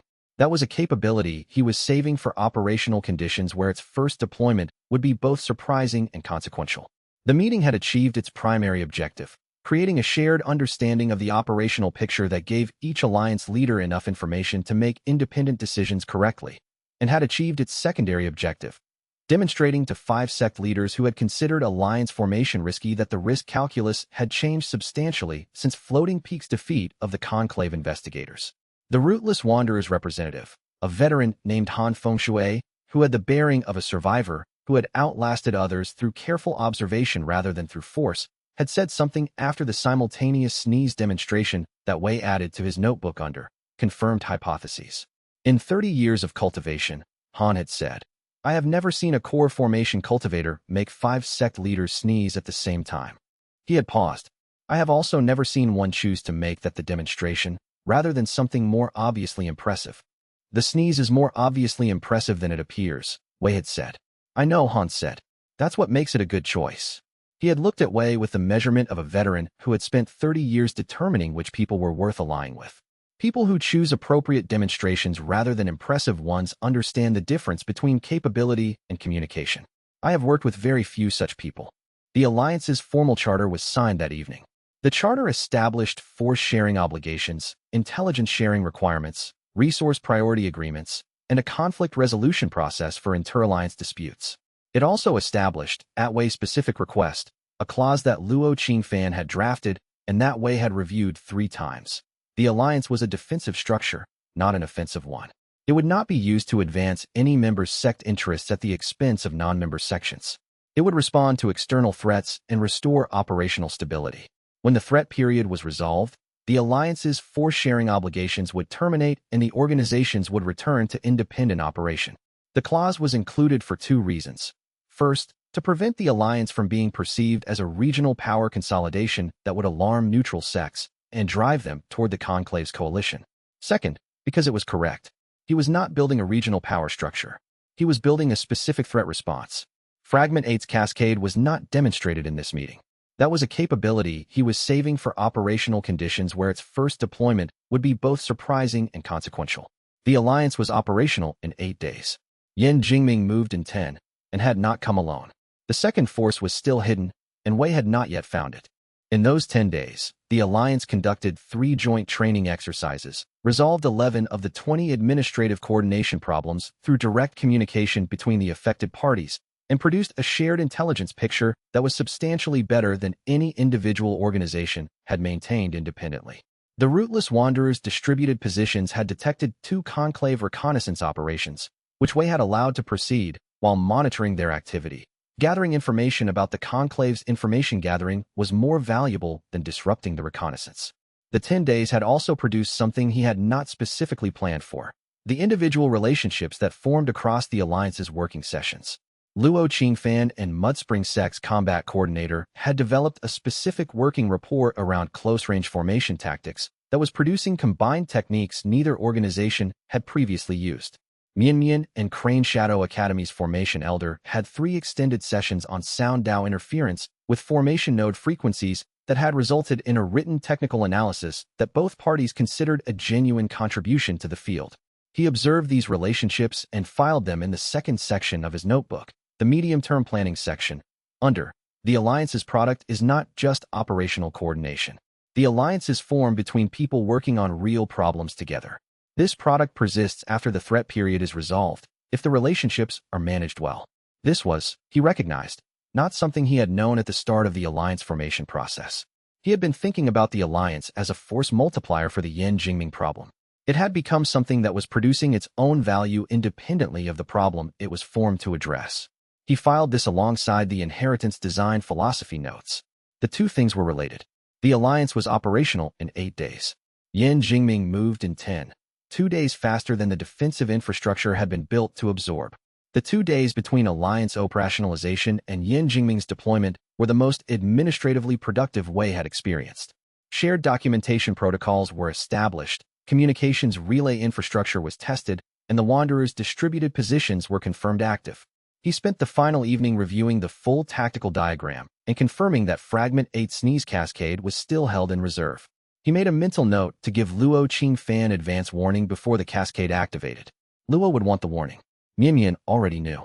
The Wanderer's coordinator would discover what had happened when the cascade propagated through the Conclave's formation contact points, and their reaction would be documented in the post-battle analysis as the most informative data point about an unplanned capability's first deployment. The Alliance was operational in 8 days. Yin Jingming moved in 10, and the source Wei had not yet identified was already preparing the report that would give Yin Jingming everything he needed to know before the battle began and before Wei could stop it. Chapter 54 The Greenwater Engagement was the first battle Wei had conducted at a scale that required him to think about the battle as a system rather than a collection of individual encounters. Yin Jingming's conclave force was 40 cultivators, approximately evenly divided between Foundation establishment specialists and core formation-capable fighters, with 3 nascent soul vanguard who were the actual threat multiplier. The vanguard could suppress Wei's alliance force the same way Solemn Stone Dao had suppressed the courtyard, through environmental-level techniques that reduced the effective capabilities of everyone in range. The regional alliance countered with Wei's battle position geometry. Mudspring sects body cultivators in a forward pressure role that required the Conclave's vanguard to expend environmental suppression capacity on sustained contact rather than on targeted individuals. Crane Shadow Academy's formation work as a mobile structure that could relocate its node positions faster than the Conclave's formation specialists could predict. The rootless wanderers distributed in the terrain surrounding the main engagement, providing real-time position intelligence through the detection web Wei had extended across the battlefield overnight. Wei floated between the formation positions with Bairushiwa, who had taken the position she always took in coordinated combat, the position where she could respond to the highest priority immediate threat with the shortest possible movement path. The Conclave's opening was Yin Jingming's solemn mandate, a nascent soul technique that created a zone of compressed spiritual weight across the entire plane. Under solemn mandate, all chi techniques became harder to sustain, all movement became more energy expensive, and all formation work required additional maintenance investment. The technique was designed to exhaust alliance resources before engagement rather than through engagement. Wei activated Fragment 8 Sneeze Cascade on the Conclave's forward formation, specifically on the 8 Foundation establishment specialists whose formation maintained the coherent contact point structure that allowed the solemn mandate to function at its intended range. The cascade propagated through 4 of the 8 in sequence before the other 4 recognized what was happening and broke physical contact. For specialists, disrupted broke the formation's contact geometry enough that the solemn mandate's effective range compressed from 400 meters to approximately 200 meters, still substantial, but no longer covering the full battlefield. Wei's alliance's outer positions were outside the compressed range and were able to operate without the additional chi burden. The fighting continued for 47 minutes. The third of Yin Jingming's 3 nascent soul vanguard was not affected by Fragment 7. Wei had tested Fragment 7 on all 3 in the opening phase, and the third had demonstrated psychological architecture that was sufficiently distributed that the weight of silliness did not find purchase on any single action point. This was the contingency he had not fully solved in his planning, and the Vanguard member nearly killed him in the 31st minute. The resolution came from a direction he had not planned for. Fatty Qian, who was managing the Alliance's supply line in the terrain behind the Crane Shadow Academy formation, observed the 3rd Vanguard member moving toward Wei's position, assessed the situation, picked up a large soup cauldron that had been heating for the Allied forces' meal, and threw the cauldron's contents directly at the Vanguard member. Boiling chi-dense soup, Fragment 2's medium conversion on the cooking liquid, applied without any awareness that Fatty was applying it, simply because Fatty had been cooking in Wei's chi field long enough that his kitchen work now naturally produced converted medium, hit a nascent soul operative in the center of mass. It did not damage the Vanguard member significantly, but it disrupted the focused chi projection he was in the middle of executing, because chi-dense soup medium interfered with projected chi in the same way it interfered with any directed force. The disruption gave Wei 3 seconds of window. 3 seconds was enough. The conclave retreated. Yin Jingming was uninjured. He stood at the retreat position and looked at Wei across 400 meters of disrupted battlefield, and whatever he thought, he did not say it aloud. He did not need to. His expression said it. Wei read the expression carefully. It was not the expression of defeat. Yin Jingming was nascent soul, and someone at nascent soul who retreated from a core formation engagement did not experience the retreat as defeat in any operational sense. It was the expression of someone whose model had been updated and required significant revision. Wei had wanted this outcome. He had constructed the entire 48-hour plan around this outcome, and he had achieved it. Standing on the disrupted battlefield, watching Yin Jingming's expression communicate exactly the recalibration he had aimed to produce, he felt the specific state that successful complex planning produced. Not satisfaction, because satisfaction implied the problem was solved, but confirmation, because confirmation implied the next stage was viable. The next stage was viable. What happened next would depend on what Yin Jingming did with the updated model.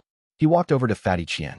Fatty was standing next to an overturned soup cauldron with the expression of a man who had recently thrown a very large pot of hot liquid at a nascent soul cultivator and was still processing whether this had been a good idea.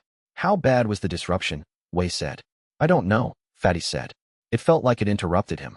It did, Wei said. It was precisely what was needed at that moment. He paused. The soup was fragment 2 converted. Fatty looked at him. I didn't activate fragment 2. I know, Wei said. You've been cooking in my chi field long enough that fragment 2's conversion parameters are embedded in your kitchen processes. You produce fragment 2 medium naturally now. You've been doing it for approximately 2 months. Fatty was quiet for a long moment. The soup I made for Mianmian's birthday was fragment 2 medium? Yes, Wei said. She said it was the best soup she had ever had, Fatty said. Fragment 2 medium is nutritionally dense, Wei said. The conversion enhances bioavailability of cultivation-relevant compounds. Fatty picked up the overturned cauldron with the look of a person re-evaluating the significance of 2 months of cooking. I accidentally improved everyone's cultivation through soup. You accidentally created a fragment 2 ambient production source in a cultivation community, Wei said, which is a substantial contribution. He helped Fatty write the cauldron. Also, you defeated a nascent soul cultivator with it. That part was not accidental, Fatty said. That part one absolutely decided to do. Wei looked at him for a moment. Fatty Qian had, in the span of 14 months, gone from sect kitchen staff who had been assigned to Wei's inner court residence as a logistical afterthought, to someone who had just made a decisive tactical contribution to a nascent soul-level engagement by accurately reading a combat situation and responding without hesitation. The trajectory was not one Wei had planned for when Fatty had been assigned to him. He had simply cooked in the ambient chi field of a cultivator who was actively integrating divine fragments, and the proximity had changed the nature of his work without changing his approach to it. This was another instance of the cascade principle. Adjacent systems change when a central system's assumptions change, not through deliberate intervention, but through proximity and shared context. Fatty had not studied Fragment 2. He had not set out to become a Fragment 2 medium producer. He had simply cooked, consistently, in an environment where Fragment 2 was regularly active, and his work had absorbed the technique's parameters. Wei had been thinking about the inheritance as something he was building deliberately, step by step. The Fatty Qian observation suggested that some of what he was building was happening laterally, through the people around him, without requiring his direct cultivation investment. He filed this in the pending section, under the inheritance's lateral propagation effects. The god of jokes had, apparently, designed the fragments to teach not just the holder, but the holder's immediate environment. The lesson embedded in Fatty Qian's battle contribution was not one Wei had consciously transmitted.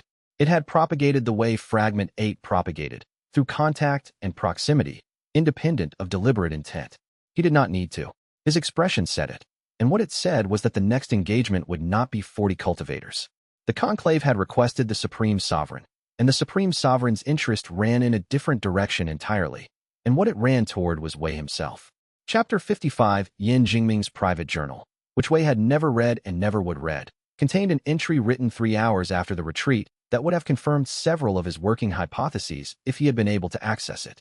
What he did have was the Hairwire Network's record of Yin Jingming's post-battle behavior, transmitted through the Wanderer's distributed coverage positions, 63 minutes alone in a command tent, no cultivation activity, extended low-activity period consistent with sustained non-physical processing, followed by a 30-minute meeting with his senior aide, voice modulated in a way consistent with giving instructions under controlled urgency, followed by a message dispatch through the conclave's fastest communication channel.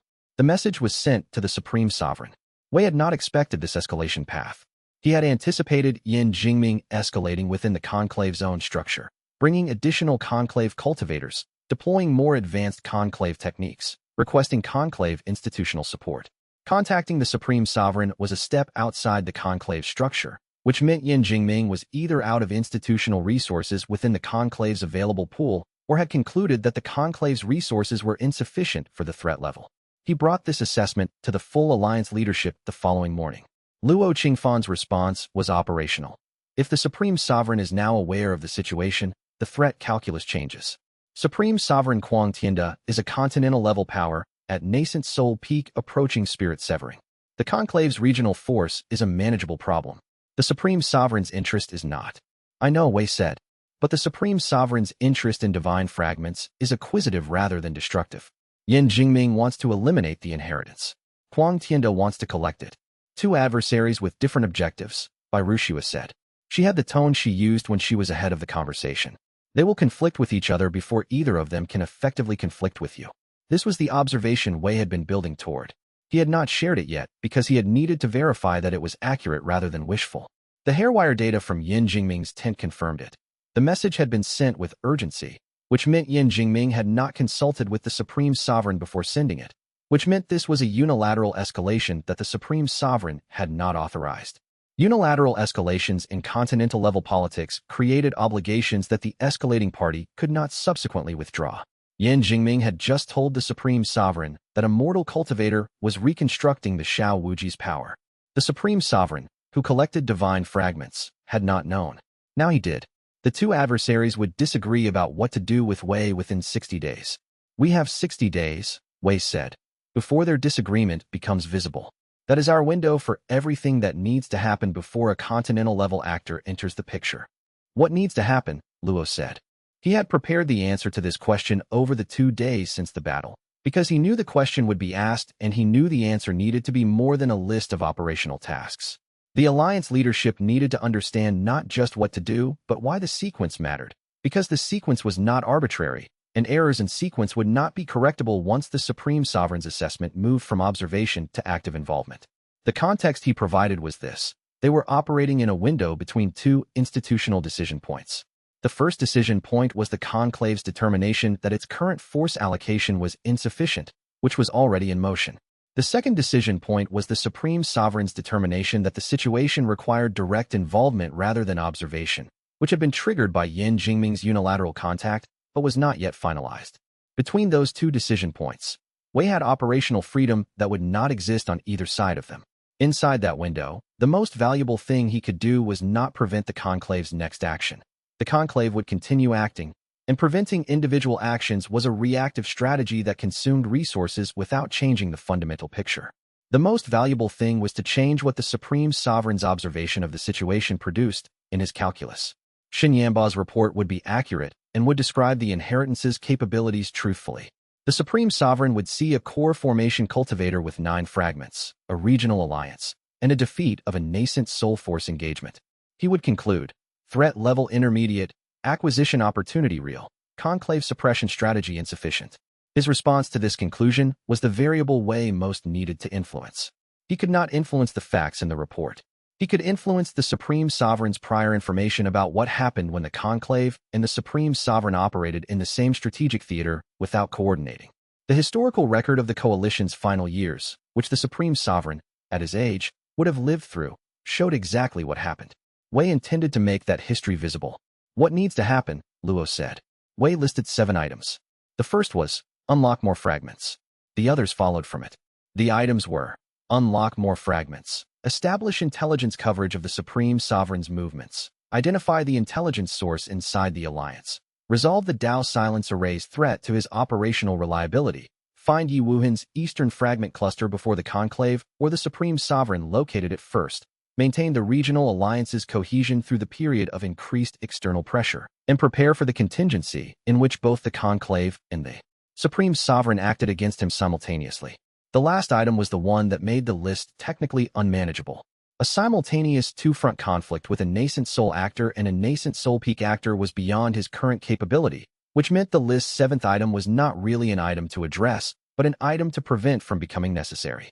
Prevention required the 6th item, maintaining the alliance, and the 2nd item, intelligence on the Supreme Sovereign's movements, and the 5th item, reaching the fragment cluster first. He had presented this analysis to the Alliance leadership and had watched their responses carefully.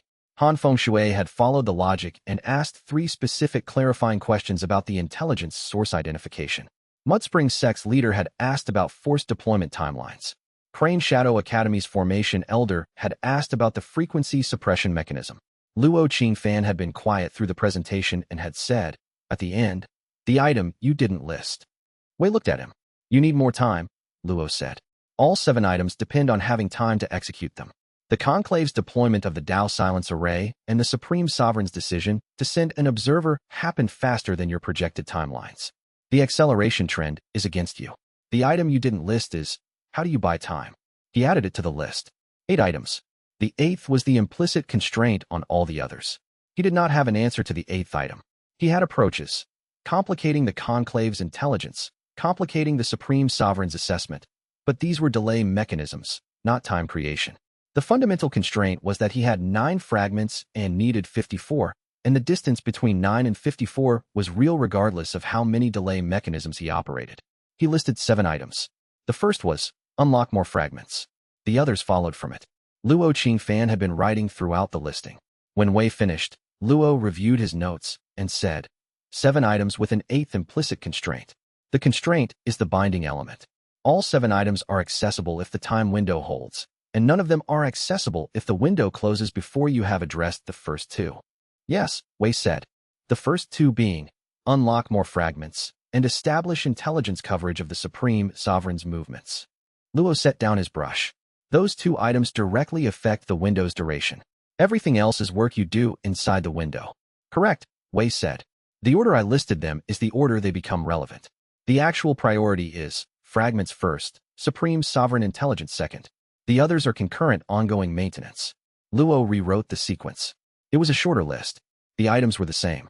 The order changed what you did next, and what you did next, if the window held, was the only thing standing between the inheritance and its 4th suppression, and there was no 5th cycle guaranteed. Chapter 56 Fragment 9 unlocked 12 days after the Greenwater battle, during a period of extended post-battle administrative work that Wei spent at a table in the Inner Court's administrative hall, reviewing Alliance coordination records, making resource allocation decisions, and answering the 17 personal messages that had arrived in his absence. The unlock condition, as near as he could reconstruct it, the system did not always announce unlock conditions explicitly, though he had learned to ask, was sustained engagement with systemic complexity without losing sight of the individuals the system served. He had been reviewing the rootless wanderers' compensation claims, the wanderers who had been deployed in the terrain positions during the battle, some of whom had sustained injuries, some of whom had lost equipment, all of whom were entitled to Alliance compensation under the formal charter he had helped Luo draft. The claims were individually small and collectively significant, and going through them required holding the system, the allocation protocols, in mind while simultaneously holding the specific individuals whose names were attached to each claim. The system registered, Fragment 9 unlocked, soup saturation field.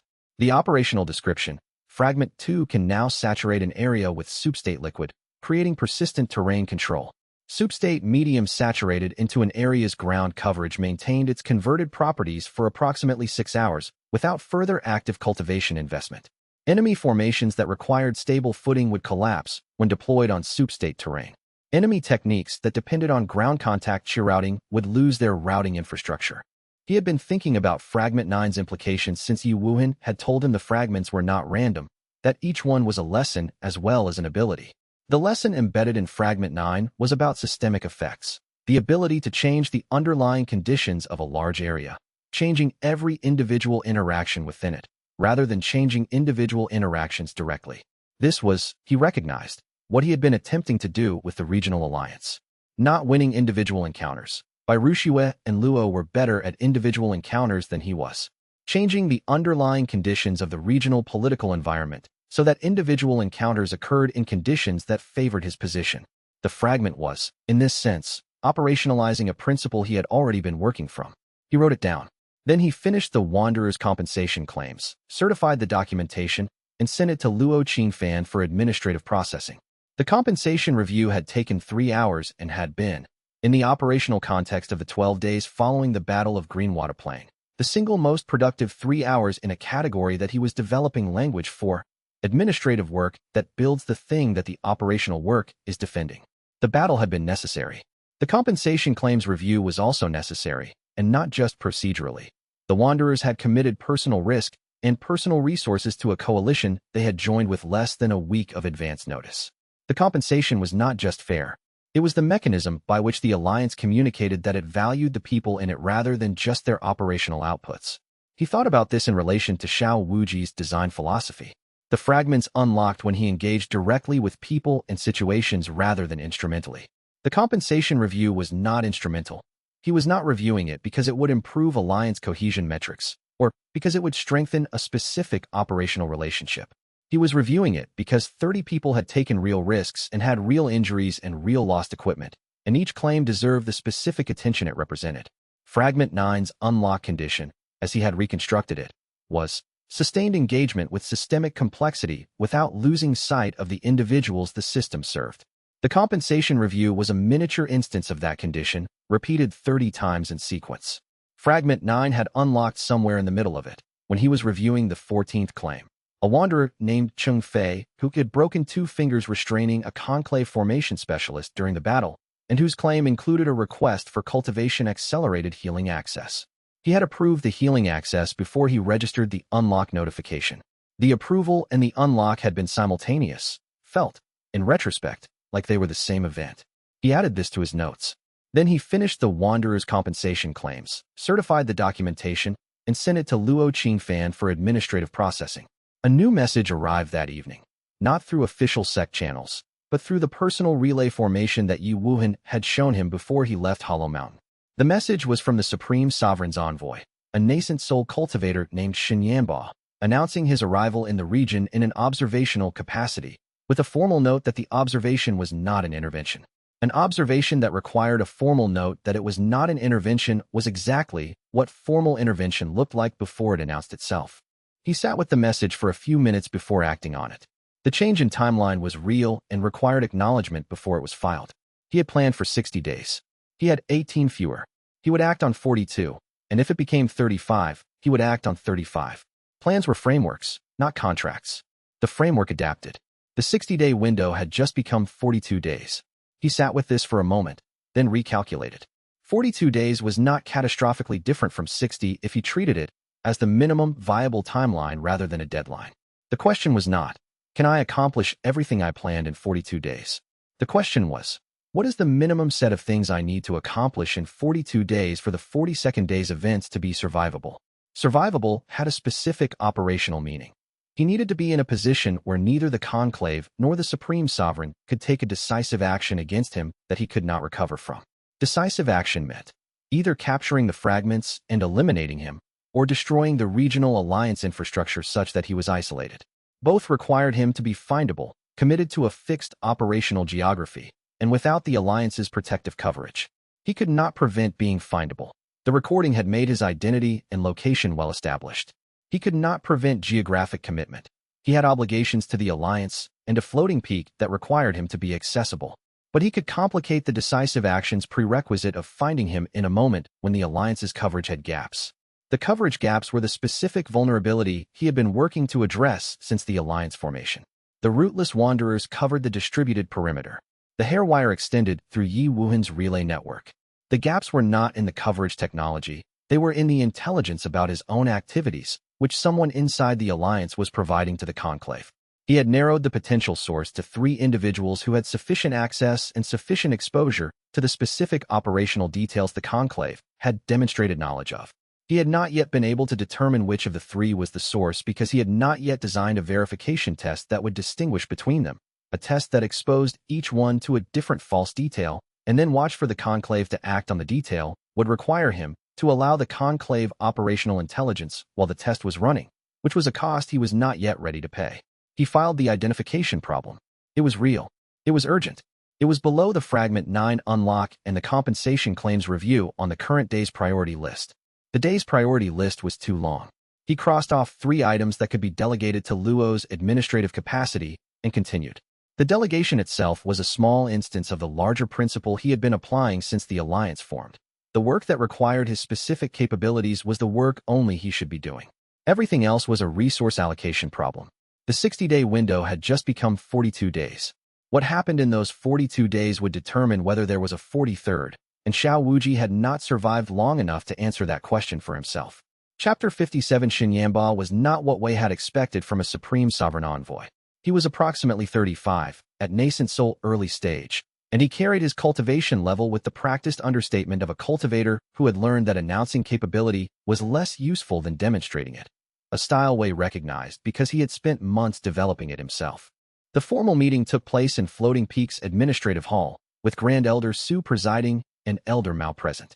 Xianxia had requested only Wei's presence as an additional party, which had been granted because declining the request would have been read as adversarial, and Wei was not yet ready to be adversarial with the Supreme Sovereign's office.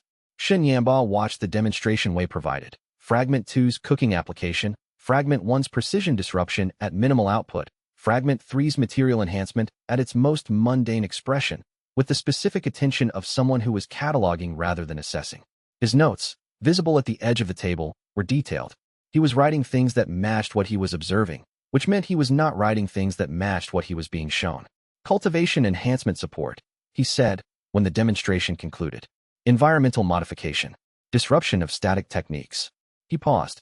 The core formation investigator defeat required something different. Several things, Wei said. The recording captures the visible elements. It does, Xianxia said. It does not capture everything. He looked at Wei with the posture of a careful person stating something he wanted clearly understood. I am here to observe. My report to the Supreme Sovereign will reflect what I have observed. I understand, Wei said. I want to be accurate, Xianxia said. This was not a neutral statement. It was a notification that he intended to write an accurate report regardless of what Wei showed him during the observation period, which meant he had already gathered information through other means. He was telling Wei that the demonstration had been noted as a demonstration, not a full disclosure. What would help you be accurate? Wei said. Xianxia looked at him for a moment. Then he said, tell me what you are building toward. This was the question Wei had been deciding how to answer since the observation visit was announced. He had prepared 3 versions, a minimal version, a complete version, and a version calibrated to produce a specific response from the Supreme Sovereign's planning process. He used the calibrated version. It took 20 minutes. Xianxia listened without interrupting and wrote steadily.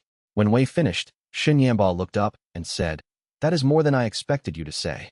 I want your report to be accurate, Wei said. Xianxia's expression shifted slightly in the direction of something that was not quite a smile. He departed 2 hours later, and Wei went immediately to the formation lab and wrote down the entire conversation from memory, with annotations on which statements had been accurate, which had been strategically calibrated, and which had been both. The annotations produced something he had not expected. Reviewing his own strategic calibrations in writing, while the conversation was still recent enough to recall with precision, revealed which calibrations he was confident in and which he was uncertain about. He had been confident that the 20-minute disclosure was the right choice. Establishing that he understood the inheritance's significance built credibility that a minimal disclosure would not have established. He was less confident about the specific framing of the coalition history. He had presented the historical precedent clearly, but Xianxia had not responded to it to confirm or deny whether the Supreme Sovereign was specifically sensitive to coalition-era history. He had 3 pieces of information about the Supreme Sovereign that Xianxia's visit had added to his file. Xianxia was substantively more perceptive than his stated role required, which suggested the Supreme Sovereign selected envoys based on perceptiveness rather than rank. The Supreme Sovereign's office had reacted to Yan Jingming's unilateral contact with a speed that suggested they had been monitoring the situation without formal involvement, and Xianxia had written down the statement, an understanding that has been suppressed 3 times. The suppression has always failed to prevent the next cycle, with specific emphasis that indicated it had registered as significant. The 3rd point was the most important. Xianxia had flagged a specific historical claim. He would include it in his report with that emphasis. The Supreme Sovereign would read it and either recognize the historical pattern from his own experience or research it. Either way, the pattern would be in the Supreme Sovereign's active considerations when he made his decision about how to approach the situation. Decisions made in the context of a recognized 300-year pattern were different from decisions made in the context of a single regional incident. Wei needed the Supreme Sovereign to see the pattern. He departed 2 hours later, and Wei went immediately to the formation lab and wrote down the entire conversation from memory, with annotations on which statements had been accurate, which had been strategically calibrated, and which had been both. The report to the Supreme Sovereign would arrive in approximately 10 days. Whatever it said would determine whether the 42-day window shortened or held. He spent the 2 hours after Xianxia's departure reviewing what he had shared in the calibrated version and what he had withheld. The calibrated version had included the existence of the fragment counter and the 54-fragment critical threshold, the conflict between the conclave's suppression objective and the Supreme Sovereign's acquisitive objective, and his current count of 9 fragments and the developmental trajectory. It had excluded Yi Wuhan's location and the Eastern Cluster's geographic indicators, the specific fragment interaction mechanisms that made the inheritance's combat applications functional, and any indication that he had already anticipated the Supreme Sovereign's eventual direct entry into the conflict. The calibrated version was designed to produce a specific report from Xianxia upward to the Supreme Sovereign, a report that framed Wei as a holder who understood the inheritance's full significance, was operating with more strategic sophistication than the conclave's briefing suggested, and, most importantly, who was aware that the Supreme Sovereign's interest in fragment collection could be aligned with Wei's interest in surviving the conclave's suppression in ways that the conclave's elimination mandate could not be aligned. This was not a false implication. It was a genuinely available alignment. Wei needed the Supreme Sovereign to see the conclave as an obstacle to the Supreme Sovereign's own acquisitive interest before the Supreme Sovereign decided that supporting the conclave was instrumentally useful. The calibrated version's framing made that obstacle visible without requiring Wei to state it explicitly. Whether Xianxia was perceptive enough to write the report in a way that communicated the subtext correctly was something Wei could not control. He had given Xianxia the materials. He had also given Xianxia a specific piece of bait.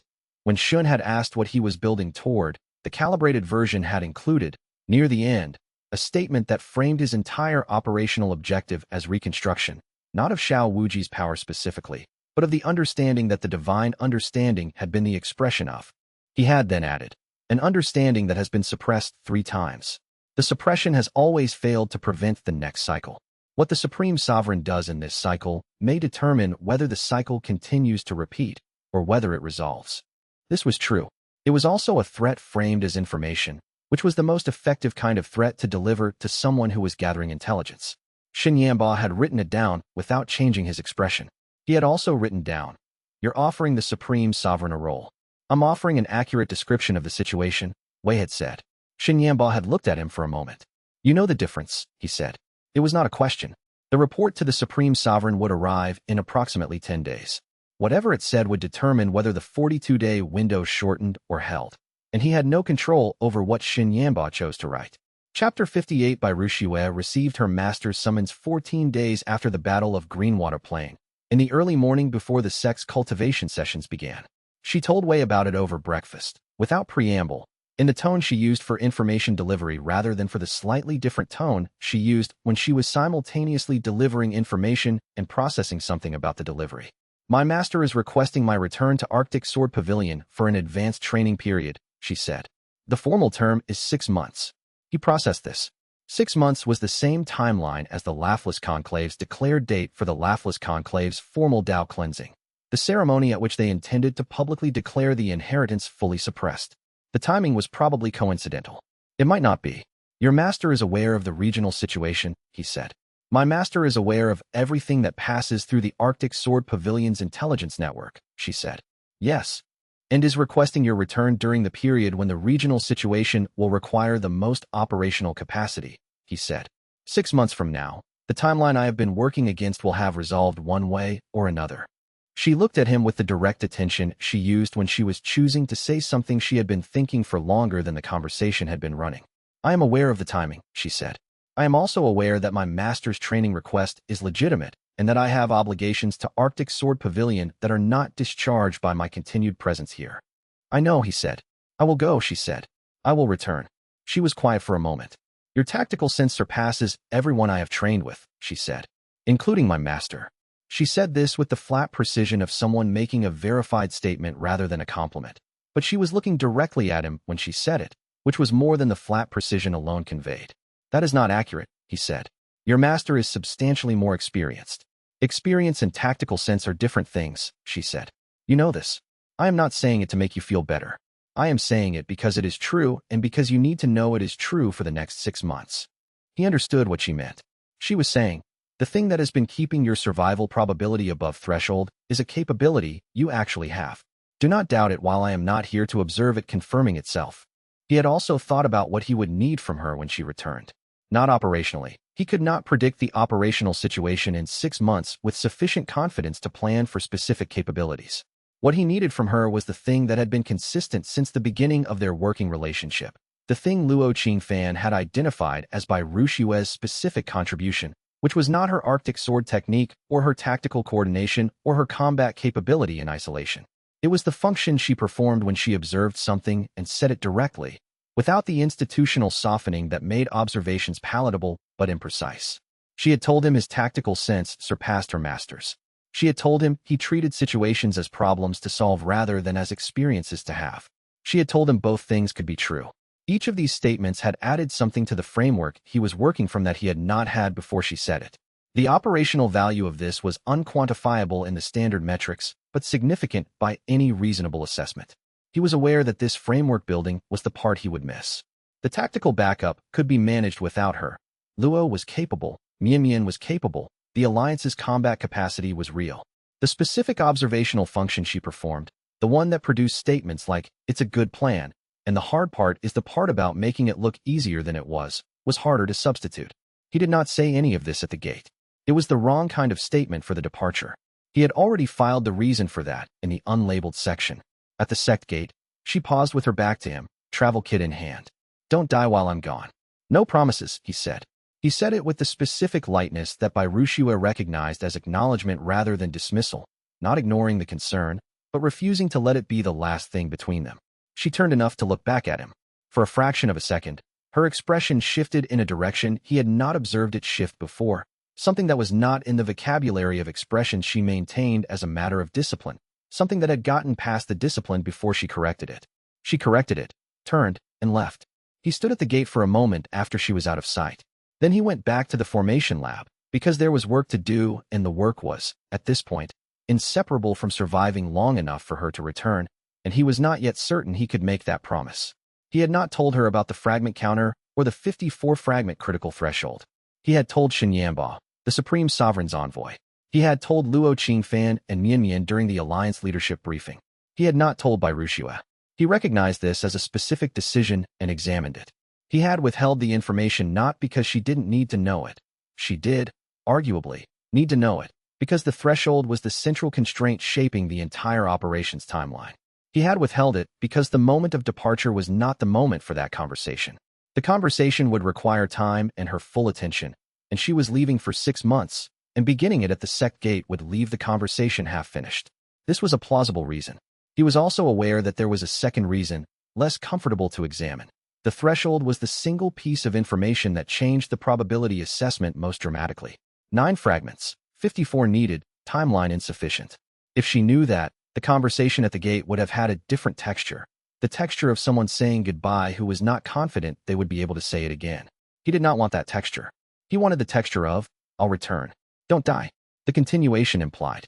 This was, he recognized, a preference that was not strategic. He had made a decision based on how he wanted the farewell to feel. He filed this in the unlabeled section. The formation lab was cold in the early morning. He started the heating formation, opened the tactical diagram, and began the next item on the priority list, identifying the Alliance intelligence source. He had 3 candidate profiles from his network analysis. He needed a verification methodology that exposed a unique false detail to each candidate. Without using operational intelligence, he couldn't afford to lose if the test failed. He had been developing this for 10 days, and the problem was, any test that was subtle enough to be undetectable was also subtle enough to be ambiguous. Any test that was unambiguous was also visible enough that a careful intelligence source would recognize it as a test and neutralize the result. He needed a test that was subtle, unambiguous, and self-verifying. None of the approaches satisfied all 3 constraints. He worked on it for 3 hours. He found an approach that satisfied 2 of the 3 constraints. He worked for another hour and found a modification that brought the 3rd constraint to within acceptable tolerance. He stood at the gate for a moment after she was out of sight. Then he went back to the formation lab, because there was work to do, and the work was, at this point, inseparable from surviving long enough for her to return, and survival, at this point, was not guaranteed. Chapter 59. The suppression array arrived as a report first from the Rootless Wanderer's eastern coverage position on the 39th day after the Battle of Greenwater Plain. The report was clinical and specific. A formation apparatus deployed by 12 conclave specialists, tested against a cultivator who held fragment-adjacent chi patterns, someone who had trained in proximity to a fragment holder long enough that their cultivation had developed resonance signatures similar to the fragment's frequency. The formation had produced intermittent suppression of the adjacent cultivator's technique output. Not complete suppression, intermittent, unreliable, creating windows of reduced function rather than consistent inability. Wei read the report and went very quiet for the first time in the story. The formation was not a standard combat technique. It was a frequency-specific suppression apparatus, which meant it had been engineered to the specific frequency of Xiao Wuji's fragments rather than to general, unorthodox chi patterns. Engineering to a specific frequency required either extensive documentation on that frequency, which the conclave could have from historical records, or a sample of the frequency itself, which would require either a fragment holder or someone who had been in close enough proximity to accumulate resonance transfer. The test subject had been someone from his alliance network who had spent significant time in his operational vicinity. The test had been conducted in a border town that was within the Rootless Wanderer's coverage area, which meant the conclave had known the test subject's location in advance, which meant they had intelligence on his alliance's coverage positions. The coverage positions were supposed to be operationally security controlled. They were distributed enough that finding them required either extensive surveillance or a source inside the alliance. He did not yet know which it was. He did not yet know how bad it was. He started the analysis immediately, because knowing how bad it was determined what the next action needed to be. The conclave's operational intelligence access broke down into 3 categories: information that required an inside source, information that could be gathered through external surveillance, and information that required a combination of both. The coverage position knowledge was Category 1. The positions were not visible from any external vantage point the conclave could access without either extended cultivation-level detection work or internal knowledge. The detection work would have taken longer and left traces in the hairwire network. No traces had appeared. Internal knowledge. Someone inside the Alliance had provided the conclave with coverage position data. The Alliance had been operational for 8 days. In 8 days, the number of people with access to coverage position data was limited. The 3 sect leaders who had been present in the Alliance formation meeting, their immediate staff, and the Rootless Wanderers assigned position coordinators. Wei had assumed the coverage positions were secure because he had not distributed the full position map to any single individual. He had distributed it in sections, each section to the party responsible for that terrain segment.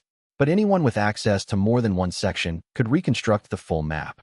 And anyone in Wei's immediate operational circle who had participated in the full strategy sessions had heard the coverage architecture described in aggregate.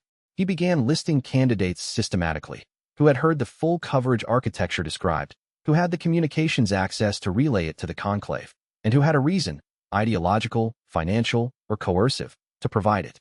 The list was longer than he wanted it to be. He narrowed it using the test methodology he had been developing. What false detail, if provided to a specific candidate through a specific channel, would the conclave act on in a verifiable way within a time frame that confirmed the source? He had been developing this methodology for days, held back by the constraint that a good test required accepting a temporary intelligence compromise. He was no longer willing to hold back. He designed 3 simultaneous test variants, each providing a different false coverage position to a different candidate through a channel that appeared routine. He composed the messages that evening and held them ready, waiting for the next natural communication exchange with each candidate. The test would run within 36 hours. He would have the source identified before the return journey ended. He did not yet know which it was. He did not yet know how bad it was. What he knew was that the array had been successfully tested and was now presumably deployable against him specifically, against the fragment's specific resonance frequency. If the array was deployed in his vicinity, his fragments would become intermittent. Some fraction of his operational capacity would be unavailable at unpredictable intervals. The intervals would be the worst possible time for that unavailability, the moments of highest pressure when the fragment's consistent function was most critical. He added this to his pending section, not because he had no response, but because the response required understanding what the array's construction implied about the conclave's current intelligence access before he could design an effective counter. He knew one thing immediately. Intermittent function was not zero function. An intermittent function that was predictably intermittent, where the intervals could be characterized even if not controlled, was substantially more manageable than completely unreliable function. An intermittent function of techniques was something he had been training for without knowing it. Because his entire cultivation methodology was built around being unpredictable, and a portion of that unpredictability was now going to be involuntary. He had been preparing for the laughless conclave. The conclave had, inadvertently, been preparing him. He held this recognition for exactly as long as it was useful, about 4 seconds, and then proceeded to the next problem. The next problem was the intelligence source. The conclave had known the alliance's coverage positions. The Dao silence array had been tested on an alliance member within the Wanderer's coverage area. The precision of the test location required either extended surveillance or internal knowledge. He had been narrowing the candidate pool for 10 days and had reached 3 individuals. He had a verification methodology that satisfied 2 of 3 constraints. He ran the test now, with the Dao silence array's deployment as the operational context. The test was, release a unique false detail about each candidate's specific function in the alliance's coverage network, a detail that would only be operationally relevant if acted on immediately, because the next alliance deployment shift was in 36 hours. If the conclave moved against a specific coverage position within 36 hours based on false information, the false information identified the source. He composed 3 separate messages, each containing a different false detail about a different coverage position, and delivered each one to its corresponding candidate through a channel that appeared routine. Then he watched the hairwire data. The conclave moved against the second candidate's false position in 19 hours. He had the source. He sat with what he needed to do about this for a few minutes. The source was a rootless Wanderers member named Gao Shu who had joined the alliance in its first week and had seemed, until this moment, like a reliable contributor to the perimeter coverage. He had not been a spy from the beginning. Wei's retrospective analysis of the timeline suggested he had been recruited after the alliance was formed, which meant the conclave had accessed someone who was already inside rather than placed someone in advance. This was meaningful. The conclave's intelligence access was reactive, not embedded. They were working with a recent asset under time pressure, which meant the asset was probably not deeply briefed and was probably providing information that was useful but not comprehensive. The test had identified the source and had also revealed the conclave's intelligence operations were running on a shorter timeline than he had estimated. He had the source. He also, now, had a communications channel to the conclave that he controlled. He began thinking about how to use it. He had been preparing for the laughless conclave. The conclave had, inadvertently, been preparing him for something it could not understand, because understanding it would require exactly the perspective the conclave had spent 3 centuries trying to eliminate, and had failed, 3 times, to succeed. Chapter 60 The Dao silence array was deployed against him directly on the 42nd day after the Battle of Greenwater Plain, which was the exact end of the window he had given himself before the Supreme Sovereign's assessment changed the threat picture. Yin Jingming moved it on the last day because Yin Jingming knew about the window too. Not its specific content, but the general principle that Wei's operational planning moved in intervals and that the interval he was in was ending. The conclave's intelligence access had improved since the alliance formation, which was the source of the coverage position information and was something Wei had identified but had not yet been able to trace to its source. The suppression array was carried by 12 specialists deployed in a distributed mobile formation, not stationary, which would have been detectable through the hairwire network, but moving in a coordinated pattern that maintained the array's suppression field over a target area while the carriers themselves stayed in motion. Moving carrier arrays were substantially harder to engage than stationary ones because you couldn't dismantle an array that wasn't in a fixed position. Wei's fragments flickered for the first time. It was a specific sensation, not painful, not disorienting, but functionally alarming, because the fragments had been reliable since their initial unlocking, and reliability was the foundation of his tactical approach. Fragment 2's activation stuttered. Fragment 5's ambient resonance dropped by approximately 40%. Fragment 7 activated and then deactivated without input from him, twice in sequence. He switched to Fragment 3, the indestructible hair, which was structural rather than chi-dependent in its primary mode. Hairwire functioned on the physical properties of the hair rather than on chi projection, which meant the Dao silence array's frequency suppression had reduced its effectiveness but not eliminated it. He defeated the first 2 conclave cultivators who engaged him using the hairwire's remaining function, restraint rather than disruption, because disruption required chi technique output that was suppressed. Restraint required only that the hair be hard enough to hold. An indestructible hair at core formation level was hard enough to hold anything at foundation establishment stage. Luo Qingfan's forces arrived from behind the suppression array's carrier formation at the 22nd minute. Having navigated around the array using the battlefield geometry Wei had pre-established with the Wanderer's coverage data. Without the carrier formation's mobile coherence, the array's suppression field fragmented and then collapsed. His fragments stabilized. He noted that they had been suppressed and had degraded gracefully rather than catastrophically, which was information about the design's robustness that he filed for the next time the array was deployed, because there would be a next time. The engagement's aftermath required coordinated cleanup across 3 terrain sectors, which Luo Qingfan managed with the routine efficiency of a commander who had done post-battle coordination many times. Wei walked the field while the cleanup proceeded, documenting terrain modifications for the formation theory analysis he was already building in his head. The soup saturation field had performed at full operational specification during the final phase. The Conclave's formation specialists had lost their routing infrastructure when the ground contact shifted to soup state medium. But the field's 6-hour persistence window meant it would need to be cleared before the area was usable for normal cultivation activity. Fatty Qian's soup cauldron had ended up 40 meters from its starting position due to the nascent Soul Vanguard members' technique response. The cauldron was, structurally, undamaged, because it was a Fragment 2 medium production vessel, and Fragment 2 medium had a specific effect on the material properties of containers it occupied for extended periods. Fatty had been cooking in it for 2 months. The cauldron had developed a qi-dense structural integrity that was substantially higher than standard cast iron. He noted this for the pending section. Extended Fragment 2 exposure modifies material properties of regularly used containers. Application: cultivation equipment maintenance. Fragment 3 produced similar structural enhancement in biological material. The 2 fragments might have complementary applications in material enhancement that he had not fully explored. The survey of the field also confirmed the intelligence source test's result.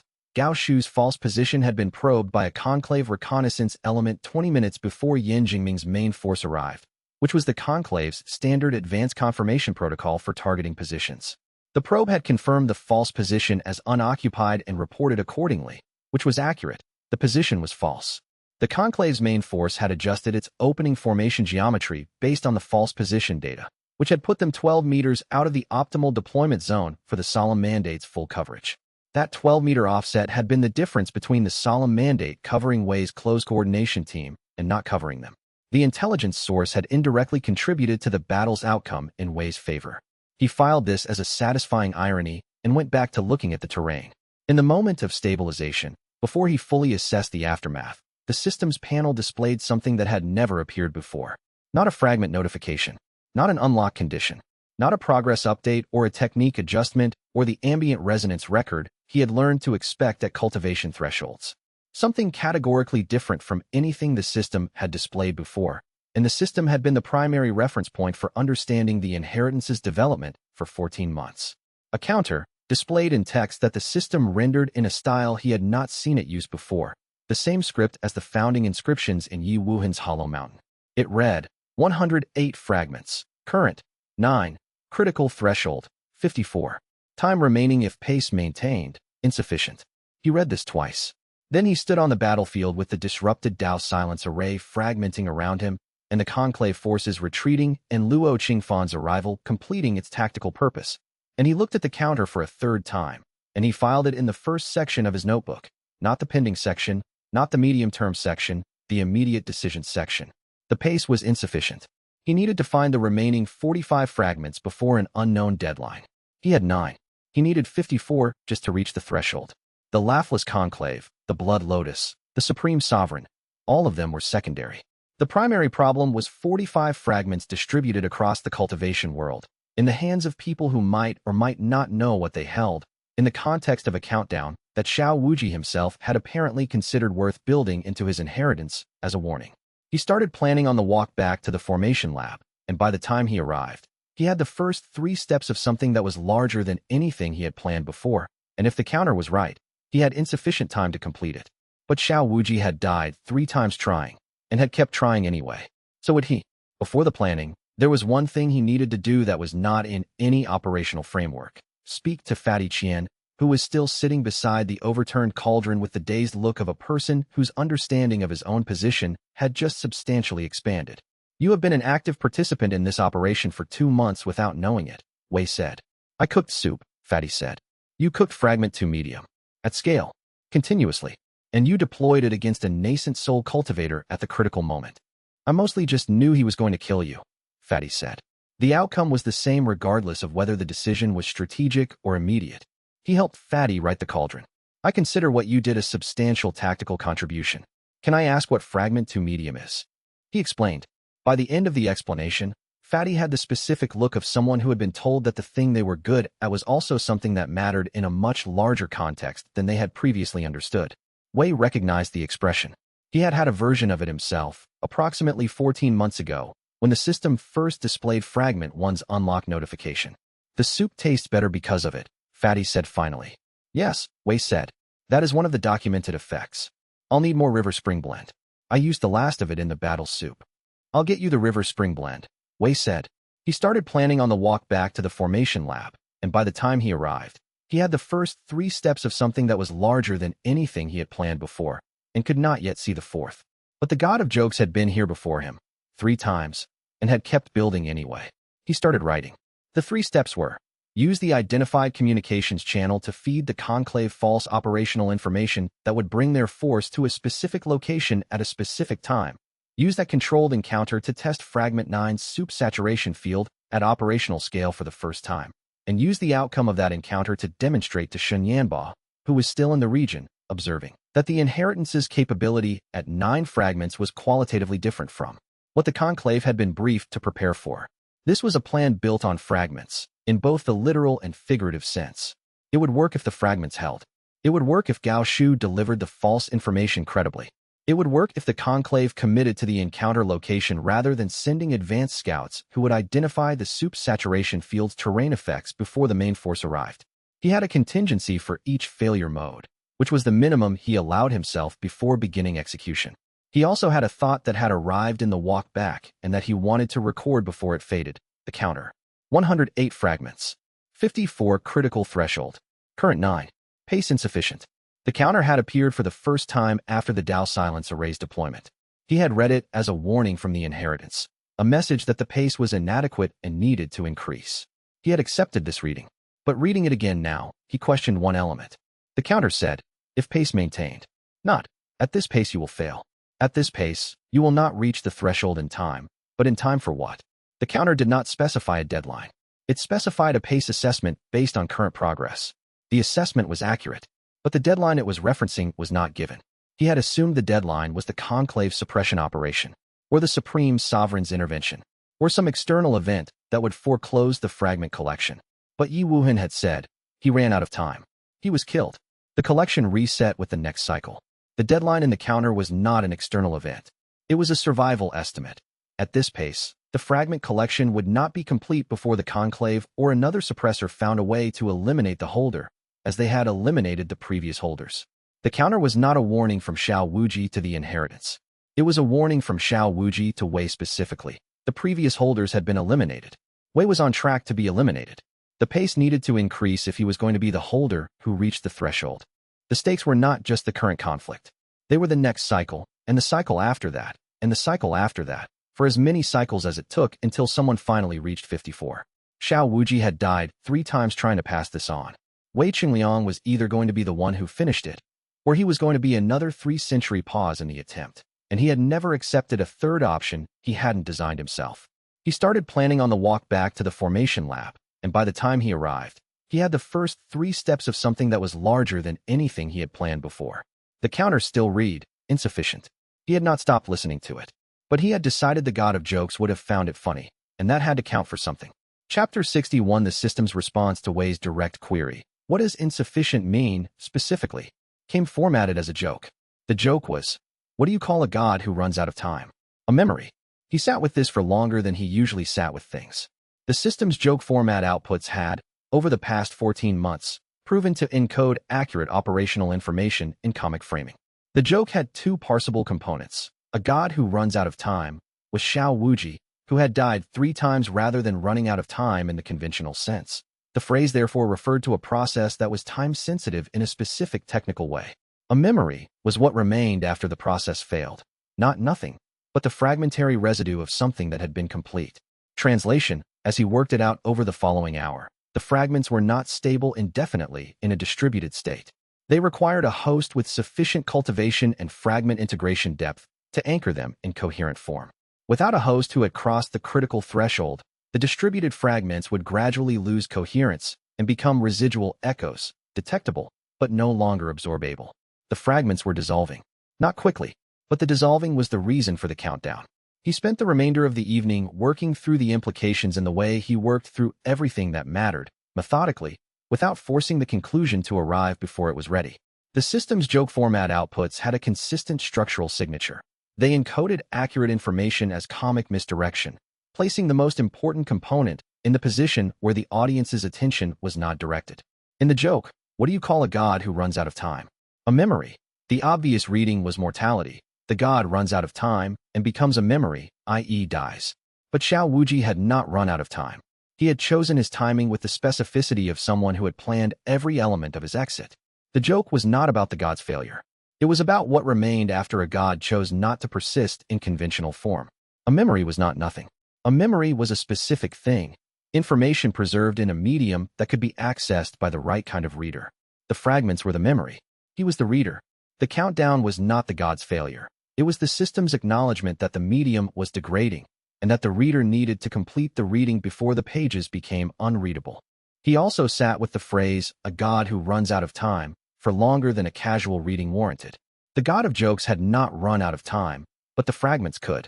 The fragments were the god's power distributed into the world in a form that required a compatible host to maintain their coherence. Without the right host, they would not simply vanish, but degrade into something that had the form of what they once were and none of the function. He had been assuming the countdown was a deadline for collection. It was actually a deadline for integration. He needed enough fragments absorbed and stably integrated before the distributed network began losing coherence, because once the network degraded past a threshold, the remaining unabsorbed fragments would become inert echoes rather than absorbable power. This was a different problem than a simple collection race. Collection assumed the fragments stayed stable while he traveled to them. Integration deadline assumed the fragments were degrading from the moment of the countdown's appearance, and that the rate of degradation would accelerate as the network's overall coherence declined. He needed to reach them in order of fragility, not in order of geographic convenience. He pulled out the fragment maps notation layer and resorted it by what he knew about each fragment's current anchoring condition. Fragments held in cultivators, even unwitting ones, were relatively stable. They were embedded in a living cultivation base that provided ongoing coherent qi. Fragments sealed in artifact containers were less stable. The formation containment provided some coherence, but at a lower renewal rate. Fragments, in the wild, scattered through locations rather than embedded in people or objects, were the most fragile. He had not known there were wild fragments until he cross-referenced the notation layer with Yi Wuhan's secondary annotation. 7 fragments with location signatures rather than holder signatures. 7 unanchored fragments, degrading. He moved these to the top of the revised priority list and sent Yi Wuhan an urgent relay query that night asking for their precise locations and her current estimate of their coherence timeline. Wei spent the next 3 days in deep analysis mode, working through the system's metaphorical encoding with the kind of focused intensity that Bai Ruxiue had learned to recognize as signaling he was working on something that mattered at a fundamental level. He did not emerge for meals. He did not sleep regular hours. He simply sat and worked through the implications of the God of Jokes design until the design became clear. The system's output format was consistent enough that Wei could build a reverse model of how the information was being encoded. The joke structure was not arbitrary. It was a specific linguistic pattern that forced whoever was decoding it to approach the information from an unexpected angle. The setup pointed in one direction. The punchline delivered information that made sense only if you had been paying attention to the setup's specific word choices. In the joke, what do you call a god who runs out of time? A memory. The phrase runs out of time was key, but it was functioning on 2 levels. The surface level suggested mortality. The god dies, becomes memory. The deeper level, once Wei understood Xiao Wuji's actual situation, suggested something else. A god whose power was fragmented and distributed would experience the fragments as running out of time, in the sense that they were degrading while scattered, unanchored to a compatible host. The punchline, a memory, was therefore not about death in a metaphorical sense. It was about what happened to power when it couldn't maintain coherence. It became residual, echoed, weak. It became a memory of power rather than power itself. Wei wrote this all down in his second notebook, the one he kept for problems that required extended analysis. By the 3rd day, he had the complete interpretation mapped out and cross-referenced with every piece of technical information Yi Wuhan had provided about the fragment's maintenance requirements. The countdown was not a deadline for collection speed. It was a deadline for integration depth. The fragments were degrading as a network, not as individual components. The network's coherence was failing. He needed to integrate them in order of fragility, the most lightly anchored first, before the network's overall degradation made them unrecoverable. He did not share this interpretation with the team immediately. He shared it with Elder Mao first, because Mao's response to information was the most useful calibration for whether his interpretation was approximately correct. Mao read the system panel. He was quiet for a long time, longer than his normal processing interval, longer than Wei had seen before. Then he said, Xiao Wuji had 108 jokes. You've only heard 9 of them. This was not a metaphor. Mao was telling him that the fragments were the jokes, and that each one was a specific truth encoded in a specific comic form, and that the god of jokes had built an inheritance structured as the complete articulation of a divine insight in 108 parts. 9 parts was 9 parts. The gap was not just quantitative. A joke with 7 punchlines missing was not 95% of the joke. It was something that looked like a joke, but was missing whatever made the joke what it was. He thought about this. Then he went to find Luo Qingfan, because the first immediate operational problem was not philosophical. It was geographic.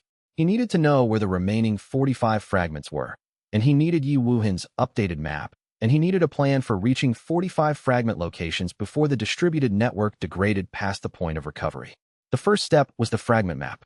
He contacted Yi Wuhan through the relay formation network that evening, and she answered within the hour, which was faster than her usual relay response time, which meant she had been expecting the contact. The countdown appeared, she said. It was not a question. Yesterday, he said. He built in exactly that amount of time, she said. He was precise about it. After the countdown appears, the holder has approximately 18 months before the marginal fragments, the ones most lightly anchored, begin losing coherence. The core fragments, the ones you already hold, are stable, but the periphery is dissolving. 18 months, he said. From the countdown's appearance, she said. You have spent 1 day of that already. He wrote this in the first section of his notebook. Then he asked for the map. Chapter 62 Yi Wuhan's continental fragment map was not a physical document. It was a formation-encoded spiritual signature that she transmitted through the relay network as a chi pattern impression that Wei could read through his inheritance's resonance with the fragment frequency. The impression was comprehensive and specific, and, when he laid it out mentally alongside the regional coverage he already had, produced a picture that was significantly more complex than he had anticipated. 9 fragments confirmed in the Greenwater region, already absorbed. This matched his count. 15 fragments in the central continent sects, held in various forms. 3 inactive users who had developed fragment-adjacent abilities without understanding the source, for an artifact collections. 8 in sealed vaults of varying institutional security.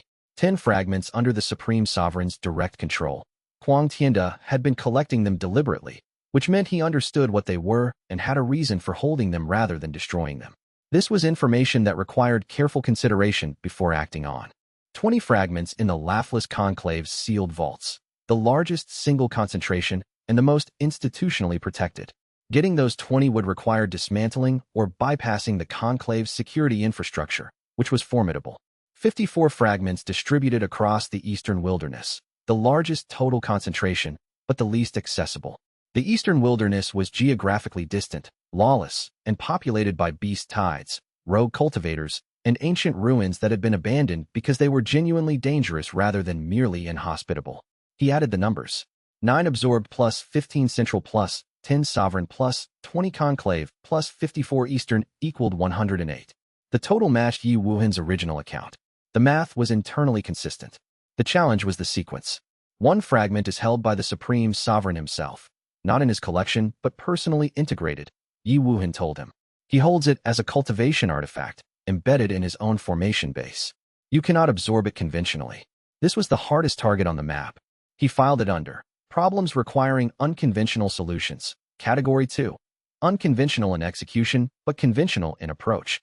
Problems that required creativity rather than something that violated the fundamental logic of how cultivation worked. Unconventional in execution rather than in approach.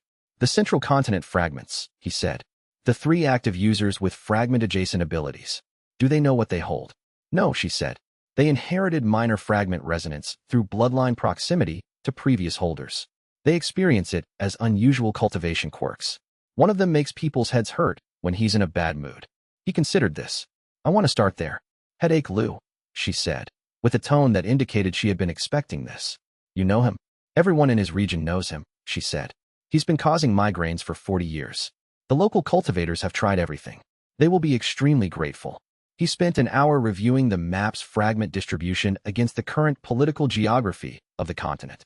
The Supreme Sovereign's 10 fragments were not distributed randomly. They were positioned at specific geopolitical locations that corresponded to the throne's administrative network. 4 were at subsidiary palace annexes in the 4 cardinal provinces.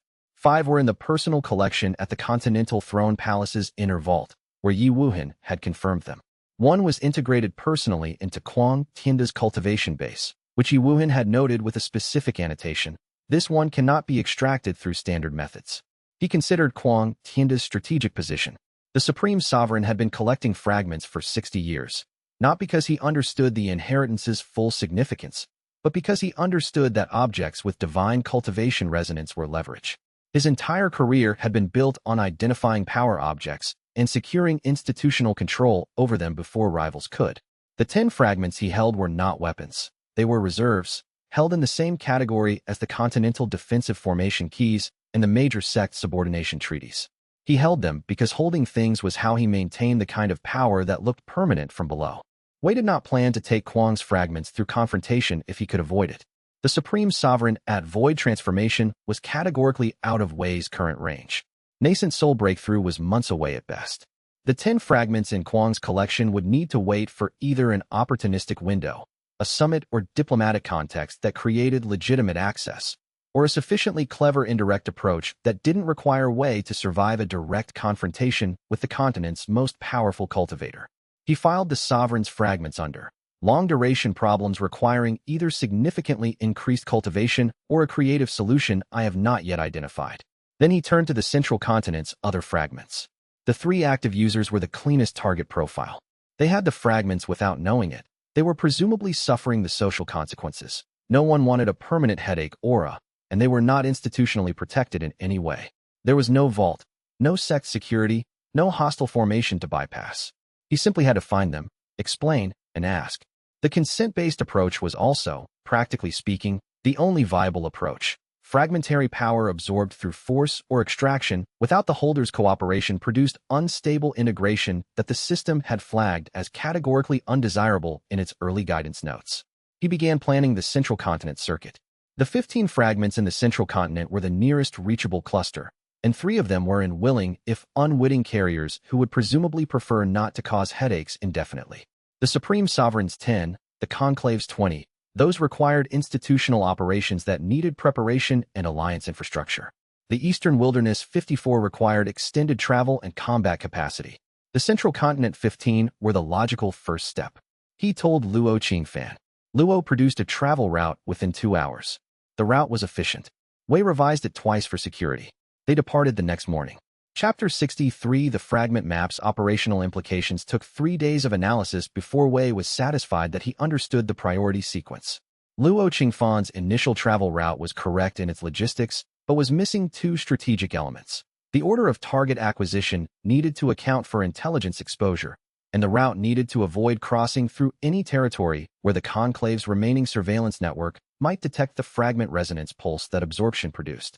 Fragment absorption produced a brief but detectable pulse. Quang Tianda's monitoring network had registered the Lu Nantao absorption even from a significant distance.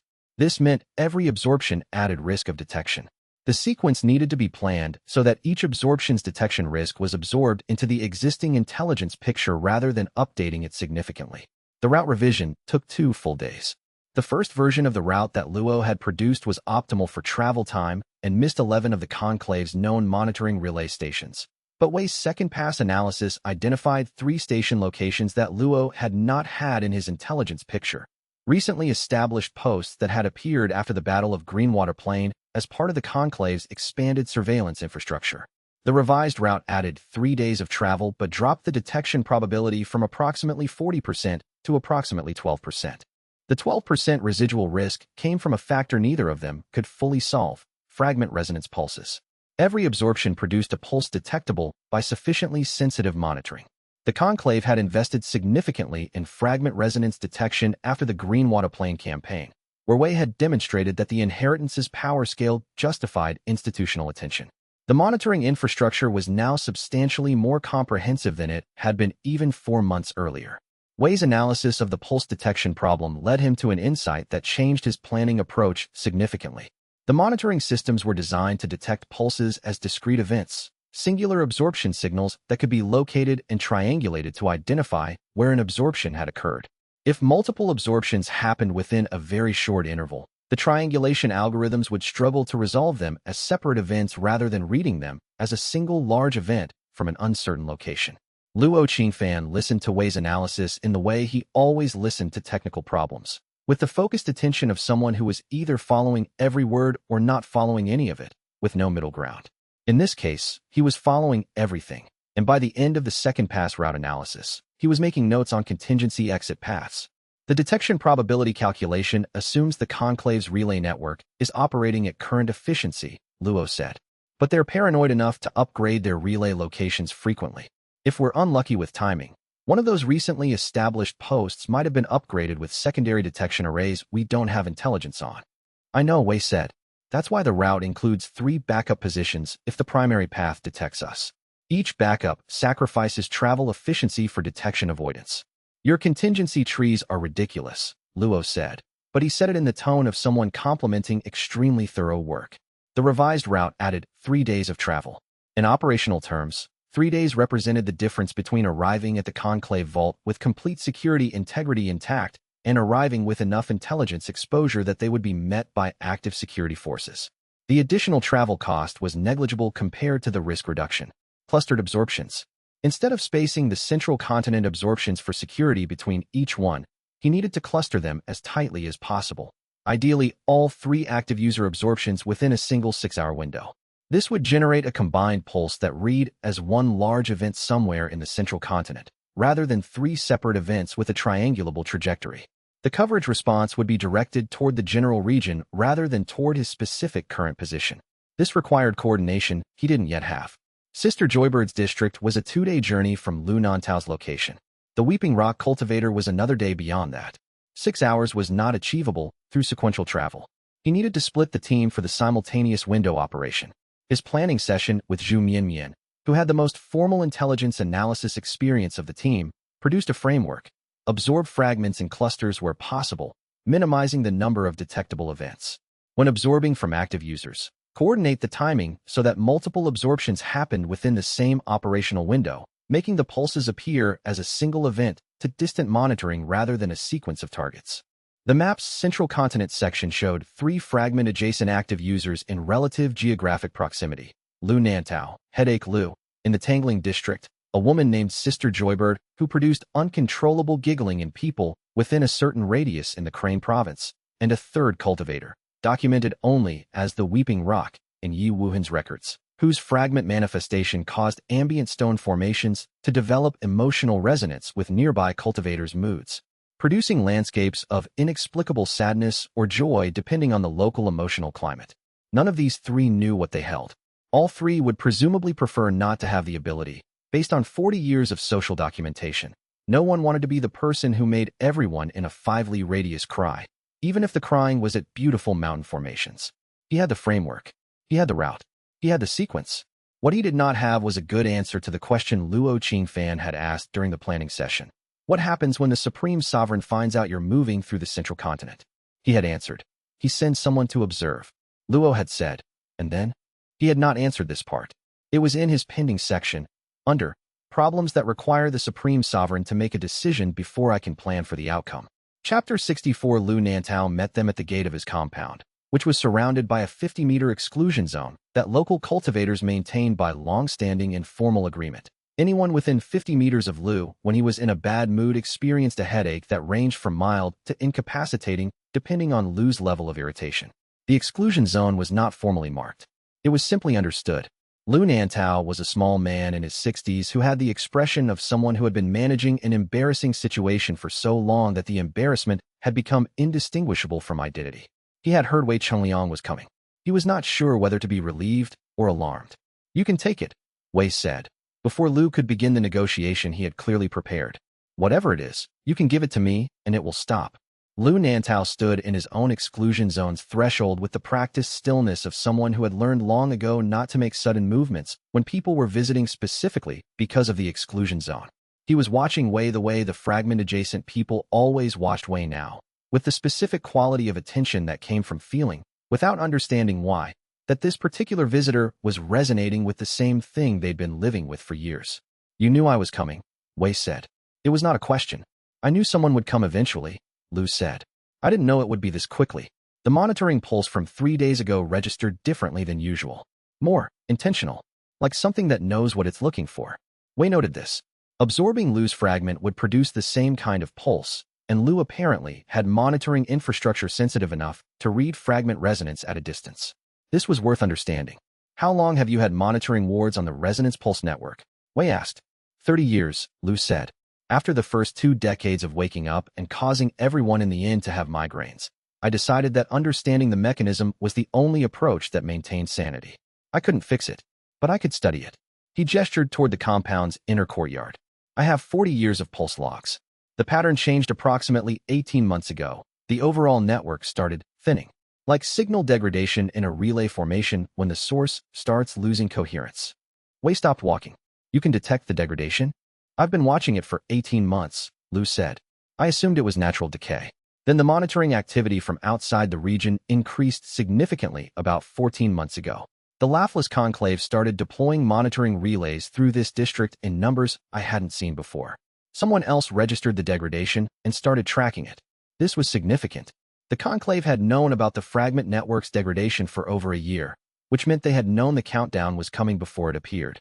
They had been positioning monitoring infrastructure to track absorption activity not as a response to Wei, but as a proactive measure based on their own intelligence about the inheritance timeline. He stored this in the operational intelligence section and returned to the immediate purpose. Lu looked at him for a moment. Just like that, Wei said. Or we can spend 2 hours discussing it and reach the same conclusion. Lu said, 2 hours seems unnecessary. The absorption was. Lu was correct. The word he had reached for was strange. Not painful, not disorienting, but functionally strange, like taking in a piece of someone else's experience of existence and having it immediately become indistinguishable from his own. Fragment 10's arrival felt like remembering a headache he had never had. The system registered, Fragment 10 unlocked, divine headache. A focused pressure application that scrambled a target's spatial orientation for approximately 4 seconds. Not pleasant. Useful in combat as a follow-on to Fragment 7's hesitation effect, since disorientation compounded uncertainty and the combination would likely produce a cognitive shutdown window that other techniques could exploit. He stood with Lu for a few minutes after the absorption. Lu looked like a person who had just set down something very heavy. How long? Wei asked. 40 years, Lu said. I'm sorry it took this long for someone to come, Wei said. Lu was quiet for a moment. I had hoped for someone sooner, he said. But I understand why it would take time. He looked at Wei with the assessment of someone who had been waiting and had filled the waiting with thought. He didn't just scatter the fragments. He scattered the suffering of having them, to generate the right kind of sympathy. Wei filed this. It was in the 3rd section, the pending section, under things the god of jokes apparently planned that I have not yet fully understood. One more thing, Lu said. The Supreme Sovereign's monitoring net registered the